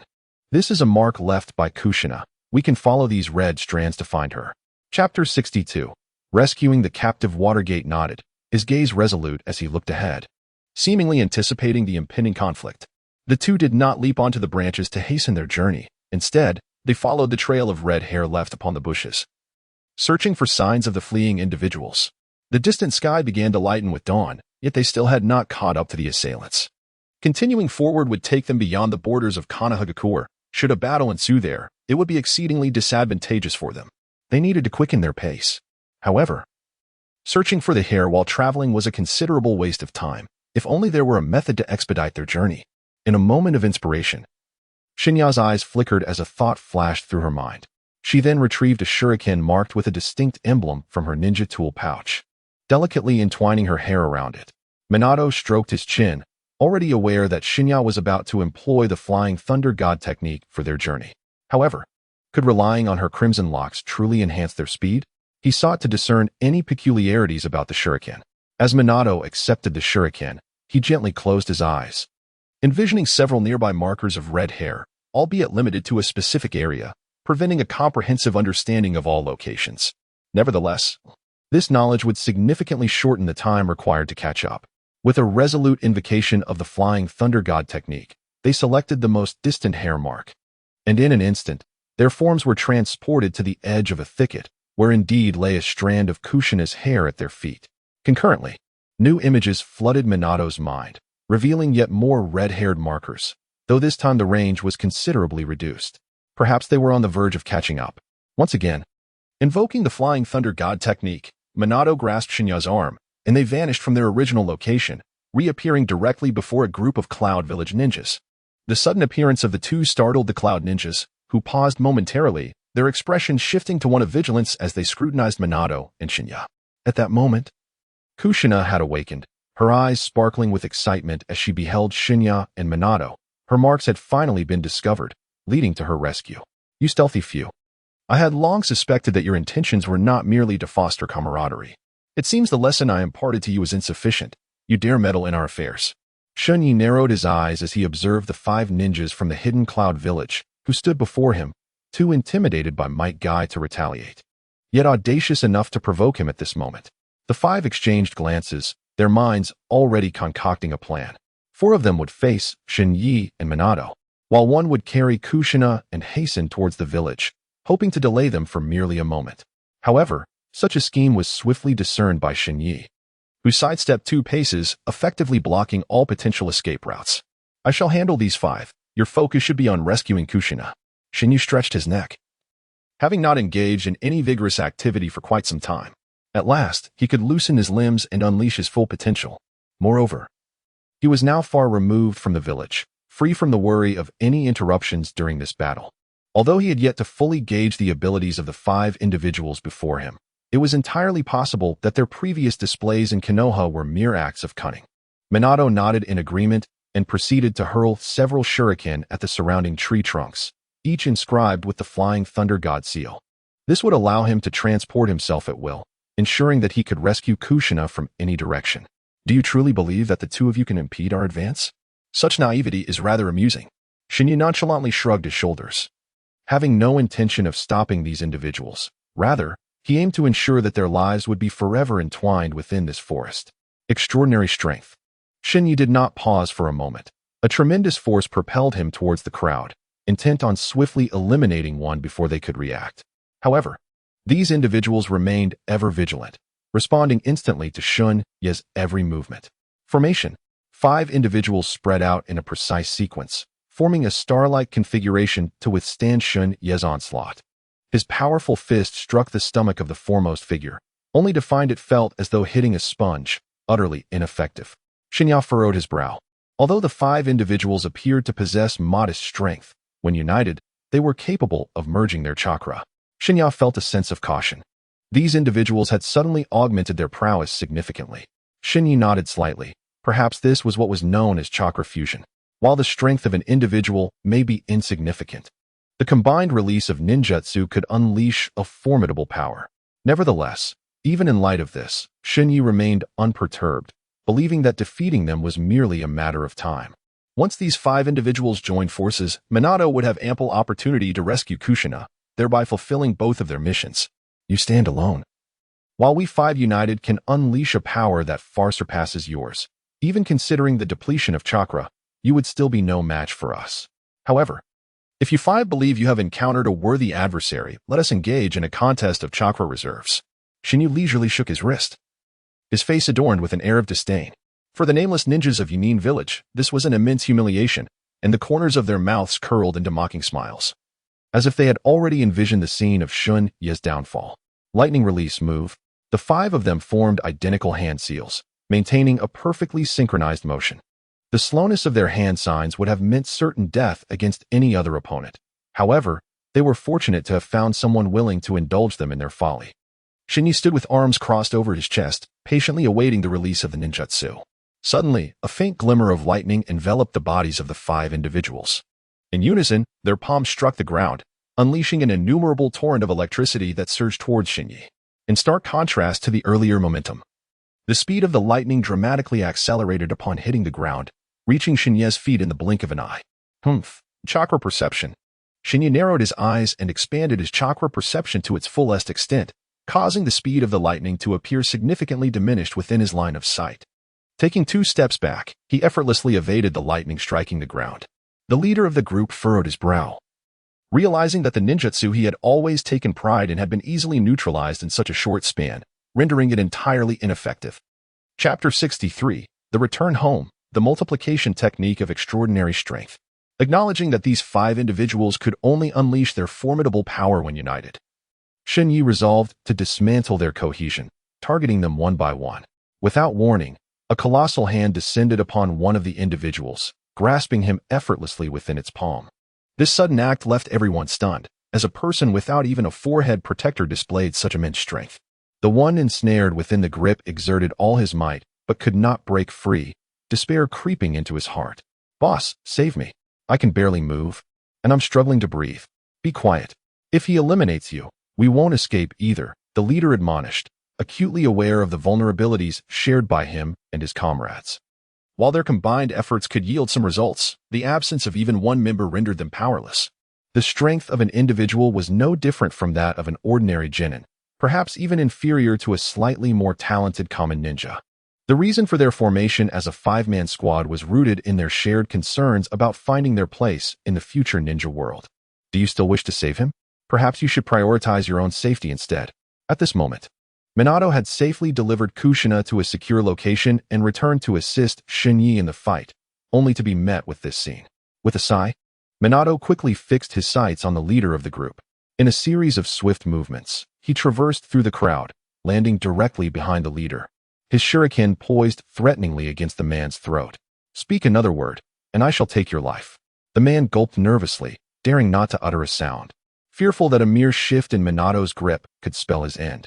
"Your leader is now under my control. I hope you possess enough self-awareness." In a state of exasperation, Shen Ye shook his head, realizing that his amusement had come to an abrupt end. He released his grip, allowing the object in his palm to fall to the ground. "Speak. What is your purpose in bringing Kushina here? If you fail to provide me with a satisfactory answer, then prepare to meet your demise. I confess. We have long coveted the bloodline of the Uzumaki clan, and thus we abducted Kushina for the sake of conducting research, hoping to attain it for ourselves." With a cold snort, Minato swiftly drew out a shuriken, its razor-sharp edge slicing through the throat of the man before him, crimson blood cascading downwards. Shen Ye let out a soft sigh, recognizing that his beloved was in peril. No one could remain calm under such circumstances. 5 adversaries had been vanquished, yet the remaining 4 were no match for the formidable Minato, who undoubtedly faced a brutal slaughter. Gazing at his blood-stained hands, Minato felt somewhat disoriented, struggling to comprehend the gravity of his actions. Taking a few steps forward, Shen Ye gently patted Minato's shoulder. He could empathize with Minato's emotional turmoil. It was during his first true encounter with murder, in a confrontation with a member of the Anbu, that he had also grappled with disbelief at having taken a life. With that ordeal behind them, they began their journey home with Kushina. Minato, in a daze, nodded absently, trailing behind Shen Ye. However, Shen Ye did not immediately lead him to Kushina's side. Following the path etched in his memory, Shen Ye guided Minato to the bank of a small stream, intending for him to cleanse the blood from his body before seeking Kushina. Minato inhaled deeply and leaped into the stream, submerging himself for several minutes before resurfacing. "It's time to return," he thought. Is this truly the world of ninjas? Can a world devoid of slaughter be considered whole? Shinya did not respond to Minato's message. Instead, he handed Minato a pristine garment and turned to hasten towards the direction where Kushina had sought refuge. Before darkness enveloped the sky, the trio returned to the village, where Kushina stood at her doorstep, her face illuminated with gratitude as she gazed at Shinya and Minato.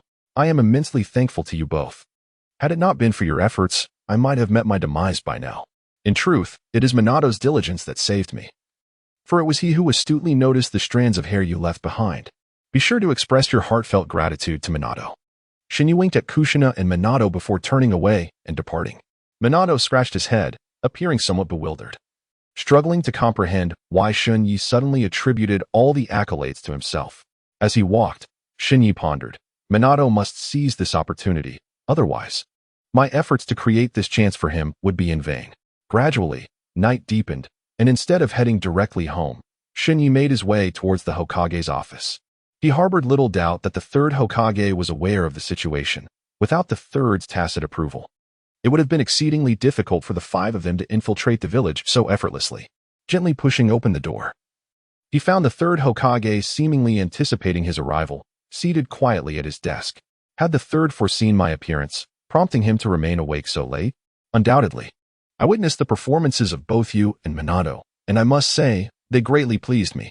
Shinai furrowed his brow, pondering whether he had once again fallen prey to the machinations of that old fool.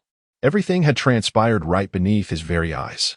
So, was the abduction of Kushina something you tacitly approved of, allowing outsiders to run amok around the village? Do you truly believe you are worthy of the title of third Hokage? In the end, did the outcome not prove favorable? What does it matter to make a few minor sacrifices for the sake of the village? I hold great promise for you, Shinai. Your approval is unnecessary. With that parting remark, Shinai turned on his heel and departed. Though he had anticipated such an outcome, the calm acknowledgement from Sarutobi Hiruzen left Shinai feeling quite displeased, as if he had once again been reduced to a mere tool. However, as he was still but a child, he lacked the standing to argue with the third Hokage. In the future, he vowed to ensure fairness throughout the entire ninja world, forbidding such occurrences for anyone. Shinai, where are you headed at this late hour? Of course, I am returning home to sleep. Who would wander aimlessly in the dead of night? Shen Ye did not lift his head to acknowledge the person greeting him. He merely waved his hand dismissively and prepared to continue on his way. However, that figure positioned themselves directly in his path, refusing to let him pass. Chapter 64, Arrogant Confrontation. Reluctantly, Shen Ye halted his steps to discern who was so bothersome as to obstruct his advance. Slowly raising his gaze, a familiar silhouette emerged before him. It was Uchiha Makoto, standing with her hands on her hips.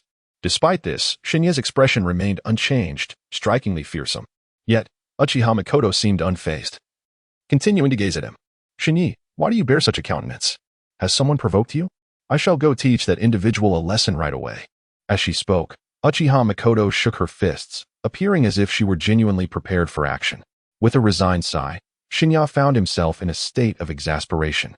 If it had been anyone else, they would have long since resorted to a fistful of inquiries. Yet, considering that Mikoto was a young lady, he resolved to uphold his gentlemanly demeanor and exercise a measure of patience with her. Why are you wandering about at such a late hour? Are you perhaps headed towards the Hokage's office? Mikoto shook her head, her once proud demeanor suddenly giving way to shyness as she lowered her gaze. I thought I might take a chance and see if I could encounter you since I noticed you walking this way earlier. And if you do encounter me, what then? I was hoping you might escort me home. In the stillness of the night, Shen Ye couldn't help but twitch the corners of his mouth in disbelief at the unfolding circumstances. With a resigned shake of his head, he gently grasped Mikoto's shoulder and began to lead her towards the Uchiha clan's abode, determined to escort her home. The streets were devoid of any passers-by, leaving only Shen Ye and Mikoto in their solitary company. Yet, unseen eyes remained fixated upon them. In the shadows, an individual stealthily trailed behind Shen Ye, a presence he had long since detected but chose to remain silent about. Through his chakra perception, Shen Ye confirmed that this person was none other than a lackey of Uchiha Fugaku, who had been surreptitiously observing him at the Ninja Academy as well. Their journey was marked by a lack of conversation, and before long, they arrived at Mikoto's doorstep to bid farewell. Days slipped by, and Meidodai was preoccupied with the pursuit of his promotion to the rank of Genin, making it several days since Shen Ye had last seen him. On this particular day, as was his custom, Shen Ye arrived early at the Ninja Academy to secure his preferred spot while reserving several adjacent seats. Meidodai, clad in his distinctive green combat attire, appeared before Shen Ye, standing tall and proudly gesturing to the forehead protector adorning his brow. Shen Ye, I am now officially a Genin. Starting today, I can undertake missions independently. Therefore, might we leave this dreary classroom today to assist you in fulfilling a task? Shen Ye, having seen through Meidodai's words, caught him off guard, causing a hint of embarrassment as he scratched his head. Indeed, there was a recently accepted mission that required Shen Ye's assistance. Having grown weary of being confined to the classroom, Shen Ye was eager to venture beyond the village and stretch his limbs. This time, let's invite Minato along. He is already waiting for us at the village entrance. I spoke with him last night and clarified the details of the entire situation. Shen Ye nodded and directly left his position, making his way towards the village entrance. At that moment, Mizukage was yawning, leaning against the stone pillar at the village's edge, swaying as if he could fall asleep at any moment. It's time to get to work. Let's muster some energy, he said. You two are quite swift, so let us set off immediately. I have long been eager to take action. Shen Ye shook his head helplessly. It seemed that after the previous incident, Shui Min had developed a similar flaw. Unable to resist the urge to engage in conflict. With practical experience under his belt, he looked back upon the theoretical knowledge from the Ninja Academy and realized how naive those teachings were, hardly worth mentioning. My guy led the way ahead, while Shui Min and Shen Ye quietly followed behind. What was the specific nature of this mission? To which destination were we bound? It was the village hidden in the rain, where it was said a colossal water creature had emerged, a problem no one had been able to resolve. Thus, assistance was requested from Konoha village to help quell the disturbance. Shen Ye stroked his chin, pondering that rain-hidden village was not devoid of ninjas. In fact, the caliber of its shinobi was remarkably high, with nearly each one being a master of assassination techniques. If they were incapable of vanquishing the aquatic monster, how could they expect the ninjas from Konohagakure to succeed? Moreover, Might Guy was merely a freshly promoted genin. Even if he were to undertake a mission, it would require the prowess akin to Jiraiya's to accomplish it. A cascade of questions flooded Shen Ye's mind, yet having ventured beyond the village, he was eager to witness the extent of the water creature's might. After a considerable journey, the group finally arrived at the outskirts of rain-hidden village.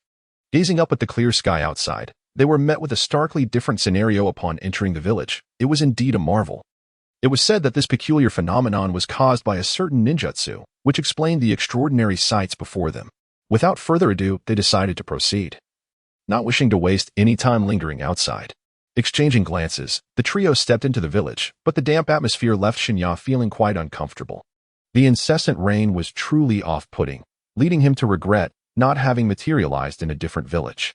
Upon their arrival, An elderly man, moving with a slow gait, approached the trio from Konohagakure, halting before Might Guy. "You must be the ninjas from Konohagakure," he stated. "Indeed, time is of the essence. Let us hasten to observe the aquatic monster. Allow me to introduce myself. I am the representative dispatched by this village to assist you, and I shall remain at your side until the matter is resolved." Shen Ye nodded slightly as he surveyed the seemingly feeble old man before him, only to discover that he was not as weak as he appeared. Through the heightened perception of chakra, he sensed that this elderly gentleman harbored a formidable energy within, one that could potentially rival his own in a confrontation. "Dear elder, I am quite curious about one matter. While the village hidden in the rain may not rival Konoha in size, it is certainly not devoid of ninja. If you cannot resolve this issue, how could one expect Konoha to succeed? To be frank, it is not a matter of our capabilities, but rather a tradition passed down through our village that forbids us from approaching that body of water. Such a situation exists?" The old man nodded, unfolding the complete tale. Chapter 65. A gaze across the void. Listening to the legendary stories of the village hidden in the rain, Shen Ye could not help but smirk. Only in a village led by the likes of Hanzo the Salamander would one persist in believing such fanciful tales. The ninja of the Rain Village were no different from those of other villages, yet they were not permitted the same freedom of access to that body of water. "All you need to do is provide us with a general location of the water. There is no need for you to venture there yourself." The elder cast a grateful glance at Shen Ye. In truth, he had already resigned himself to the fate that awaited him. Yet he was taken aback by the open-mindedness of this young Konoha ninja. Producing a scroll from behind, he handed it to Shen Ye, nodded slightly, and turned to depart. "Are these fellows truly leaving the entire task to us? Are they not concerned that we might be directionally challenged?" As Shen Ye gently shook his head, he unfurled the scroll upon the ground, observing several locations marked in crimson. It appeared that this had been a meticulously planned endeavor. These markings had not been inscribed on the same day, suggesting that the scroll itself might be of greater antiquity than either of us. Watergate nodded in acknowledgement, lifting his gaze to survey the surroundings and affirm his current location. Subsequently, he traced a few lines on the map with his shuriken. "It is right here. Let us embark at once." Shen Ye tucked the scroll away and ventured deeper into the village, aiming to reach the water's edge by traversing the entire settlement. However, the prospect was met with some trepidation by Shui men. It was not merely the incessant rain cascading from the heavens that troubled him, but also the unsettling gazes of the villagers that weighed heavily upon him. Although the journey was brief, it felt as though centuries had elapsed in Shui Men's mind. Enduring the pressure within, he eventually arrived at the fabled waters, guided by Shen Ye. Yet, the lake lay tranquil and undisturbed, offering no sign of the rumored creature. It appeared utterly devoid of any monstrosity. "No, that's not right. Shen Ye, look over there," Might Guy exclaimed, pointing towards the distant surface of the lake, where an enigmatic object floated, gazing back at them across the vast expanse of air. Shen Ye squinted his eyes, yet still could not discern what that object was. Gradually, a layer of mist, pale and ethereal, began to rise from the surface of the water. The technique of amplifying monstrous strength. With a cold snort, the deity effortlessly enlarged his hand, wielding immense power to stir the lake's surface. In a short span of time, he dispersed the mist that shrouded the area. Gradually, the scene before him took on a vivid reality, revealing a statue of a dragon, strikingly lifelike, standing majestically in the center of the lake. Its eyes sparkled with a spirited vitality, as if it were poised to shatter its restraints and soar into the heavens, upheaving the very fabric of the world. Truly, it was a colossal entity. Could it be that the villagers' long-held belief in a water monster was, in fact, a reference to this magnificent creature? If so, the completion of the task would prove to be remarkably effortless, allowing him to return to the village and claim his reward. Shen Ye shrugged his shoulders and turned to face Might Guy, a flicker of curiosity igniting within him regarding the reward for this particular mission, which seemed far from ordinary coins. Sensing Shen Ye's gaze, Might Guy bashfully scratched his head and retrieved a scroll from his pocket, presenting it to Shen Ye. The scroll bore a prominent character for fire, unmistakably indicating its origin from the village hidden in the leaves. Recognizing its shape, Shen Ye understood that the specific details and rewards of the mission were inscribed within the scroll. Mission reward, a high-level taijutsu scroll. Shen Ye, seemingly deep in thought, nodded subtly. It was no wonder that Might Guy was so anxious. He sought to refine his skills further. Taking advantage of this task, I shall impart to you a brand new ninjutsu, one that will undoubtedly captivate your heart instantly. However, Exercise caution in its use. Do you understand? Might Guy nodded earnestly, having not witnessed such a serious expression on Shen Ye's face in quite some time, fully aware of the gravity of the situation. Rest assured, Shen Ye, I shall heed your words with utmost diligence. He began to attune himself to the flow of chakra within, while simultaneously observing my chakra, following my instructions meticulously. Might Guy fixed his gaze upon me, fearful of missing even the slightest detail. 8 gates release technique. Open. Shen Ye harnessed the flow of chakra to stimulate the acupoints throughout his entire being, cleansing each point one by one. As the acupoints were activated, a faint aura of chakra gradually enveloped Shen Ye's body, and even an ordinary observer could sense the burgeoning strength within him. Might Guy, possessing a more acute awareness, perceived Shen Ye's transformation with keen clarity, his eyes shimmering with brilliance. Konoha's Minato, observing the intricate workings of chakra, discerned that this particular ninjutsu was ill-suited for his own capabilities. Without a robust physique to support it, the activation of the 8 gates would only lead to his own downfall. After demonstrating the initiation and conclusion of the 8 gates technique, Shen Ye retracted his state. Given his current physical condition, he could only manage to achieve this much. Persisting further would inflict considerable harm upon his body, rendering the effort counterproductive. Had he known of such extraordinary abilities, he would not have insisted on bringing the 2 of them along to undertake this mission. Engaging in missions serves as a form of training. This endeavor would undoubtedly prove more complex than it appeared, as the current calm was merely superficial.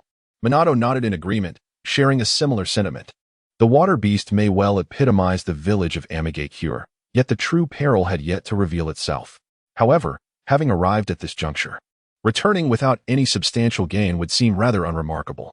Both Shen Ye and Minato contained their feelings, an undercurrent of restlessness stirring within them. I shall search here. Perhaps I will uncover something noteworthy. Shen Ye nodded, walking along the riverbank in the opposite direction of Mizumon, while Might Guy remained in place. Savoring the teachings imparted by Shen Ye, time passed gradually, and the surrounding environment underwent subtle changes, unnoticed by anyone. The sky began to darken, and Shen Ye's stomach growled. Having gone a day without sustenance. Grilled fish. Agreed. Might Guy, it is time to put you to the test. Go dive into the water and catch a few fish. Might Guy set aside all his belongings on the shore, stretched his limbs, and plunged into the water. The fish, which had been swimming leisurely, immediately became agitated at his entrance, frantically evading his approach. The water was not Might Guy's domain. He was teased by several fish, and a considerable amount of time passed without him catching a single one. What did I just teach you? Why are you not applying it? Chapter 66. Unity of Waist and Horse. Might Guy surfaced, taking a deep breath, and once again sank to the bottom, contemplating Shen Ye's recent words. In an instant, his movements in the water became remarkably nimble, his speed rivaling that of the fish themselves, and with a swift motion, he seized a large fish in his grasp. He flung it towards the shore, and Shen Ye nodded in satisfaction. Mizumon had gathered some firewood and piled it on the bank, constructing a makeshift grilling rack. However, lacking the ability to utilize fire release techniques, he resorted to the most primitive method of fire starting, rubbing 2 sticks together. With an air of resignation, Shen Ye shook his head and pushed away the divine night. Fire release, great fireball technique. With meticulous control over his chakra, he expelled a small flame from his mouth. Igniting the pile of wood, the flames gradually ascended, and before long, the enticing aroma of grilled fish wafted through the air. After catching several fish, Might Guy returned to the shore, eager to indulge in a sumptuous feast. However, at that moment, an unfamiliar voice interrupted the tranquility. It has been ages since I have encountered such a delightful fragrance. Might I trouble you for a taste of those grilled fish? Shen Ye turned his head towards the source of the voice, revealing a middle-aged man whose face was etched with displeasure. No one paid him any mind. Yet he seemed quite at ease as he took a seat beside Shen Ye, nonchalantly extracting some seasonings from his pocket to sprinkle over the grilled fish. Indeed, a sprinkle of seasoning is essential for enhancing the flavor of grilled fish, especially in a place where catching fish has become a rarity. Sir, you certainly are quite forward. Aren't you afraid my fish might be toxic? Shen Ye remarked. It is you who should be concerned about the quality of my seasonings. I wonder how you little ones came to be in this place. Surely, you are not the youths from Rain-Hidden Village? Shen Ye could not help but nod in acknowledgement. The ancient, forsaken legends rendered the inhabitants of Yuin village rather audacious for daring to venture here. The elder's eyes flickered with understanding. Seemingly grasping the reason behind the arrival of these young souls, merely to resolve the peculiar occurrences that had recently transpired, as per someone's request. Yet, it was evident that no water monsters lurked here. Alas, it seemed their journey would be in vain. Given your profound knowledge of this place, you cannot possibly be a villager from Yuan, Shen Ye remarked, a hint of curiosity lacing his voice. The elder was momentarily taken aback. It had been years since anyone had posed such a question, causing him to momentarily forget the answers he once knew. Noticing the elder's hesitance in responding, Shen Ye shook his head in resignation and offered the roasted fish to him. In truth, the instant the sound emerged, Shen Ye had expanded his chakra perception to its utmost extent, confirming the elder's lack of any hostile intent. Even someone of formidable strength exhibited no trace of aggression. Appearing rather affable and gentle, the elder, unceremoniously accepting the fish, devoured it with a ravenous appetite, as though he had not feasted in centuries. As time passed, both Shen Ye and the peculiar elder eventually patted their bellies in satisfaction. Having indulged in your fish, I shall regale you with some tales of this place. Perhaps they may prove beneficial to you. Shen Ye lifted his gaze towards the elder, whose words resonated with greater conviction than those of the villagers from Rain-Hidden Village. For he had lived here all his life. Both Minato and Might Guy also leaned in attentively, eager not to miss a single word. Long ago, this place was merely an ordinary pond, frequented by the villagers of Rain-Hidden for fishing. However, everything changed with the arrival of that individual. That individual? Indeed. It was the formidable Hanzo of the Salamander, whose presence irrevocably altered the very essence of Rain-Hidden Village. Shen Ye stroked his chin, contemplating the enigma of the figure who had steadfastly guarded the Rain-Hidden Village without launching any aggression towards the surrounding territories. This individual had engaged in countless battles, each resulting in undeniable victory. Watergate found himself perplexed by the emergence of Hanzo the Salamander and the designation of this place as a forbidden zone, for they appeared to coexist in a state of non-interference. Hanzo, with his body infused with a highly lethal venom, rendered any approach to this area perilous. Hence the edict forbidding the villagers from venturing forth. Such tyranny was indeed remarkable. However, these were merely preliminary observations. The recent appearance of the water monster bore intricate connections to Hanzo, as it was a manifestation of his summoned beast. Just as the discussion unfolded, the once tranquil surface of the lake was suddenly beset by a tempest, undergoing a dramatic transformation. With a soft sigh, the elder propped himself up with one hand, gradually rising to his feet, and turned to retrace his steps, seemingly disinclined to partake in the unfolding events. Shen Ye did not compel him to stay, instead nodding towards Minato and Might Guy before taking a leap. Despite the turbulent winds and swirling clouds, the source of the chaos remained elusive. How could Hanzo's summoning beast be present in these waters? I suspect that old man is deceiving us. Regardless, it matters not. He must be eliminated. Minato assumed a battle-ready stance, his gaze fixed intently on the lake's surface, while Might Guy remained ever vigilant. With our bodies in perfect harmony, we might soon find ourselves engaging in combat atop the water, where a moment's carelessness could lead to a plunge. These challenges, trivial in the realm of the Ninja Academy, pose no real concern for us. The three of us leaped onto the water's surface, the undulating waves making it difficult to maintain balance as our bodies swayed with the currents. After a brief moment, the water calmed once more, prompting Shen Ye to furrow his brow. What is happening? Over there. Minato pointed towards the distant lake, where a colossal shadow flashed beneath the surface. Shen Ye hurriedly dashed over, eager to discern the situation, only to discover that the figure had vanished without a trace. In a matter of mere minutes, it was as if nothing had transpired. At that moment, Shen Ye could not help but entertain doubts. Could it be that the old man was playing tricks? His earlier remarks seemed nothing but a ruse to deceive everyone. The true catalyst behind the aquatic monstrosity might very well be that individual, who had merely approached earlier under the guise of sampling grilled fish to gauge his response. We have been duped. And now I know precisely where to seek a resolution to this predicament. Shen Ye hastily returned to the shore, pursuing the direction in which the old man had vanished. Watergate and Might Guy exchanged a glance before following suit. After traversing through layers of forest, Shen Ye finally beheld a quaint cottage nestled among the trees, evoking a sense of familiarity within him. The release of his chakra perception enabled him to distinctly sense that the individual within the cottage was none other than the old man who had suddenly appeared earlier. Yet he exhibited no sign of hostility. Chapter 67. The battle commences. Charge in. With a command from Shen Ye, three individuals leapt into action. encircling the small dwelling and securing all the windows and doors. Almost simultaneously, they surged through the openings, charging into the room where the uncle lounged leisurely in a chair. A smile adorned his face, seemingly oblivious to the presence of Shen Ye and his companions, as he continued to indulge in his own enjoyment. Upon witnessing the scene, Shen Ye raised his hand and subsequently took a seat on a nearby chair, positioning himself directly across from the elder, their gazes locking in a silent exchange. Watergate and Might Guy, with a hint of resignation, shrugged their shoulders. The previously serious atmosphere suddenly shifted, leaving them somewhat disconcerted. "Why deceive me, old man?" Shen Ye inquired. "I had hoped to dissuade you from this path, as I harbor no desire to harm you, mere children. Do you truly think that Hanzo the Salamander intends to intimidate me? Such a notion underestimates the prowess of the shinobi from the Hidden Leaf Village. If that is the case, allow me to impart to you a glimpse of genuine terror, so you may reconsider your resolve to linger in this place." Shen Ye shrugged indifferently and turned to exit the room, determined that no battle would unfold within those confines. In a mere handful of breaths, the four individuals found themselves in a clearing within the forest. Fire release, great fireball technique. Without a moment's hesitation, Shen Ye initiated the assault, channeling chakra and unleashing a colossal flame towards the elder. Even the renowned great fireball technique employed by the prodigious Uchiha Fugaku paled in comparison to the potency of Shen Ye's attack, which was a testament to its formidable strength. Yet, the elder remained unmoved, his arms crossed defiantly even as the flames enveloped him completely. As time passed, the fire gradually subsided.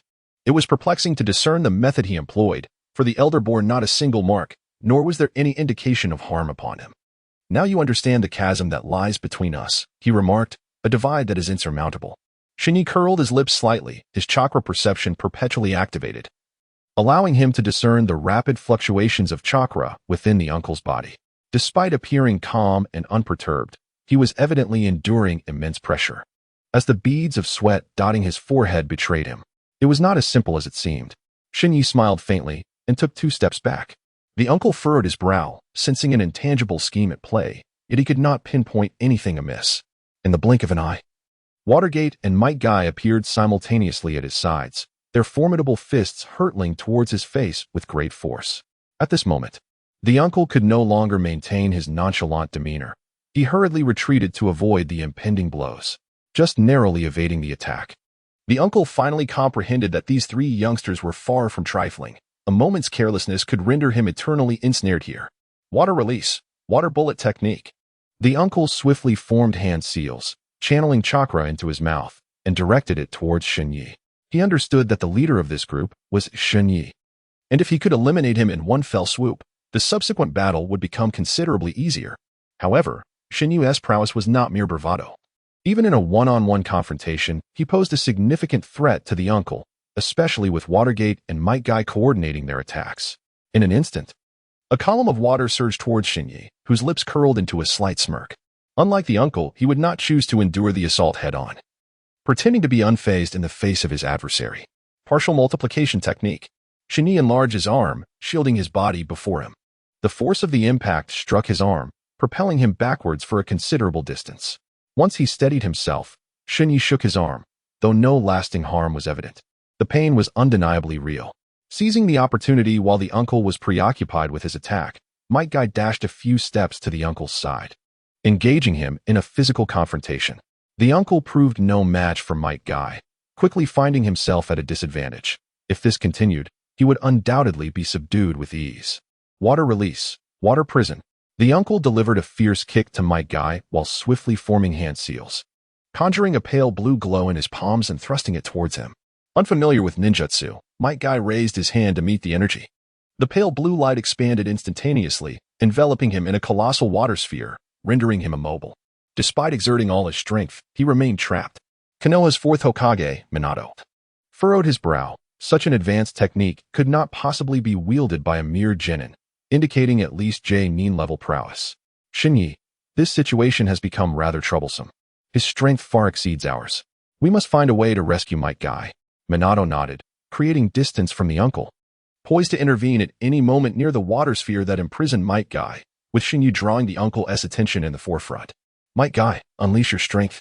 A formidable force manifested beneath Shen Ye's feet, propelling him forward like a bullet, and in an instant, he stood before the elder. with a clenched fist. He aimed a powerful blow at the elder's abdomen, certain that a direct hit would incapacitate him in no time. The elder squinted, sensing the immense power contained within the fist. Water release, water barrier. The elder swiftly brought his hands together before spreading them apart, conjuring a curtain of water that met Shen Ye's fist, causing a spectacular splash. However, this maneuver allowed the elder to evade the impact of the overwhelming force, as he twisted his neck in preparation for a counterattack. Hey, what is the meaning of bullying a few children at your age? Aren't you ashamed? A familiar voice echoed from behind Shen Ye. Without turning, he knew it was the mischievous Jiraiya, though he was puzzled by his sudden appearance. The elder tilted his head, diverting his gaze from Shen Ye to the source of the voice, discovering a figure with a massive scroll strapped to his back, perched upon a tree branch, looking down. The forehead protector revealed nothing about his village, save for a prominent character for oil. I say, Jiraiya, why do you show up now? The village had misjudged the situation regarding this mission. Fortunately, you are not in any danger. Otherwise, Lord Third would be burdened with guilt for a lifetime. Chapter 68. It's up to you. Luckily, your timely arrival prevented me from having to deal with this fellow myself. Shen Ye cast a sidelong glance at Jiraiya, feeling fortunate to have him by his side for this mission. Otherwise, the strength of the village's ordinary genin would scarcely suffice to contend with the formidable uncle. Jiraiya shrugged helplessly. Upon receiving the news, he had hurriedly made his way here, anxious to prevent any potential mishaps from occurring. However, it appeared that everything was still under control, as, apart from Might Guy's somewhat disheveled appearance, no one had sustained any injuries. Jiraiya, I leave this to you. I shall escort these two back to the village to claim our reward. Do your best. Jiraiya nodded in acknowledgement. Before departing from the village, the third Hokage had already instructed him to send Might Guy and his companions directly back to the village upon their arrival, regardless of how the mission had fared. Ultimately, the rewards for this mission would be bestowed upon Might Guy. Having left the pond of the Hidden Rain village, the group returned to their own village in the span of a mere half-day. The third Hokage awaited them at the village entrance, his expression one of palpable anxiety. Upon catching sight of Shen Ye and the others, the tension in his face dissipated instantly. Shen Ye, over here. Let us proceed. The third Hokage has been anticipating our arrival. The three responded and hastened their pace, soon finding themselves by the side of the third Hokage. My lord, you were waiting for us here. I was concerned for your safety. Fortunately, we identified the issue in time. Otherwise, Konoha would have suffered tremendous losses, including the fall of 3 prodigious ninjas. Shen Ye could not help but cast a disdainful glance at the third Hokage, questioning the rationale behind the belief that he could falter at the hands of that elder. It was unfathomable to doubt his own strength. Moreover, from the third's tone, it was evident that he was not genuinely concerned about the lives of Shen Ye and his comrades. His sole focus lay on the interests of the village, viewing death merely as a loss to the community. The nascent goodwill he had felt dissipated in an instant, and with a gentle wave of his hand, Shen Ye departed. The third, with a resigned shake of his head, handed the scroll to Might Guy and then strolled towards his office, leaving Minato and Guy momentarily stunned in place. Having acquired more advanced ninjutsu, Shen Ye resolved to train diligently, eager to test whether his skills would indeed sharpen by their next encounter. With that, the two parted ways. Upon returning home, Shen Ye consumed a modest meal before reclining on his bed, contemplating the enigmatic elder from the Rain Village. Such formidable strength would render anyone a significant presence within any village, yet he had chosen to reside in a secluded cabin within the woods, seemingly having not ventured far from it for quite some time. As he pondered, sleep overtook him, and upon awakening, he found it was already the dead of night. However, in this quiet hour, whispers emanated from outside his door. Curiosity piqued, Shen Ye rose and approached the door to listen intently. This matter was one that should never involve him. Why had so many ninjas fixated on Shen Ye? Only his identity aligned with the demands of this task, although it would entail a lengthy process. It promised growth and experience. Why the aversion? He is my brother? Do you not realize I have already lost one brother? As Tsunade spoke, tears streamed down her face, and the outside fell silent, leaving only the sound of her weeping. Shen Ye furrowed his brow and resolutely pushed the door open, stepping outside. Tsunade and the individual with whom he had been conversing gazed at him in astonishment, as they had believed he was still engaged in a mission beyond. The person embroiled in a dispute with Tsunade was none other than a member of the Anbu, his visage adorned with a painted mask. Do enlighten us on the specifics of the matter, otherwise you shall not depart so easily.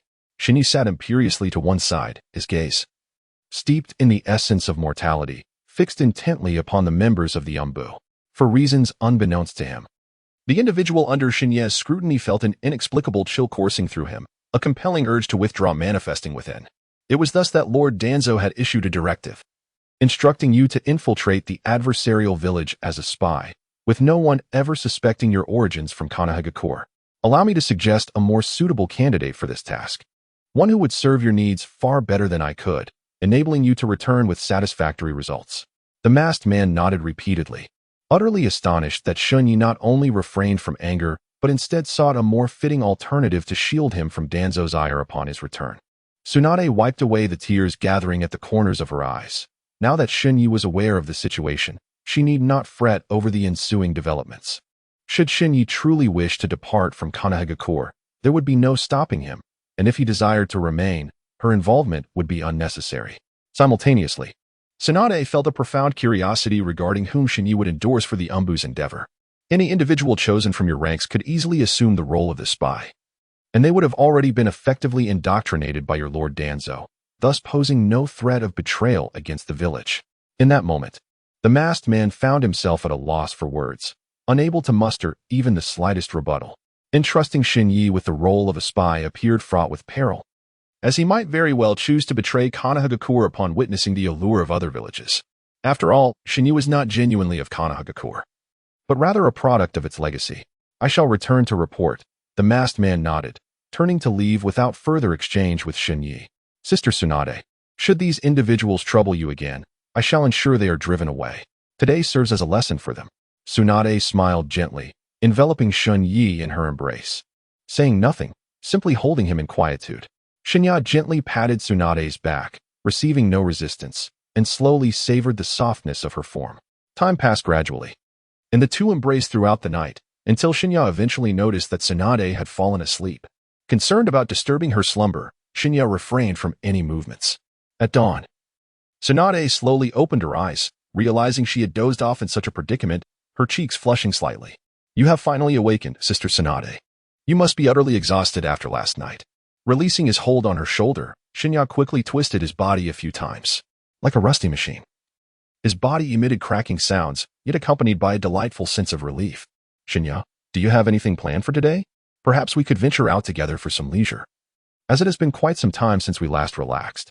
Chapter 69, An Unexpected Encounter with Shizune. Shen Ye smirked, reluctant to expose Tsunade's urge to gamble, which was the true reason behind her proposal. Accompanying this notoriously unlucky gambler, Shen Ye was apprehensive about being left as collateral in some unknown place. Yet, for Tsunade's happiness, she consented. In preparation for their outing, Tsunade rummaged through the room, gathering everything she could possibly take, thus burdening Shen Ye with her belongings. After departing from the village, Tsunade led Shen Ye through various bustling casinos. In a mere half-day, Tsunade had lost all the gold coins they had brought, leaving only a few coins in Shen Ye's pocket, sufficient for sustenance. However, observing Tsunade's insatiable demeanor, Shen Ye felt a twinge of concern. Sister Tsunade, we have already lost all the gold coins we brought with us. We cannot continue gambling. Tsunade shrugged helplessly, indicating that her interest had only just begun. Since they had no coins left, she suggested they borrow some from outside. In the stillness of the night, Shinobu cast a sidelong glance at Tsunade, realizing that this was hardly an outing for enjoyment. As they passed through a quaint village, Tsunade paused her steps. I am well acquainted with the proprietor of the casino here. Surely, I can procure some funds. With determined strides, Tsunade approached the village's sole casino, her formidable presence palpable even before she arrived. The long-awaited patron had finally graced them with her presence. It had been ages since she had brought warmth to our establishment. The casino owner promptly abandoned all endeavors, appearing at the entrance with great fanfare to welcome Tsunade. You are being overly gracious, my dear proprietor, to personally come and greet me. Not at all, Tsunade. You are our esteemed client. It would be remiss not to extend such a welcome. In the eyes of those present, it was evident that Tsunade had been regarded as a plump sheep, destined to be sheared regardless of the wealth she possessed. Fortunately, prior to arriving here, she had squandered all her gold coins. As long as the proprietor refrained from lending her any coins, she would be safe. Today, fortune had eluded her, and she had lost every last coin on her journey here. Therefore, she implored the owner for a loan, hoping to recoup her losses. The proprietor gulped, his hands anxiously rubbing together, seemingly envisioning the prospect of countless gold coins filling his pockets. Shen Ye could not help but step forward to offer a few words of caution to her employer. After all, she was seeking a loan, and should she falter? The illustrious name of Lady Tsunade is renowned throughout the ninja world. It is unequivocally a certainty that the casino would extract every last penny, and regarding this matter, I remain exceedingly confident. Shen Ye twitched the corners of her mouth, realizing that there was indeed no way to deter a natural gambler like her companion. All she could do was hope that fortune would smile upon her. Shen Ye felt no inclination whatsoever towards the gambling that surrounded them. Sister Tsunade, I shall meander around the village for a while. You enjoy yourself here, she declared. However, Tsunade, completely engrossed in the allure of gambling, paid no heed to Shen Ye's words, merely waving her hand dismissively as a token of acknowledgement. Without further ado, she followed the proprietor into the casino. Embarking on a journey of unbridled joy and fulfillment, Shen Ye placed his belongings within the casino and began to wander through the village, pausing occasionally to admire the picturesque scenery. Although the village appeared modest in size, fully appreciating its charm would require a considerable amount of time, if circumstances permitted. Retiring in such a beautiful place would indeed be a delightful choice. His own world? Did charming young boys possess their own realms? A figure clad in a black cloth robe, cradling a small piglet, approached Shen Ye. This individual seemed to be of similar age to Tsunade. However, in contrast to Tsunade, the girl standing beside Shen Ye lacked a significant degree of softness. Gazing at her face, Shen Ye was struck by a sense of familiarity and took a few steps closer to scrutinize her more intently. Is that you, Shizun? Do you recognize me? Shizun pointed at her own nose, seemingly perplexed, for she had never encountered this boy before. She had merely come to tease him due to his fair complexion. Shen Ye stroked his chin, pondering for a moment. He was not at all surprised that Silent did not recognize himself. He simply wondered whether she would recognize Tsunade. I shall take you to meet someone, and then you will understand. In the stillness of the night, Shen Ye resolutely grasped Jing Yin's hand, leading her towards the casino. As they advanced, Jing Yin's intuition began to piece together the unfolding mystery. Upon reaching the entrance of the casino, the cacophony within confirmed her suspicions. It was indeed her. Shen Ye furrowed his brows and rushed into the casino, concerned that Tsunade might be bullied by the individuals present. However, it soon became evident that his worries were unfounded. The cacophony of noise merely stemmed from the fervent gambling taking place. Tsunade, rolling up her sleeves, was boldly engaging in fierce competition with others. Observing the pile of coins before her, Shen Ye realized that during his absence, Tsunade had not won a single game. Lady Tsunade, did you not promise me that you would refrain from setting foot in this casino again? He, with an expression of astonishment, gazed at Tsunade, her eyes filled with disappointment. Shen Ye wore an expression of intrigue, suggesting that Jing Yin and Tsunade were not only acquainted prior to this moment, but had even made a prior agreement. However, Tsunade failed to honor her wager and would inevitably face the consequences of her gambling addiction. Yet, she was so lost in her own world that she completely disregarded Jing Yin and Shen Ye, continuing her gambling unabated. Everyone, please be quiet. In an instant, the petite figure of Shen Ye leapt onto the table, exclaiming twice, and the room fell into an immediate silence, with every gaze fixated upon him. Tsunade's expression was one of evident displeasure. She raised her head, ready to unleash her ire, only to discover that it was the mischievous Shen Ye standing atop the table. You little rascal, cease this commotion. I shall soon conclude my work, she admonished. Perhaps it would be wise to turn your attention to the figure standing at the door. I suspect you are far less eager to encounter her than you are to face me. Shen Ye pointed towards the door, and Tsunade followed his gaze, momentarily stunned. She never anticipated encountering Shizun here, and for a fleeting instant, she wished to slip into a crevice to avoid facing her. Tsunade-sama, it's been a while. Shizun greeted with a smile, though anyone could perceive the scheming lurking behind her cheerful facade. Chapter 70, remaining by one side indeed. It has been a long time, Shizun. I never imagined you would be here, Tsunade replied. After our last parting, I worried you might return to gambling, so I stayed behind, and lo and behold, we have the chance to meet again. She waved dismissively at the throng in the casino, pulling Shen Ye and Shizun away, disregarding the gold coins abandoned on the table. Following Shizun, Shen Ye and Tsunade arrived at a residence, a quaint little house ensconced in vibrant flora, exuding elegance that perfectly suited Shizun's disposition. By the way, Shizun, since Tsunade has promised not to gamble here, has something transpired before? Tsunade hastily shook her head, winking fervently at Shizun, wishing to prevent her from recounting past events. However, Tsunade had already breached their mutual vow, and naturally, Shizen would not continue to conceal this matter, for it was indeed their true agreement. Shizen kept Tsunade's secret, while Tsunade was forever barred from gambling in this village. Years ago, during our travels in the ninja world, Tsunade was already a renowned gambler. Yet I never expected her to be cheated here. In a fit of rage, she resorted to violence against ordinary folk, a fact known only to you. As though she struck, dared not speak of it. Shizen glanced at Shen Ye, surprised that he had deduced everything without requiring her to elaborate.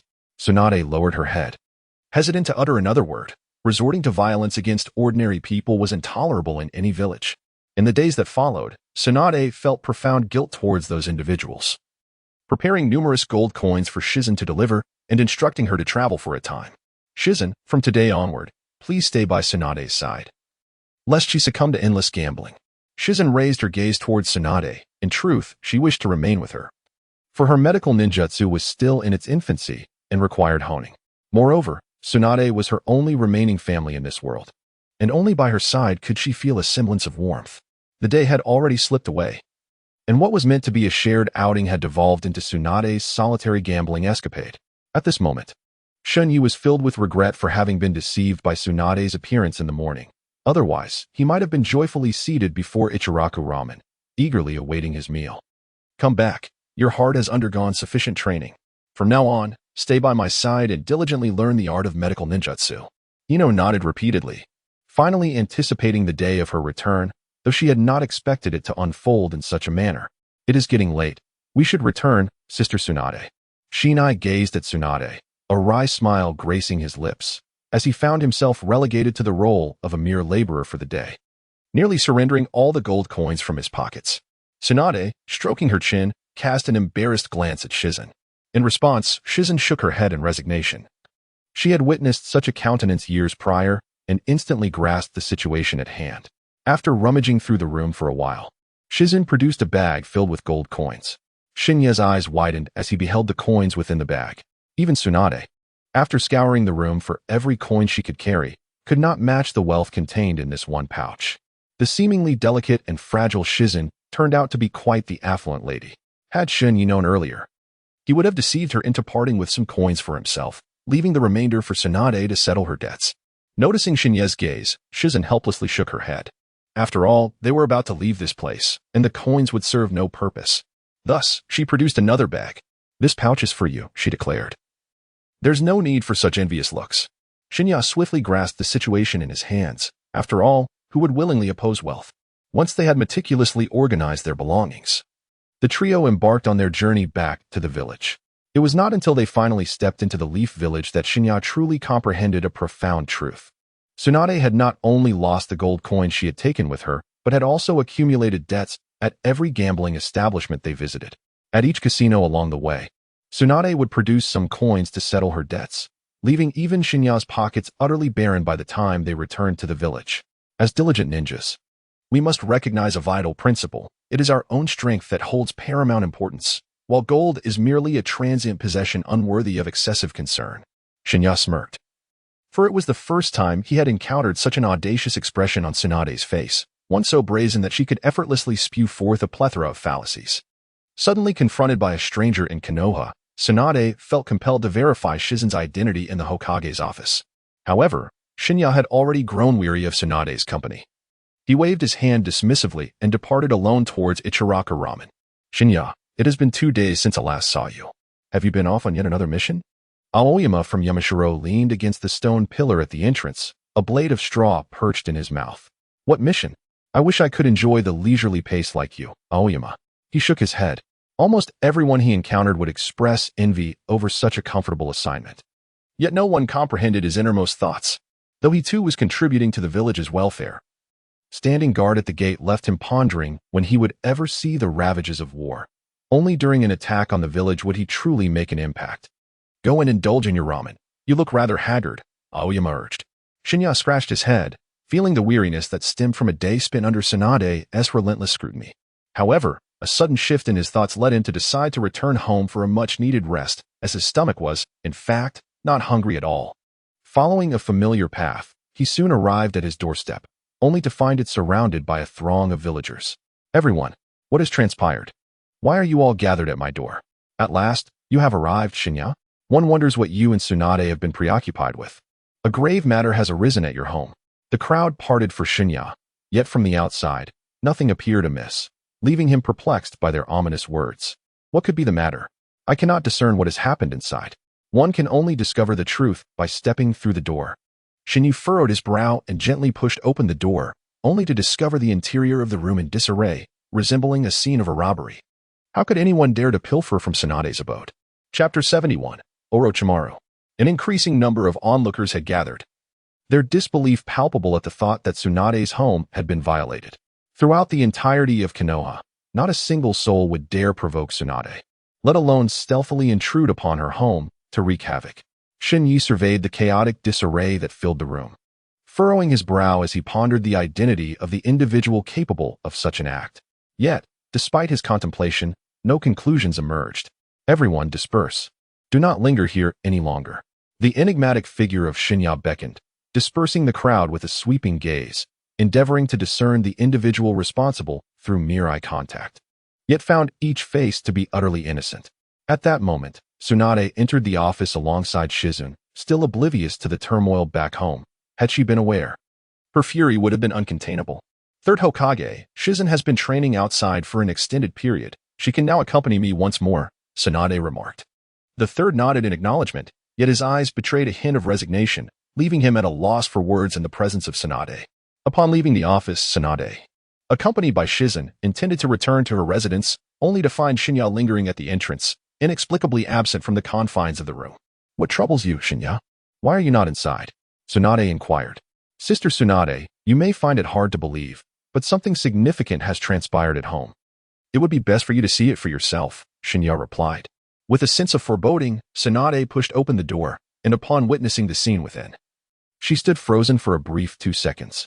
Then, a roar erupted, reverberating throughout the village. Who did this? In the stillness of the night, Shen Ye swallowed hard, catching sight of the flames flickering atop Tsunade's head, a clear indication of her extreme anger. However, the passers-by around them seemed accustomed to Tsunade's fiery demeanor. They merely glanced her way before returning to their own affairs.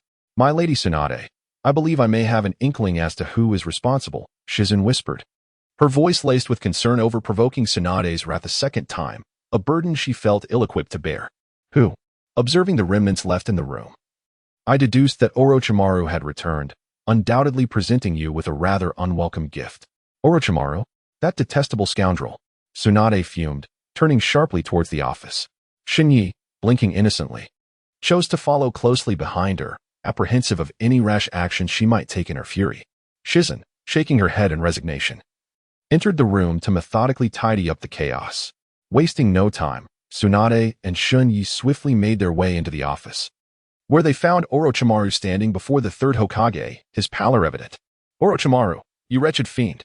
Tsunade exclaimed, channeling a significant amount of chakra into her fists, launching a fierce assault toward him. Yet Orochimaru, well versed in Tsunade's fighting style, deftly evaded her strikes, his sleeves releasing a multitude of small snakes that coiled around her arms. In the blink of an eye, their skirmish concluded without a decisive victor. The third Hokage wore a jovial smile. Both Tsunade and Orochimaru were once his students, with Orochimaru having been favored by Sarutobi Hiruzen. Now that Orochimaru had returned, it was only natural for the third Hokage to feel elated. Lord Third, I trust that after such a lengthy period of training outdoors, Orochimaru must be devoid of any funds. Thus, I believe it falls upon you to bear the losses incurred at home. With a faint smile gracing the corners of Shen Ye's lips, he seized the opportunity to strike hard, knowing that the third Hokage would undoubtedly acquiesce to his demands, perhaps even boasting in the process. After a few moments of tranquil silence, the third Hokage slowly parted his lips, precisely as Shen Ye had anticipated. He assured that any needs could be presented to the village, promising to fulfill all their requests. Shen Ye shrugged, having achieved his objective, and saw no reason to linger in the room any longer. He decided it would be best to return home to assist Jing Yin in tidying up. However, just as he was about to leave, he suddenly recalled the system ability he had not employed in quite some time, which presented a perfect opportunity to experiment on Orochimaru. Lord Orochimaru, this is my first encounter with you since my arrival in this village. Truly, The legendary Sanin exude an extraordinary presence, he remarked as he approached Orochimaru. To Orochimaru, Shen Ye was merely a child, a youngster relying on the reputation of the Sanin. He had grown accustomed to the countless children in the village who idolized himself, Tsunade, and Jiraiya, viewing the Sanin as their ultimate aspiration. This little one is Tsunade's little brother, isn't he? He appears quite suited for training. Would you like to follow big brother Orochimaru for some practice? Orochimaru suggested. Perhaps not. I doubt Sister Tsunade would entrust me to you, Shen Ye replied. As the conversation unfolded, Shen Ye reached Orochimaru and raised his hand to pat him, silently activating his system's stealing ability. Orochimaru regarded Shen Ye with curiosity, pondering if this was merely the innocent inquisitiveness of a child, leading him to perform such an action. Ding! Congratulations to the host for successfully stealing Orochimaru's skill, Serpent's Shallow Hand. Skill cooldown, 1 hour. Shen Ye was pleased with the outcome. Serpent's Shallow Hand not only offered offensive capabilities, but also possessed commendable control, making it well suited for his current needs. After the system upgrade, it was Shen Ye's first time utilizing the stealing ninjutsu ability, and he was pleasantly surprised to find the cooldown reduced to merely 1 hour. Sister Tsunade, I shall return to assist Sister Jing-in with the room, he announced, waving goodbye as he departed the office. Before long, he found himself back home. Jing-in was remarkably swift in her cleaning, transforming the room into a pristine state, leaving no trace of the earlier disarray. Sister Jing-in, it seems I am of little help to you now. Who said that? There's a bag of trash that I'll leave to you, she replied. Shen Ye nodded and picked up the trash at the door, proceeding to walk outside, though the distance was quite considerable. The sun hung high in the sky. Shen Ye, how are things at home? Watergate inquired. I have heard rumors that there seems to be a thief in the house. A thief? It is merely Orochimaru, a good friend of Tsunade, returning to play a prank, Shen Ye replied. Watergate scratched his head, recalling that he had heard long ago that the great deity had defected from the village to become a rogue ninja, yet now he suddenly reappeared, suggesting that the previous information was inaccurate. By the way, we should refrain from going out for the time being. Chapter 72. Graduation approaches. Why do you say that all of a sudden? Watergate asked. We have received accurate news that we are about to graduate soon, so it would be prudent to stay within the village for now. Shen Ye nodded, finally preparing to depart from the mundane confines of the ninja academy and step into the true world of ninjas, a realm rife with battles and the clash of life and death. In the blink of an eye, several days passed, and the village celebrated a grand graduation ceremony, where numerous ninjas gathered at the academy to partake in this momentous event. As the protagonist of the graduation, Shen Ye and his companions were naturally present, surrounded by countless classmates awaiting the announcement from the third Hokage at the center of the training field. Previously, there had been talk of an assessment involving the shadow clone technique as a prerequisite for graduation, yet it seemed that such measures were no longer necessary.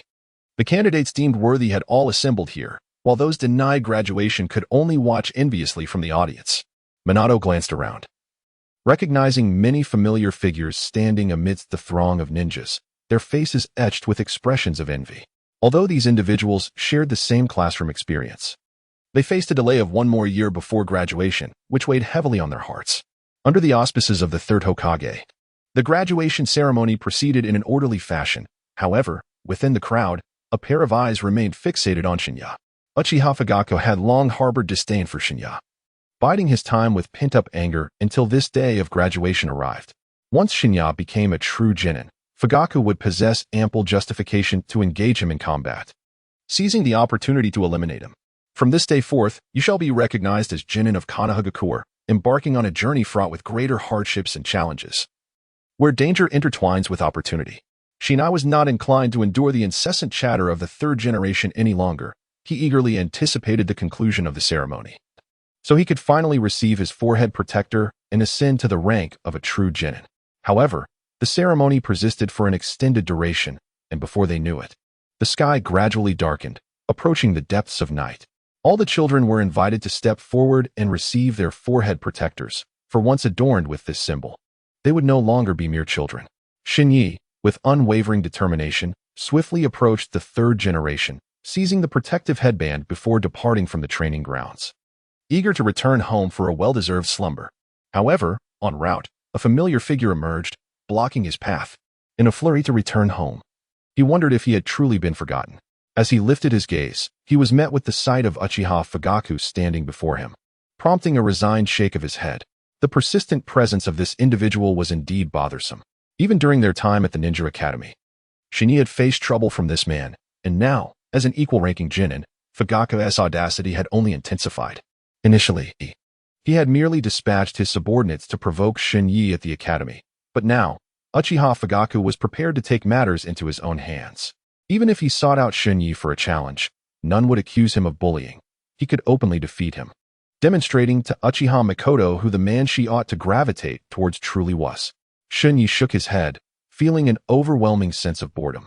In terms of combat, Fu was hardly his match, merely setting himself up for humiliation. Therefore, is there something you wish to discuss? I am rather preoccupied at the moment. I, Uchiha Fu, hereby extend a challenge to you for a duel at the training ground 5 days hence, where fate shall determine our lives. Shen Ye smirked, realizing that although Fu often appeared somewhat annoying, he never anticipated that he could be so melodramatic, uttering such phrases as life and death are predestined.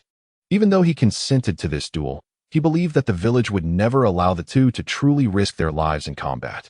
For the village, the demise of either Shen Ye or Fu would constitute a significant loss, depriving them of a combatant capable of influencing the future. I accept your challenge, but your life or death is your own concern, not mine. Faced with Shen Ye's merciless mockery, Uchiha Fu's composure faltered. His face flushed with alternating shades of red and white, yet he could not afford to retaliate at that moment. All his grievances had to be buried deep within, to be unleashed during the duel, demonstrating to Shen Ye's true prowess. After parting ways with Shen Ye, Uchiha Fu made his way directly to the office of the third Hokage. Although the office was currently unoccupied, he knew that placing the strategy on the desk would ensure it caught the third's attention. This fellow is truly tiresome, he mused. Yet, with my current strength, defeating him would be a trivial matter. It remains to be seen, however, how much psychological pressure he can withstand. Shen Ye harbored deep concerns about the possibility of this individual being defeated before the crowd, fearing that such a humiliation could lead to immense psychological distress, potentially culminating in a tragic resolution. However, this dilemma alleviated Shen Ye's worries, for henceforth, no one would seek to trouble him idly. Perhaps Uchiha Fugaku was inherently the type to invite suffering upon himself. Only through a genuine lesson would he come to comprehend the distinction between himself and his adversaries. Having been indoctrinated with the title of Genius Ninja, Uchiha Fugaku regarded his peers, even those older than himself, with disdain, let alone viewing Shen Ye as merely a child. Time passed swiftly, drawing closer the moment of their duel. Uchiha Fugaku dedicated himself to rigorous training, often practicing late into the night before returning home. Despite his disdain for Shen Ye, he resolved to confront the battle in his most formidable state. In contrast, Shen Ye experienced a far more relaxed existence. Recently promoted to a lower ninja rank, he faced no assigned missions from the village, and his attendance at the Ninja Academy was no longer required, leaving him with an abundance of idle time each day. On one particular day, Minato learned of the impending duel between Shen Ye and Uchiha Fugaku and hastened to Shen Ye's home to inquire about the situation. Shen Ye, how prepared are you? That fellow possesses formidable strength. He was already renowned as a genius ninja during his time at the academy. Completely unprepared, yet I trust he is not my match. Do you lack confidence in my abilities? Minato shook his head vigorously, possessing unwavering faith in Shen Ye's prowess. However, in recent days, he had observed Uchiha Fugaku exuding an air of assured victory. Apart from a few acquaintances of Shen Ye, few believed he could stand against Uchiha Fugaku. Even among former classmates of Shen Ye, some began to secretly revel in the thought that Uchiha Fugaku would deliver a sound lesson to Shen Ye, effectively curbing his arrogance. It was rumored that this individual trained diligently well into the night, relentlessly striving to enhance his abilities. Chapter 73. The battle commences. Shen Ye shrugged indifferently. He found it hard to believe that Uchiha Fugaku could elevate his prowess from a mere genin to the rank of jonin in such a brief span of time. As 2 days swiftly passed, countless individuals began to make their way toward the training grounds. Among them were several elite ninjas from the village, with chunin and genin in abundance. After all, Uchiha Fugaku's name was well known to nearly every villager, and the prospect of him personally issuing a challenge to a freshly minted genin piqued everyone's curiosity regarding the nature and strength of Shen Ye's character. Only a select few were truly aware that Fugaku's challenge stemmed from his own selfish motives, as he merely sought to impart a lesson to this overconfident youth. Shen Ye, it's time to rise. Isn't today the day you have that scheduled duel with the Uchiha scion? Tsunade gently shook Shen Ye, who was still in the depths of slumber, growing increasingly anxious about his tardiness, knowing that the entire village would be watching. A late arrival would undoubtedly cast a negative shadow. However, Shen Ye feigned ignorance, rolling over to resume his peaceful sleep. You little rascal, how dare you disregard me? Tsunade grinned mischievously, seizing Shen Ye's ear and giving it a sharp tug. The sudden pain jolted Shen Ye awake. He sprang upright, gazing innocently at Tsunade. Sister Tsunade, you're hurting me. With a resigned sigh, Tsunade couldn't help but soften at Shen Ye's innocent expression, pulling him into her embrace for a comforting hug. This duel is of great importance to the village. You must give it your all and show the Uchiha clan the prowess of my little brother.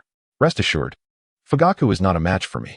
Now fully awake, Shen Ye quickly tidied himself and headed towards the training grounds, where the throngs of spectators had already filled every available space. Shen Ye scratched his head, utterly astonished by the grand spectacle before him. A gathering more populous than the ceremony marking his promotion to Ch. Shen Ye has arrived. Someone in the crowd called out, and in an instant, the fervent throng fell into a hushed silence. Gradually, a path began to materialize before Shen Ye, as all eyes converged upon him. Although he had long since mastered the art of shamelessness, coupled with an innocuous appearance that allowed him to roam freely, he still felt a twinge of bashfulness under the collective gaze of so many. Fortunately, the timely arrival of Minato provided him with a reprieve, alongside Might Guy and Kakashi. They encircled Shen Ye, gradually guiding him towards the center of the training ground. At that moment, Uchiha Fugaku awaited in the middle, his eyes brimming with a fierce desire for combat, interlaced with a hint of derision. Shen Ye surveyed his surroundings, his gaze falling upon a multitude of familiar faces, former classmates, and several members of the Uchiha clan, who stood at the very back. The duelists had reached the center of the battleground, a place designated for their unrestrained display of prowess, and they were urged to take this contest seriously. A person whom Shen Ye had never encountered before stood between him and Uchiha Fugaku, articulating the rules and anticipated outcomes of the duel. However, Shen Ye paid little heed to the words being spoken. Shen Ye, so many eyes are upon you. I trust you have contemplated what lies ahead. Embrace the experience fully. Indeed, one must not succumb to despair over defeat. After all, he was a member of the Uchiha clan, and both the family's honor and his own pride were undoubtedly at stake. Enough of this idle chatter. I can hardly contain my eagerness to see you beneath my feet. Shen Ye merely curled his lips and chose to disregard Fuyue, instead turning his head to nod reassuringly at Tsunade, signaling her not to worry about him. Upon receiving Shen Ye's signal, Tsunade felt her anxious heart ease somewhat, though a lingering thread of concern remained. Simultaneously, a radiant barrier emerged around the two combatants, seemingly a protective enchantment designed to deter outsiders from encroaching upon their duel, while safeguarding others from the repercussions of their fierce battle. The confrontation would persist relentlessly until one party succumbed or conceded defeat, regardless of the stakes involved. The third Hokage stood at the apex of the training ground, vocally announcing the commencement of the duel, yet everyone was acutely aware that, should true peril arise, the third would be the first to intervene. Shen Ye, prepare to meet your end. Fuyue's gaze suddenly sharpened as he swiftly dashed towards Shen Ye, a shuriken already drawn from his pocket. Shen Ye wore a nonchalant smile at the corners of his mouth, his arms crossed over his chest as he patiently awaited the arrival of Fujiwara before him. In the blink of an eye, a shuriken was poised to strike at Shen Ye's neck, causing those observing from outside to feel their hearts leap into their throats, fearing that the battle might conclude in that very instant. However, a sudden radiance enveloped Shen Ye, and his figure vanished from the spot, leaving no one with a clear understanding of what had transpired. Even the third Hokage, who had been closely observing the fight, shook his head in astonishment, for he had never encountered such a jutsu in his experience. It seemed akin to a sophisticated space-time technique. Did he truly believe that such a maneuver would lead to my demise? The voice of Shen Ye emerged behind Fugaku, his expression serene and untroubled by the recent events. What kind of sorcery did you employ? This is not a technique from the Hidden Leaf Village. How could you wield it with such finesse? There are countless wonders in the world that you have yet to witness. Must everyone seek your approval to innovate their jutsu? What? An innovative technique? Upon hearing Shen Ye utter these words, everyone outside gasped in astonishment. To create such a formidable space-time jutsu at such a young age was indeed remarkable. They finally comprehended why Fugaku had chosen to challenge Shen Ye. It was a contest between two prodigious ninjas, both reluctant to yield. Fugaku furrowed his brow, choosing not to prolong the debate. A mere 4 words had placed him at a disadvantage. Although regarded as a genius by the villagers, Fugaku, on the brink of becoming a chunin, had yet to develop a jutsu of his own creation. Since verbal prowess could not surpass Shen Ye's, Fugaku resolved to demonstrate through action what the consequences of provoking him would entail. With a swift motion, he hurled his shurikens towards Shen Ye. Chapter 74. The application of Flying Thunder God. During past training sessions, Fugaku had discerned that Shen Ye was quite inexperienced with shurikens. As the 2 shurikens flew forth, Fugaku believed that Shen Ye would merely evade them. Even if he chose to counter, he would resort to a chakra-consuming technique. However, contrary to expectations, Shen Ye merely smiled faintly and, with a speed surpassing Fugaku's, drew his shuriken and cast it into the air. With a resounding clang, the shurikens collided perfectly, altering their trajectory before gracefully descending onto the barrier, sliding toward the ground. Fugaku was momentarily taken aback. To react with such precision in such a brief span of time and strike at the exact center of the shuriken was astounding. Such mastery could only be achieved by activating the Sharingan. Shen Ye was formidable. Having just become a genin, he could engage Fugaku in a back-and-forth exchange, suggesting that none of them would be his match. Indeed, to possess such strength shortly after graduation foretold an unstoppable ascent in the future. Tsunade, overhearing the surrounding murmurs, couldn't help but beam with pride. Shen Ye was her brother, and being praised by others brought her joy as his sister. Did you think my shurikens were still at that rudimentary stage? If you wish to challenge me, why not take the time to understand me fully? Fuyue furrowed his brow. For all along, the intelligence regarding Shen Ye had been relayed to him by his subordinates at the Ninja Academy, and he had never observed it firsthand. Contemplating this, Fuyue instinctively shifted his gaze outside to scrutinize his subordinate, who averted his eyes, unable to meet Fuyue's gaze. At this juncture, retreat was no longer an option. Regardless of the outcome, he had to engage in battle with Shen Ye until the very last moment. Although Shen Ye had a solid foundation, having just been promoted to a lower ninja rank, he could only store a limited amount of chakra within himself. Fuyue was confident that he could decisively outmatch Shen Ye in ninjutsu. Our warm-up is nearly complete. Now comes the main event of the day. So be sure to relish every moment. Shen Ye remained silent, merely gesturing to Fuyue with a beckoning finger, indicating that he should proceed without hesitation. Fire release, great fireball technique. Fuyue's expression suddenly turned grave as he swiftly formed hand seals, channeling chakra from within and concentrating it into his mouth. Observing his seals, Shen Ye understood precisely what kind of ninjutsu was about to manifest before his eyes, and he recognized the method to counter it. The 5 elemental ninjutsu are interdependent, with water release holding a distinct advantage.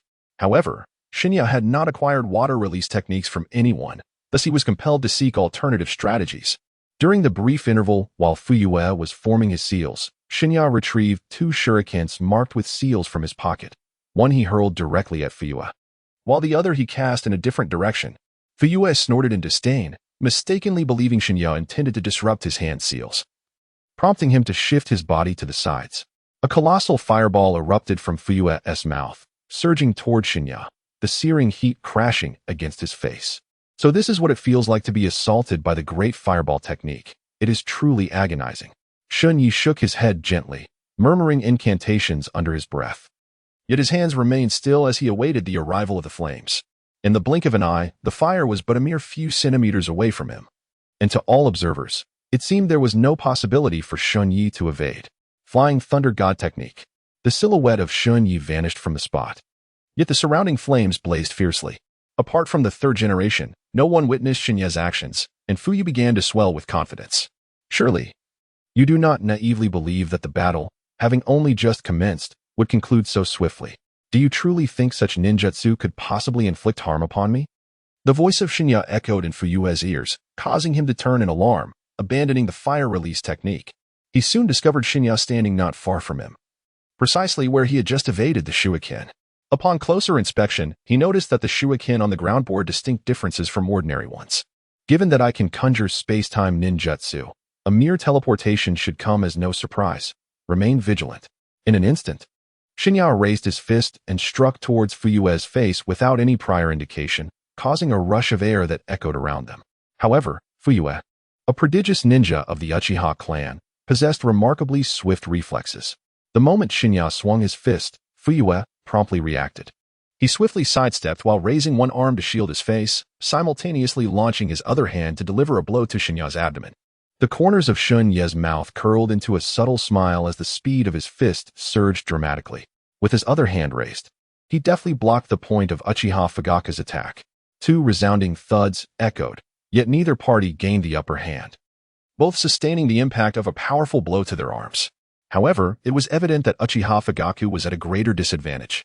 Under Shen Ye's precise control of chakra, his strength imperceptibly infiltrated Fugaku's meridians, a sensation the latter remained blissfully unaware of. At such a tender age, possessing such formidable power, it appears that challenging you was indeed the most judicious decision. In all its grandeur, the commotion you stirred to satisfy your own desires might, in the eyes of others, be perceived as your magnanimity. Shen Ye curled his lips, fully aware of the situation at hand, and resolved to teach this fellow a lesson, determined to deny him any opportunity to rise again. Even a genius ninja requires the harshness of reality to truly comprehend his own limitations. Although Fuyue is petty, Shen Ye would not stoop to his level. However, he could certainly take pleasure in vexing him after the battle, as he had already devised a comprehensive plan in his mind. Enough of your self-importance. Prepare to face my wrath. At that moment, the distance between the two was exceedingly close. Fuyue once again swung his fist and charged at Shen Ye, and in the blink of an eye, the two were entangled in combat. The onlookers gazed intently at the duel, fearful of missing even a fleeting moment of excitement. Time gradually passed, and neither Shen Ye nor Fuyue showed any signs of yielding. Both were evenly matched, unable to distinguish themselves in their physical prowess. It seemed that Shen Ye was far from the simpleton we had imagined. He continued to battle Fuyue without a hint of exhaustion.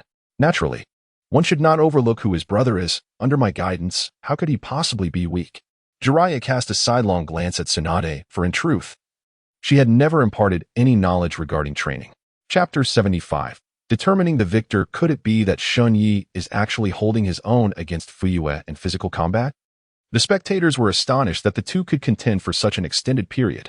Most had believed Fuyue would easily defeat Shen Ye within a short time frame, and some had come merely to witness the famed Sharingan in action. Hardly anyone harboring confidence in this boy who had graduated from the Ninja Academy just 5 days prior. Yet the reality struck them like a thunderclap. The battle raged on with neither side gaining a definitive advantage. Fuyue's serious expression revealed his struggle, while Shen Ye appeared remarkably composed. This boy has only recently graduated from the Ninja Academy. This is truly incredible. His opponent is from the Uchiha clan. And look at Fuyue's Sharingan. It is activated. The commentary from the crowd drew attention to Fuyue's eyes, revealing the famed Sharingan known throughout the village, albeit in its single tomo form. Even so, that single tomo had significantly enhanced his capabilities in close-quarters combat, yet Fuyue did not seem to be faring well. Brother, I haven't eaten breakfast, and my strength exceeds yours. Did you not have dinner yesterday? In stark contrast to the astonishment of the crowd, Shen Ye exuded a relaxed demeanor, as if he were merely indulging a child in a game. Enough of this bravado. Bow down to the illustrious Uchiha Fuyue. Fuyue was acutely aware that his physical prowess was not his strong suit.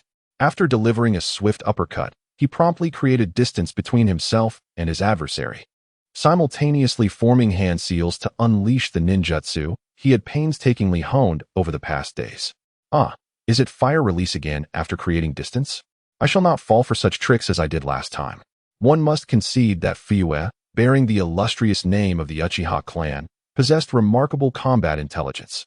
Within a fleeting moment, he discerned the realm in which Shen Ye excelled and adeptly targeted his weaknesses. Alas, he was up against Shen Ye.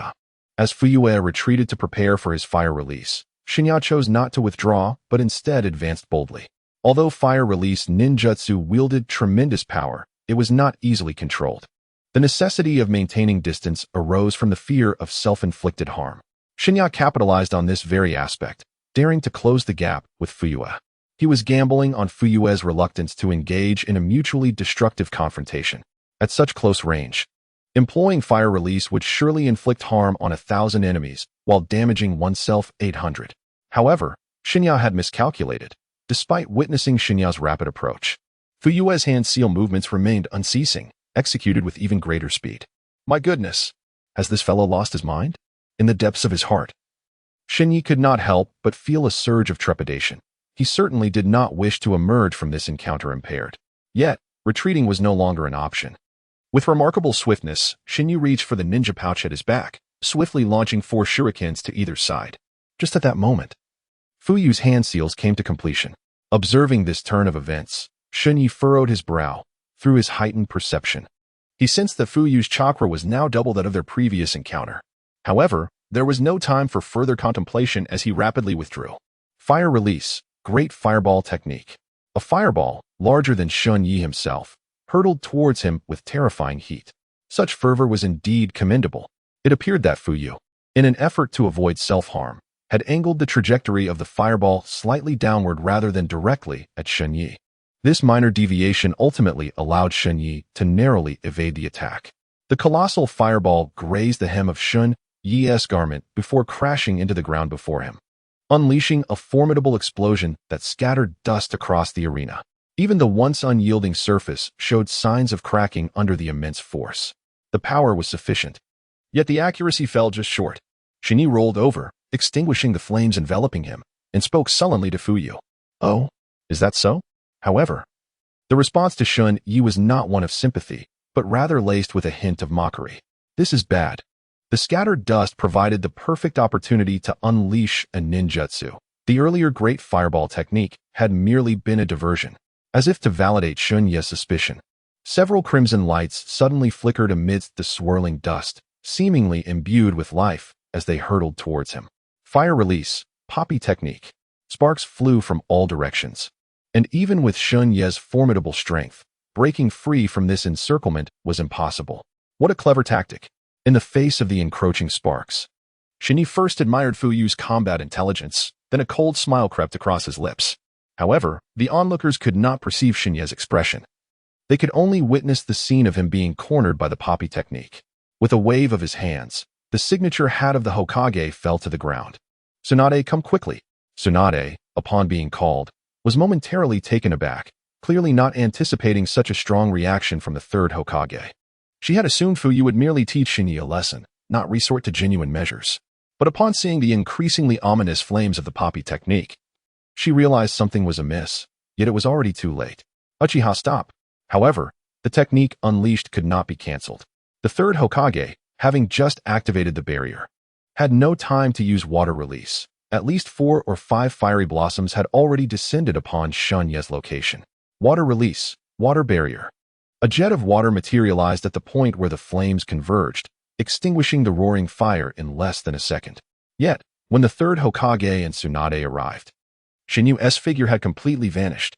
No, Tsunade, unable to bear it any longer, was overwhelmed by grief, having already lost one brother. Her feelings for Shen Ye were pure, not only filled with expectation but also with longing for her deceased sibling. Now, to have someone so cherished slip away again left her gasping for breath. You bastard, pay for Shen Ye's life. Wait, Tsunade. The third Hokage's call fell on deaf ears. Tsunade was beyond hearing anything at this moment, her chakra surging as she swung her fist, intent on avenging Shen Ye. However, when she reached Fu Yu, she was rendered speechless in shock. The unique mist created by the convergence of water and fire obscured everyone's vision, causing Tsunade's reasoning to falter as she fixated solely on the belief that Shen Ye had been reduced to ashes and sought vengeance. Yet, Shen Ye was now standing unharmed before everyone. Before them stood Fu Yu, his hands raised in a gesture of surrender, his face etched with despair. A shuriken pressed firmly against his neck, wielded by none other than Shen Ye, whom everyone believed had been reduced to ashes. However, the Shen Ye before them was devoid of his earlier vigor, resembling a lump of coal extracted from the depths of a fiery pit. After a brief moment of shock, the onlookers quickly realized that this round of competition had been decisively won by Shen Ye. Though the means by which he achieved victory remained a mystery, it was clear that the title of genius was poised to change hands.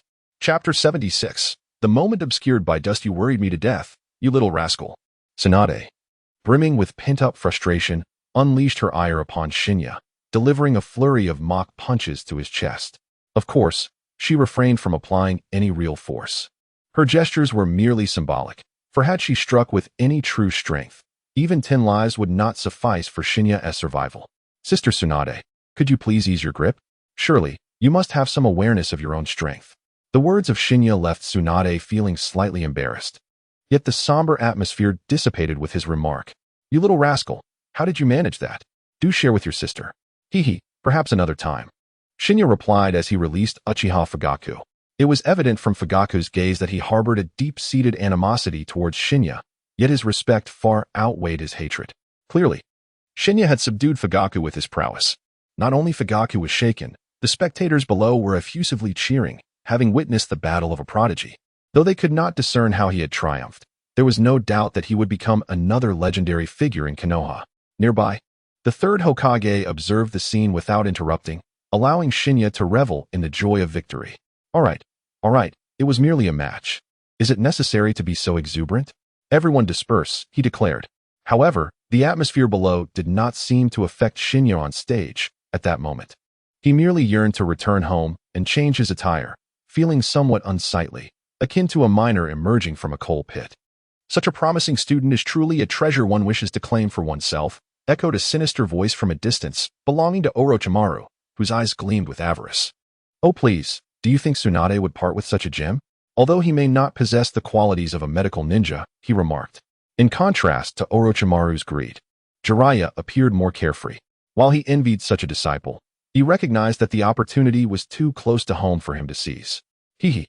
My future disciples will certainly meet this standard, he joked. I shall focus on my research. Perhaps one day I can help you realize your ambitions. Really? Orochimaru inquired. Confidence in his voice regarding the technology of artificial beings. On second thought, perhaps not, Jiraiya replied, casting a skeptical glance at Orochimaru. Although Jiraiya did not fully grasp the intricacies of such techniques, he suspected they were forbidden arts. Even Orochimaru was likely just boasting. However, after pondering Orochimaru's words, Jiraiya suddenly turned around, only to find that Orochimaru had already vanished without a trace. He wouldn't truly attempt that, would he? Unbeknownst to Shen Ye, events were unfolding backstage as he found himself helplessly manipulated by the third Hokage, eagerly anticipating the conclusion of the proceedings. The third Hokage, oblivious to Shen Ye's thoughts, continued to raise his hand in triumph for the audience to admire this newly emerged star. Estimating that the crowd's enthusiasm had waned, the third Hokage finally released Shen Ye, but not before informing him that there might be a mission soon. He then returned to his duties. Upon returning home, Shen Ye received no respite. Tsunade seized him by the ear, demanding explanations. Sister Tsunade, please let go. If you pull any harder, I'll turn into a ninja with only an ear. You little rascal. How could you not tell your sister? You better clarify everything before you sleep. Observing Tsunade's earnest demeanor, Shen Ye realized that concealing the truth would be somewhat implausible. He promptly seized a clean garment and sprinted toward the training ground. Uncertain of Shen Ye's intentions, Tsunade assumed he was attempting to flee and pursued him. However, Shen Ye was not slow, and for a moment, Tsunade could not catch up. By the time Shen Ye halted, he had already reached the training area. What on earth have you brought me here for? Didn't you say you wanted to see what was happening? Tsunade queried, her focus entirely on Shen Ye. In truth, Shen Ye was not entirely adept with the technique he intended to employ. He succeeded only 6 or 7 times out of 10, and his earlier success was merely fortuitous. Nevertheless, even if this attempt failed, he had alternative strategies to secure victory. Taking a deep breath, Shen Ye swiftly retrieved 4 shurikens from his ninja pouch, fixating his gaze upon the wooden target before him. At that moment, Tsunade too was intently observing Shen Ye's movements. Suddenly, Shen Ye sprang into action. With a flick of his wrists, he launched the 4 shurikens in pairs. The first 2 soared toward the upper portion of the target, while the subsequent pair followed at an even swifter pace, catching up to the initial projectiles. Consequently, the first 2 collided with the wooden target, while the latter 2 were deflected into the unknown. Is it truly possible to utilize shurikens in such a manner? Tsunade was utterly astonished. She had witnessed countless techniques involving shuriken manipulation, but never had she encountered someone employing them in such an innovative way. Following this, he would merely need to employ the Flying Thunder God technique to teleport to the location of the shurikens. Fearing further inquiries from Tsunade, Shen Ye busily searched for the remaining 2 shurikens while explaining, anxious that he might lose sleep later. Ah, I see now. The Uchiha boy has no one to blame for his defeat. However, that earlier move, the F-Senka, clearly aimed to eliminate you. Upon hearing this, Shen Ye paused momentarily, but quickly resumed his actions. Isn't it all trivial? If he were a wise individual, he would refrain from instigating trouble in the future. However, Shen Ye mentally noted the incident, contemplating that should Fugaku confront him again with insolence, he would not hesitate to let him experience the sensation of death. Yet, he pondered whether such an encounter would lead him to the intriguing Itachi. Let us proceed, Sister Tsunade. Even though everything has been meticulously planned, Shen Ye, still a mere child, finds herself compelled to bury these intentions deep within her heart. Should circumstances ever progress to that juncture, she will address them then. However, Tsunade, following closely behind Shen Ye, remains oblivious to the machinations within her mind. She perceives Shen Ye as possessing a strength beyond her years, yet retaining the innocence typical of her age, leaving Tsunade uncertain of how to impart wisdom to her. In this cruel world, even comrades cannot be wholly trusted. A notion that is both rational and irrational for a ninja, yet this era offers no alternative. Ultimately, Tsunade shakes her head, pondering that Shen Ye is still but a child, with future opportunities to converse with her. Thus, the two return home, each with their own thoughts. Unbeknownst to them, shortly after their departure, a figure donned in a patterned cat mask and a dark cloak materializes at the spot where they once stood. The shadow attempts to replicate Shen Ye's kunai technique, only to meet with failure. Quite impressive indeed. It seems as though it is a compliment directed at Shen Ye, yet in the next moment, the figure vanishes without a trace. Chapter 77. B-Rank Mission. After 3 days of respite, the eagerly awaited mission finally arrives. On this morning, before dawn breaks, Tsunade rouses Shen Ye from her dreams with an urgent summons. What is the matter that it requires such haste? No prior notice? It's an urgent mission. The client has only recently arrived in Konoha and immediately issued this task. Upon hearing it is an urgent mission, Shen Ye, still bleary-eyed, becomes invigorated. Although the sequence of events deviates slightly from her memories, this is not her first foray into the realm of missions. 20 minutes later, guided by Tsunade, Shen Ye arrives at the Hokage's office, where 2 others are already present. Tsunade, you may return. I will handle the remaining arrangements, the 3rd Hokage instructs. Tsunade, confident in Shen Ye's abilities, does not linger, offering a few words of advice to ensure she does not go hungry on the journey before departing to gather the necessary supplies for Shen Ye's departure. Once Tsunade has left, the 3rd Hokage addresses the group. You are all the elite of our village, and I trust you are familiar with each other's names. Today marks your first collaboration on a mission. Take this opportunity during the journey to familiarize yourselves with one another's capabilities in preparation for the tasks that lie ahead. It was only at this moment that Shen Ye began to scrutinize the 3 individuals and 1 canine beside him. The leader, seated at the forefront, had his back turned and bore no discernible insignia, rendering his identity a mystery, though it would soon be revealed. The remaining 2, however, were easily identifiable. Hinata Hisashi, a formidable member of the younger generation of the Hyuga clan, and Inuzuka Kiba, who was accompanied by a ninja dog and was equally formidable. As Shen Ye appraised the 2, it was evident they were also observing one another. For all 3, the others were unfamiliar entities. Rest assured, Sensei, I shall endeavor to execute this mission flawlessly, came a familiar voice. Upon the figure turning around, it was none other than Orochimaru. As a devoted fan of Naruto, Shen Ye was well acquainted with the narrative, and having traversed into this world, he possessed insight into the general trajectory of the ninja realm's future. Although some details might be slightly hazy, one truth remained clear. Orochimaru was undoubtedly not a benevolent character. Yet, at present, none were privy to Orochimaru's true nature. What a stroke of misfortune!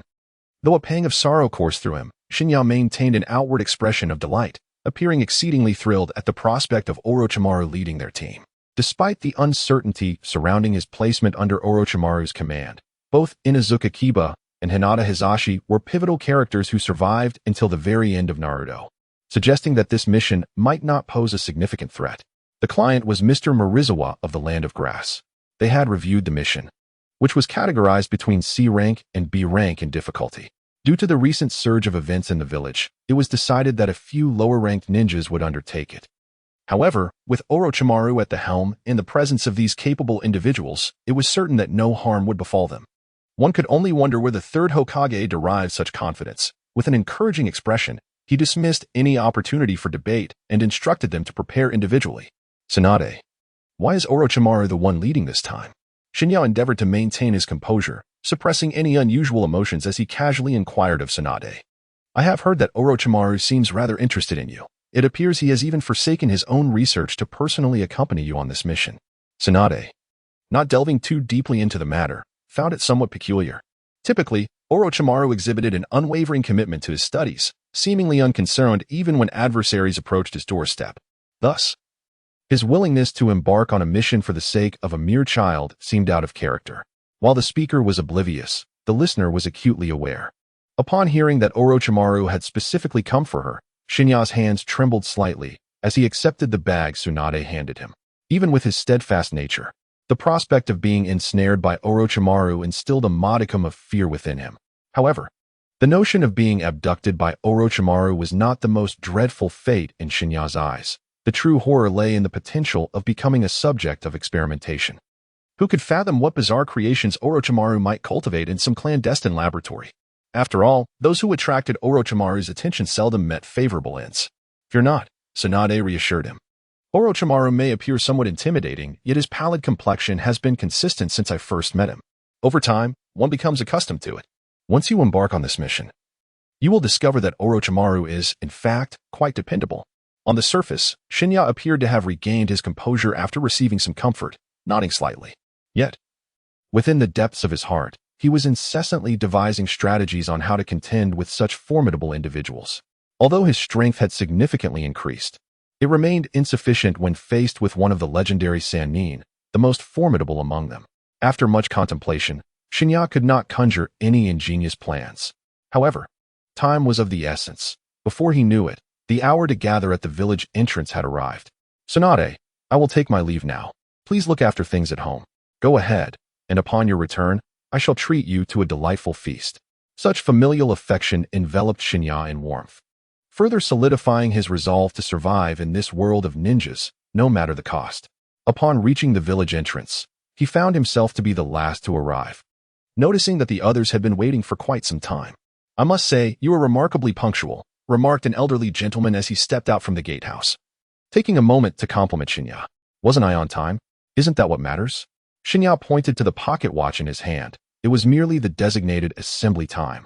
And in fact, he had arrived a few seconds early. I have spent my funds from a B-rank mission. Can this fellow truly be relied upon? The old man, hunched with his hands clasped behind his back, exuded an aura reminiscent of a sage imparting wisdom. Rest assured, Mr. Xiang Tian, Dreamsay declared. Even with just one elite jonin, we can accomplish this B-rank mission. Consider these few as companions to alleviate your boredom. Faced with the old man's skepticism, Orochimaru quickly donned a smile, assuring that Konoha was entirely capable of fulfilling the task at hand. It was hard to envision that the cold and calculating Orochimaru could display such a facet. His words indeed reshaped Shen Ye's prior perception of him, yet a sense of wariness lingered in his heart. Upon hearing Orochimaru's remarks, Dreamsay huffed disdainfully and strode ahead without a backward glance. Very well, let us depart. This marks your inaugural participation in a B-rank mission. Exercise caution at all times, for it shall serve as invaluable experience in your future endeavors. Despite his biases against Orochimaru, Shen Ye found himself in agreement with this sentiment. Our mission location is the Land of Grass. Once we reach the vehicle, Mr. Xiang Tian will elucidate the details of the assignment. Understood. The trio replied in unison. Chapter 78. The sudden onset of battle even without Dreamsay's explanation. Shen Ye could surmise the nature of their mission. It was common knowledge in the ninja world to conceal one's skills and trump cards, particularly avoiding their casual deployment in everyday scenarios. However, for Shen Ye, who was well-versed in nearly all techniques of the Naruto universe, each individual appeared almost transparent before him. The Hyuga clan, renowned as the strongest family within Konoha, owed this reputation in part to the absence of the Uchiha clan. Nonetheless, the Byakugan's capabilities were undeniably formidable. The Inuzuka clan's integration of ninja and their canine companions often yielded unexpected tactical advantages in battle. Yet, both clans shared another notable characteristic: exceptional reconnaissance abilities. Whether it be the Byakugan or the Inuzuka's acute sense of smell, both served as powerful means of intelligence gathering or counterintelligence. With these two, combined with his own remarkable speed and Orochimaru's uncanny infiltration skills, Shen Ye could ascertain that their mission was likely an infiltration operation. However, Mr. Xiang Tian seemed less than satisfied with these 11 or 12-year-olds as he trudged ahead in silence, seemingly uninterested in engaging the four in any discussions. Only Orochimaru occasionally approached to inquire if they needed a break. This old man is quite difficult to deal with after all this time. He still has revealed what the mission entails. Discussions regarding the client during missions are discouraged, as they may leave outsiders with a negative impression of Konoha. Despite Hinata Hayashi's verbal reprimands directed at Inuzuka Kiba, he couldn't help but feel a twinge of doubt within himself. After all, up until now, apart from Orochimaru, no one knows what the mission entails.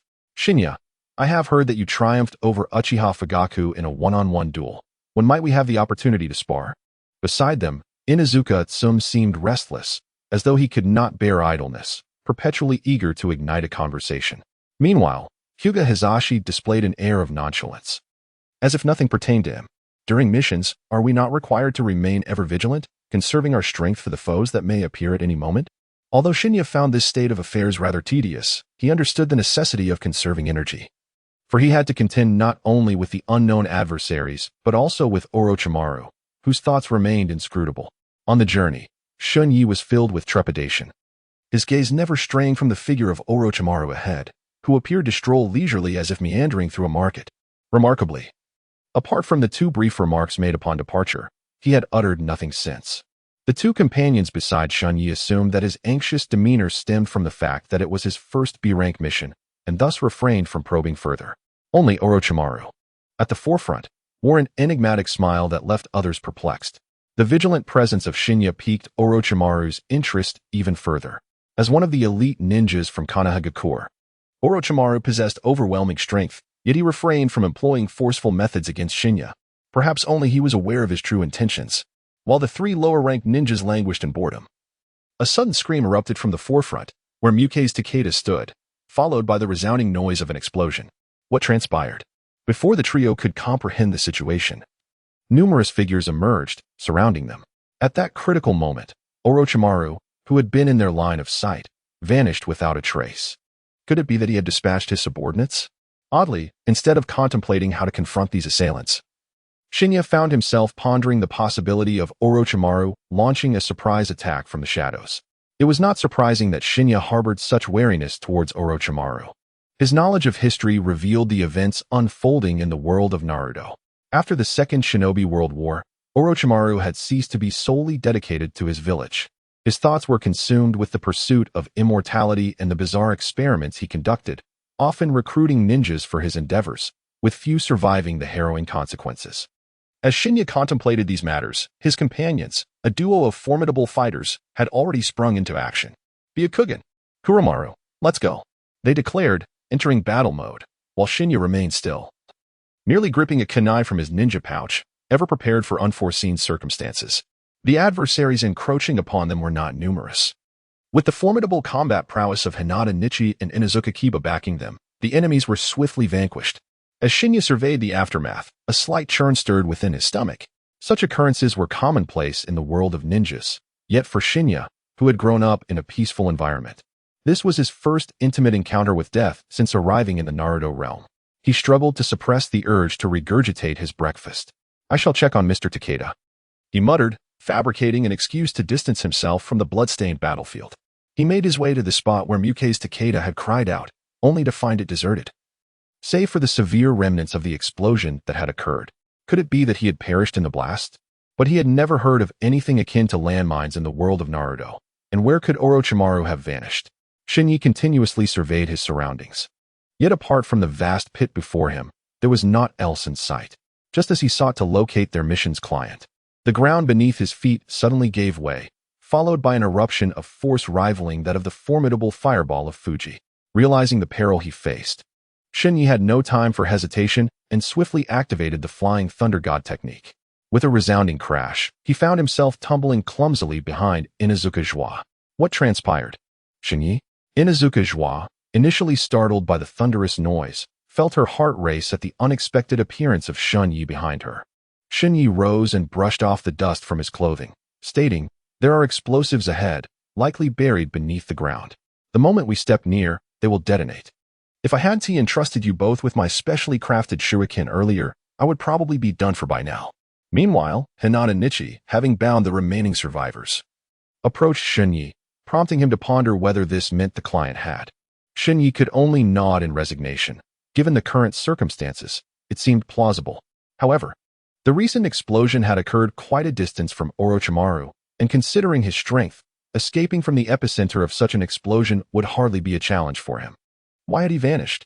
As the three were engulfed in confusion, a familiar, ominous voice resonated from above. Mr. Xiangtian can now surely believe in the capabilities of these young ones. They looked up to find Orochimaru perched on a nearby tree, gazing down at them, accompanied by none other than Meng Zhe Xiangtian. Chapter 79. Mission details. Upon hearing Orochimaru's voice, the other two visibly relaxed. However, Shen Ye secretly wished for Orochimaru's swift demise. Although Orochimaru had expressed intentions to contribute to the village later on, his current ideologies were undeniably perilous. Merely a bunch of brats. If I hadn't reacted in time, I would have already turned to ash. Indeed, but I'm still here, am I not? In response to Orochimaru's words, the stubborn elder reluctantly nodded in agreement. Once Mr. Xiangtian acknowledged him, Orochimaru effortlessly lifted him and leapt down from the tree. Inazukitsum, ever the fiery spirit, immediately questioned. So these individuals were sent here merely to test our strength? During the earlier confrontation, she seemed to have emerged unscathed, while Kuromaru had suffered a cut on his lip. Although Shen Ye inspected the wound and found it not to be deep, the continuous bleeding made it appear quite serious. Fortunately, with Tsunade having provided a medical kit, Shen Ye managed to administer basic treatment to Kuromaru's injury. These individuals were not of our choosing. They are indeed sent by our enemies. This brings us to the details of your mission. After stating this, Orochimaru glanced at Meng Zhe Xiangtian, signaling him to elaborate on the task at hand. Clearing his throat, Meng Zhe Xiangtian understood Orochimaru's intent and gently prompted the group to redirect their attention from the captives. Adjacent to the village where I reside lies a mountain harboring a rare mineral known as Thunderstone. This Thunderstone can be utilized for myriad purposes beyond the imagination of the outside world, including the crafting of weapons or enhancing our daily lives. At this point, Meng Zhe Xiangtian paused, his expression gradually revealing a hint of melancholy. The fleeting moment of desolation was but a brief interlude, soon followed by the endeavor to elucidate matters to a few individuals. However, a certain organization, dedicated to the procurement of weaponry, had set its sights upon the ley lines near our village. Initially, they sought to purchase the entire mountain, yet this was the sole lifeline for our community. Without the ley stones, our survival beyond a season would be in jeopardy. So, if you refuse to sell, do they resort to thievery? Inexorably impatient with the elderly man's languid speech, Inazuka, seated nearby, interjected. Such occurrences were not uncommon in the realm of commissioned tasks. Numerous entities often clashed over rare resources, prompting others to seek assistance in resolving conflicts. It was not merely theft. They had seized the entirety of our village's populace, coercing the men into labor while relegating the women to servitude for their pleasures, leaving the likes of us, the elderly, to languish in neglect. At this juncture, tears welled in Meng's eyes, revealing the poignant tales of sorrow intertwined with their plight. Yet, Shinai was not beguiled by these tears.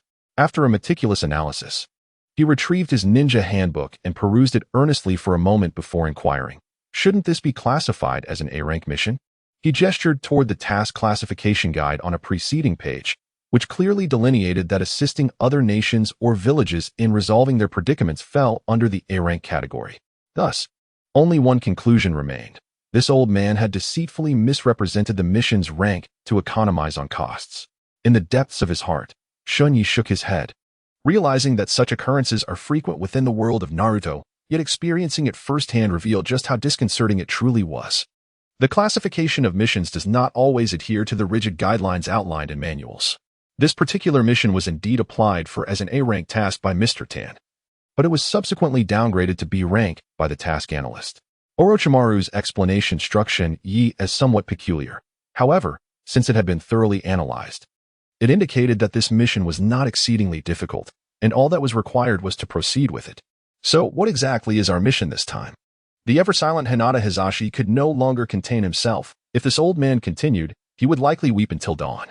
Thus, I hope that the ninjas of Konoha can rescue our villagers, and as for whether we can reclaim the Thunderpulse, it is of little consequence. The safety of our people is paramount.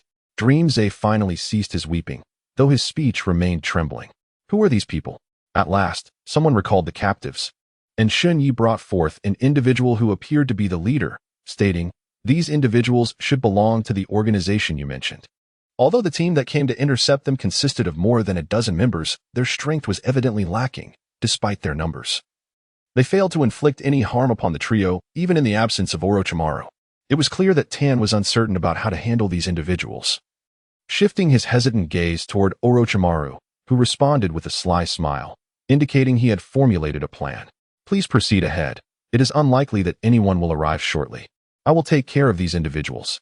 Though both Nichi and Joao were exceedingly curious about Orochimaru's subsequent actions, they chose to heed his instructions and continued onward with Mr.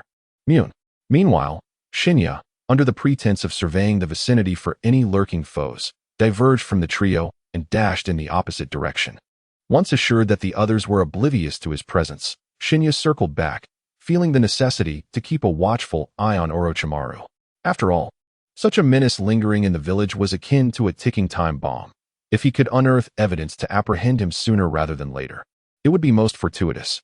Concealed beneath the foliage, Shen Ye adeptly masked his aura, revealing merely an eye to scrutinize Orochimaru's every movement. However, what transpired next left him utterly astonished. The ninjutsu employed by Orochimaru struck Shen Ye as grotesque, and witnessing it firsthand was a vastly different experience from observing it on a screen. Orochimaru, having performed an unknown set of hand seals, transformed into a being over twice his original height, with a gaping maw large enough to devour a person whole, swallowing the group entirely. Strangely, even after consuming them, there was no discernible change in his form, as though another dimension resided within him, a truly bizarre phenomenon. Yet, instead of making an exit, Orochimaru remained stationary, erupting into maniacal laughter that was chilling to the core. Shen Ye momentarily feared he had been discovered. "Do not hide. I have long seen you," Orochimaru taunted, revealing that his suspicion was indeed correct. However, the consequences of revealing himself were all too clear. He could very well become a specimen in Orochimaru's collection. Chapter 8. Deception. As Shen Ye grappled with his predicament, a figure suddenly erupted from the underbrush beneath him, fleeing with astonishing speed, only to split into three and scatter in different directions. Trying to escape? Not a chance. Having already discerned the individual's presence, Orochimaru would not allow an easy getaway. His lower body morphed into that of a serpent, slithering with an agility that belied his appearance, rapidly closing the distance to the fleeing figure. The individual, taken aback by Orochimaru's formidable prowess, momentarily faltered before hurling two shurikens towards him. A flurry of shurikens launched from three separate angles. Typical individuals would have retreated, granting the escapee a chance. However, Orochimaru, embodying the essence of a snake, evaded the barrage at angles impossible for an ordinary person. The figure, witnessing this, fell into a panic, but alas, Orochimaru was already upon him. Before he could react, Orochimaru's hands transformed into a multitude of serpents, ensnaring all three fleeing shadows effortlessly. The disparity in strength was glaringly evident. "Speak. Who are you, and what is the purpose of your surveillance?" Having captured all three figures, Orochimaru transformed back from a colossal serpent into his human form, though the small snakes coiling around his hands remained unchanged, even becoming more agitated during his interrogation. "Humph. The ninjas of Konoha possess remarkable skills, but do you believe this will compel me to surrender?" Upon finishing his statement, the man in the middle bit down forcefully, foaming at the mouth and losing consciousness, evidently having concealed a poisonous capsule within his mouth. After the man collapsed, the other two figures instantly dissipated in puffs of white smoke, revealing themselves to be mere shadow clones. Orochimaru displayed no visible reaction to the death of the man before him, as if he had anticipated this outcome all along. After surveying his surroundings, he disregarded the man's corpse and sprinted towards the direction of the three individuals who had been observing him. Once Orochimaru's figure faded from sight, Shen Ye leapt down from the tree and approached the lifeless body. Driven by curiosity regarding the mission, Shen Ye thoroughly searched the man, only to find no items that could confirm his identity. The sole remarkable object was a luminous stone, which appeared quite unique and was carefully tucked away in the man's pocket. Shen Ye seized it and tucked it into his own possession before hastening to follow in Orochimaru's footsteps to rejoin his teammates. Upon returning to the group, he eagerly inquired, "What news? Have you made any new discoveries?" In the shadowy depths of the night, Shen Ye resolutely shook his head while feeling the stone in his pocket. There were no adversaries left, It seemed that the recent skirmish had been the entirety of the threat. How weak, he muttered, hearing Shen Ye's words. Claw displayed a hint of disdain, evidently finding this mission exceedingly dull. Let us swiftly rescue those villagers and bring this to an end. However, caution was prudent. One could not underestimate the strength of the individuals they might encounter, even if they were not from foreign ninja factions. Rija maintained his usual composure, and this time, Shen Ye unconditionally supported Rija's assertions. After Orochimaru had dealt with the voyeur, Shen Ye felt an unsettling notion that this mission was far more complex than it appeared on the surface. Rija was correct. We must remain ever vigilant regarding our tasks, sustaining this state until completion. Yes, understood, Lord Orochimaru. By the way, how did you handle those individuals? Humph. Are you eager to conclude the mission now? Orochimaru responded to Inuzuka Claw with a slight smile before awkwardly shifting the topic.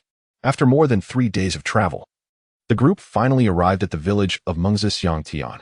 Contrary to Xiangtian's description of a paradise, they were greeted by the unmistakable scent of conflict.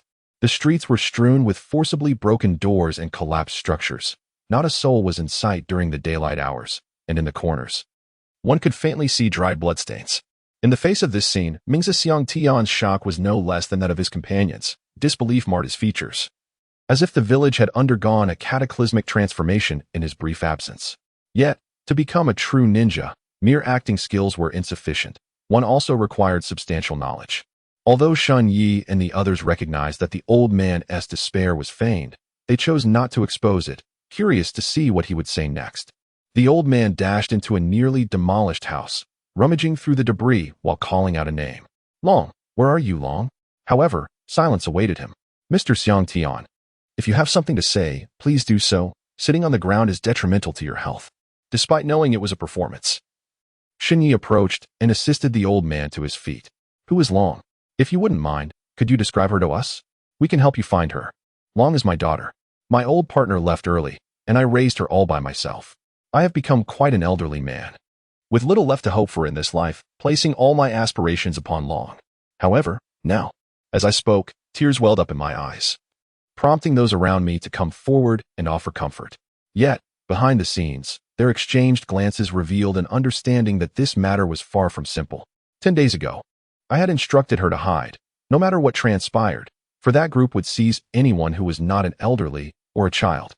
The absence of Long now could only mean she had been captured. At that moment, Inuzuka Zaku, who had been anxiously scanning the surroundings outside the small dwelling, stepped inside and reassured me. Do not fret. Perhaps she merely stepped out. Do you possess any of your daughter's belongings? I can assist you in locating her. Upon hearing Zaku's words, I was startled, though my shock seemed more akin to fear than joy. After a brief moment of astonishment, I quickly responded, yes, indeed. I then rose to fetch a somewhat worn scarf and handed it to Zaku, who promptly passed it to Kuro.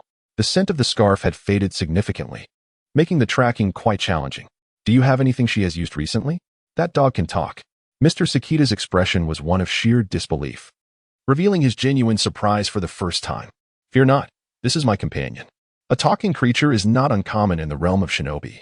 Gradually regaining his composure after the initial shock from Kuro, Mr. Sakita fell silent, evidently taken aback by the abilities of the little creature he had previously underestimated. Observing the turmoil on Mr. Sakita's face, Shen Ye understood that maintaining a lie necessitated further deception, ultimately leading to a convoluted web of untruths that would be difficult to untangle. If Mr. Sakita were to utter more fabrications, it would leave everyone little choice but to return home. Chapter 81. The village's past in the end. Mr. Sakita succumbed to a sigh of resignation. Very well, I confess, I deleted your presence. In truth, even if you hadn't mentioned it, we had already discovered it upon entering the village. Shen Ye observed that the old man had finally conceded and stepped forward to elucidate. What? Do you mean to say that my words lack veracity? Your performance is commendable. However, the dilapidated house and the bloodstains suggest that this place has been in disrepair for at least several months. Why then do you insist on my continued participation? Xiangtian expressed his bewilderment, feeling as powerless as a child before adults in the presence of these ninjas. In response, Shen Ye provided clarity. You are our employer. We can only choose to comply or abstain from your requests. Even when we know your words to be false, we must still execute them. Upon hearing this, Mengzi Xiangtian sighed, seemingly filled with regret for his earlier actions. It is no wonder they say that the ninjas of Konoha possess high moral standards. It appears to be true. You flatter me, yet I implore you to speak plainly about what transpired. Despite appreciating Xiang Tian's flattery, the group understood that for ninjas, the mission remained paramount. In truth, I did not intend to deceive you. It was merely that the bandits employed formidable tactics. I feared that if they discovered I had escaped, my family and I would be in grave danger. As Mengzi Xiang Tian spoke, he tidied up the long-neglected dwelling, seemingly engulfed in memories of the elderly. About 3 months ago, a young fugitive arrived in our village. We were unaware of his identity, but he was severely injured, and without prompt intervention, he would have perished within a day. The old man, noticing that everyone was attentively listening, gestured towards the makeshift bed he had cleared, inviting them to sit and rest. The boy we rescued soon recovered and expressed profound gratitude. However, his pursuers followed closely behind, declaring him a rogue ninja and demanding our cooperation in his capture. A glimmer of reminiscence filled Mengzi Xiang Tian's eyes, as if the tale had unfolded just yesterday. As time passed, we recognized that he was not a villain. Yet, outnumbered and outmatched, we could only covertly assist his escape. Shen Ye nodded in understanding. Such occurrences are commonplace in the world of ninjas, especially given that the Land of Grass is a small nation ensnared amidst many conflicts. Undoubtedly, the presence of a fugitive ninja here was entirely plausible. Each village, however, possesses its own hunting squads, specifically tasked with pursuing former comrades. The members of such squads are typically ruthless, and encounters with them rarely end well. Thus, it was entirely reasonable for Xiang Tian and his companions to find themselves in dire straits. After we allowed the boy to escape, the pursuing squad followed suit. We believed we had performed a noble deed, only to realize that our good intentions had invited calamity upon us. Before long, the ninja we had rescued returned, accompanied by a formidable entourage, having summoned them from an unknown location, all due to our previous assistance in leading him to witness the wonders of the Thunderstone. As I spoke of the Thunderstone, Shen Ye couldn't help but recall the softly glowing stone held by the individual who ambushed Orochimaru. Upon utilizing chakra detection, he discerned that the stone possessed only conductive properties. Why would a rogue ninja display interest in such an object? My apologies to Mr. Mukase. But for missions involving ninjas from other nations, it would be prudent to seek assistance from one's own compatriots rather than venturing to Konohagakure. I, too, inquired about this matter. The individuals subsequently recruited were not ninjas, with the sole exception of the earlier exiled rogue.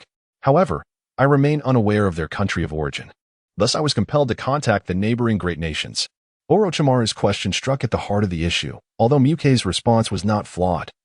The credibility would have been considerably higher had he not previously deceived many. After hearing Mukase's words, the group seemed to acquire a fresh understanding. Indeed, the mission itself had not altered, merely the background of Mr. Mukase appeared somewhat different. Nevertheless, this is easily addressed, as ninjas are tasked with completing missions rather than investigating others' backgrounds. Following a brief analysis, Orochimaru rose and inquired of Mukase, "Where is this ley line located? And what is its nature?" Our primary objective in this mission is to rescue. Should those bandits confront us aggressively, we shall eliminate them outright. Judging by the assailants encountered earlier, their combat prowess was hardly formidable. If all proceeded smoothly, we could swiftly eradicate them. Upon hearing that immediate action was required, Mr. Mukase was filled with excitement, promptly rising and leading a few individuals outward, all the while expressing heartfelt gratitude. "Thank you for your willingness to trust me. The ley line lies not far from our village, merely a mountain's traverse away. However, it is frequently guarded, and if we proceed recklessly, we shall surely be discovered." "How many of them are there?" Shen Ye suddenly realized a pressing issue, although those individuals were not particularly formidable. There is a saying that a multitude of ants can fell an elephant. If there were hundreds, or even thousands, it would take quite some time for the four to eliminate them, even if they merely stood still. In response, Xiang Tian hesitated momentarily before uttering a statement that left everyone astonished, perhaps 400 to 500. Noticing the shock on their faces, he quickly added, "Initially, when they occupied our territory, there were only about 30 of them. However, for reasons unknown, their numbers have steadily increased. By the time I managed to escape a month ago, there were at least 200, and now, it must be over 300. Truly, one fears what one dreads." If the numbers were indeed that great, a more prudent strategy would be necessary. "Shen Ye, you and Richa should proceed to scout the area nearby. Joie, accompany me." We will observe the surroundings and stand by to support them. Let us reconvene here in an hour. Even Orochimaru, one of the legendary Sanin, would not guarantee a safe retreat in the face of such overwhelming numbers. Thus, for the sake of caution, a plan was formulated, albeit a rather rudimentary one, indicating that Orochimaru did not regard this ragtag band with much seriousness. Indeed, Shen Ye thought, nearly applauding at the prospect of not having to align himself with Orochimaru, though he restrained his enthusiasm in front of the others. Let us proceed. With those words, the four dispersed from the doorway of the small house as twilight descended, marking an opportune moment for executing their stealth mission. Amidst the relentless rush of the two in the dark night, the previously taciturn Risha suddenly spoke. I have heard that you have defeated a talented peer from the Hyuga clan? Oh? Shen Ye had long forgotten the unfortunate soul he had vanquished upon arriving in this world to allow the sun, moon, and stars to rest. It was only after a moment of contemplation that the memory resurfaced. Indeed, there was such an occurrence. Chapter 82, The Exploration Mission. He was a companion of considerable ability from the branch family of the Hyuga clan, named Hinata Chinhua. I acquiesced to his request to engage in a friendly contest with you. Shen Ye's expression darkened momentarily. If you wish to engage in a contest with me, simply state it directly. There is no need to involve others. Admittedly, that person may possess a certain navet, yet he stands firm in his convictions, exhibiting true valor. So, you intend to seek an opportunity to challenge me, I see. Such a chance will undoubtedly arise, though now is not the opportune moment. Richa evidently holds a favorable impression of Shen Ye, responding with a tone imbued with courtesy. The two conversed as they traversed to the rear of the great mountain, where they could faintly discern the entrance of a cave on the other side. This must be the Thunder Pulse, I presume. Richa, can your Byakugan perceive what lies beyond? Upon hearing Shen Ye's inquiry, Richa activated his chakra with a firm declaration, Byakugan. In an instant, the veins at the corners of his eyes bulged, revealing the unique Byakugan of the Hyuga clan. While the view was not entirely clear, it seemed that the defenses at the cave entrance were not particularly formidable. We can approach a bit closer for further observation. Very well, I appreciate your efforts. After speaking, Shen Ye placed his hand on Richa's shoulder and gave it a couple of reassuring pats, expressing his gratitude for Richa's hard work. It's nothing. Let us advance and survey the area. As he spoke, Richa discreetly shook off Shen Ye's hand from his shoulder, clearly uncomfortable with such intimate gestures. Nevertheless, Shen Ye appeared quite pleased. System, did I just acquire any skills? It is noteworthy that the Byakugan, akin to the Sharingan of the Uchiha clan, possesses an intimidating prowess within the Naruto universe. Even Kaguya Otsutsuki, the ultimate antagonist in later stages, wields this surveillance capability. However, the system's response left Shen Ye somewhat disheartened. Skill acquired, Heavenly Spin, cooldown time, 30 minutes. Although this Heavenly Spin can indeed be deemed a remarkable technique, seamlessly merging offense and defense, it pales in comparison to the might of the Byakugan itself. Nevertheless, it is a fortunate outcome. Had I inadvertently acquired a skill like the 8 trigram 64 palms without possessing the Byakugan, it would have been a complete waste of this opportunity. Shaking his head, Shen Ye resolved to ponder less and swiftly followed the advancing Richa. There are few enemies ahead. I will attract their attention directly, while you strike from behind for a decisive blow. Let us ensure they do not signal for reinforcements, as I have heard that speed and strength are your strong suits. Shinai nodded slightly. It was evident that Richa had conducted thorough research on his abilities in advance, allowing for such familiarity. However, this proved advantageous, as their collaboration was seamless. In an instant, the two dispersed to carry out their respective tasks. Shinai made his way toward the divine cave from another direction, while some individuals behind him, sensing an opportunity for a strategic retreat, left behind the necessary seals for the Flying Thunder God technique. Before long, Shinai arrived at the predetermined location, patiently awaiting Richa to create a sound ahead, signaling the opportune moment for his own entrance. Yet, to err on the side of caution, Shinai began to activate his sage mode, drawing in the energy of heaven and earth in preparation for any unforeseen circumstances. As Shen Ye prepared, the sounds of a struggle soon echoed from the front, swiftly followed by chaos as numerous individuals armed with various weapons emerged from the cave entrance. What is happening? It seems someone is approaching, and they appear to be ninjas. You must hurry back and summon reinforcements. Upon uttering these words, one individual dashed toward the source of the commotion, while the one who had questioned him sprinted in the opposite direction, presumably to seek out allies. Having stealthily eavesdropped on the two, Shen Ye chose not to reveal himself but instead followed the one heading for reinforcements, intent on discovering the stronghold of these individuals. Within minutes, the man slipped into a nearby grove, and as Shen Ye peered into the thicket, he was astonished to find a well-established hideout nestled within the mountains. Constructed in such a short span of time by these people, just as the burly man was about to reach his destination, Shen Ye swiftly approached and incapacitated him with a decisive strike, dragging him deep into the forest. It appeared that this was indeed the lair of the group, and their defenses were commendably robust. Gaining entry would prove challenging. Thus, he decided to leave a mark first. Shen Ye found a discreet location nearby to inscribe the Flying Thunder God seal, taking precautions to conceal it afterward. He then gazed in the direction from whence he had come. The distance between the grove and Shandong was not great. However, the towering trees between them muffled all sounds, which explained why even Shen Ye had sensed nothing amiss from that side. It was time to return and assist Uchiha. With this thought, Shen Ye employed the Flying Thunder God technique, instantly appearing behind Uchiha. Why have you arrived so late?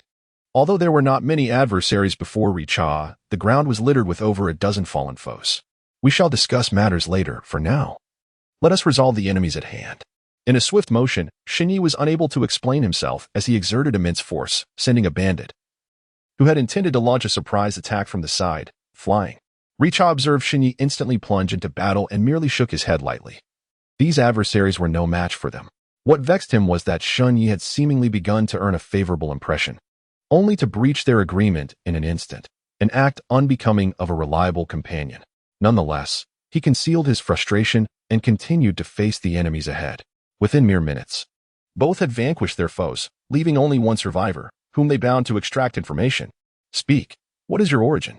The man, displaying a tough demeanor, remained silent throughout their efforts, only to retort defiantly, "If you have the ability, just kill me," before lapsing back into silence. The two exchanged glances, clearly inexperienced at interrogation.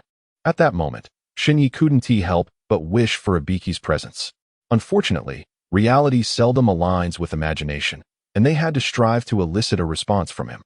Even employing methods such as tickling proved futile. Just as they found themselves at a loss, a sudden sound of a signal flare shot up from behind them. With a startled turn, they saw a figure among the fallen, brandishing a signal launcher and howling to the sky, indifferent to their gaze. "You little brats think you can stop us. Soon, you shall witness the prowess of the mountain heroes." Shen Ye couldn't help but laugh at this proclamation. Mountain heroes? Were they not merely bandits? Furthermore, had their numbers not been greater, they would have stormed in long ago. Alas, events were unfolding far more complexly than Shen Ye had anticipated. Chapter 83. The terrifying troops let us retreat for now. I see a considerable flow of chakra rapidly approaching from the woods beyond that signal flare. The newcomers likely possess formidable strength. Uchiha's words prompted Shen Ye to shelve his disdain. It was indeed not the time to linger. Let us execute a strategic withdrawal. With that, Shen Ye cast a glance at the defiant man they had just helped. Shaking his head, taking him along was evidently not a prudent choice. His attention shifted to the individual who had launched the signal flare. "You may await your demise." At this moment, the man remained oblivious to his perilous situations, believing wholeheartedly that the two would be intimidated into fleeing by his signal. Yet, what awaited him was the gaze of death itself. "What do you intend to do?" Without further ado, Shen Ye exchanged a knowing glance with Uchiha and approached the bound man, delivering a swift blow to render him unconscious. Upon regaining his composure, Uchiha mirrored this action with the other individual. "Let us depart. This place is no longer safe." After speaking of the day's affairs, Uchiha appeared ready to flee. Yet Shen Ye placed a hand upon his shoulder, saying, "There is no need for haste. I wish to assess the strength of this group first." Shen Ye had always felt that their prowess was underestimated. Could a mere 30 individuals truly subdue an entire village if they were merely ordinary folk? If Shen Ye's instincts were correct, the reinforcements that had arrived were likely mere fillers. It was the initial 30 who possessed genuine elite strength. Or perhaps this group wielded some extraordinary weaponry that endowed them with superior combat capabilities. Have you lost your senses? Remaining here to be surrounded? Do you think you can easily escape from the encirclement of hundreds? Uchiha retorted, "Have you forgotten that I am a ninja renowned for my speed?" In response to Uchiha's skepticism, Shen Ye merely smiled. The Flying Thunder God technique's marker had been left in the woods from whence they came. With a mere exertion of chakra, he could transport both of them instantaneously, even amidst a throng of thousands. Seeing Shen Ye's unwavering confidence, Richa chose to trust him. For a man capable of defeating the genius Uchiha Fugaku must possess an array of formidable techniques. Before long, Richa, with his Byakugan activated, alerted Shen Ye that the individuals in the distance had arrived. Our prepared traps should be on the verge of activation. As soon as the words of the Divine Knight fell, a piercing scream echoed from the distant woods, the result of the rudimentary trap devised by the two, utilizing their last remaining shuriken and kunai. This confirmed the prowess of the group they faced. Dubbed a rudimentary trap, it was indeed quite simplistic.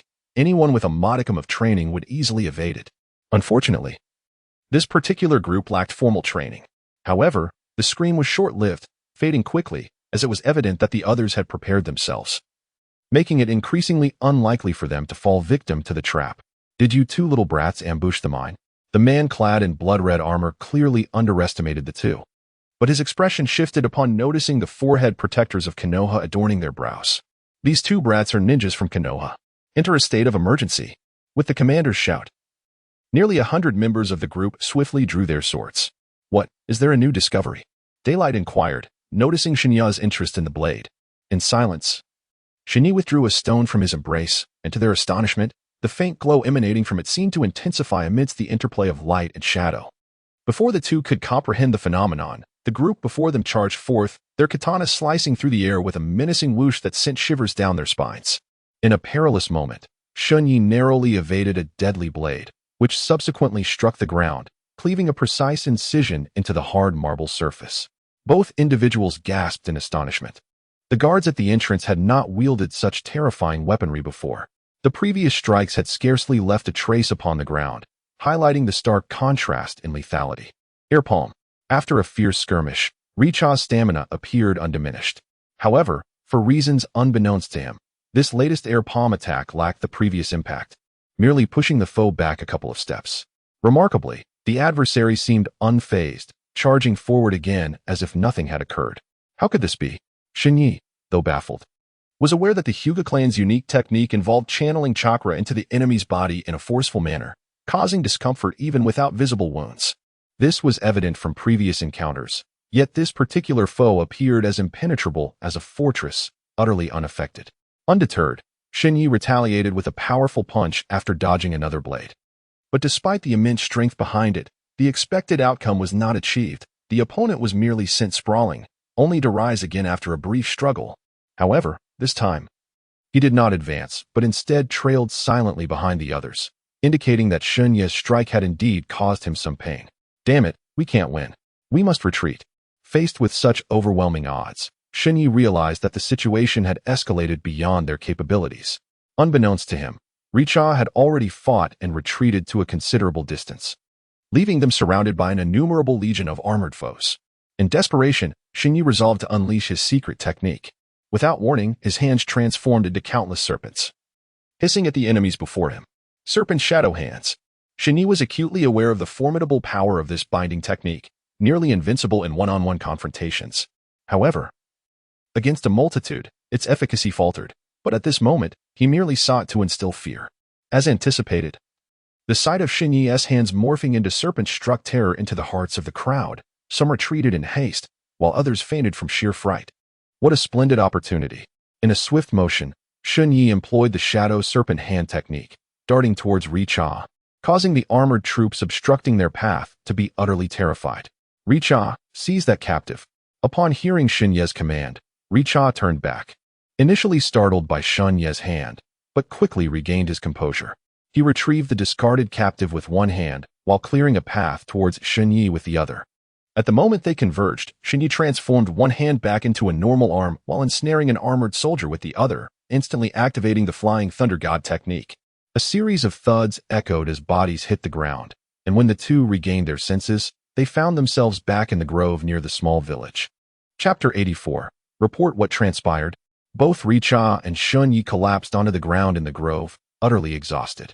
The intensity of the battle had undoubtedly consumed an immense amount of chakra, given their current reserves. It was a miracle they had lasted this long. One more minute would have been impossible. Shen Ye shook his head in response to Rich's inquiry, expressing his bewilderment at the sudden surge in combat prowess exhibited by this group of individuals. He cast a glance towards the armored soldier, who lay unconscious from being thrown, his face a mixture of admiration and confusion.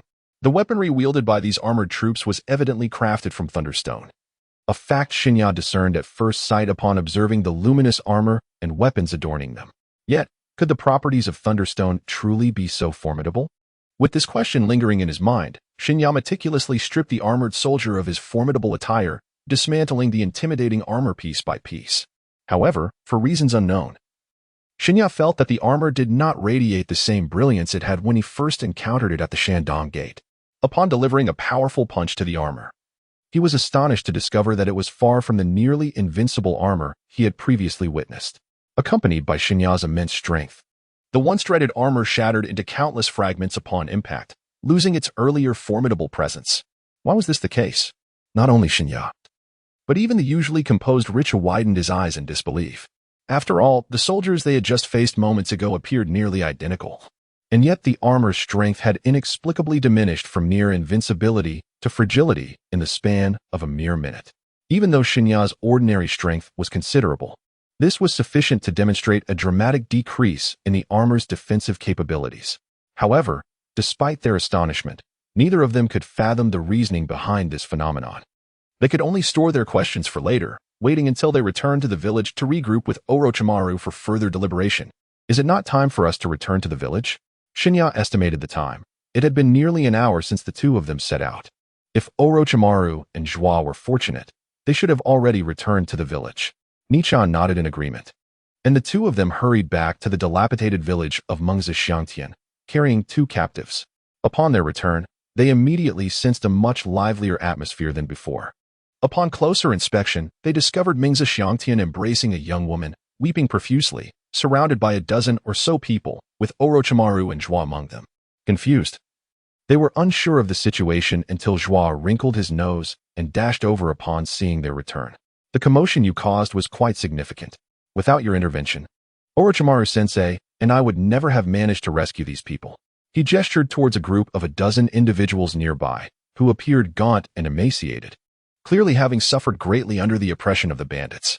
As Shen Ye observed the plight of these individuals, Zhua, unable to contain his curiosity, began to scrutinize the two captives that Shen Ye and Nichon had brought back. Who are these people?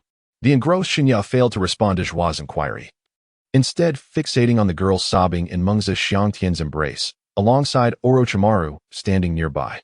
The scene was undeniably heartwarming. However, Orochimaru's presence introduced an inexplicable dissonance.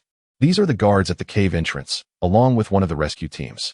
Zhua remarked, so, you two were thoroughly defeated by the reinforcements summoned by them? As one of the future elite Jonin, Zhua's perceptiveness had manifested early. He keenly noticed the signs of battle on the two, evidently indicating they had been pursued. The enemy's reinforcements possessed formidable strength, primarily due to their remarkably peculiar equipment. The quality of their armor was exceptional, far beyond what ordinary means could contend with. After Zhua's pointed remarks, Nichon, a member of the esteemed Hyuga clan, felt his composure falter and quickly attempted to provide an explanation, though Zhua's expression suggested skepticism. As their debate intensified, Orochimaru casually approached from the crowd. How did your investigation fare? Upon the mention of intelligence gathering, both Shen Ye and Nichon flushed. Having been too preoccupied with the fight to focus on the information from inside the cave, we discovered that the guards at the cave entrance are not particularly strong. But the armored soldiers of the reinforcements are well equipped. Although their strength is comparable, their armor and weapons are clearly not of ordinary quality. Although he had conducted no investigation whatsoever, Shen Ye was reluctant to admit his mistakes in the presence of Orochimaru, perhaps due to an inherent sense of resistance within him. Furthermore, it was noteworthy that their weaponry and armor were designed to retain their formidable characteristics solely within certain unique environments. Beyond those specific locales, they would lose their resilient properties. In the quiet of the night, Shen Ye effortlessly handed a shard of the shattered armor to Orochimaru. The fragment still retained a faint glow, though it had noticeably dimmed since earlier. Orochimaru appeared to be deeply intrigued by this peculiar object. Upon receiving the fragment, he ceased his inquiries and became entranced, gazing at it for an extended period. As Shen Ye observed that Orochimaru had fallen silent, the two individuals behind him continued to debate the prowess of the armored soldiers. The crowd in front had nearly finished weeping, prompting him to approach them to inquire about the situation. Yet, before Shen Ye could step forward to ask, A girl who had been clinging to Meng's shoulder let out a piercing scream, and then, as if she had seen a specter, darted behind Xiang Tian, her eyes brimming with terror. Witnessing this scene, Shen Ye found himself at a loss. His advancing footsteps halted as uncertainty gripped him. Mengzi and Xiang Tian also recognized the awkwardness of the moment. While Mengzi offered a sheepish smile to Shen Ye, he attempted to reassure the frightened girl. "Fear not. They are the reinforcements your grandfather has summoned, allies here to aid you." Upon hearing this, the girl timidly peered from behind the elder. Though the fear in her eyes remained palpable, it was only after Shen Ye gestured with open hands to convey that he posed no threat that she finally emerged from her refuge behind Mengzi and Xiang Tian. Nodding hesitantly towards Shen Ye, her gaze still fixated on the Leaf Village forehead protector adorning his brow. "I apologize," Mengzi continued. "This is my granddaughter, Mengzi Long. It is the presence of those ninjas that has instilled such fear in her." Shen Ye shook his head, indicating that he was unconcerned. After a moment of contemplation, he decided to return to his companions rather than approach to inquire further. As for asking about the situation, that could wait. Chapter 85. The ineffective flying thunder god. The awkwardness of Shen Ye did not go unnoticed by the others, though Orochimaru appeared utterly uninterested, continuing to examine the fragments of armor in his hands, occasionally breaking off a piece to ascertain its composition. Upon returning to Joie and Rihua, Shen Ye let out a quiet sigh. He had not anticipated such a predicament. Every moment was crucial for him, especially after having just disturbed the enemy's stronghold and now bringing back a group of hostages. If the enemy had any semblance of intelligence, they would soon realize what had transpired, and then the terrifying soldiers would close in, leaving no escape. Regrettably, only Shen Ye was aware of the impending crisis. The others maintained a relaxed demeanor, seemingly oblivious to the gravity of the situation. Joie, noticing Shen Ye's turmoil, approached to offer comfort. "It is not just this girl. Others are equally resistant to us. Had we not mentioned Ming's name, they would hardly agree to leave with us." Haiben, lounging nearby, nodded in agreement, clearly expressing that the rescue mission was far from the simple task it seemed. Without that strange information about the Thunderstone, dealing with those individuals would have been quite burdensome. "It appears we can only wait until nightfall," he lamented. With a heavy heart, Shen Ye grew increasingly anxious about their current predicament. Yet, with no alternative, he resolved to endure until those individuals could accept him and his companions. "Shen Ye, come with me to set up the barrier. Joie and Rihua will erase the traces around here, lest those people recall this place," came the directive. Hearing this, a chill ran down Shen Ye's spine. Was Orochimaru finally targeting him? Despite the torrent of thoughts racing through his mind, Shen Ye acquiesced. His suspicions about Orochimaru's ulterior motives lingered. However, the absence of any peculiar behavior from Orochimaru during their journey left Shen Ye uncertain about his true intentions. Before departing, Shen Ye discreetly marked various locations within the village with emergency flying thunder god seals for unforeseen circumstances. Once the direction was confirmed, the group split up and soon reached their designated spots. Throughout the journey, Shen Ye remained vigilant of Orochimaru's actions, yet aside from sharing some ninja insights, Orochimaru exhibited no unusual behavior, allowing Shen Ye a moment to breathe easier while replenishing his nearly depleted chakra. "You seem quite afraid of me, Shen Ye," Orochimaru remarked. Orochimaru retrieved the necessary talismans and handed them to Shen Ye, casually inquiring a question as he did so. However, this single inquiry plunged Shen Ye into an icy abyss. His muscles tensed and his gaze fixed intently upon Orochimaru. Should there be the slightest hint of ulterior motive from Orochimaru, Shen Ye would not hesitate to employ the Flying Thunder God technique. "There is no need for such anxiety," Orochimaru reassured him. "You are the brother of my dear friend, and I would never allow her heart to be wounded again. I merely wish to dispel the misunderstandings that lie between us." Though it appears you were rather reluctant to engage in this discourse, Shen Ye had never anticipated that Orochimaru would exhibit such tenderness. However, upon further reflection, he was apprehensive that this might be yet another of Orochimaru's cunning schemes, causing his previously relaxed demeanor to become taut once more. The 4-mist concealment technique, my latest invention, allows the enemy to be oblivious to certain surroundings. I have entrusted 2 of the talismans to Joie. You need only to venture a kilometer in that direction, find a tree, and affix one there. Afterwards, return directly to the village. I shall employ this technique from here. To Shen Ye's surprise, Orochimaru displayed a remarkable sensitivity to others' feelings, leaving Shen Ye perplexed as to whether the individual before him was truly the genuine Orochimaru. Nonetheless, He timidly accepted the talisman from Orochimaru's hand and darted towards the direction indicated. Unbeknownst to Shen Ye, as he turned to run, Orochimaru revealed a smirk of triumph behind him. "Ah, Shen Ye, what purpose does your cautious vigilance serve? Even if I refrain from striking, you will inevitably fall into my grasp." Despite his meticulous scheming, Shen Ye had never imagined that his constant wariness was indeed justified. The continuous use of the Flying Thunder God technique was also prudent. However, his sole misstep lay in obeying Orochimaru's instructions.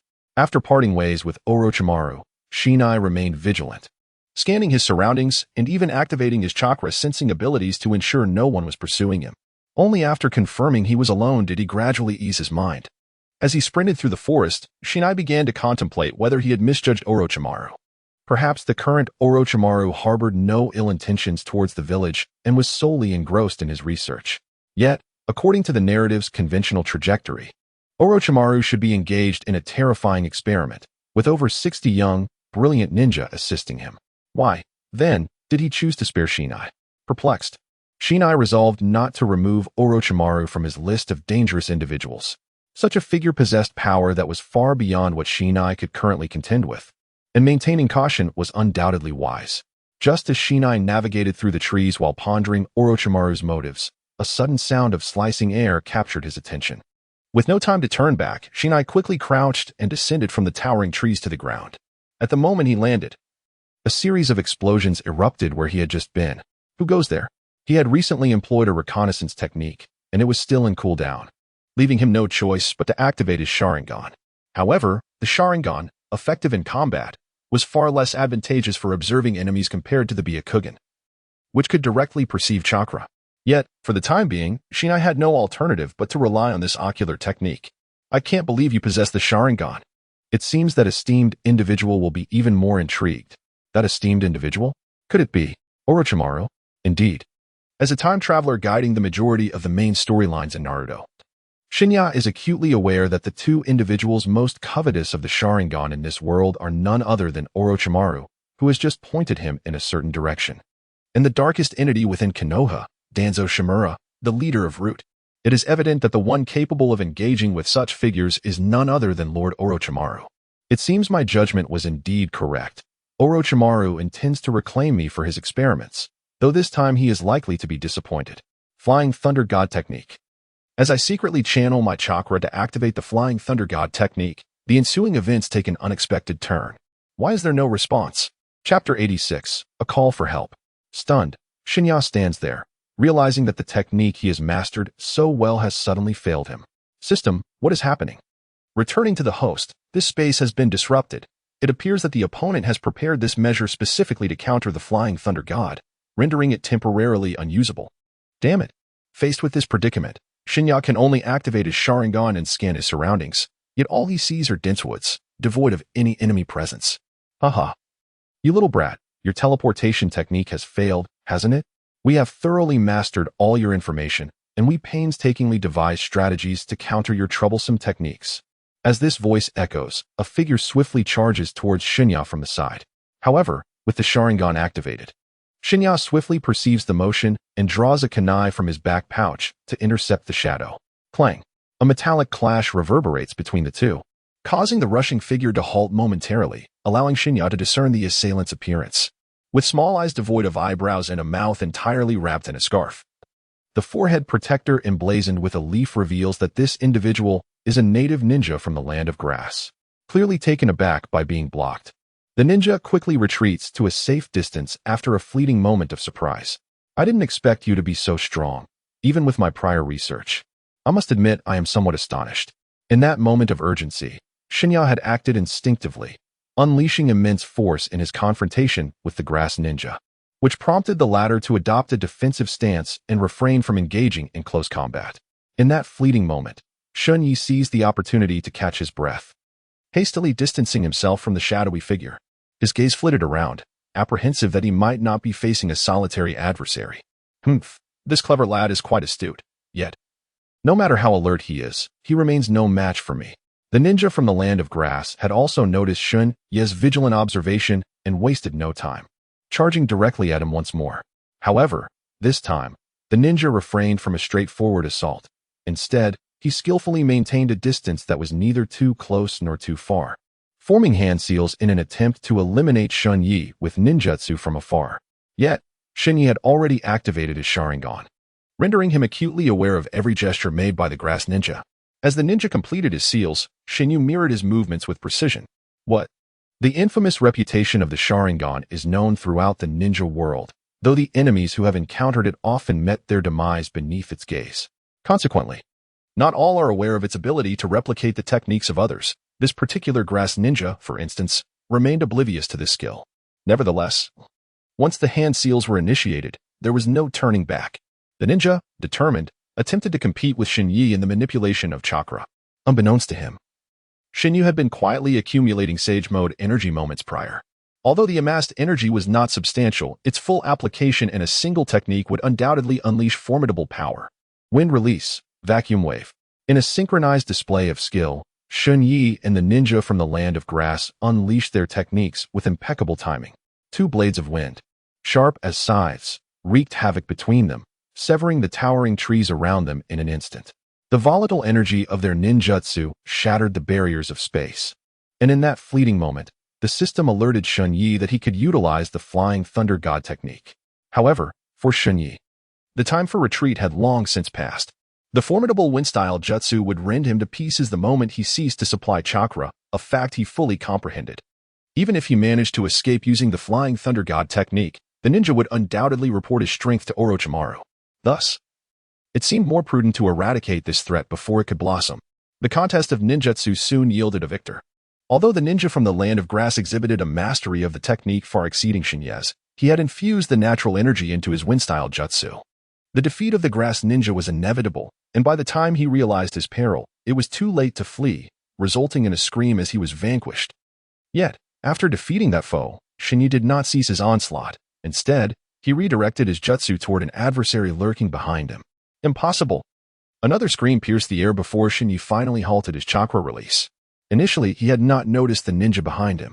It was only during the clash of wind techniques, aided by the formidable perception of his Sharingan, that he caught a glimpse of a shadow amidst the chaos of falling branches. However, he refrained from immediately turning his attention to this new threat, for in the brutal exchange of wind jutsu, even a moment's distraction could prove fatal. This offered Shen Ye a slim opportunity after the grass ninja fell. Another opponent rushed to deliver a finishing blow. Yet, Shen Ye anticipated this move, swiftly turning to defeat him as well.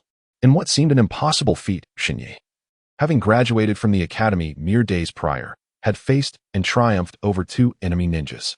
This accomplishment, deemed unthinkable by others, was now a reality for him. After executing a series of counterattacks, he collapsed onto the ground, gasping for breath. While the strength of his ninjutsu was undeniable, the toll on his chakra was equally severe, having drained it entirely in mere seconds. After exhausting the last remnants of his chakra to scan his surroundings for safety, Shen Ye settled down to rest. Simultaneously, he began to contemplate the forthcoming tasks and how to confront Orochimaru upon his return to the village. This situation was indeed fraught with difficulties. After much deliberation, Shen Ye realized that relying solely on his strength would not suffice to resolve this incident, especially considering his adversary was one of the legendary Sanin. A messenger pigeon was retrieved from the backpack. As long as there were passing pigeons nearby, the envelope could be dispatched. Shen Ye penned a letter to Tsunade back home, resigning himself to fate in that moment. He affixed the talisman given to him by Orochimaru in its designated spot and, without hesitation, utilized the Flying Thunder God technique to return to the marked location in the village. After all, should he encounter any ninja upon his return, fortune might not favor him in evading capture. However, despite employing the Flying Thunder God, Shen Ye was still the last to arrive back in the village. Just as Shen Ye had surmised, upon seeing him return, Orochimaru slightly furrowed his brow, only to swiftly revert to his amiable teacher persona. Now that everyone has returned, I shall seal the village within a barrier using ninjutsu. With that, Orochimaru settled onto the ground and began sketching peculiar patterns, while Shen Ye seized the opportunity to pull Joie and Richo aside. Do you have any means of sending messages? Though the two were perplexed, Joie managed to extract a scroll from his backpack and handed it to Shen Ye. Chapter 87. The Pursuit of Peace. The scroll for sending messages via ninja dogs, once utilized, would allow the Inuzuka clan to receive the news. I've never heard of this, Shen Ye nodded, somewhat understanding. Now was not the time to ponder its origins. He swiftly unraveled the scroll, prompting Joie to unleash the transformation jutsu and insert the information within. Naturally, Shen Ye executed all of this with utmost caution, ensuring that Orochimaru remained oblivious. As night fell, those who had been rescued returned to their respective quarters, and the once desolate village began to stir with life. The granddaughter of the Dream Marsh family was no exception. After a long period of toil, she cherished the opportunity to experience such ordinary days. Persuaded by Dream Marsh, she retired early to rest, while he, having lulled her to sleep, sought out Shen Ye and the others. I am aware you have numerous questions. I shall divulge everything I know. Whether the bandits in the mountains are to be eradicated entirely depends upon your collective will after hearing my account. At this moment, Dream Marsh left a markedly different impression on Shen Ye than before. The previously obstinate and rigid old man now spoke with an undercurrent of pleading, perhaps instilled with a glimmer of hope amidst despair, which prompted a shift in his demeanor when addressing the Leaf Ninjas. This tale traces back 15 years. At that time, we had no lightning veins. These mountains were merely ordinary hills. The era of unceasing conflict proved particularly brutal for our small nation. Our original dwelling was reduced to rubble amid fierce battles between powerful ninjas, leaving only 40 or 50 of us to escape desperately, ultimately finding refuge here. This place is not entirely devoid of conflict. Rather, its remote environment is significantly more tranquil compared to other locales. Yet, on that fateful day, a group of foreign ninjas clashed here, unleashing terrifying techniques that obliterated the entire mountain pass. These formidable jutsu seemed to be of a self-destructive nature, for after the explosion, silence enveloped the area. It was only when we arrived, drawn by the commotion, that we discovered the hidden lightning veins within the mountains. Utilizing the stones from these veins, we found that any object crafted from them exhibited exceptional durability and longevity. Thus, we managed to alleviate a pressing dilemma of our existence. However, this resilience is limited to a certain radius. Only in proximity to the raw stones do these remarkable properties manifest. Many have suggested selling these stones to sustain our livelihood. Yet none dare to covet the raw stone itself, for it is our guarantee of survival. Upon hearing this, Shen Ye finally understood that the reason the armor of the soldiers had lost its formidable defensive capabilities was due to their distance from the raw stone. But what exactly is this raw stone? Sensing Shen Ye's confusion, Mengzi gestured to Tian, indicating that an explanation was not feasible at the moment. One could easily deduce why such a crucial element would not be neglected by those mountain bandits. A rational individual would certainly conceal the raw stone in a highly secretive manner. Thus, it was only after the traitorous ninjas seized both the lightning veins and the raw stone from you that you contemplated hiring ninjas to reclaim it. Orochimaru shrugged, viewing the mission as merely a task, displaying indifference towards matters beyond its scope. He exited the room, claiming he needed fresh air. Indeed, to the outside world, this place resembles a paradise, a rare sanctuary amid the chaos of war. I have no desire to return to a life of hiding and evasion. The profound fear reflected in Shen Ye's eyes was unmistakable as he observed Mengzi's every movement and expression, nearly compelled to activate his Sharingan. However, the words spoken by the elder were heartfelt and devoid of deceit, moving the nearby Joie to tears. Rest assured, Mr. Tian, we shall provide you with a safe haven, Joie declared, but before he could finish, Richa, who had been quietly listening, discreetly nudged him, feeling a surge of sympathy. After all, such a promise, once made, becomes part of the mission, complicating what could have been a straightforward endeavor. Moreover, only Shen Ye and Richa among those present had faced the armored units and knew how formidable they could be.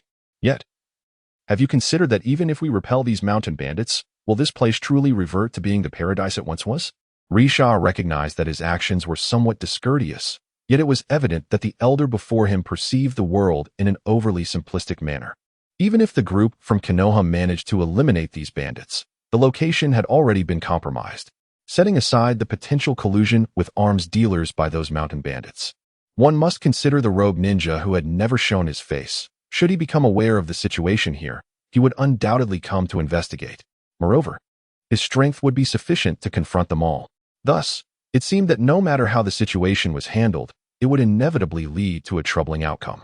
The most prudent course of action appeared to be abandoning this place, allowing Mr. Xiang Tian to lead the remaining villagers to seek refuge elsewhere. However, such a resolution felt rather cruel. This was a truth that everyone understood, Yet no one wished to convey this harsh reality to the hopeful old man. I comprehend the intentions of you youngsters, he lamented. Having lived for so many years, I have little left to cherish. Alas, my granddaughter is just in her early 20s, having never ventured beyond this little land of grass. The thought of her enduring such suffering alongside us truly pains my heart. The three lower-ranked ninjas felt a profound sympathy. Yet they understood that their modest abilities could not affect any change. This was a realization shared by all. And Shen Ye was acutely aware of the terrifying level of power required to instigate any transformation. Reflecting on the future, figures such as Pain, Jiraiya, Naruto, and Nagato were all ardently pursuing the path to world peace. Yet, in the end, none had succeeded in achieving true harmony within the shinobi realm. Was it truly the case that no solutions remained? In the heart of Shen Ye, an unsettling feeling brewed. This stubborn elder had committed no wrong. He merely yearned for a sanctuary, untouched by the ravages of war. Yet, such a desire was deemed too extravagant in the world of ninjas. Might there be any distinctive qualities of the original stone? We shall endeavor to assist you in reclaiming it. Once this ordeal concludes, perhaps you could relocate with the original stone and some thunderstones to a new dwelling. This would represent the utmost assistance we could offer. Otherwise, one could never tell when those treacherous renegades might strike again, and that would pose a significant dilemma. As Shen Ye proclaimed, the weeping claw beside him nodded vigorously in profound agreement, while Richai, though frowning, refrained from voicing any dissent. Chapter 88. The Crimson Envelope. Thus, it was settled. At dawn tomorrow, we shall confront the mountain bandits and, once the matter is resolved, return immediately to relocate you. Shen Ye was uncertain whether his actions could be deemed as aiding Mengzi Xiangtian. Although compelling them to relocate seemed rather cruel, it was an unavoidable circumstance. Comparatively, Mengzi Xiangtian understood this predicament, but still felt compelled to express something. Unfortunately, his lips merely parted in a futile attempt before closing once more. Despite his dissatisfaction with the proposed solution, he acknowledged that there was no more reasonable alternative at present, and, with a resigned nod, acquiesced. Shen Ye, do you have any plans regarding your proposal? After escorting Mengzi Xiangtian back to his room, Zhua and Rihua encircled Shen Ye. Since Shen Ye had earnestly assured Mengzi Xiangtian, they believed he must possess a viable strategy. However, to their disappointment, Shen Ye gently pushed past them and shook his head, signaling that he too was at a loss. After parting ways with the two, Shen Ye ventured to the outskirts of the village. The vast expanse of the undulating mountains concealed this small hamlet, undeniably rendering it a hidden gem. One could not help but acknowledge that, had it not been for the bandits, the inhabitants of this place would likely still be enjoying a carefree existence. In the depths of his heart, Shen Ye found himself enveloped in an infinite emptiness, yearning solely to relish the tranquility of the present moment. He felt utterly at a loss regarding his plans for tomorrow, and gradually, he began to regret his earlier words.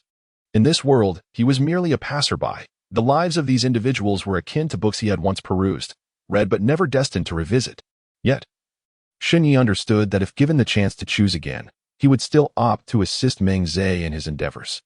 The beauty of literature lies in the ability to immerse oneself in its narrative, experiencing the emotions of its characters, much like he was doing now by aiding Mengzi.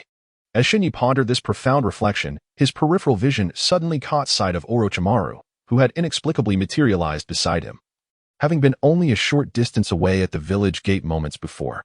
Is this the prowess of the legendary Sanin? Such swiftness over a considerable distance, without a sound to herald his approach. The title of Sanin is merely a label bestowed by others.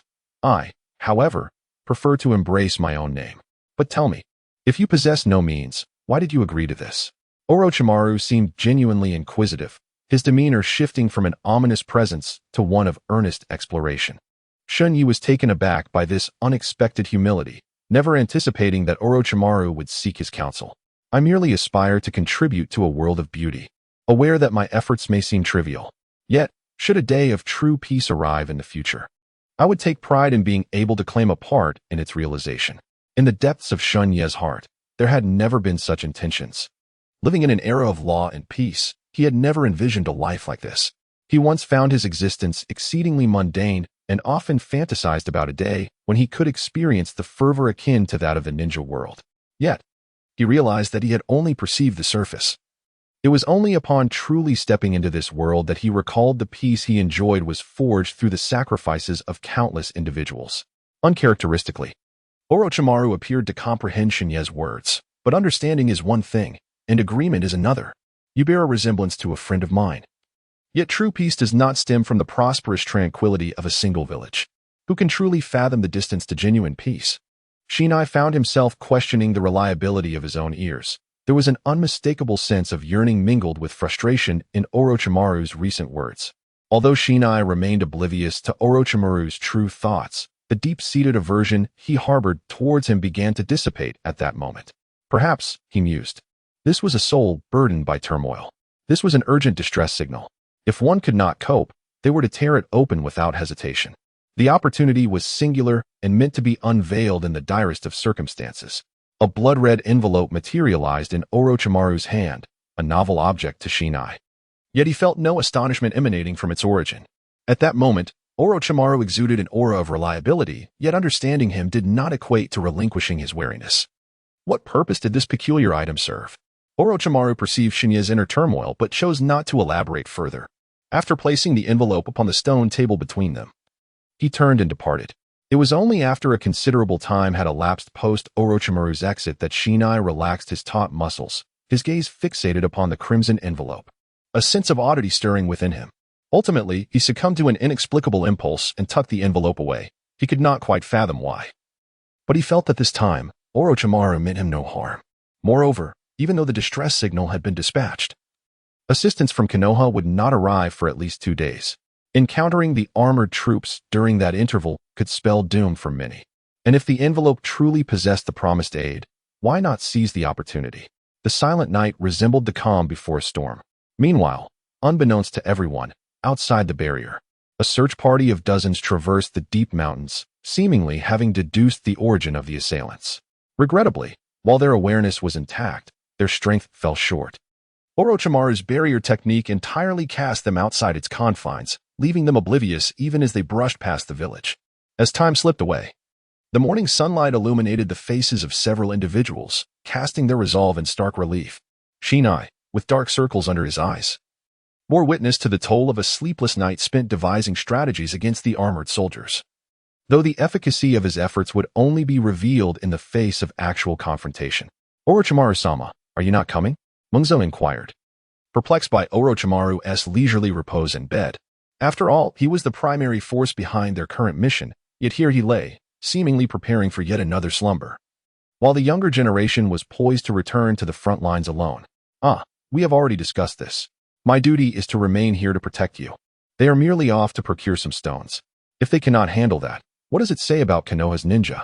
In response to Orochimaru's casual remarks, Mungza intended to say more, yet was interrupted by Shen Ye beside him. Both he and the other two had anticipated Orochimaru's decision not to participate. Having contemplated this during their planning session yesterday, this moment was indeed opportune. Delay would mean losing their chance. Very well, I wish you safe travels, Shen Ye declared as he boldly tore down the talisman at the village gate, marking the cessation of their concealed protection under the barrier. The operation had officially commenced.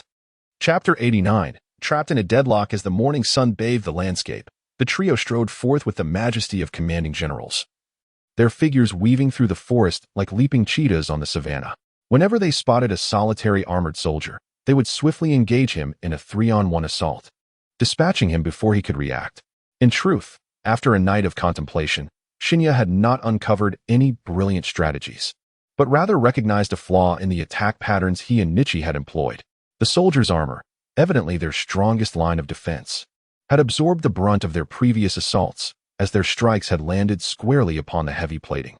This time, however, Shen Ye and his companions had become more astute. They launched surprise attacks from behind, hurling shurikens or kunai through the gaps in the armor to maximize damage. Surprisingly, the bandits appeared lethargic, as if still caught in the throes of sleep. Even in their patrolling formations, they exhibited lapses in focus, which proved advantageous for the trio. Within mere minutes, no fewer than 20 brigands had succumbed to their ambushes. Remember my instructions, Shen Ye reminded. Nichi and I will infiltrate and search, while Claw remains outside to enhance his sensory acuity in detecting enemies. Should we encounter a large group, do not hesitate to retreat. We will use the teleportation technique to return to your side. The specially crafted shuriken was entrusted heavily into the hands of Shen Ye. A responsibility that encompassed not only the lives of the two individuals but also the future of the dozen hostages rescued from the village. Shortly thereafter, the mountain bandits patrolling the vicinity had been nearly subdued by the trio. Once assured of their safety, Shen Ye placed a hand on the shoulders of his companions, and with a swift motion, the three found themselves at the heart of the enemy's stronghold. This location was none other than the expansive manor where Shen Ye had previously accompanied the individual who had called for aid. At that moment, the estate seemed to be in a state of heightened alert, with several guards stationed even atop the outer walls.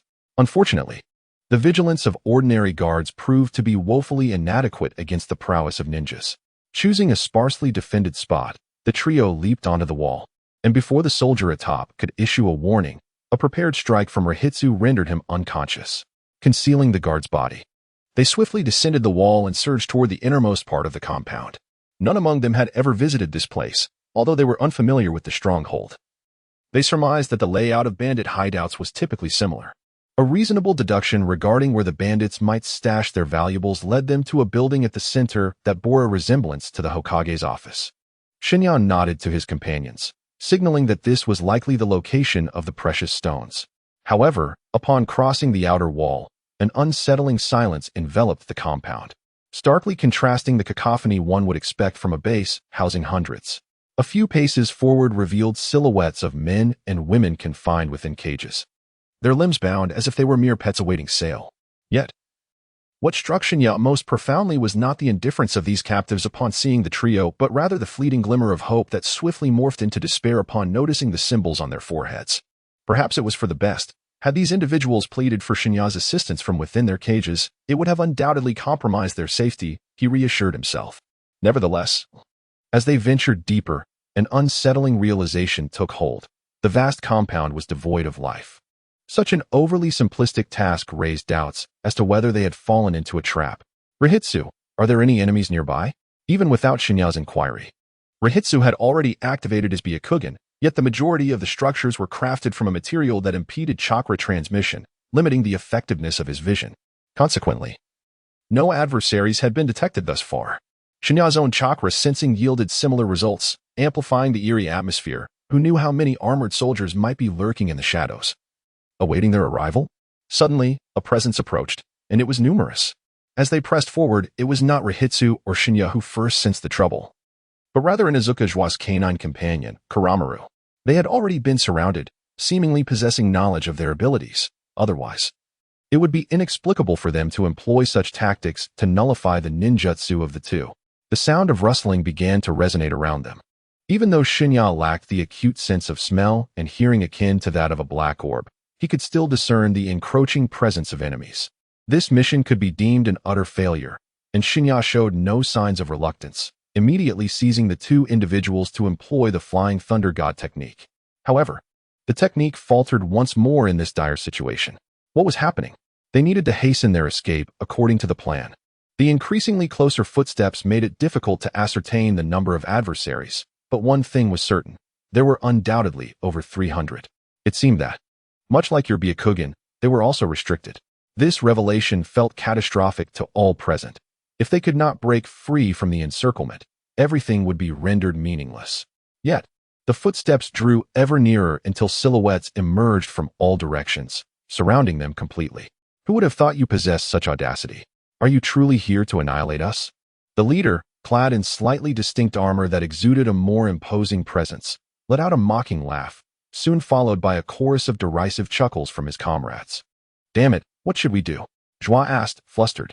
Faced with this predicament, even Shen Ye was at a loss.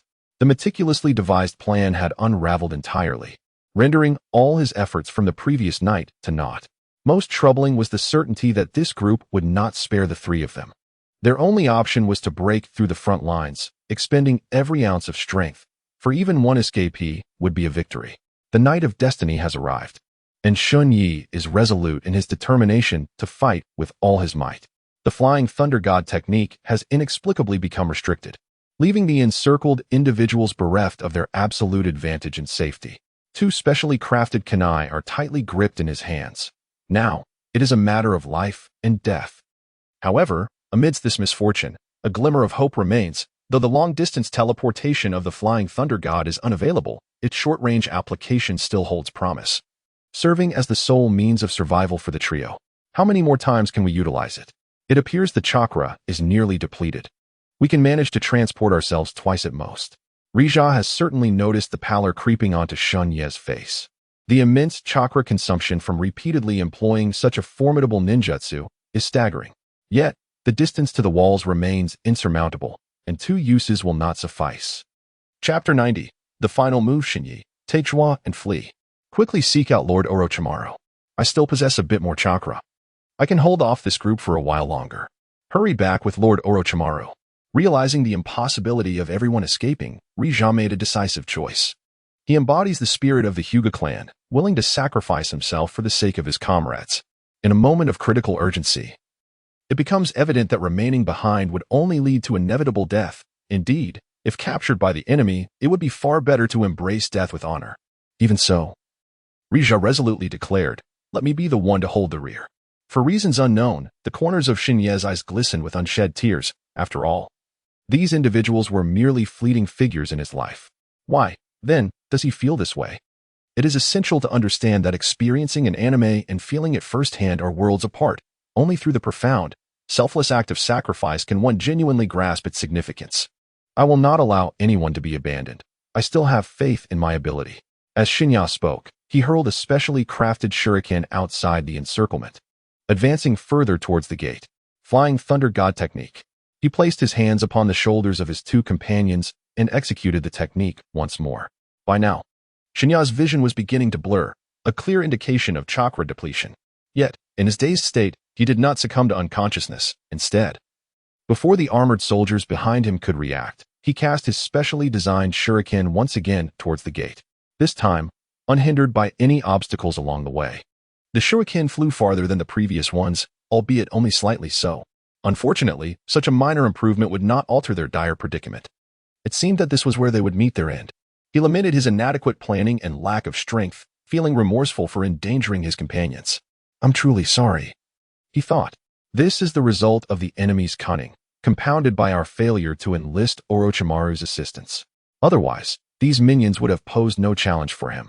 Recalling Orochimaru, Shen Ye reached into his ninja pouch and retrieved a blood-red envelope, the very one Orochimaru had entrusted to him.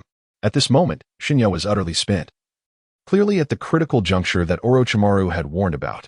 However, he was uncertain how much faith he could place in Orochimaru's promises. Inuzuka Joie and Hyuga Nichi promptly carried Shen Ye to a wall where they seated him, then returned to face the encroaching armored soldiers, who were closing in from all directions, intent on capturing them all.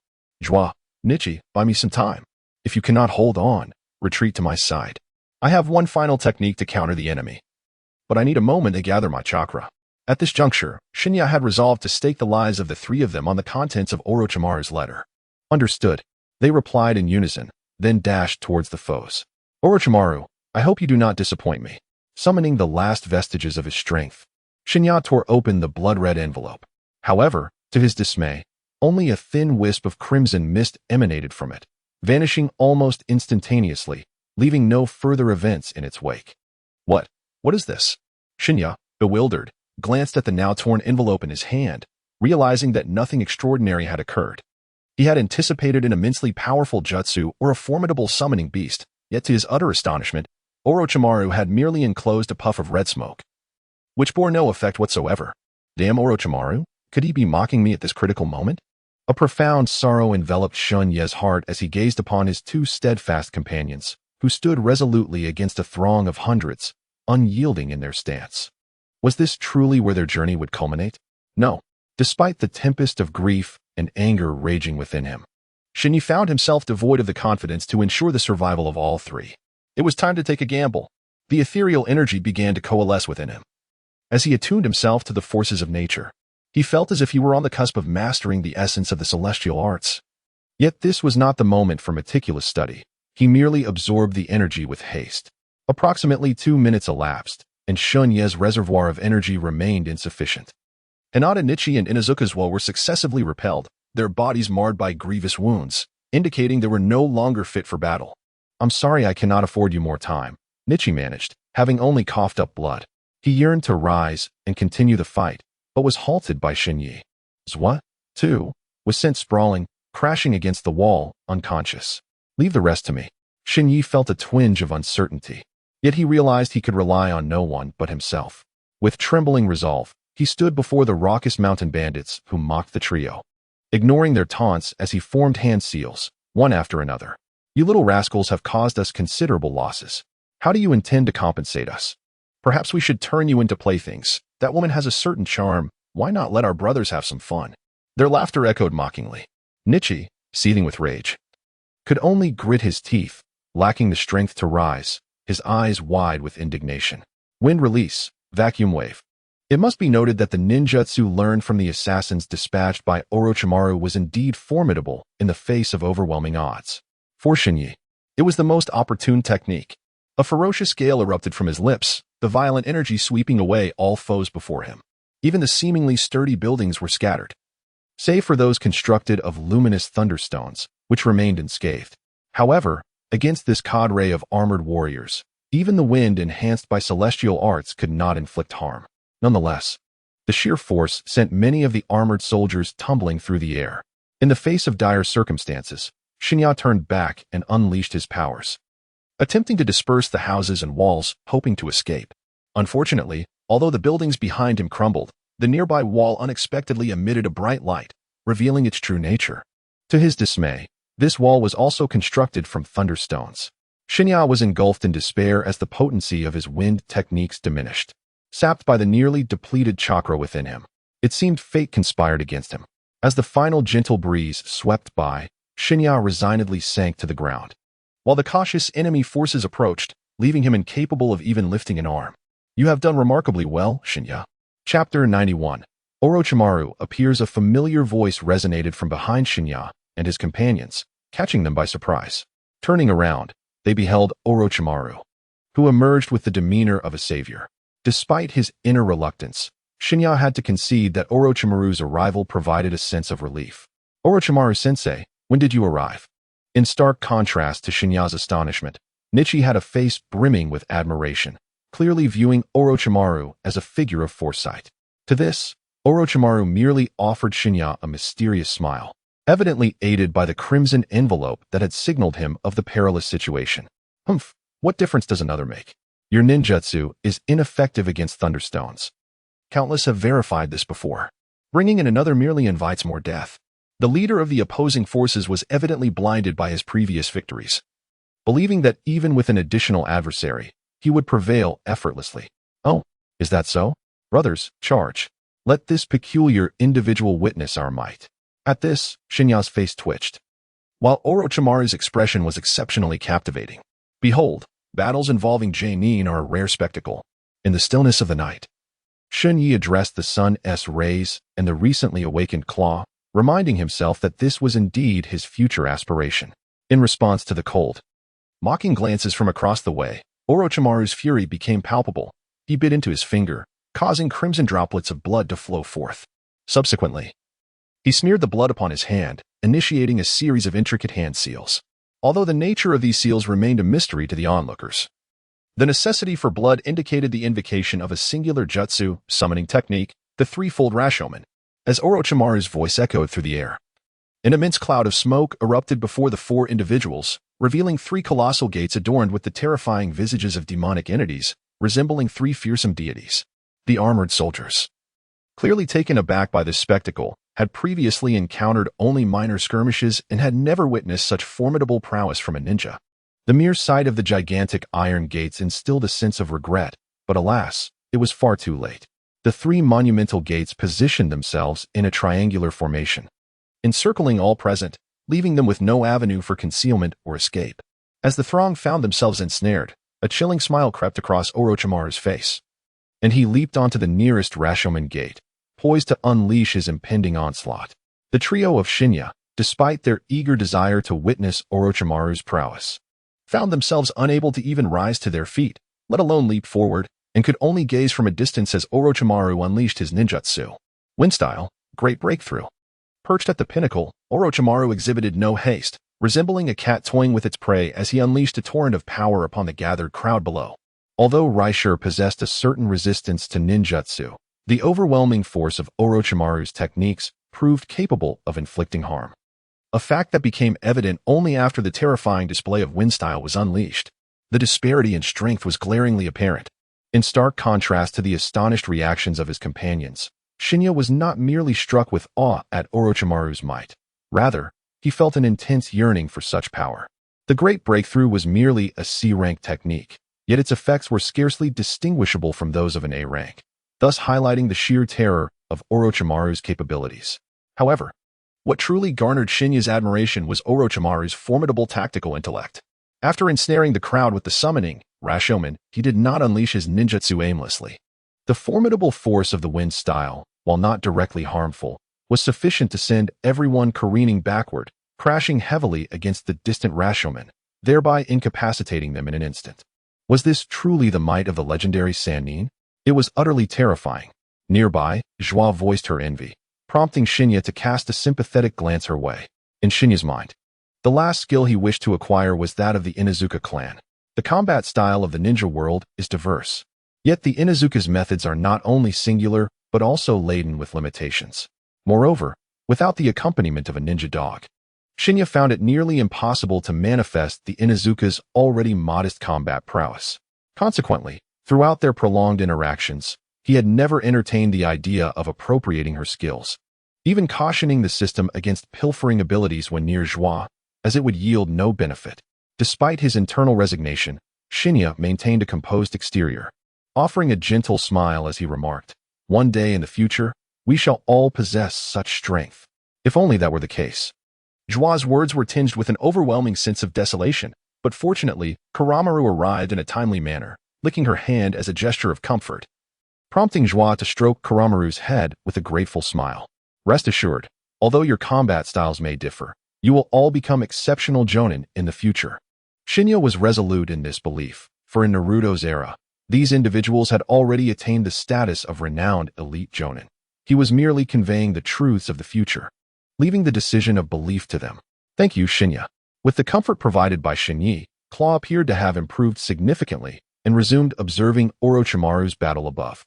In the midst of their conversation, Orochimaru had already employed several ninjutsu techniques. The scene below was exceptionally chaotic, with countless snakes inching towards the soldiers. Although some of the armored warriors displayed a modicum of bravery by striking down a few snakes, the sheer magnitude of the serpentine horde rendered their efforts futile, as even a concerted assault would require considerable time. Soon, a cacophony of anguished cries erupted from the three unseen gates, initially faint but gradually escalating until it finally subsided, clearly indicating that none were left to draw breath. Within a mere 5 minutes, the armored soldiers, who had caused Shen Ye and his companions much distress, were completely annihilated under Orochimaru's terrifying jutsu, with not a single escapee. With a resounding thud, the three gates once again transformed into a cloud of white mist and vanished, while the smaller snakes scattered, slithering into every surrounding chamber. "Are you three all right?" Orochimaru inquired, approaching the trio with a seemingly indifferent expression, his demeanor devoid of genuine concern, resembling a mere formality. "We're fine. Thankfully you arrived just in time. Had you been any later, the outcome might have been different." "Then you are indeed unscathed." Orochimaru appeared oblivious to the underlying implications in Shen Ye's words, presuming the trio to be entirely safe, despite their visible injuries. Chapter 92. Tidying up the aftermath. Since there's nothing amiss, we should return. The mission has been largely fulfilled, and it is time to head back. Upon his arrival, Orochimaru exhibited a desire to conclude matters expeditiously, clearly wishing to distance himself from this troublesome affair. However, the original had yet to be located, and there were still villagers yet to be rescued. Once they were saved, we must consider their placement. These matters remain unresolved, do they not? Is this not the task for which you were hired?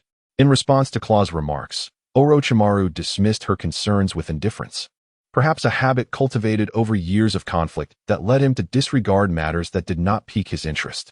Nonetheless, it was true that, according to the commission and mission, they had exceeded expectations.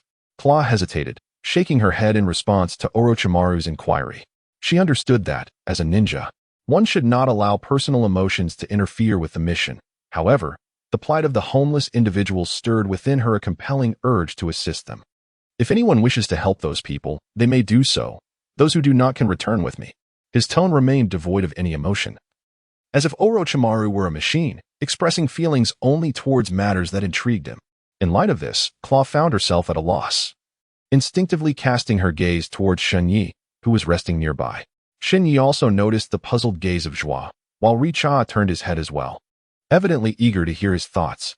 Unexpectedly, within just a few days of the mission, he had seemingly assumed the role of leader among the trio. However, Shen Ye was reluctant to engage further with Orochimaru, who could fathom what this man was truly contemplating. Just yesterday, he had sent someone to pursue Shen Ye, and today he personally arrived to offer rescue. Such behavior was truly perplexing.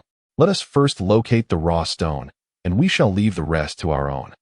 In the depths of night, Shen Ye inquired of the two with an uncertain tone, all the while discreetly observing Orochimaru's actions. It was only after realizing that there was no immediate danger that he felt reassured. The brief respite had allowed Shen Ye to regain some chakra. As long as he did not encounter a multitude of soldiers, he would face no issues, even in the absence of Orochimaru. I am willing to accompany you. Seemingly buoyed by the affirmation from others, Zhua eagerly expressed his stance, and after a moment of contemplation, Richa also rose to indicate his willingness to join. With 3 out of the 4 now committed, Shen Ye turned to Orochimaru, uncertain of what he anticipated, while the latter merely nodded, offering no indication of joining them. My serpents have just informed me of the location of the original stone, situated in the house ahead and to the left. However, there are several armored warriors inside. I shall not aid you in the forthcoming battle. From the moment you graduated from the Ninja Academy, you must bear the responsibility for your choices and actions. With that, Orochimaru departed without a backward glance, leaving Shen Ye somewhat bewildered. Nevertheless, since Orochimaru had provided a direction, it saved them some time in their exploration. There are only a few. Shen Ye thought, I will enter and lure them out, and then Zhua and Richa can strike with certainty. Remember to employ impactful ninjutsu, otherwise, the damage inflicted on those armored warriors will be negligible. The two nodded vigorously, clearly having learned how to deal with the armored soldiers from Orochimaru's earlier display of combat. Following Orochimaru's indicated path, the trio wasted no time and swiftly arrived at the designated room. However, Shen Ye was deeply perplexed by Orochimaru's actions. Yet he believed there must be a reason behind them, albeit one he did not yet comprehend. To be cautious, upon reaching the end of the path, Shen Ye utilized chakra sensing to verify the accuracy of Orochimaru's claims. Indeed, he confirmed that there were a few individuals inside, along with a unique chakra conglomerate. Undoubtedly the original stone. Remember what I said, you must use impactful ninjutsu. The two nodded in agreement, and Shen Ye left a specially crafted kunai at the entrance, ensuring an escape route. Having memorized their positions, Shen Ye took a deep breath and pushed the door open, seizing the opportunity to strike before the mechanical guards could react, swiftly dispatching one with a shadow snake hand technique. After a moment of surprise, the remaining 4 drew their blades, prepared to take Shen Ye down. Alas, no matter how swift their movements, they could not hinder Shen Ye, who had activated the Flying Thunder God technique. In an instant, Shen Ye was transported outside, and thus far, all plans had unfolded flawlessly. However, the ensuing events were unforeseen. The 2 ambushers positioned behind the house were primed for a surprise attack, yet the enemies within remained reluctant to emerge, rendering their stances somewhat rigid. What is happening, Shen Ye? Are they not pursuing you? Shen Ye found himself utterly perplexed by the situation. After some contemplation, he grasped the purpose of their expedition and thus understood the rationale behind it. The uncut stone within the room was under strict orders to be safeguarded, while the armored warriors before him were clearly far superior to the mere rabble outside. Their reaction speed and collaborative combat abilities surpassed those of the previous adversaries by a significant margin. Had Shen Ye not launched a surprise attack earlier, he would have been unable to defeat even a single one of them. However, this raised another dilemma. The individuals inside the room remained unyielding, and the confined space favored the armored warriors wielding their sharp blades. As the room was constructed from thunderstone, breaching it from the outside was virtually impossible. Thus, the 3 of them stood outside, unable to devise a viable strategy. Should they force those warriors out with water release techniques? While Zhua's suggestion seemed sound, Richa's response swiftly extinguished that notion. Both Richa and Zhua were practitioners of physical combat, and Shen Ye had not acquired any water release techniques during his stealthy endeavors.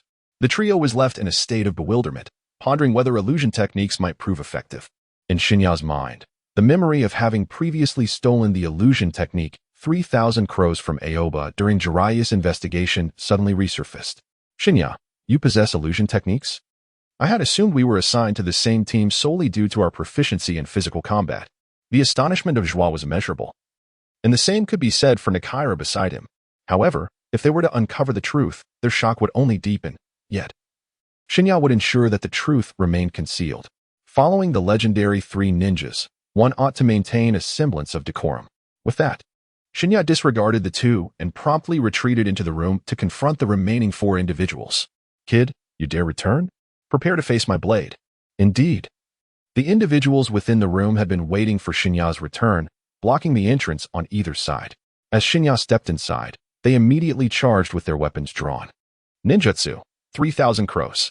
With meticulous preparation, Shen Ye instantaneously unleashed the illusion technique, while the blades of the 4 assailants grazed the hem of Shen Ye's clothing. Chapter 93. Yet another formidable foe. The 4 ninjas ensnared by the illusion flailed wildly at the air before Shen Ye, and in no time at all, they struck down one of their own. Without a hint of resistance, the only one left standing in the room was Shen Ye. Observing this scenario, Shen Ye ceased the illusion and moved to call the 2 outside. However, just as he was about to step through the door, a sudden wave of lethal intent surged from behind him. With no time to think, Shen Ye instinctively lunged forward, not only evading a fatal blow, but also propelling himself out of the room. What is happening? Has the illusion not eliminated those individuals? Nakaira, witnessing Shen Ye tumble out in disarray, approached him with concern. Yet upon seeing the long, narrow wound on Shen Ye's back, he glanced into the room, only to find that the swift figure had vanished as if it had never existed. Just as Nakaira prepared to enter and investigate, Shen Ye, lying on the ground, exclaimed, "Don't go in." Unfortunately, it was too late. Nakaira had already stepped over the threshold. Immediately, he too sensed the deadly presence. Almost instantaneously upon entering, Nakaira unleashed his chakra in preparation. Return to heaven. The rapid rotation combined with the released chakra deflected the terrifying blade, but the residual force sent Nakaira flying back, landing him even farther than Shen Ye had fallen. What is happening? Faced with such a formidable adversary, Inuzuka's claw stood frozen in place, having just draped Shen Ye's arm over his shoulder when Uchiha's sword passed him in an instant, leaving no opportunity for reaction. After a fleeting moment of shock, Claw hoisted Shen Ye and commanded the nearby Kuro to seize Uchiha and make a hasty retreat. It must be said that Claw's judgment was astutely correct. The armored soldiers inexplicably did not pursue them outside, and the dire condition of Shen Ye and her companion clearly indicated they were outmatched. Moreover, the disparity in strength rendered her decidedly insufficient for the confrontation, making withdrawal the most prudent decision at that moment. Regrettably, while this strategy would have been apt against the armored soldiers, they were not the foes they now faced. A figure emerged from the cramped confines of the dwelling, one hand clutching a luminous and distinctly extraordinary thunderstone, while the other casually dragged a seemingly unremarkable, albeit somewhat battered, katana along the ground. The mask obscured the features of this individual, and the pitch-black conical hat rendered it impossible to discern their nationality. Upon their arrival, Claw was enveloped by an aura of mystery and formidable power. Is this the original stone? It appears rather unremarkable, seemingly musing to themselves. The figure toyed with the stone for a moment before carelessly stowing it away in their pocket and shifting their gaze toward Claw, who was attempting to discreetly slip away with the 2 others. Are you ninjas from Konoha? Is it true that the ninjas of Konoha have become this feeble? The words dripped with evident exasperation, yet were also laced with a fair amount of mockery. Who are you? Claw, aware that evasion from this individual was futile, set Shen Ye down and prepared for battle, while Kuro likewise released Uchiha and bared his teeth at the masked figure. Oh dear, little sister, do not be afraid. I am not a good person, on the contrary, I am quite the villain.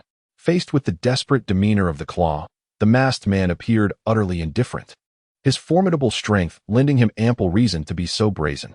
Initially, my intention was merely to seize the object known as the original stone. However, an unexpected curiosity sparked within me to eliminate a few lesser demons for amusement. One need not gaze upon the face concealed beneath the mask to discern that this individual is undoubtedly more deranged than he sounds. As the Claw, who yearned to retort, suddenly perceived the tremors emanating from the shadowy orb at his feet, he discreetly lowered his gaze. To his astonishment, he found the orb's eyes brimming with fear, clearly apprehensive of the man's overwhelming prowess. This compelled the Claw to reassess the figure before him.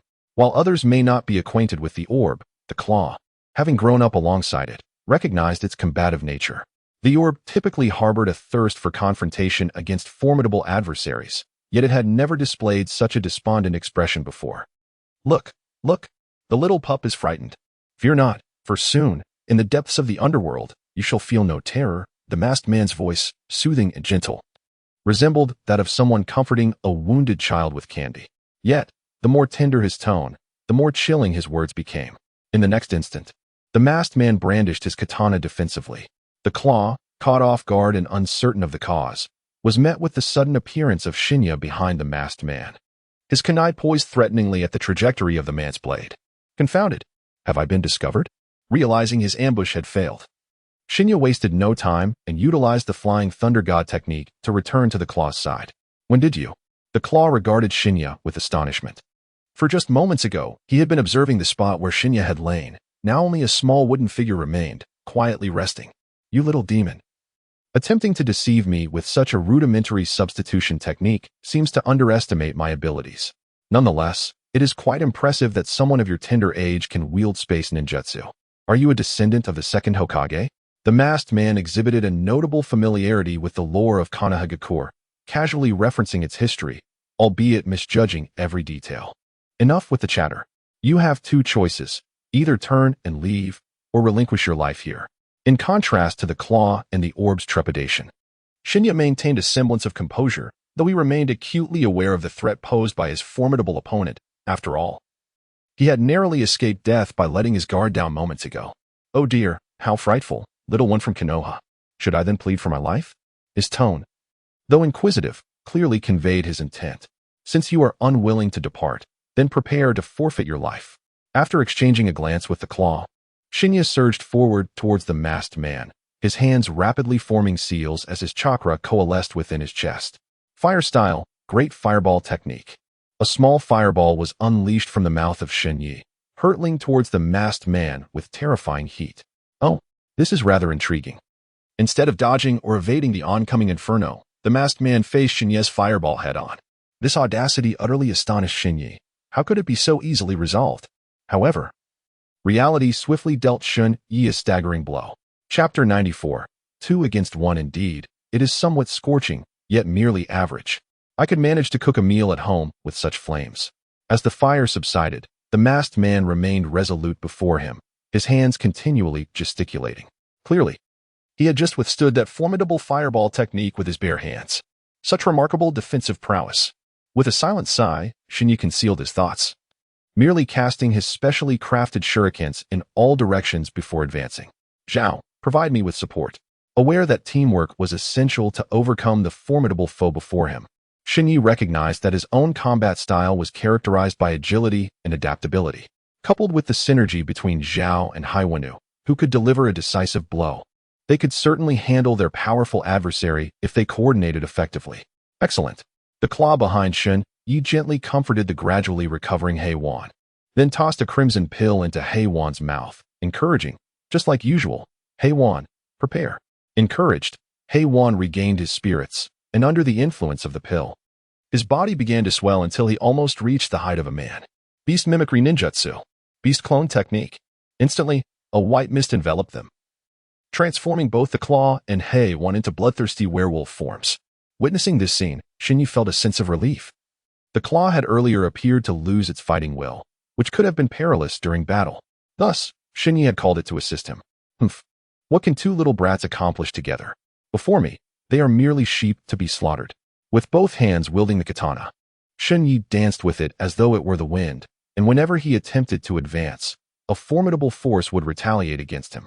This terrifying strength could rival that of Tsunade, though Shen Ye had never witnessed Tsunade unleash her full potential. As he contemplated this, Shen Ye was once again forced to shift his position by the masked man, preparing to launch a surprise attack from behind. However, this time, the masked man seemed to have discerned Shen Ye's patterns and charged directly at him after utilizing the flying thunder god technique. Shen Ye was taken aback. In close-quarters combat, there was no time to activate the flying thunder god again, and he would have to brace himself for this strike. Gripping the kunai tightly, Shen Ye awaited the impending impact, but was suddenly met with a deafening roar caused by violent vibrations. Yatanya. Two rapidly spinning brown figures launched from behind the masked man. Realizing the magnitude of this threat, the masked man dared not underestimate it. Halting his advance towards Shen Ye and turning to face the two spinning figures with all his might. Yet while the masked man had let Shen Ye go, Shen Ye had no intention of reciprocating that mercy. Observing his opponent's back, Shen Ye wasted no time and swiftly transitioned from defense to offense, thrusting the kunai forward. Caught between attacks, the masked man reluctantly chose the least injurious method to counter the unavoidable blows. His waist twisted unnaturally like a serpent, narrowly avoiding Shen Ye's kunai. While facing Yutongya, he braced with his katana. However, at the last moment of contact, Shen Ye altered the direction of his kunai. And despite the masked man's desperate evasion, he still suffered a significant blow. Meanwhile, the claw struck decisively and retreated without greed. Realizing that Yutongya could not inflict direct damage on the masked man, after deftly maneuvering aside, he halted. With a moment's reprieve, the masked man turned to deal with Shen Ye, but Shen Ye had already fled far away after landing his strike, leaving no opportunity for a counterattack. Turning back to find nothing, the masked man roared in frustration like a wild boar. "You two little brats have successfully enraged me. Today, you shall pay with your lives." In his hand, the long blade moved with an unhurried grace, and at that moment, the masked man exuded an aura reminiscent of a fearsome Asura, appearing both terrifying and eerie. Was this a cursed seal? A sense of discomfort welled up within Shen Ye in response to this overwhelming power. The only conceivable method to instantaneously enhance one's combat prowess was indeed the cursed seal. As anticipated, once the oppressive aura subsided, bizarre patterns began to emerge upon the few visible areas of his body, and the mask upon his face fell away. Before either of the two could fully register his visage, his countenance was entirely obscured by the cursed seal, transforming him into a monstrous creature resembling a shark from the terrestrial realm. "Tremble before me, quiver in fear. You two little brats should feel honored to perish beneath such might." The power radiating from the transformed masked man was palpably unsettling, as if the very air surrounding them had thickened into murky waters, making it difficult to breathe. "Die!" As the ominous aura, akin to a liquid, enveloped Shen Ye, a chilling voice resonated from behind. The transformation had evidently augmented the creature's prowess significantly. In the blink of an eye, the monster had darted behind him, leaving Shen Ye no time for contemplation. He immediately activated his Flying Thunder God technique. However, upon arriving at his kunai's location, the creature was already there, showcasing an extraordinary leap in its observational prowess and speed. After several failed attempts to shake off the monster with the Flying Thunder God technique, Shen Ye began to feel the signs of chakra depletion. His breath grew increasingly labored, and his body struggled to keep pace. On several occasions, he narrowly avoided a devastating punch aimed at his lower back. This was untenable. He needed to devise a strategy swiftly, although this predicament was entirely unforeseen. A ninja's duty is to confront unexpected challenges until the mission is fulfilled. Even Shen Ye, a knowledgeable traveler of the Naruto universe, found himself at a loss. Meanwhile, Jua could only watch in alarm. The speed of the two combatants was far beyond his capabilities to intervene. The masked man had always been quick, but after his transformation, he had become a mere streak of darkness in the air, deterring Jua from joining the fray for fear of harming his ally. If you possess only such meager abilities, then you might as well perish. Once more, the transformed monster and Shen Ye appeared beside a kunai, but this time the creature's tone reflected a loss of patience. Preparing to strike Shen Ye down. "Even if you wish to consume me, you shall lose a few teeth in the process." A blend of reluctance, fury, and sorrow surged within Shen Ye, coalescing into the last remnants of his chakra. Reversal. In the stillness of the night, Shen Ye stood mere centimeters away from the monstrous creature, its protruding horns almost grazing his face. At such a close range, even this swift beast could not evade the impending counterattack. Thus, the two engaged in an aerial clash, unleashing their full might against one another. Chapter 95. Reinforcements. A figure was sent hurtling through the air, plummeting rapidly to the ground. As the dust settled, Shen Ye's form emerged, revealing that he had succumbed in this fierce battle. Yet, the creature too bore the scars of conflict. Its face was marred by significant injuries, and its once pristine attire was now tattered and ragged, presenting a rather disheveled appearance. Coughing, Shen Ye acknowledged the vast disparity in their strengths. Once on the ground, he was gently supported by his companion, though he was now spitting blood and his bones were severely contorted. It was clear that he had sustained considerable injuries after taking that blow from the creature. "Rest assured, as long as I stand, he shall not lay a finger on you." The fall of Shen Ye seemed to provide Jua with a compelling reason to fight. Beside him, Wan, who had transformed into a canine form, reverted to a state resembling Joie's own, an orc. Though no words were exchanged, the determination to protect Shen Ye was unmistakable. "Don't run away looking for help," Shen Ye managed to utter, his voice fragmented and barely coherent, struggling to form a complete sentence. Yet, even in his weakened state, his thoughts remained with the safety of his companions. It was unclear when Shen Ye began to feel an intrinsic sense of belonging to this place. For the sake of his comrades, he was willing to sacrifice himself, and it was evident that his companions felt the same. With bloodied hands, Joie placed them back on Shen Ye, reassuring him, "Do not worry, I shall protect our comrades." After speaking, Joie cast a lingering glance at the motionless Uchiha, still sprawled on the ground. It was apparent that the masked man's strength remained terrifying, even without transforming. Nevertheless, Joie's resolve remained steadfast. "You foul creature, face me one-on-one." The young ninja from Konoha seemed eager to court death. The monstrous masked man appeared to relish the tormenting of his prey, deriving pleasure from watching Shen Ye nearly meet his end, only to express keen interest in yet another ninja rushing to their demise. A blood-red pill was extracted from Joie's pocket, which he swallowed without hesitation. He then trembled as he merged with Hei-Wan amidst the swirling smoke. In Izuka-style hybrid transformation, two-headed wolf. Following a chilling wolf howl, the smoke gradually dissipated, revealing an enormous black creature with two heads in the place where Joie had vanished. Indeed, it was a two-headed wolf. Shen Ye found solace in this realization. After all, Kiba had been able to use this technique shortly after becoming a genin, so it was not surprising that he could wield it at a young age. The power of this technique was exceedingly formidable. Yet Shen Ye was acutely aware of its fleeting duration. Surpassing that limit would spell doom. However, it seemed the monster had no intention of allowing that to happen. How intriguing. Let us see what kind of entertainment you can provide. With that, the grotesque figure transformed its fist into a colossal size. Shen Ye observed closely. He had not employed the Akimichi clan's expansion technique, but rather his body had instantaneously grown to that magnitude. Gouging Fong, the strongest punch. The clash between the two sent dust soaring, the immense force scattering tiles in all directions, even leaving marks on the stone walls. Yet, such overwhelming momentum was fleeting. In an instant, both Joie and Hei-Wan rolled back to Shen Ye's side, unconscious. Cough, cough. Not bad for a little brat. The formidable creature had sustained injuries even while battling Gouging Fong. In the dim light of night, Shen Ye stumbled to rise, attempting to shield the two companions behind him. However, his injuries were so grave that even the slightest movement sent waves of agony coursing through him, rendering the prospect of standing a distant dream. "My dear little ones, I retract my earlier words. You indeed possess a certain skill. Alas, it ends here." The creature, now restored to a humanoid form, staggered forth from the encroaching fog, emanating an aura of ferocity left by the wolf-like fangs. Nevertheless, the katana in its grasp remained unwavering. "You have indeed ignited a thrill within me. But now it is time for you to perish." As the blade was raised high, Shen Ye's eyes brimmed with remorse.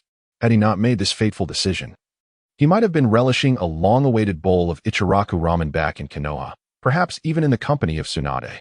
Yet now, he faced the imminent departure from this world, a fleeting existence indeed. "I shall see which reckless fool dares to harm my brother." Just as thoughts of Tsunade crossed his mind, her voice seemed to echo in his ears. Could it be that one experiences auditory hallucinations before death? Shen Ye managed a bitter smile. "Shen Ye, you are not allowed to die. I will not permit my brother to perish a second time." This time, Shen Ye recognized the voice distinctly. It was indeed Tsunade. His previously closed eyes sprang open to reveal Tsunade, on the verge of tears, fervently employing her healing jutsu. "Sister Tsunade, be gentle."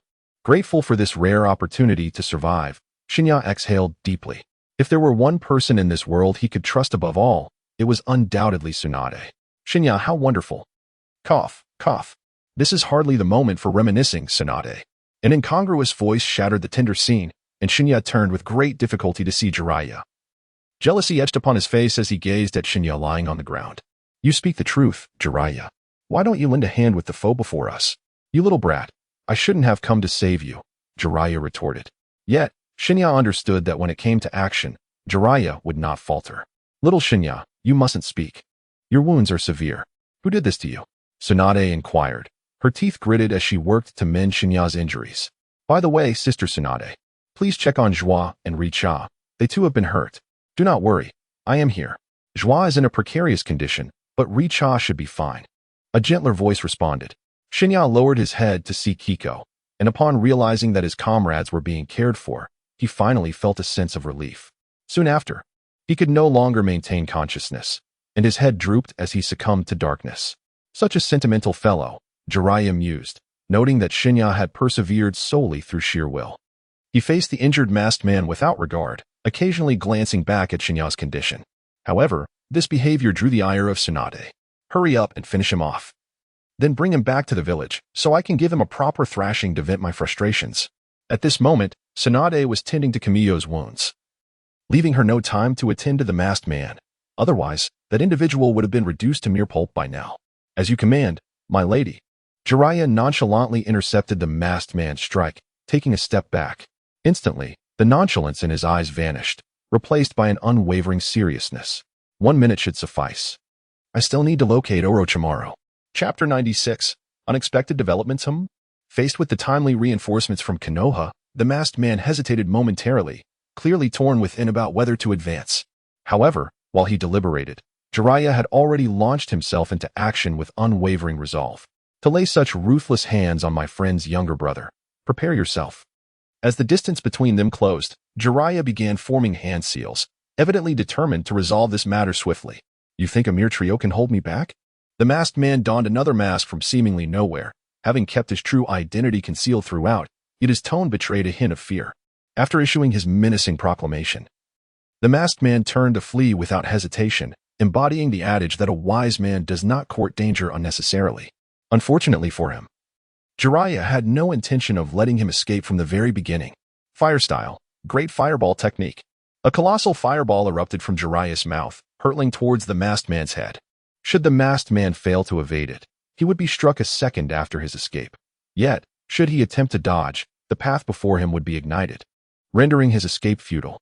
Jiraiya, confident in his technique, refrained from deploying any other jutsu, instead leaping to position himself behind the masked man, presumably to impress his goddess.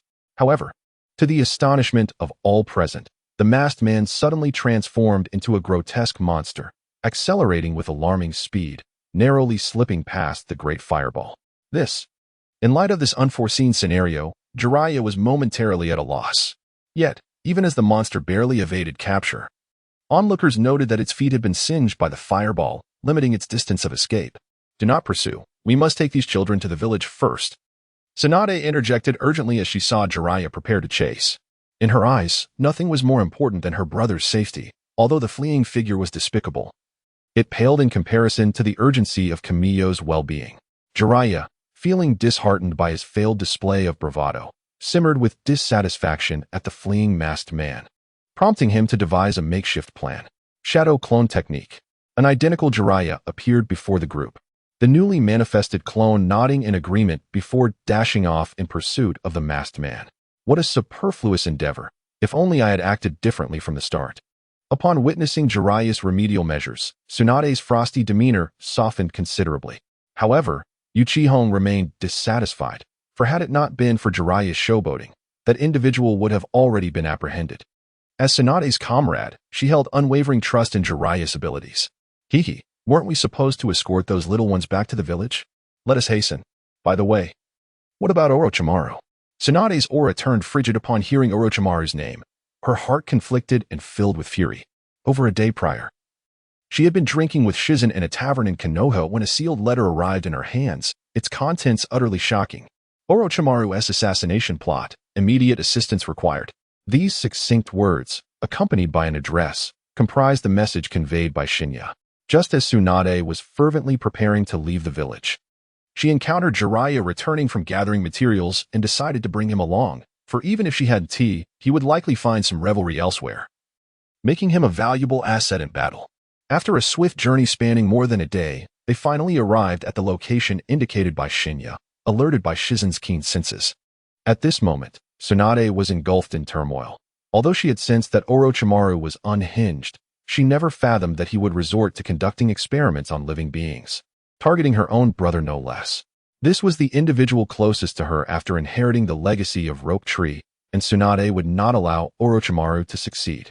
As they hurried onward, the trio, burdened with 3 little ones, soon reached the site described in Shen Ye's message. However, The scene before them resembled a descent into hell. Vivid crimson blood stained the village entrance's stone marker, obscuring the already indecipherable inscription. The ground was littered with grotesquely lifeless bodies, and the once dilapidated houses stood in utter ruin, devoid of any semblance of integrity. "Help! Help me!" A faint cry for rescue emanated from near their feet. Shizune, closest to the source, looked down to find a frail old man, whose desperate gaze widened before he succumbed to silence, his demise a ghastly sight. What has happened here? Faced with the devastation, the trio stood frozen, unsure if they had arrived at the correct location. There was nothing here that could be deemed a village, and Orochimaru was nowhere to be found. Cough. Where exactly are we? As the three individuals stood in shock, the lightweight Naruhiko, resting on Jiraiya's shoulder, was the first to awaken. However, upon witnessing the scene before him, he found himself utterly speechless. No matter how terrifying or brutal the sights a ninja may encounter, they are trained to conceal their emotions. Yet, in this moment, Naruhiko felt an undeniable surge of rage. Although they had only known these villagers for a mere 2 days, they had once been vibrant lives, now tragically transformed into a scene of indistinguishable corpses. Who could have committed such an atrocity? In a fit of extreme anger, Naruhiko demanded an answer, only to be met with the helpless shaking of heads from the other three. In contrast to the freshly graduated young ninja, Jiraiya and his companions had experienced the horrors of true warfare, having witnessed bloodshed before. Nonetheless, the wanton slaughter of innocent villagers ignited a profound fury within them. "Oh, you've all arrived, and you've even brought back our little heroes. You have my gratitude for your efforts," a sinister voice echoed, belonging to a figure none would ever forget. "Orochimaru, who is responsible for these villagers' deaths? Did you not see it? Why did you not intervene?" In his anger, Naruhiko forgot to address Orochimaru with the customary respect. But his fury had not only stripped him of etiquette, but also clouded his basic powers of observation. However, his lapse did not escape the notice of the other three. "Did you do all of this?" The first to speak was Jiraiya, who had always regarded Orochimaru as a brother. His gaze remained fixated on Orochimaru's hands, which should have been as fair as a woman's, but were now stained with blood. Chapter 97. The Battle of the Three Ninjas. This is unavoidable. It is not my fault that Shen Ye has been uncooperative. I had no desire to use these individuals for my experiments, Orochimaru replied, shockingly conceding. The four stood frozen once more, but what astonished them even more was yet to come. Regrettably, the results from these individuals were inferior to those of the ninja. Indeed, physical constitution was a significant variable in the equation. "You wretched Orochimaru, did you use comrades from the Hidden Leaf Village for your experiments?" Upon hearing this, even Jiraiya, who had always considered Orochimaru a close friend, could no longer maintain his naivety. As a disciple of the third Hokage, he had access to numerous pieces of information, including the frequent disappearances of the vulnerable ninjas in Konoha. Combined with Orochimaru's words, it became evident that he had captured these individuals for experimentation. However, what kind of experiments could result in such grotesque transformations? As Jiraiya surveyed the sea of corpses around him, the horrific sight was seared into his memory, impossible to forget. "You scoundrel! How could you be this kind of person? We trusted you." Upon hearing Orochimaru's candid confession, the youthful and impassioned Hinata Hizashi was ready to confront him, oblivious to the vast chasm of power that lay between them. Ninjutsu, Lion's main technique.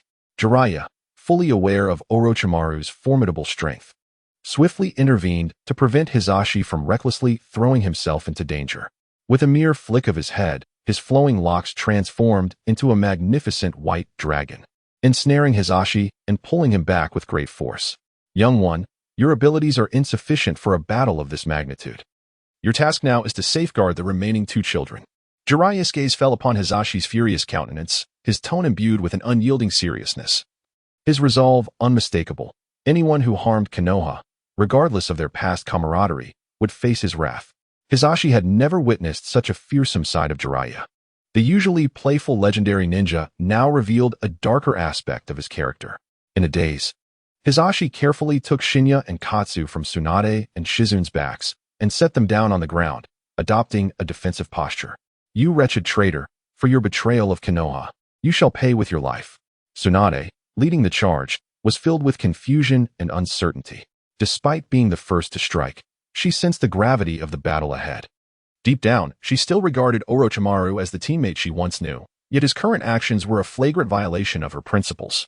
What is the matter, Tsunade? If you hesitate, allow me to take the lead. As Tsunade's closest friend, Jiraiya recognized her indecision immediately. However, clarity had replaced any doubt in his eyes. Nothing mattered more to him than the village.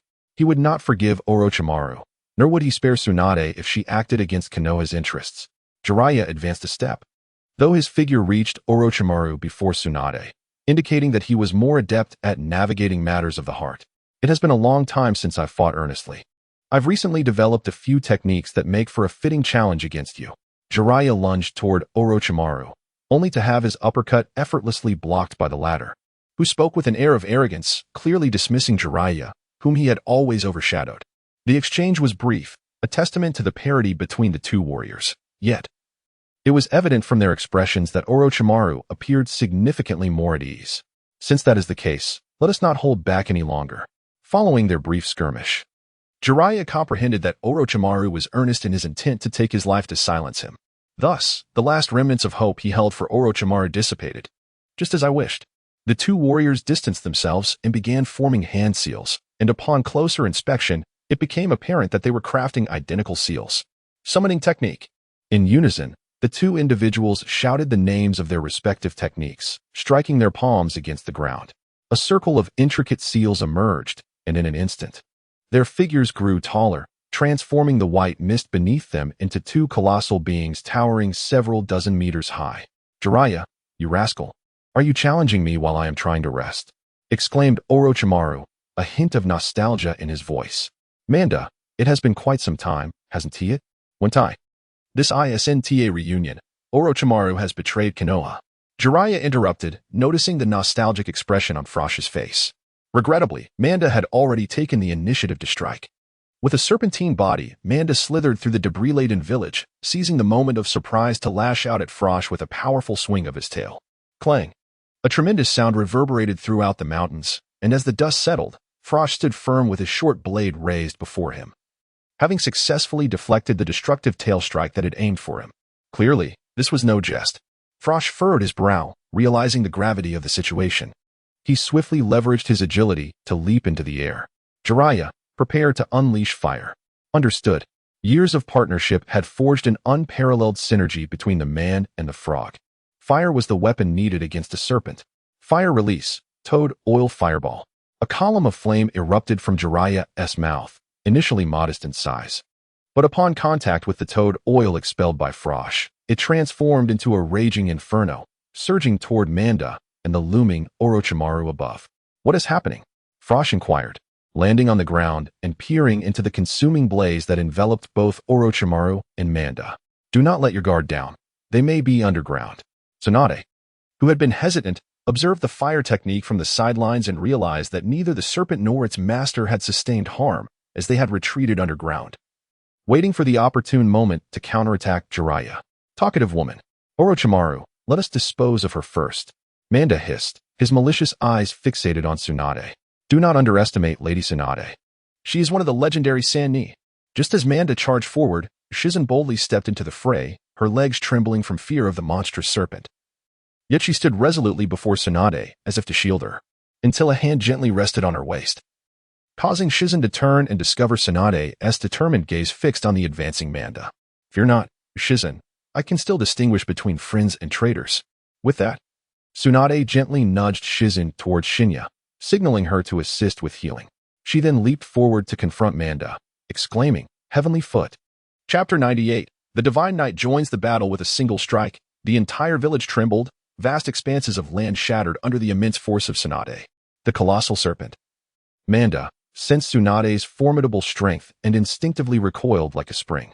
Trying to flee, Tsunade, fully committed to the fray, had cast aside all other emotions. Once she resolved to engage, she would unleash her full power. Simultaneously, the other two combatants formed their hand seals, invoking another summoning jutsu. From the swirling mist emerged a slug, seemingly in sync with Tsunade's intent, which immediately unleashed a torrent of white, viscous fluid towards the rapidly retreating Manda. Sticky tongue. Manda evaded. The two streams of slime narrowly missed as Manda twisted in an almost impossible manner, and the goo that struck the ground melted away the already shattered earth. Indeed, Facing both of you at once is quite a challenge. Orochimaru mused as he retreated to his previous position, confident that, despite being outnumbered, he could easily escape due to his own prowess. His thoughts were solely focused on how to abduct the intriguing Shen Ye. "Shizune, take those little ones far away," Orochimaru commanded, his greedy gaze revealing his intentions. Shizune, understanding his motives, swiftly picked up Shen Ye, allowing Naruto to carry her as they turned to flee. "I always knew that one day I would leave Konohagakure, but I never anticipated it would be so soon, nor that it would be two old friends bidding me farewell." Upon hearing Orochimaru's words, Jiraiya scoffed. "Orochimaru, you can no longer be considered our friend. Surrender peacefully, and perhaps we may still see each other for a few more years. Should you resist, we shall bring you back to face the death penalty. Jiraiya, who has instilled such confidence in you to kill me? In over 20 years. Have you ever bested me?" Orochimaru retorted. "One-on-one is uncertain, but what if I add myself into the mix?" The three of them positioned themselves in a triangular formation, their battle proving to be remarkably evenly matched. "Tsunade, you know as a medical ninja how many corpses one must encounter, but my jutsu can grant immortality. Do you not wish to witness it? Perhaps you could even reunite with your deceased brother." At the mention of her brother, Tsunade hesitated, tears welling in her eyes as her tightly clenched fist gradually relaxed. It was evident that her brother, Nawaki, remained an insurmountable weakness for her. "I've got him." Any moment of hesitation on the battlefield could lead to one's demise, especially in the presence of the terrifying Orochimaru. A single instant of being caught could alter the course of the battle. "Won't I?" "Yes." Fortunately, this battlefield was not solely occupied by Orochimaru and Tsunade. Ninjutsu, collapse of the rooftop technique. Yet, without a single hand seal, Jiraiya merely freed one of his hands, allowing chakra to coalesce and swirl in anticipation of Wanta bridging the distance between himself and Orochimaru. Upon hearing the sound of Jiraiya's technique, Orochimaru merely smirked, noticing the absence of any significant movement from him, and directed his malice towards Tsunade, who was ensnared in her memories. "Prepare to meet your demise."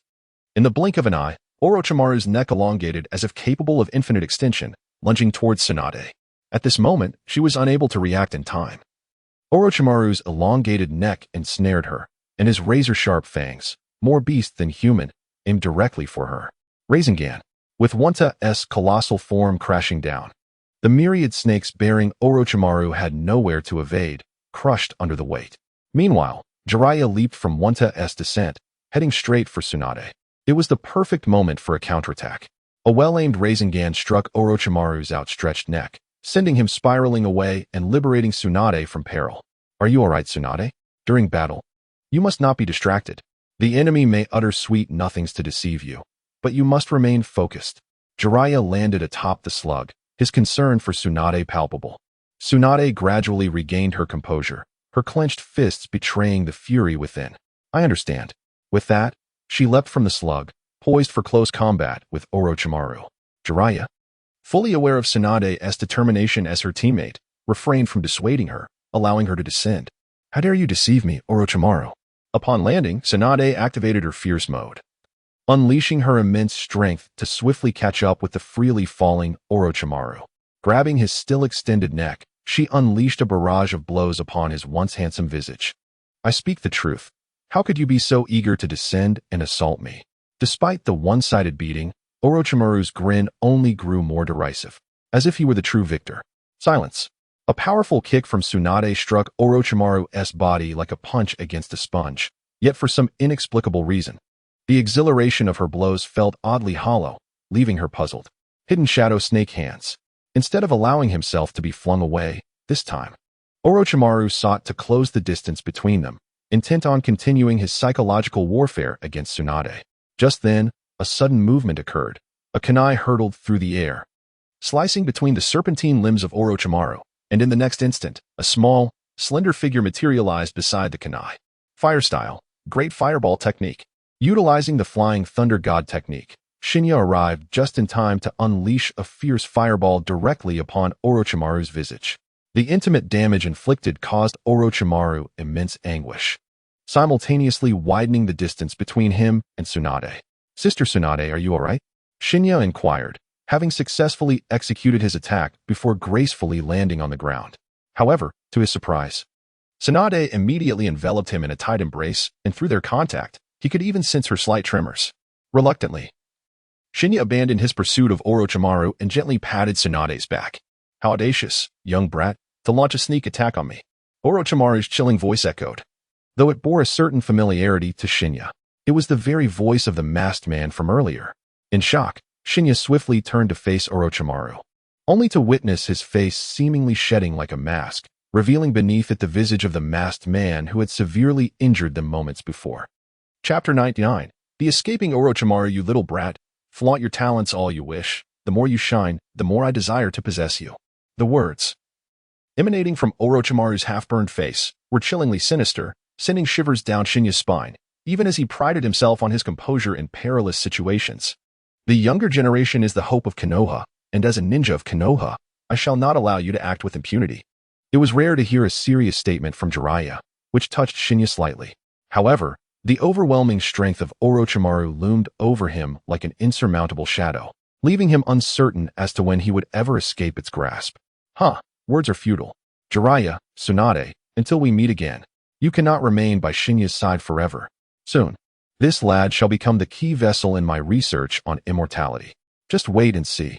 Orochimaru, do you truly believe you can escape under our very noses after all that you have done? Tsunade's dissatisfaction was palpable, for as one of the legendary Sanin, she felt that their strengths were not so disparate. Yet, here was Orochimaru, brazenly preparing to flee before them, an act that was difficult for her to accept. However, while Tsunade may have lacked clarity in her evaluation, Shen Ye was acutely aware of the gravity of the situation. He remembered the legendary battle between the Sanin, and though the animated portrayal had its limitations, it was evident that Jiraiya and Tsunade would find it challenging to impede Orochimaru's escape.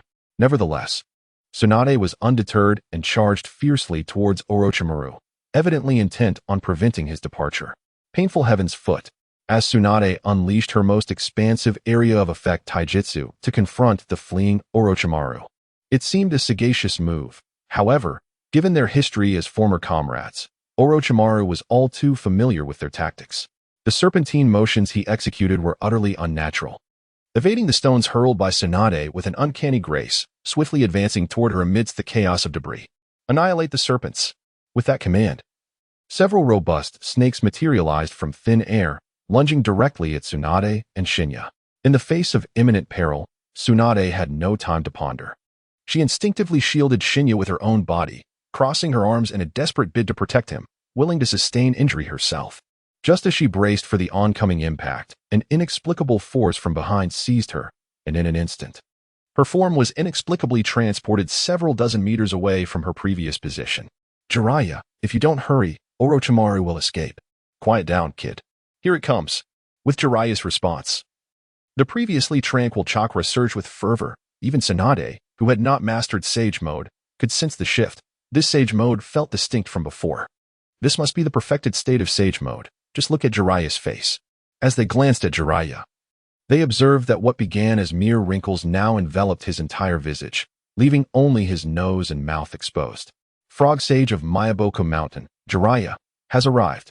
He shed his foot gear and assumed a posture reminiscent of a frog, crawling on the ground. Although the stance appeared somewhat comical, the power emanating from his form was undeniably formidable. Is this your long-held trump card? Quite impressive, I must say. Less chatter. I will take over the battle from here. Once I return to rest, Shen Ye, escort Tsunade to safety. As when I vanished with a resounding pop, Jiraiya seized the moment to charge toward the distant Orochimaru. What terrifying explosive power! Besides Shen Ye, Tsunade couldn't help but reflect on the fact that in this form, Jiraiya's strength could likely rival her own formidable power. Although Orochimaru had never witnessed this transformation of Jiraiya, the primal appearance of his physique evidently suggested a significant advantage in strength. Thus, Orochimaru, with a sense of inevitability, attempted to confront Jiraiya using the same tactics he employed against Tsunade. However, this disparity in information led to his considerable downfall. Jiraiya swiftly seized Orochimaru's elongated neck, effortlessly whirling him around before casting him skyward. What? Such astonishing reflexes! Orochimaru, suspended in the air, wore an expression of disbelief. Yet evading Jiraiya's ninjutsu from such a height with no leverage was utterly impossible. Sage Art, Super Large Rasen Shuiken. A spiraling sphere, nearly the size of two individuals. materialized in Jiraiya's hand. Utilizing his evidently enhanced legs, he leapt high, reaching Orochimaru in the blink of an eye. Repent, Orochimaru. The resounding impact echoed throughout the canyon, causing the surrounding mountains to visibly tremble. Clearly, Orochimaru was unable to withstand this assault. His contorted body fell to the ground, seemingly devoid of vitality, and thereafter lay motionless. Had it been resolved? Not far from the scene, Shen Ye and Tsunade noted the sudden silence in the battlefield's direction. Observing Orochimaru's still form on the ground, Jiraiya exited Sage Mode and approached to assess the situation. Be cautious. Although Tsunade and Shen Ye were unaware, Shen Ye understood that Orochimaru's abilities were notoriously deceptive and ever-changing. He might very well be feigning death. As if on cue, just as Shen Ye finished speaking, the motionless Orochimaru suddenly split apart. After the split, he transformed into a pure white serpent, swiftly darting towards the mountains behind him, covering dozens of meters in the blink of an eye. This technique exists as well. Astonished as he was, Jiraiya immediately pursued him. Yet, he found himself struggling to control Sage Mode, his body beginning to swell, reminiscent of a balloon. Jiraiya, don't go? This situation is exceedingly perilous. If not interrupted in time, Jiraiya may become nothing more than a stone statue. Realizing his predicament, Jiraiya hastily ceased the flow of chakra. Although he halted his transformation into a frog, he simultaneously missed the opportunity to catch up to Orochimaru, watching helplessly as the pure white serpent vanished into the dense forest. Damn it, if only I were just a little stronger, Orochimaru wouldn't have escaped. Jiraiya, you have done your utmost. Let us return to the village. Tsunade approached Jiraiya, offering him solace, and it seemed that she had developed tender feelings for him at this moment. Meanwhile, Shen Ye refrained from intruding with idle curiosity and silently retreated to her previous location to seek out Shizune. Chapter 100. What lies ahead, Sister Shizune? How is Claw faring? Upon seeing Shen Ye return, Nichi promptly inquired about the situation. However, Shen Ye first reassured him before addressing Claw's condition, as it was due to her that Claw had been injured. At this moment, Shen Ye could only fervently wish for her recovery. I have already administered emergency treatment. Currently, the equipment is lacking, but once Tsunade-sama returns, she will handle the rest. After a couple of days at the Konoha hospital, she should be back to her former self. Witnessing Shen Ye's deep concern for her companion brought a smile to Shizune's face. Yet her curiosity compelled her to ask, logically speaking, your own injuries were far more severe. Why have you recovered so swiftly? During her examination of Shen Ye, she noted that his body appeared to have sustained grave injuries, yet within mere minutes, she had managed to treat him substantially. It was evident that her medical ninjutsu skills had not suddenly improved. Rather, it was Shen Ye's own condition that was extraordinary.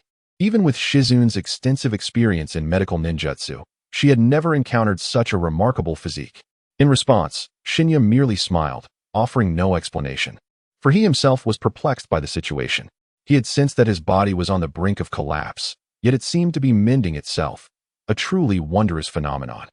Could it be due to your upgrade system? Faced with such an anomaly, the only explanation Shen Ye could conceive was his peculiar system. Indeed, but not entirely. The upgraded system appeared to possess a cryptic understanding, teasingly informing Shen Ye, this is merely a random ability associated with the jutsu acquired post-upgrade.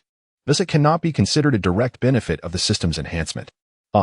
Contemplating the system's response, Shen Ye recalled that there were few jutsu within the Naruto universe that boasted such terrifying regenerative capabilities. Given that he had always resided in Konoha, it was improbable that it was a technique from a foreign village. Thus, this jutsu must be. Precisely, it is the forbidden technique from Tsunade, the 100 Healings technique. Astonishingly, it was the most formidable combat medical ninjutsu among the Hokage. In a moment of exhilaration, Shen Ye nearly leapt from his seat.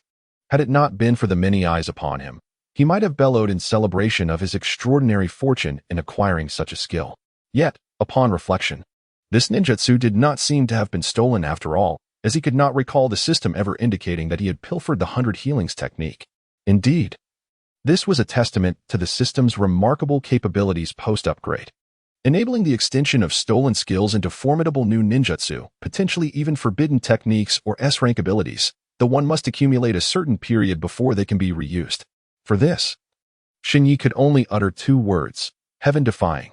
It was truly astonishing that he had extended the immense strength he had acquired from Tsunade into the 100 Healings technique. Did this not imply that he could transform into an indomitable force in future battles? However, how many skills had he extended thus far? Just one. And the extension was entirely random. Nonetheless, the resulting ninjutsu were all of a powerful caliber. Hearing the first half of the system's statement left Shen Ye with a tinge of discontent, but the latter half assuaged his dissatisfaction. Nevertheless, the 100 healings technique, as the most potent ninjutsu available to him at this juncture, was indeed formidable, even if it was passive. Just as Shen Ye reveled in his newly acquired ability, a wave of weakness washed over him. Unlike the usual exhaustion from depleted chakra, this sensation felt akin to the aftereffects of life force consumption. He felt as though he were enveloped in oppressive seawater. It seemed this must be the aftereffect of the 100 healings technique, indicating that it could not be used as frivolously as he had imagined.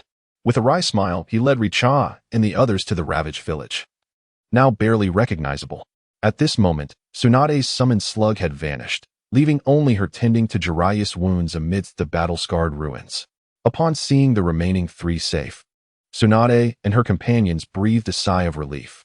After they buried the villagers' corpses, they would return to Konoha. Tsunade gestured for Shizen to assist with Jiraiya's healing while she took charge of the more severe injuries. The group nodded in unison and set to work. Shen Ye, what made you so bold when facing Orochimaru? Shizen admired Shen Ye's bravery while treating Jiraiya, acknowledging the vast difference in their strengths, yet noting that Shen Ye's courage was commendable. However, her words evidently struck a nerve with Shen Ye, who clenched the shovel he used to dig. The disparity in their powers was immense. If he could not strengthen himself swiftly, he would remain a mere spectator in such encounters in the future. The words of Shen Ye were devoid of any falsehood. Just moments ago, Orochimaru's gaze upon him resembled that of a hunter fixated on its prey, and indeed, the reality was such that his own strength offered little to no resistance against Orochimaru. If the latter were to take him seriously, he would likely have already been captured for experimentation. Yet, he had only recently graduated from the Ninja Academy, and it was only natural to feel overwhelmed in the presence of a ninja like Orochimaru. Moreover, his path of growth was still long, provided that I do not have that luxury of time. The pressure Orochimaru exerted felt akin to a needle suspended above my head, constantly provoking me. I lack the time to strengthen myself gradually. I must enhance my abilities to the utmost. His desperate roar drew the attention of those around him, particularly Tsunade, who had been conversing with him moments earlier and appeared visibly startled. However, Shen Ye quickly recognized his rudeness, bowed slightly to the crowd, discarded his shovel, and departed alone, leaving the onlookers bewildered. The anguish within him was a solitary burden. Upon reaching an open space, he squatted down, reflecting on the events that had transpired. Among his peers, he had always excelled in every aspect, and it was only natural that demonstrating formidable strength would attract attention. Yet, neither Orochimaru nor Danzo, nor even the ninjas from other nations, would permit his growth to proceed unimpeded.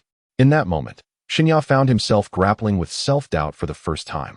Perhaps he should adopt a more low-profile approach, or perhaps even grovel to Danzo for forgiveness, seeking to ascend this towering figure for self-preservation? Perhaps no, there is no perhaps. Today, they fear my rapid growth. Tomorrow, I will instill fear in them regarding my strength. Why should a genius humble himself? What of lacking connections? What of not possessing a tailed beast? With my extraordinary system as my ally, I am 100 times stronger than them. I am Shen Ye, and I shall forge my own path. I will become the future ruler of the ninja world. Chapter 101. In the hospital room, having meticulously charted his future in his mind, Shen Ye returned to his former vibrant self. Though it was evident to the discerning eye that he now bore an air of rebirth, akin to a butterfly emerging from its cocoon. The pressures he had previously faced had left him at a loss regarding how to confront his future, but now that he had established a clear objective, the confusion in his eyes had naturally dissipated. Little Shen Ye, you don't seem very happy. Tsunade's voice suddenly resonated from behind him, just as he was preparing to map out his aspirations. Shizen asked me to convey her apologies. She spoke without thinking, and didn't he consider your feelings? It was indeed her abruptness. How about I, your elder sister Tsunade, offer you some comfort? It is of no concern, Sister Tsunade. I have come to terms with it. Those scoundrels who sought to conspire against me today did so precisely because of my vulnerability. Henceforth, I shall transform into a man whose very name instills fear deep within their bones. The response from Shen Ye took Tsunade somewhat by surprise. Gazing at the imposing young boy before her, she felt an inexplicable sense that he was not merely an 11 or 12-year-old. Rather, he possessed a distinctive aura characteristic of adulthood. What about those who harbor ill intentions towards you? After a fleeting moment of astonishment, Tsunade began to savor the unusual depth in Shen Ye's words, realizing that in the village of Konoha, the threats against him extended beyond just Orochimaru. In light of this, Shen Ye merely chuckled, deflecting the seriousness of the matter, and subsequently accompanied Tsunade back to the village. My apologies, Shen Ye, Tsunade said. I did not mean to imply your intentions. I merely wanted to express my outrage that Orochimaru would dare target the new generation of ninjas in Konoha. Such individuals must be eradicated promptly. Upon seeing Shen Ye return with Tsunade, Ino hurried forward to apologize, clearly wishing to leave a positive impression on him. However, Shen Ye was far more magnanimous than she had anticipated. I should be the one apologizing. I allowed my multitude of thoughts to get the better of me and took it out on you, Miss Ino.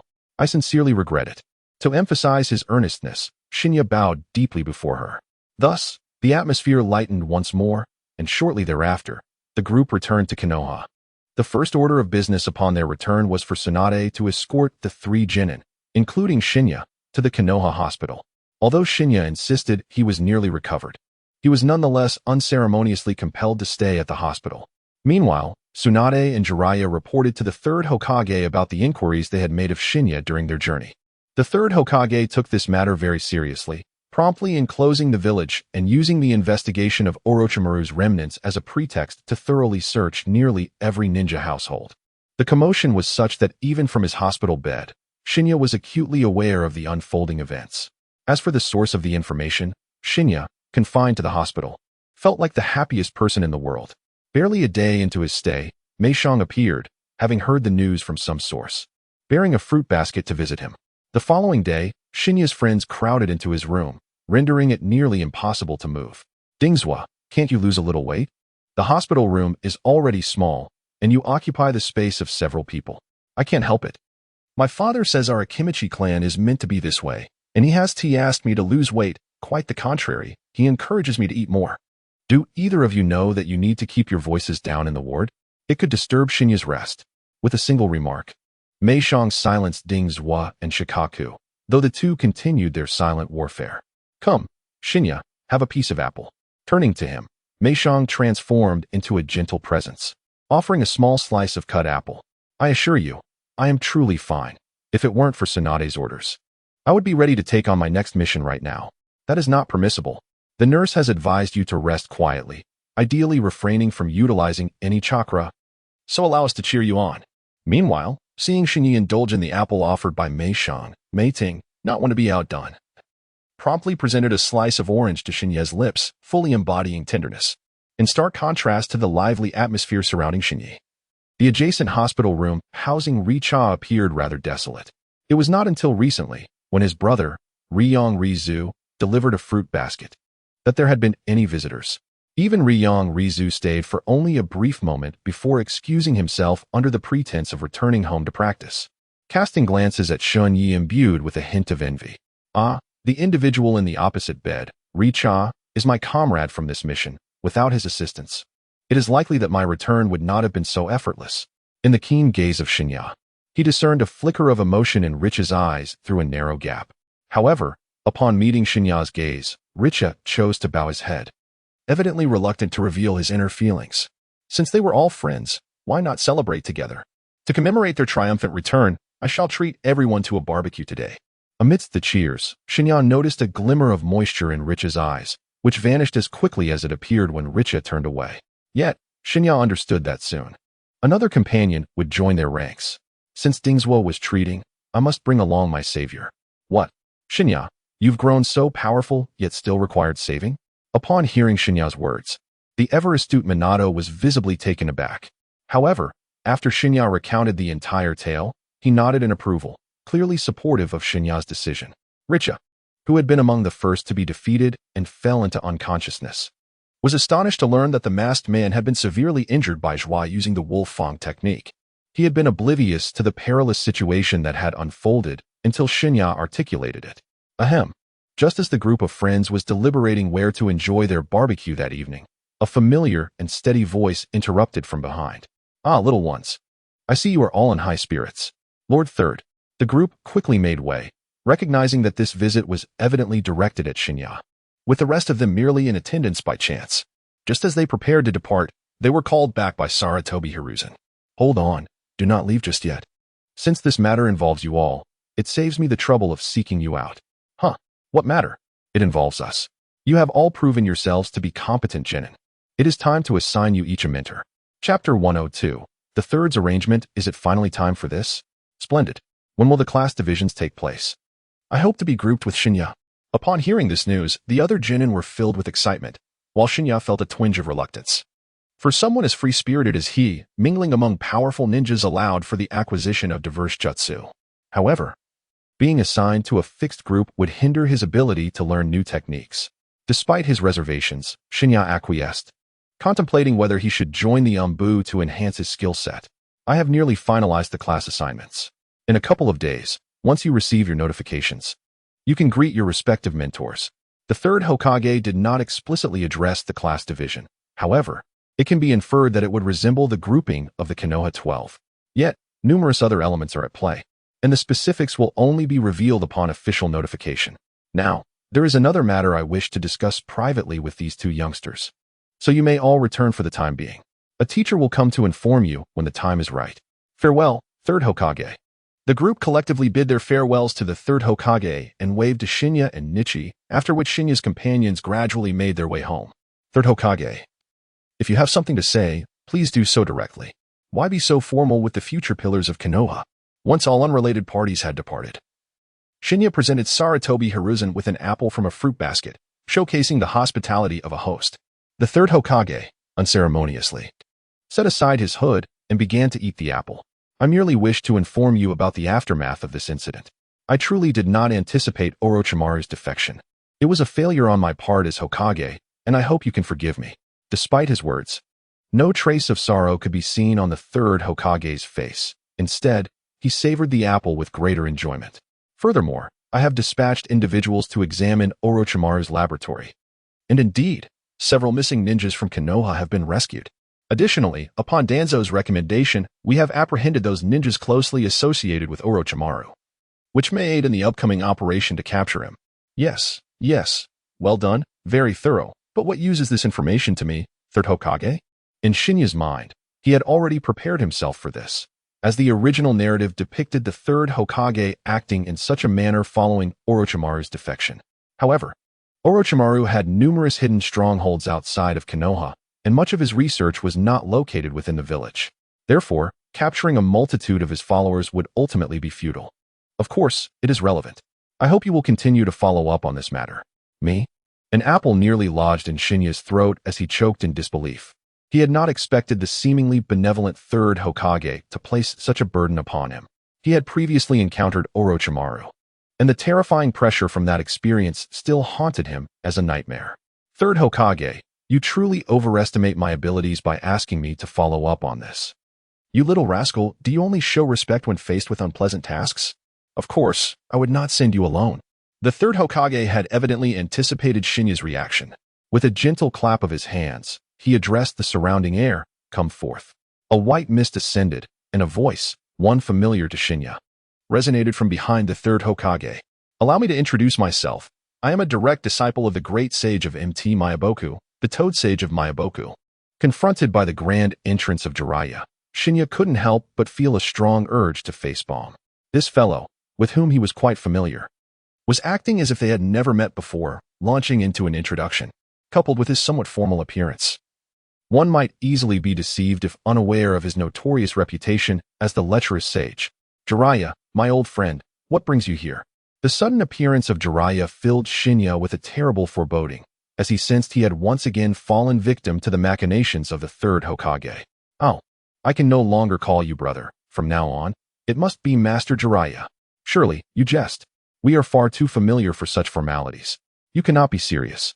Initially, Shen Ye was reluctant to accept the reality of the situation, but upon witnessing the calm gaze of the third Hokage, he realized the truth. No way.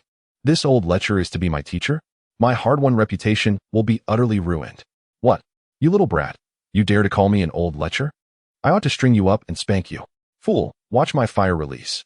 The verbal skirmish between the two swiftly devolved into a friendly exchange, completely disregarding the hospital setting that demanded silence, not to mention the presence of the elderly Hokage. Ahem, enough of this. While there was a hint of seriousness in his words, the third Hokage's expression betrayed him, clearly wishing for the two to engage in a joyful collaboration. I must make it clear that if this old lecher is assigned to me by the third Hokage, I will absolutely refuse. You insolent brat. Do not think that just because you are Tsunade's brother, you can act with impunity. The orders of the third Hokage are not something you can simply disregard. In the blink of an eye, the deeply bonded duo was bickering once more. Very well, my arrangements are made with purpose. The tasks you will undertake differ from those assigned to others. Thus, I must assign trustworthy and formidable ninjas to accomplish them. After much consideration, it seems you two are the only suitable candidates. Upon hearing this, the two reluctantly sat together, ready to listen as the third Hokage continued. Your team's mission is primarily to track the movements of Orochimaru, as well as to retrieve any loyal followers of his who have fled, ensuring that they do not relay Konoha's secrets to foreign nations. Upon mentioning foreign nations, even two individuals who are at odds with one another become acutely aware of the severity of the situation. The Second Great Ninja War has only recently concluded, and many ninjas from other countries harbor considerable prejudices against Konoha, the victorious side.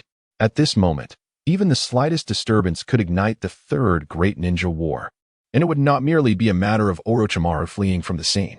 Moreover, Shen Ye, well-versed in the history of the ninja world, recalls that the Third Great Ninja War followed closely after the second, during which countless lives would be lost. The extent of the devastation is something a young man, who has merely traversed from a peaceful era, cannot fully comprehend. If only he could indefinitely prolong the war until he possesses sufficient strength. Alas, time waits for no one. Exchanging a glance with Jiraiya, Shen Ye perceives the compromise in his eyes. Reluctant to challenge the authority of the third Hokage, he steels himself and agrees. Chapter 103. Discharged from hospital. Seeing both men acquiesce, the third Hokage is elated. After a brief exchange, he departs, leaving the remaining time to the two of them. Jiraiya, the perverse sage, I hope you won't be delayed by the allure of the women's bathhouse during your missions, Shen Ye quips. Despite this jest, he harbors profound respect for Jiraiya, one of the legendary Sanin, and among the few individuals in the Naruto series who commands his admiration, one of whom has yet to be born. Jiraiya epitomizes the essence of a ninja, both in character and technique. If one were to define the meaning of being a ninja, it may well be the endurance of suffering that Jiraiya embodies, tragically ending his life at the hands of his own disciple. Just as Shen Ye silently vows to save Jiraiya in the future, a remark from Jiraiya nearly extinguishes that resolve. Appreciating beautiful women is one of life's greatest pleasures. If this delays the investigation, so be it. Though aware that Jiraiya's words are intended to ease the tension between them, Shen Ye cannot shake the vivid image of Jiraiya's escapades at the women's bathhouse from his mind. While Shen Ye and Jiraiya engage in light banter, a striking figure appears at the door of Shen Ye's hospital room. Little Shen Ye, how are you feeling? Do you still feel weak and fatigued? Tsunade, sister, I've told you. I'm perfectly fine, yet you refuse to let me leave the hospital. I assure you, I am well. Since Shen Ye's hospitalization 2 days ago, Tsunade has diligently visited twice daily, entirely disregarding the role of the medical staff.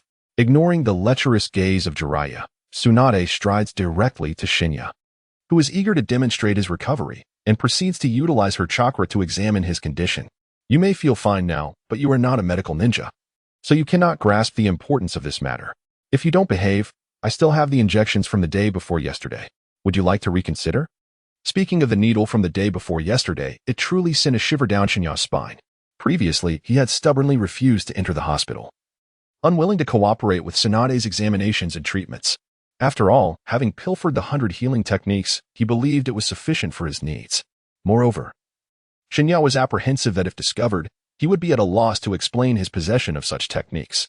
However, unexpectedly, Tsunade feigned compliance, only to swiftly deliver an injection. At the moment, he let his guard down. Once injected, he found himself in a daze, rendered helpless, and although his body felt numb, his mind remained acutely aware, a most distressing sensation indeed. Farewell, farewell, Sister Tsunade. I am such an obedient child. Of course, I shall heed your every word. There was no other choice. A wise man does not suffer losses before his eyes. This is my good little brother. Come, let me examine you. With that, Tsunade's hand emanated a soft green light as she began to manipulate Shinya's body. All done. Your recovery is indeed impressive. You may leave today. However, do not even think about indulging in grilled meats for a while. You must eat every meal at home, and I shall prepare a restorative diet for you. Really? But what about Dingzhua and the others? It's nothing. In that moment, Shinya understood why patients often fear doctors. A diligent and handsome physician may be admirable, yet their unwavering demeanor can be quite intimidating. Later today, go through the discharge procedures, then meet me at the training ground. I have something to discuss with you. The training ground?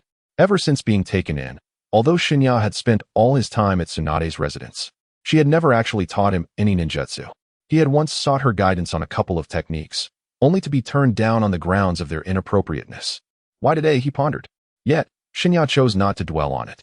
After all, in the vast village of Konoha, apart from the younger generation like Minato, Tsunade was the one he could trust the most. She would never wish him harm.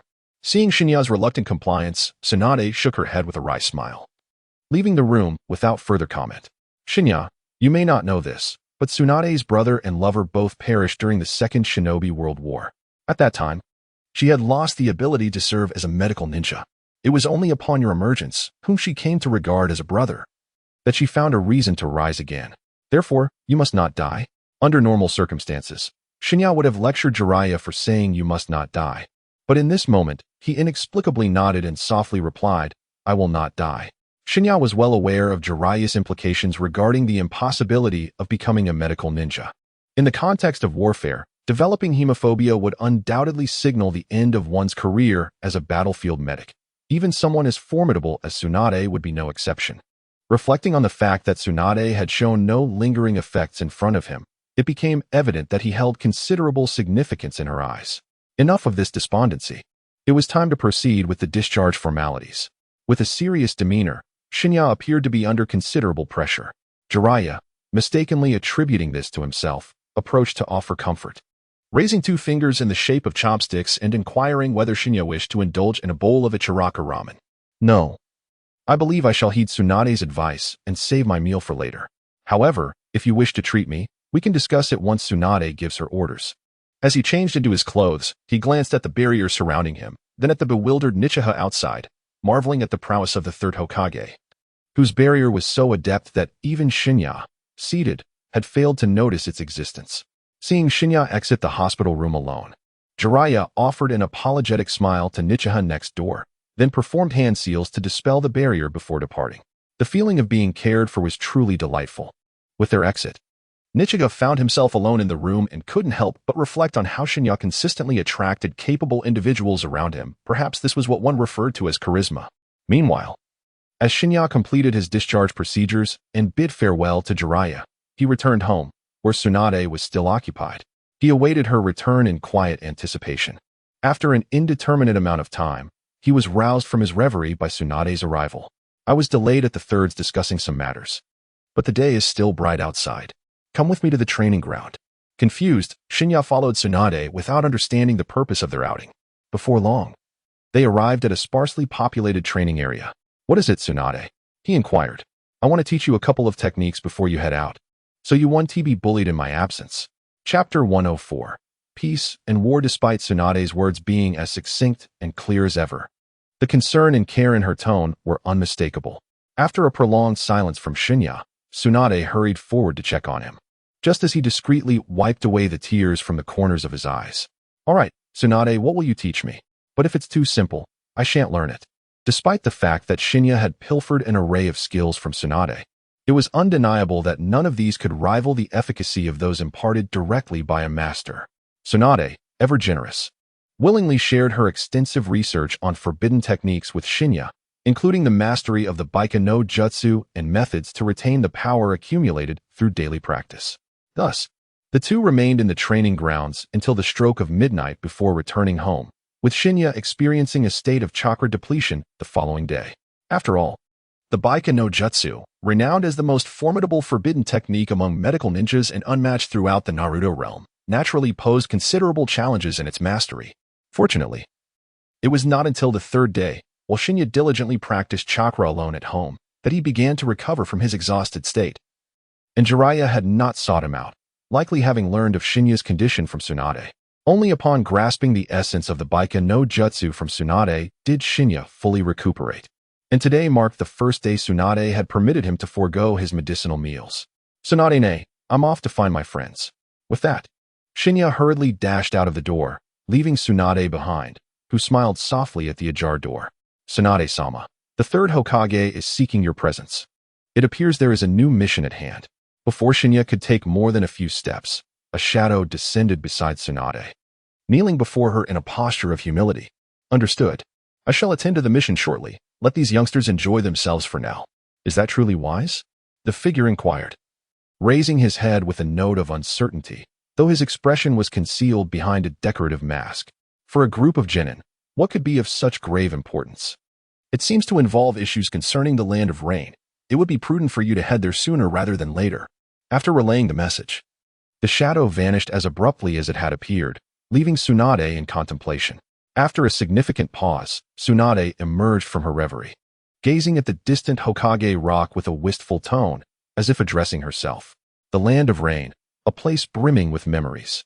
Unbeknownst to her, Shen Ye, far away in the Akimichi household, was entirely oblivious to these developments. Dingzhu, I finally recovered today. Shall we go indulge in some meat? Why approach Dingzhu first? Because once someone accompanied him, others typically followed suit, especially Dingzhu, who rarely turned down an invitation when meat was involved. Absolutely. Let us go. With uncontainable excitement, Dingzhu effortlessly vaulted over the towering wall of the Akimichi residence, his agility surprising enough to overshadow his portly stature. Dingzhu, how have you become so agile? I still fondly recall the first time I encountered Dingzhua, who, at that moment, found himself ensnared in the narrow doorway due to his insatiable appetite. Even now, I imagine he would still struggle to pass through. But let us not dwell on that. Our new teacher is nothing short of a tyrant. One glance at the abrupt change in Ding's expression reveals that this new instructor is quite formidable and imposes stringent demands upon him. By the way, with whom have you been grouped? Shen Ye, filled with curiosity, inquired about his time spent honing the 100 Heroes technique at home. While others had already been assigned to their respective teams, he found himself paired with Jiraiya, uncertain if other members would join them. Naturally, there were also Kakashi and Hachi, as the Inuzuka clan was a well-established team in Konoha. Speaking of his teammates, Dingzhua was evidently brimming with excitement, clearly pleased with his assignment. As for Hachi, his identity escaped Shen Ye momentarily, but the mention of the Inuzuka clan suddenly reminded him of a white-haired man. Indeed, the combination of the Inuzuka clan was quite formidable. Given the chance, he was eager to test his newly acquired ninjutsu against them. The so-called new ninjutsu was, in truth, not entirely new. Rather, it involved enhancing his original techniques to such a degree that they seemed almost like entirely different skills. This ninjutsu was, of course, the 100 Heroes technique recently taught to him by Tsunade, although what Shen Ye referred to was merely an extension of it, an agile application of brute strength. We must spar when the opportunity arises. As they conversed, they arrived at the residence of Minato Namikaze, which was conveniently close. Minato, would you like to join us for a meal? Shen Ye, you've recovered. Upon hearing Shen Ye's voice, Minato leapt from the window, greeting his companions before clinging to Shen Ye. We were so worried about you. To think you'd invite us for a meal right after your recovery, truly the mark of a good friend. Haha. It's merely a celebration of my recovery. I intend to gather quite a few people. Let us go. Upon reaching Minato's home, they were not far from the residences of a few others, and soon Shen Ye summoned all his companions. Unbeknownst to him, nearly 10 individuals had gathered around him, and he was astonished to realize that he had forged so many friendships in such a brief time since arriving from another world. With these individuals destined to become the future strongholds of Konoha, perhaps this was the allure of charisma. Such a crowd. Let us head to the largest barbecue joint in Konoha. The compensation from our last mission has come through, so this time, it's on me. Oh, cheers erupted from the youths, their excitement starkly contrasting with the turmoil of the outside world. Not far away, atop a nearby roof, an elderly man wearing a straw had observed the scene, a smile involuntarily gracing his lips at the sight of such vibrant youth. After a brief moment of amusement, the old man turned his gaze towards the Hokage rock in the distance, where the faces of past Hokages were intricately carved into the massive stone, his own visage perfectly aligning with the third stone. Before long, a swift figure landed beside him, and as the wind settled, silver hair billowed. revealing a handsome face, none other than Shigetsu Hatake. Do you wish to join them on their missions? The third Hokage sensed the arrival of Shimasu. Yet he did not turn back, merely inquiring softly. I wish to help, but the village is in peril, and my primary concern lies with its safety. Those ruffians would need to contemplate the strength of Konoha before making any moves. However, if you wish to engage with them, by all means, do so. As for the division of groups, I happen to have a splendid idea. Chapter 105. An urgent mission. What? You haven't been assigned to a group yet? In the bustling Konoha barbecue restaurant, a wave of astonishment swept through the crowd upon hearing that Minato had yet to locate his teacher. Their surprise was not unwarranted. After all, their peers from the same cohort had already begun undertaking missions under their teacher's guidance. Even the most reluctant of participants, Shino, had been subjected to considerable training, let alone the others. Alas, I also inquired with Lord Third, but he mentioned that arrangements had already been made. What remains to be done will depend on how those Jonin choose to organize themselves. He would not intervene further. The conversation at the table buzzed with exchanges. Yet within Shinya's heart lay a different speculation. Could it be that Minato was in the same group as himself, and due to his recent absence, he had not encountered their teacher? Yet, such baseless conjectures were not the solution. Shinya shook his head, resolving to inquire about the specific group assignments from the third Hokage when the opportunity arose. Even if the third were to withhold information, Tsunade would likely be informed. Another unexpected revelation dawned upon Shinya. His sister, Tsunade, a member of the legendary Three, had indeed become a Jonin instructor. Coincidentally, the team she led included Might Guy, Nara Shikamaru, and another individual yet to make an appearance.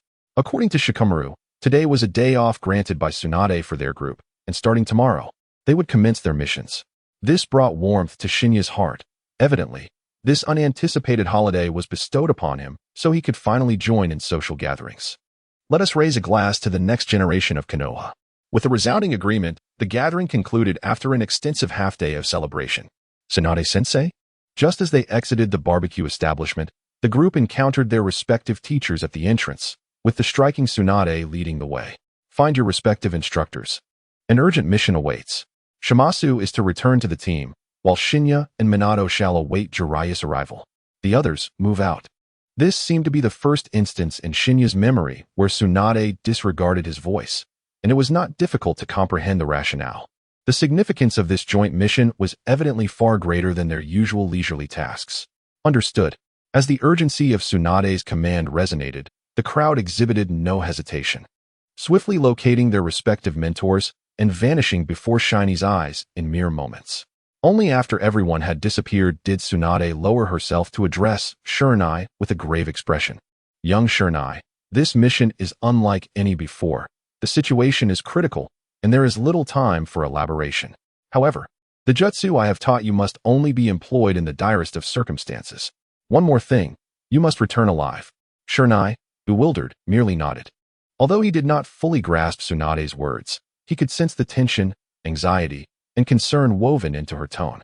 Seeing Shernai nod, Tsunade returned a slight nod in acknowledgement before departing with Might Guy and the still chattering Mato-dai in a flurry of movement. It appears we are to be a team, Shernai remarked, patting Minato on the shoulder to welcome him, as if joining Jiraiya's ranks were a rather unfortunate fate. So, our teacher is Lord Jiraiya? Minato's reaction to this revelation stood in stark contrast to Shiny's, his small eyes brimming with excitement. Unless you object to having a peeping Tom and an old lecher as your mentor, it may not be so bad. Yet, it must be admitted that Jiraiya would hold the title of Konoha's strongest ninja for a considerable time in the future. So that's why I sneezed earlier. Someone was speaking ill of me behind my back. A figure materialized behind the two, and moments later, a petite silhouette appeared beside Jiraiya, radiating an aura that could rival Tsunade's, exuding a distinctly formidable presence. I am Akatsuki Azuki. I look forward to working with you. Being from the same village, both Shernai and Minato recognized her and were aware of her association as a disciple of Orochimaru. With Azuki's arrival, the two, eager to meet their remaining team members, found their curiosity piqued. For Shernai, however, this was not entirely surprising. Being well-versed in the history of the ninja world, he understood her role in seeking Orochimaru, a fact Jiraiya had previously mentioned, making this outcome rather predictable.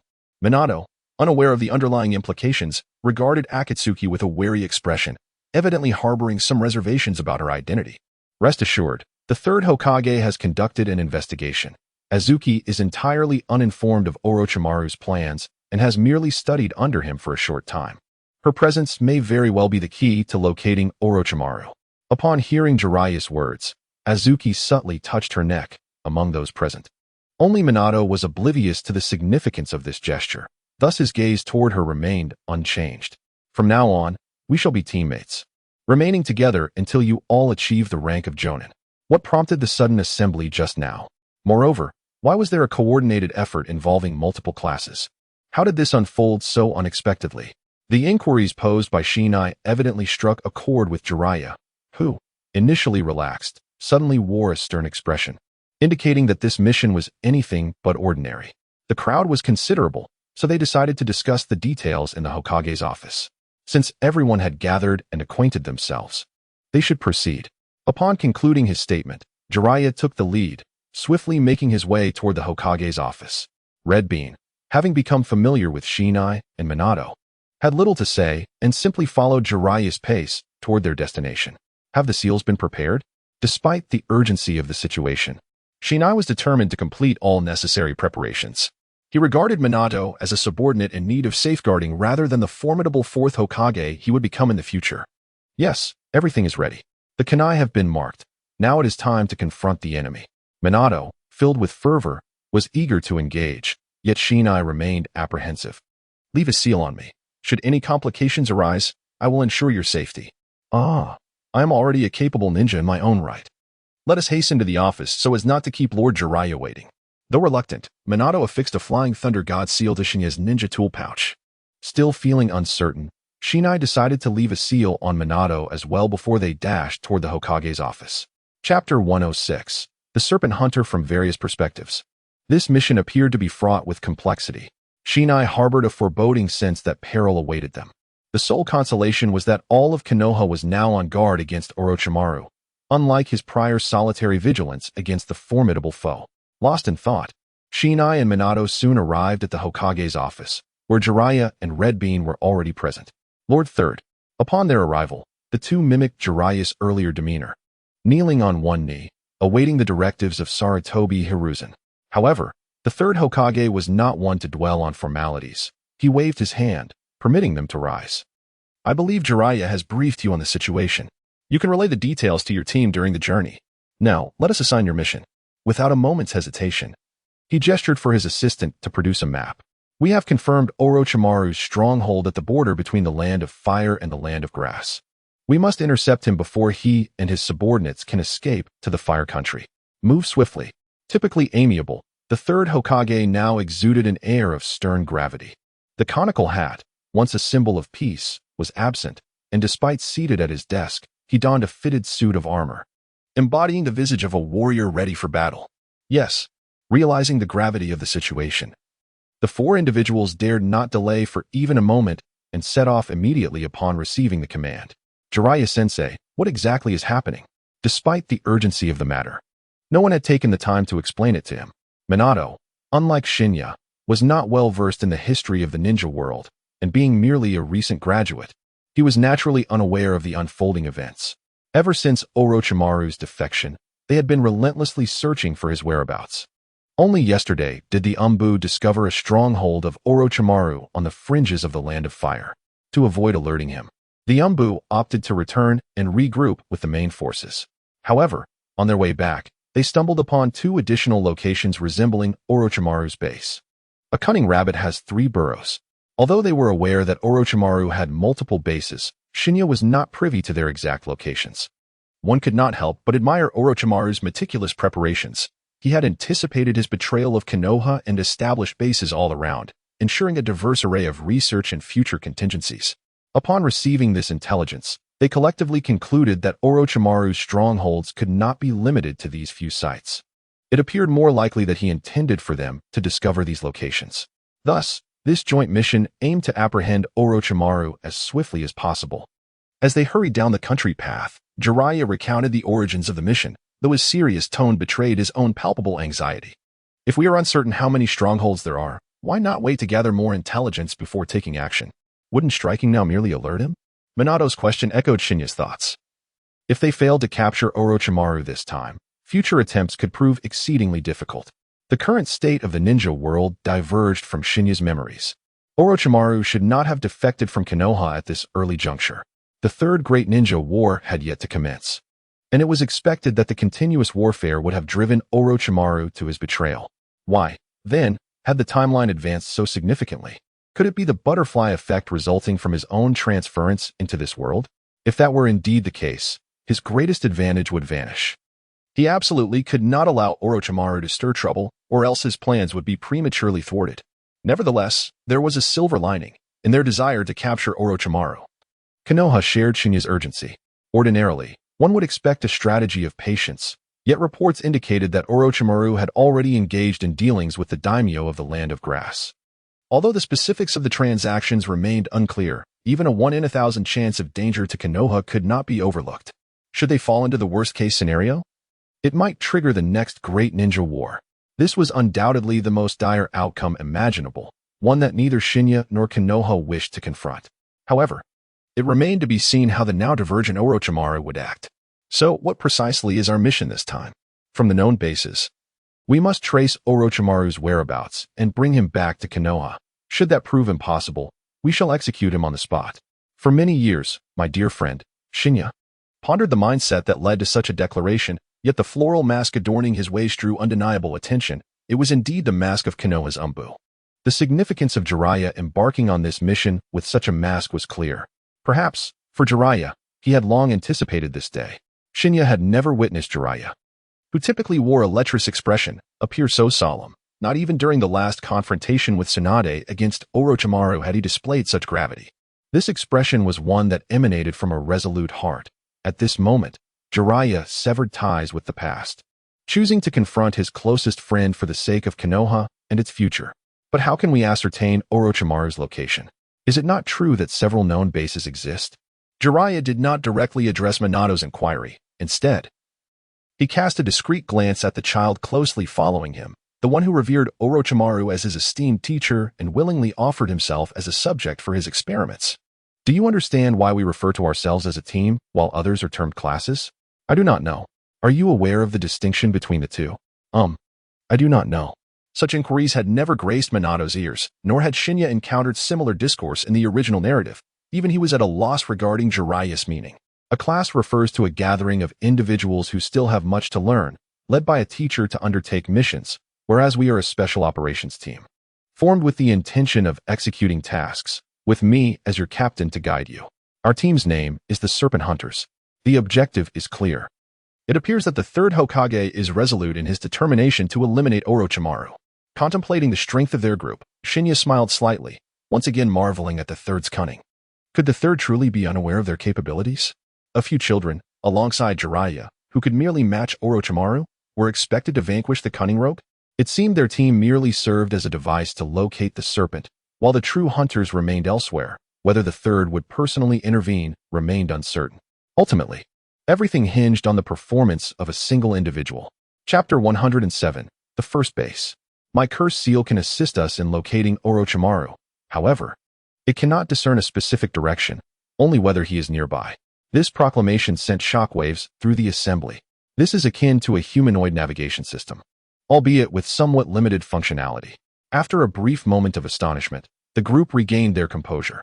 After all, guiding Akane around the world was an unrealistic endeavor, especially considering Orochimaru's ever-shifting location. They could only proceed step by step. Despite the numerous constraints, the outcome exceeded Jiraiya's expectations, as no one could have anticipated that the curse mark, initially perceived as an inescapable calamity, would possess such capabilities. Even the third Hokage, Hiruzen Sarutobi, merely contemplated that Akane might provide some assistance in confronting Orochimaru, never considering any other possibilities. Since you possess this ability, the task of tracking Orochimaru becomes even more fitting for us. However, does Orochimaru not know of your capability? Upon hearing Jiraiya's words, Akane reflected momentarily before shaking her head. I have never disclosed this ability to Lord Orochimaru, as I always believed we would not part ways. Now, Akane was merely a 10-year-old girl, despite being a genin. She struggled to comprehend why Orochimaru had suddenly defected. As she spoke, her eyes glistened with unshed tears, though she quickly regained her usual demeanor. Let us head to the nearest suspected base of Orochimaru. We do not know what awaits us, so remain prepared. The four conversed while hastening their journey, unwittingly drawing closer to several figures adorned with painted masks. However, the distance between them was considerable, and the number of adversaries remained unclear. Yet, the presence of Anbu indicated that they were drawing near to Orochimaru's stronghold. Jiraiya-sensei, can we defeat Orochimaru with only our small group? As they approached the base, the group's emotions grew increasingly complex, particularly concerning the apprehension voiced by Minato regarding their ability to contend with one of the legendary Sanin. Do not worry, during the battle, you need only to assist from the sidelines. If danger arises, I will not allow him to harm you. Jiraiya endeavored to mask his own unease. Yet Shen Ye could still perceive the flickering uncertainty in his gaze. How do you feel? Now aware of Akane's abilities, it was time to maximize their potential. As they reached the entrance of the base, Jiraiya directly inquired of Akane. The latter, without hesitation, closed her eyes, clearly beginning her reconnaissance. Simultaneously, Shen Ye activated his chakra sensing, sweeping the underground base with scrutiny. Ah, strange. What is happening? It was not Akane who first spoke, but Shen Ye, who was expending his chakra at maximum capacity. I cannot discern what material this base is constructed from. My chakra sensing can only reach a limited distance. It appears I am of little assistance. However, Jiraiya likely had an inkling of the answer. If the investigative ninjutsu were effective, there would be no need for the Snake Hunters team. Shortly after Shen Ye reported his findings, Akkad opened her tightly shut eyes, only to shake her head in disappointment, clearly having found nothing. Jiraiya let out a soft sigh and gestured to the group of Anbu behind him. Several members charged toward the underground base. Yet, just as they were about to enter, Shen Ye suddenly shouted, "Retreat!" Everything transpired in an instant, and even Shen Ye, who first sensed the danger, could not save those Anbu on the brink of entry. However, Jiraiya reacted swiftly. Ninjutsu, Needle Earth Burial. In the blink of an eye, he appeared at the entrance, his once white hair suddenly elongating, enveloping himself and the Anbu members within its protective embrace. The hair stood erect like armor, showcasing not only formidable defense, but also a unique ability to reflect damage. While Shen Ye could not rescue the Anbu members, his teammates were quick to assist. The moment Jiraiya leaped into action, Shen Ye hurled a specially crafted kunai and, with one arm around Akkad and another around Minato, retreated swiftly. In that fleeting moment, a monstrous creature, resembling a rhinoceros, burst forth from the underground base, its single horn brimming with destructive power, shattering the entrance to smithereens before colliding with Jiraiya's hair armor. At the moment of impact, Shen Ye, along with the two others, utilized the Flying Thunder God technique to transport themselves several meters away, completely evading the force of the collision. Do not lay a finger on Lord Orochimaru's research. If you take one more step forward, I will create a gaping wound in your bodies. The rhinoceros creature bellowed with a thunderous voice, causing Shen Ye and his companions, even from several meters away, to instinctively cover their ears. What about Master Jiraiya? Akkad, regaining her composure, attempted to rush back to check on Jiraiya. But Shen Ye stopped her firmly. The perverted sage will not fall so easily, but your combat prowess pales in comparison to his. Moreover, you possess a crucial ability to locate Orochimaru. I cannot allow you to take such risks. But Master Jiraiya is the only one who accepted me as a student. Can I just stand by while he is in danger? Her desperate scream was laced with an unbearable sorrow that Shen Ye could scarcely fathom. Yet the way she referred to him as master revealed the depth of her reliance on Jiraiya. Shen Ye's right. A mere ninja like this cannot inflict harm upon me. Even if I were to be injured, it would not be your concern. As the smoke cleared, the iron shell formed from Jiraiya's hair had vanished, and he, alongside the Anbu ninjas, stood unharmed upon the surrounding branches. Although the creature's threats were fierce, it had inflicted no damage upon anyone. You all pursue Orochimaru. We shall handle this creature. A member of the Anbu swiftly stepped forward, calmly addressing Jiraiya, clearly possessing immense confidence in their ability to handle the monstrous foe. It was only natural, considering that as part of the Hokage's elite force, combat prowess would undoubtedly be one of the criteria for their selection, alongside unwavering loyalty. Jiraiya nodded in acknowledgement without further comment and turned to proceed towards their next destination, reminding Shen Ye and the others to keep pace. However, they were engaged in battle to cover their retreat. Why not assist them? If any of them were to sustain injuries, would it not be due to our failure to lend a hand?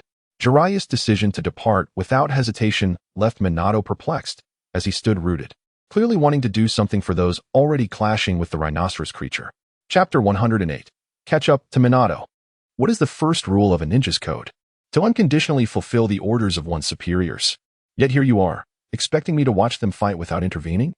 When did Shen Ye become so cold-hearted, even towards you, his closest companion, Minato?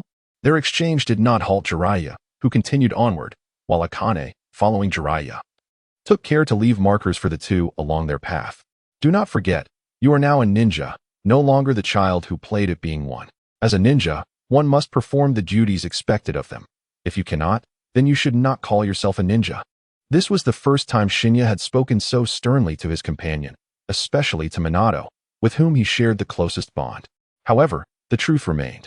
If Minato had yet to grasp what it meant to be a ninja, it signified he was unprepared to fully entrust his life to others as a Leaf Village ninja. After reprimanding Minato, Shen Ye did not linger to observe his reaction but instead followed Akane's markers ahead, leaving Minato alone, bewildered. After what felt like an eternity, Minato seemed to resolve himself, disregarding the battling Anbu and turning directly towards the direction Shen Ye had departed. It appeared that you now comprehend my intent. Yet before Minato could take more than a couple of strides, a familiar voice resonated above him. Looking up, he saw Shen Ye. I do not fully understand, but I trust that you would not betray me, Shen Ye. As for the reasons, I shall wait until our mission concludes to inquire. Let us prioritize the task at hand. Upon hearing this, Shen Ye felt a wave of relief, having feared that Minato might harbor resentment towards him for some time. To his surprise, Minato swiftly turned the conversation back to the mission. Wait. Just as Minato was about to dash forward, he suddenly braked, nearly tumbling to the ground among the trees. Whirling around, he glared and demanded, Did you do that on purpose? I was about to take off, and you interrupted me. Was it an act of deliberate sabotage? Ultimately, they are still good brothers. In just a few exchanged words, their bond had restored to its former state. Understanding this, Shen Ye beckoned mysteriously at Watergate, saying, We certainly cannot catch up now. I have marked the lecherous sage, so let us teleport directly using the Flying Thunder God technique. Truly, a master of laziness. Nevertheless, Watergate placed his hand on Shen Ye's shoulder. They shared a knowing smile and, following Shen Ye's teleportation, arrived beside Jiraiya. Sensing the fluctuation of chakra, Jiraiya paid little mind to the two, merely continuing on his path. However, Akkad, who had never witnessed such an extraordinary ninjutsu, was filled with curiosity, her eyes brimming with wonder, yet she refrained from asking further questions. The trio swiftly navigated through the forest, consistently spotting various ninja units. Whether from the Anbu or other squads, yet they had yet to encounter Orochimaru's second base. Lecherous Sage, are you sure we're on the right path? Why have we not arrived yet? You little brat, I am the Toad Sage. This is merely a matter of sourcing materials. Jiraiya shook his head in exasperation, clearly resigned to this title, asserting that the next base was imminent, though it was considerably larger than the last. As the four descended, they were nearly at the edge of the hidden Leaf Village. If there were no trace of Orochimaru here, it could spell trouble. I can sense it. Just as Shen Ye thought they would return empty-handed, Akkad suddenly clutched her neck, convulsing violently, her body leaping through the trees before plummeting after a muffled groan. Watergate. With Shen Ye's shout, Watergate swiftly lunged towards Akkad, catching her just a moment before she hit the ground. What is happening? I sense Orochimaru ahead. And there are others like me, marked with cursed seals. They are formidable. Before she could finish, Akkad's face contorted in agony, evidently suffering from the unbearable pain inflicted by Orochimaru's cursed seal. Bang! Jiraiya, arriving at the scene, struck Akkad's nape with a swift blow, causing her to faint. She has completed her mission. Besides, perhaps she will feel no more pain once she loses consciousness. When she awakens, we shall simply take her back. Faced with a formidable adversary surrounded by allies, Jiraiya did not dare to be complacent and promptly fired a signal flare into the sky. Let us go. Before the signal flare could burst, Jiraiya charged ahead without hesitation. After a few strides, the dense forest gave way to an expansive meadow.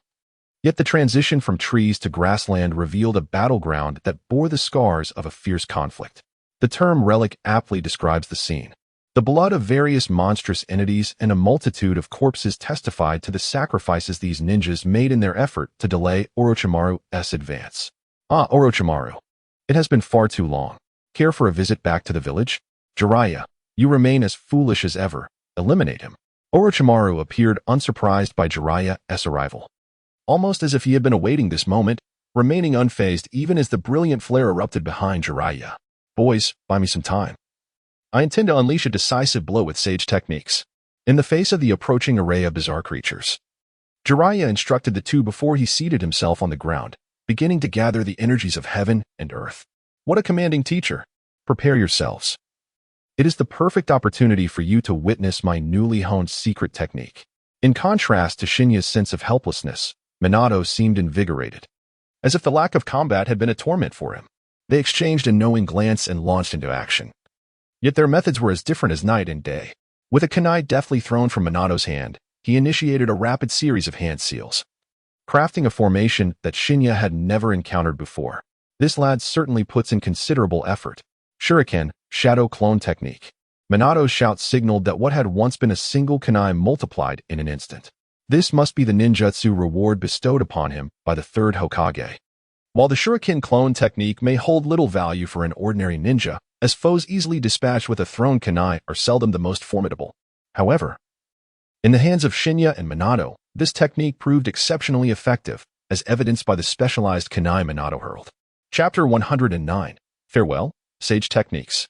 Flying Thunder God Technique. Wait, could it be that? Hearing Minato utter the name of a jutsu he had never before spoken of filled Shen Ye with a foreboding sense. Our beloved fourth Hokage was indeed a genius when it came to naming his original techniques. Could he be about to showcase his brilliance once more? Spiral Flash Super Wheel Dance, Roar of the Third Form. In response to this summons of the Divine Knight, one can only sigh in resignation. Although the ninjutsu is undeniably formidable, the association with the name of the fourth Hokage somehow diminishes its grandeur. As he relentlessly advances towards the enemy, Minato deftly maneuvers among the myriad of shuriken, continuously hurling flash bombs from his waist, significantly impeding the forward momentum of those troublesome creatures. The successive detonations of the flash bombs incite a cacophony of chaos among the enemy ranks, simultaneously, as Minato weaves through the shuriken. Each pass inflicts yet another wound upon a monster, amplifying their anguish cries. Minato, I come. A seemingly inconsequential remark from Shen Ye was aptly comprehended by Mizuki, who, without hesitation, executed a backflip to rejoin Shen Ye's side. The technique of multiplication. Harnessing the formidable strength taught by Tsunade, Shen Ye focused intensely, channeling the augmented power through his hands, which now bore an unmatched force aimed squarely at his opponent. What kind of power could the fists of a mere child possess? Come at me. These creatures were not native to Konoha. When faced with Shen Ye, they were utterly oblivious to his true strength, boldly charging towards his fist as if to contest his might. Alas, the fate of that creature was bound to be grim. Like a drop of water swallowed by an ocean, the creature's disappearance was remarkably serene, unable even to emit a cry before being pulverized by the colossal fist. The few remaining monsters, witnessing the silent vanishing of their companion, fled with unparalleled speed from the shadow of the giant fist. As Shen Ye retracted his massive hand, he delicately wiped the blood from his palms, casting a proud glance at the now cowering figures before him, their earlier bravado entirely extinguished. Orochimaru, where did you find these? Their skills are rather lacking. Shen Ye's words were not an exaggeration. These feeble adversaries were clearly insufficient against the elite members of the Anbu, particularly when pitted against Shen Ye. Relying solely on the physical strength granted by cursed seals, they were utterly outmatched by the agile and unpredictable Shen Ye. Surprisingly, Orochimaru did not take offense at Shen Ye's mockery. Instead, he chuckled with delight. Shen Ye, your exceptional performance only endears you to me more. If you could become my subject for experimentation, I might just unlock your full potential. But alas, the time is not yet ripe. Orochimaru's maniacal laughter contorted his face grotesquely, with certain areas appearing almost fissured. Shen Ye, do you not find him rather peculiar? The distance between Shen Ye and Orochimaru was not particularly great. Even without the ocular prowess of the Sharingan, one could discern the fissures at the corners of Orochimaru's mouth. Not due to a twisted smile, but rather because beneath his visage lay another face incongruous with the one displayed. Celebrate. For in the short term you may still have a chance. However, after 3 years, await your fate as I come to claim your life. Upon uttering these words, Orochimaru turned to depart, seemingly oblivious to the reason for their intense confrontation. Orochimaru, the renegade ninja of Konoha. Today I shall eliminate you in the name of the Hidden Leaf Village. Little Jiraiya, we were in the midst of our meal when you summoned us. Had the situation not been dire, I would have returned to my feast. By the mother of the child, since little Jiraiya has called us forth, it is evident that the time has come for urgent matters. Do you think Jiraiya is as impolite as your young one? Enough, enough, I understand. Speak another word, and there shall be no meat in tonight's dinner. All right, esteemed sages, let us first assess our adversary. A figure approached slowly. But this silhouette was not the Jiraiya Shin once knew. Rather, it was Jiraiya in sage mode, having attained the ultimate form of the two sages. It appears the lecherous sage is prepared to get serious. Shin was aware that this form was unfamiliar to Minato, yet he had no intention of elucidating it. For battles among formidable beings were a rare occurrence. Moreover, Jiraiya's combat style might very well be one of his ultimate, hidden techniques for the future. Hence, if not now. When would he learn? Was that not Orochimaru? How could he be standing amidst a horde of monsters, seemingly captured? Goodness, look at Orochimaru's hands. They appear unbound, and he does not seem to be coerced, indicating he has not been kidnapped. Indeed, esteemed sages, Orochimaru has already defected, and I am currently on a mission to eliminate him. To ensure he does not incite war, I have summoned your assistance. Shall we forego reminiscing? The toad, predominantly clad in purple, seemed particularly fierce, directing inquiries at Jiraiya and another toad with white hair. However, Shinai recognized that both sages were immensely powerful. Either of them could easily best him in a one-on-one confrontation. Formidable toads. You too, step back. Leave the rest to me, Jiraiya commanded, his sage mode emanating an aura of authority that instantly rendered Shinai and his companion mere spectators. I had expected a true powerhouse, yet after much anticipation, he summoned two toads. What a farcical turn of events. Brothers, let us advance. If we cannot best him, can we not overpower toads? With the instigation from the leading monster, the minions charged at Jiraiya, their enthusiasm even greater than when they had attacked Shinai, clearly dismissing Jiraiya as weak. Little Jiraiya, they seem to look down upon us. I am somewhat incensed. Then let us respond directly. As the words fell, the two toads perched on Jiraiya's shoulders simultaneously began to weave seals, and astonishingly, the seals they formed were entirely different, while Jiraiya himself rapidly commenced his own hand signs. By the time the monstrous leader discerned the anomaly, it was too late. Chakra from the very heavens seemed to coalesce, all converging upon one man and two toads. Something is amiss. Brothers, retreat. Yet the leader's reflexes, though swift, could not outpace ninjutsu. Sage art, Gomen, an expansive fire release technique, augmented by wind and the oil from Jiraiya's toads, swiftly transformed the surrounding prairie into a raging inferno, and those monsters ensnared by Gomen were evaporated in an instant. Chapter 110, the battle concludes. Is this the full extent of Master Jiraiya's power? It is truly over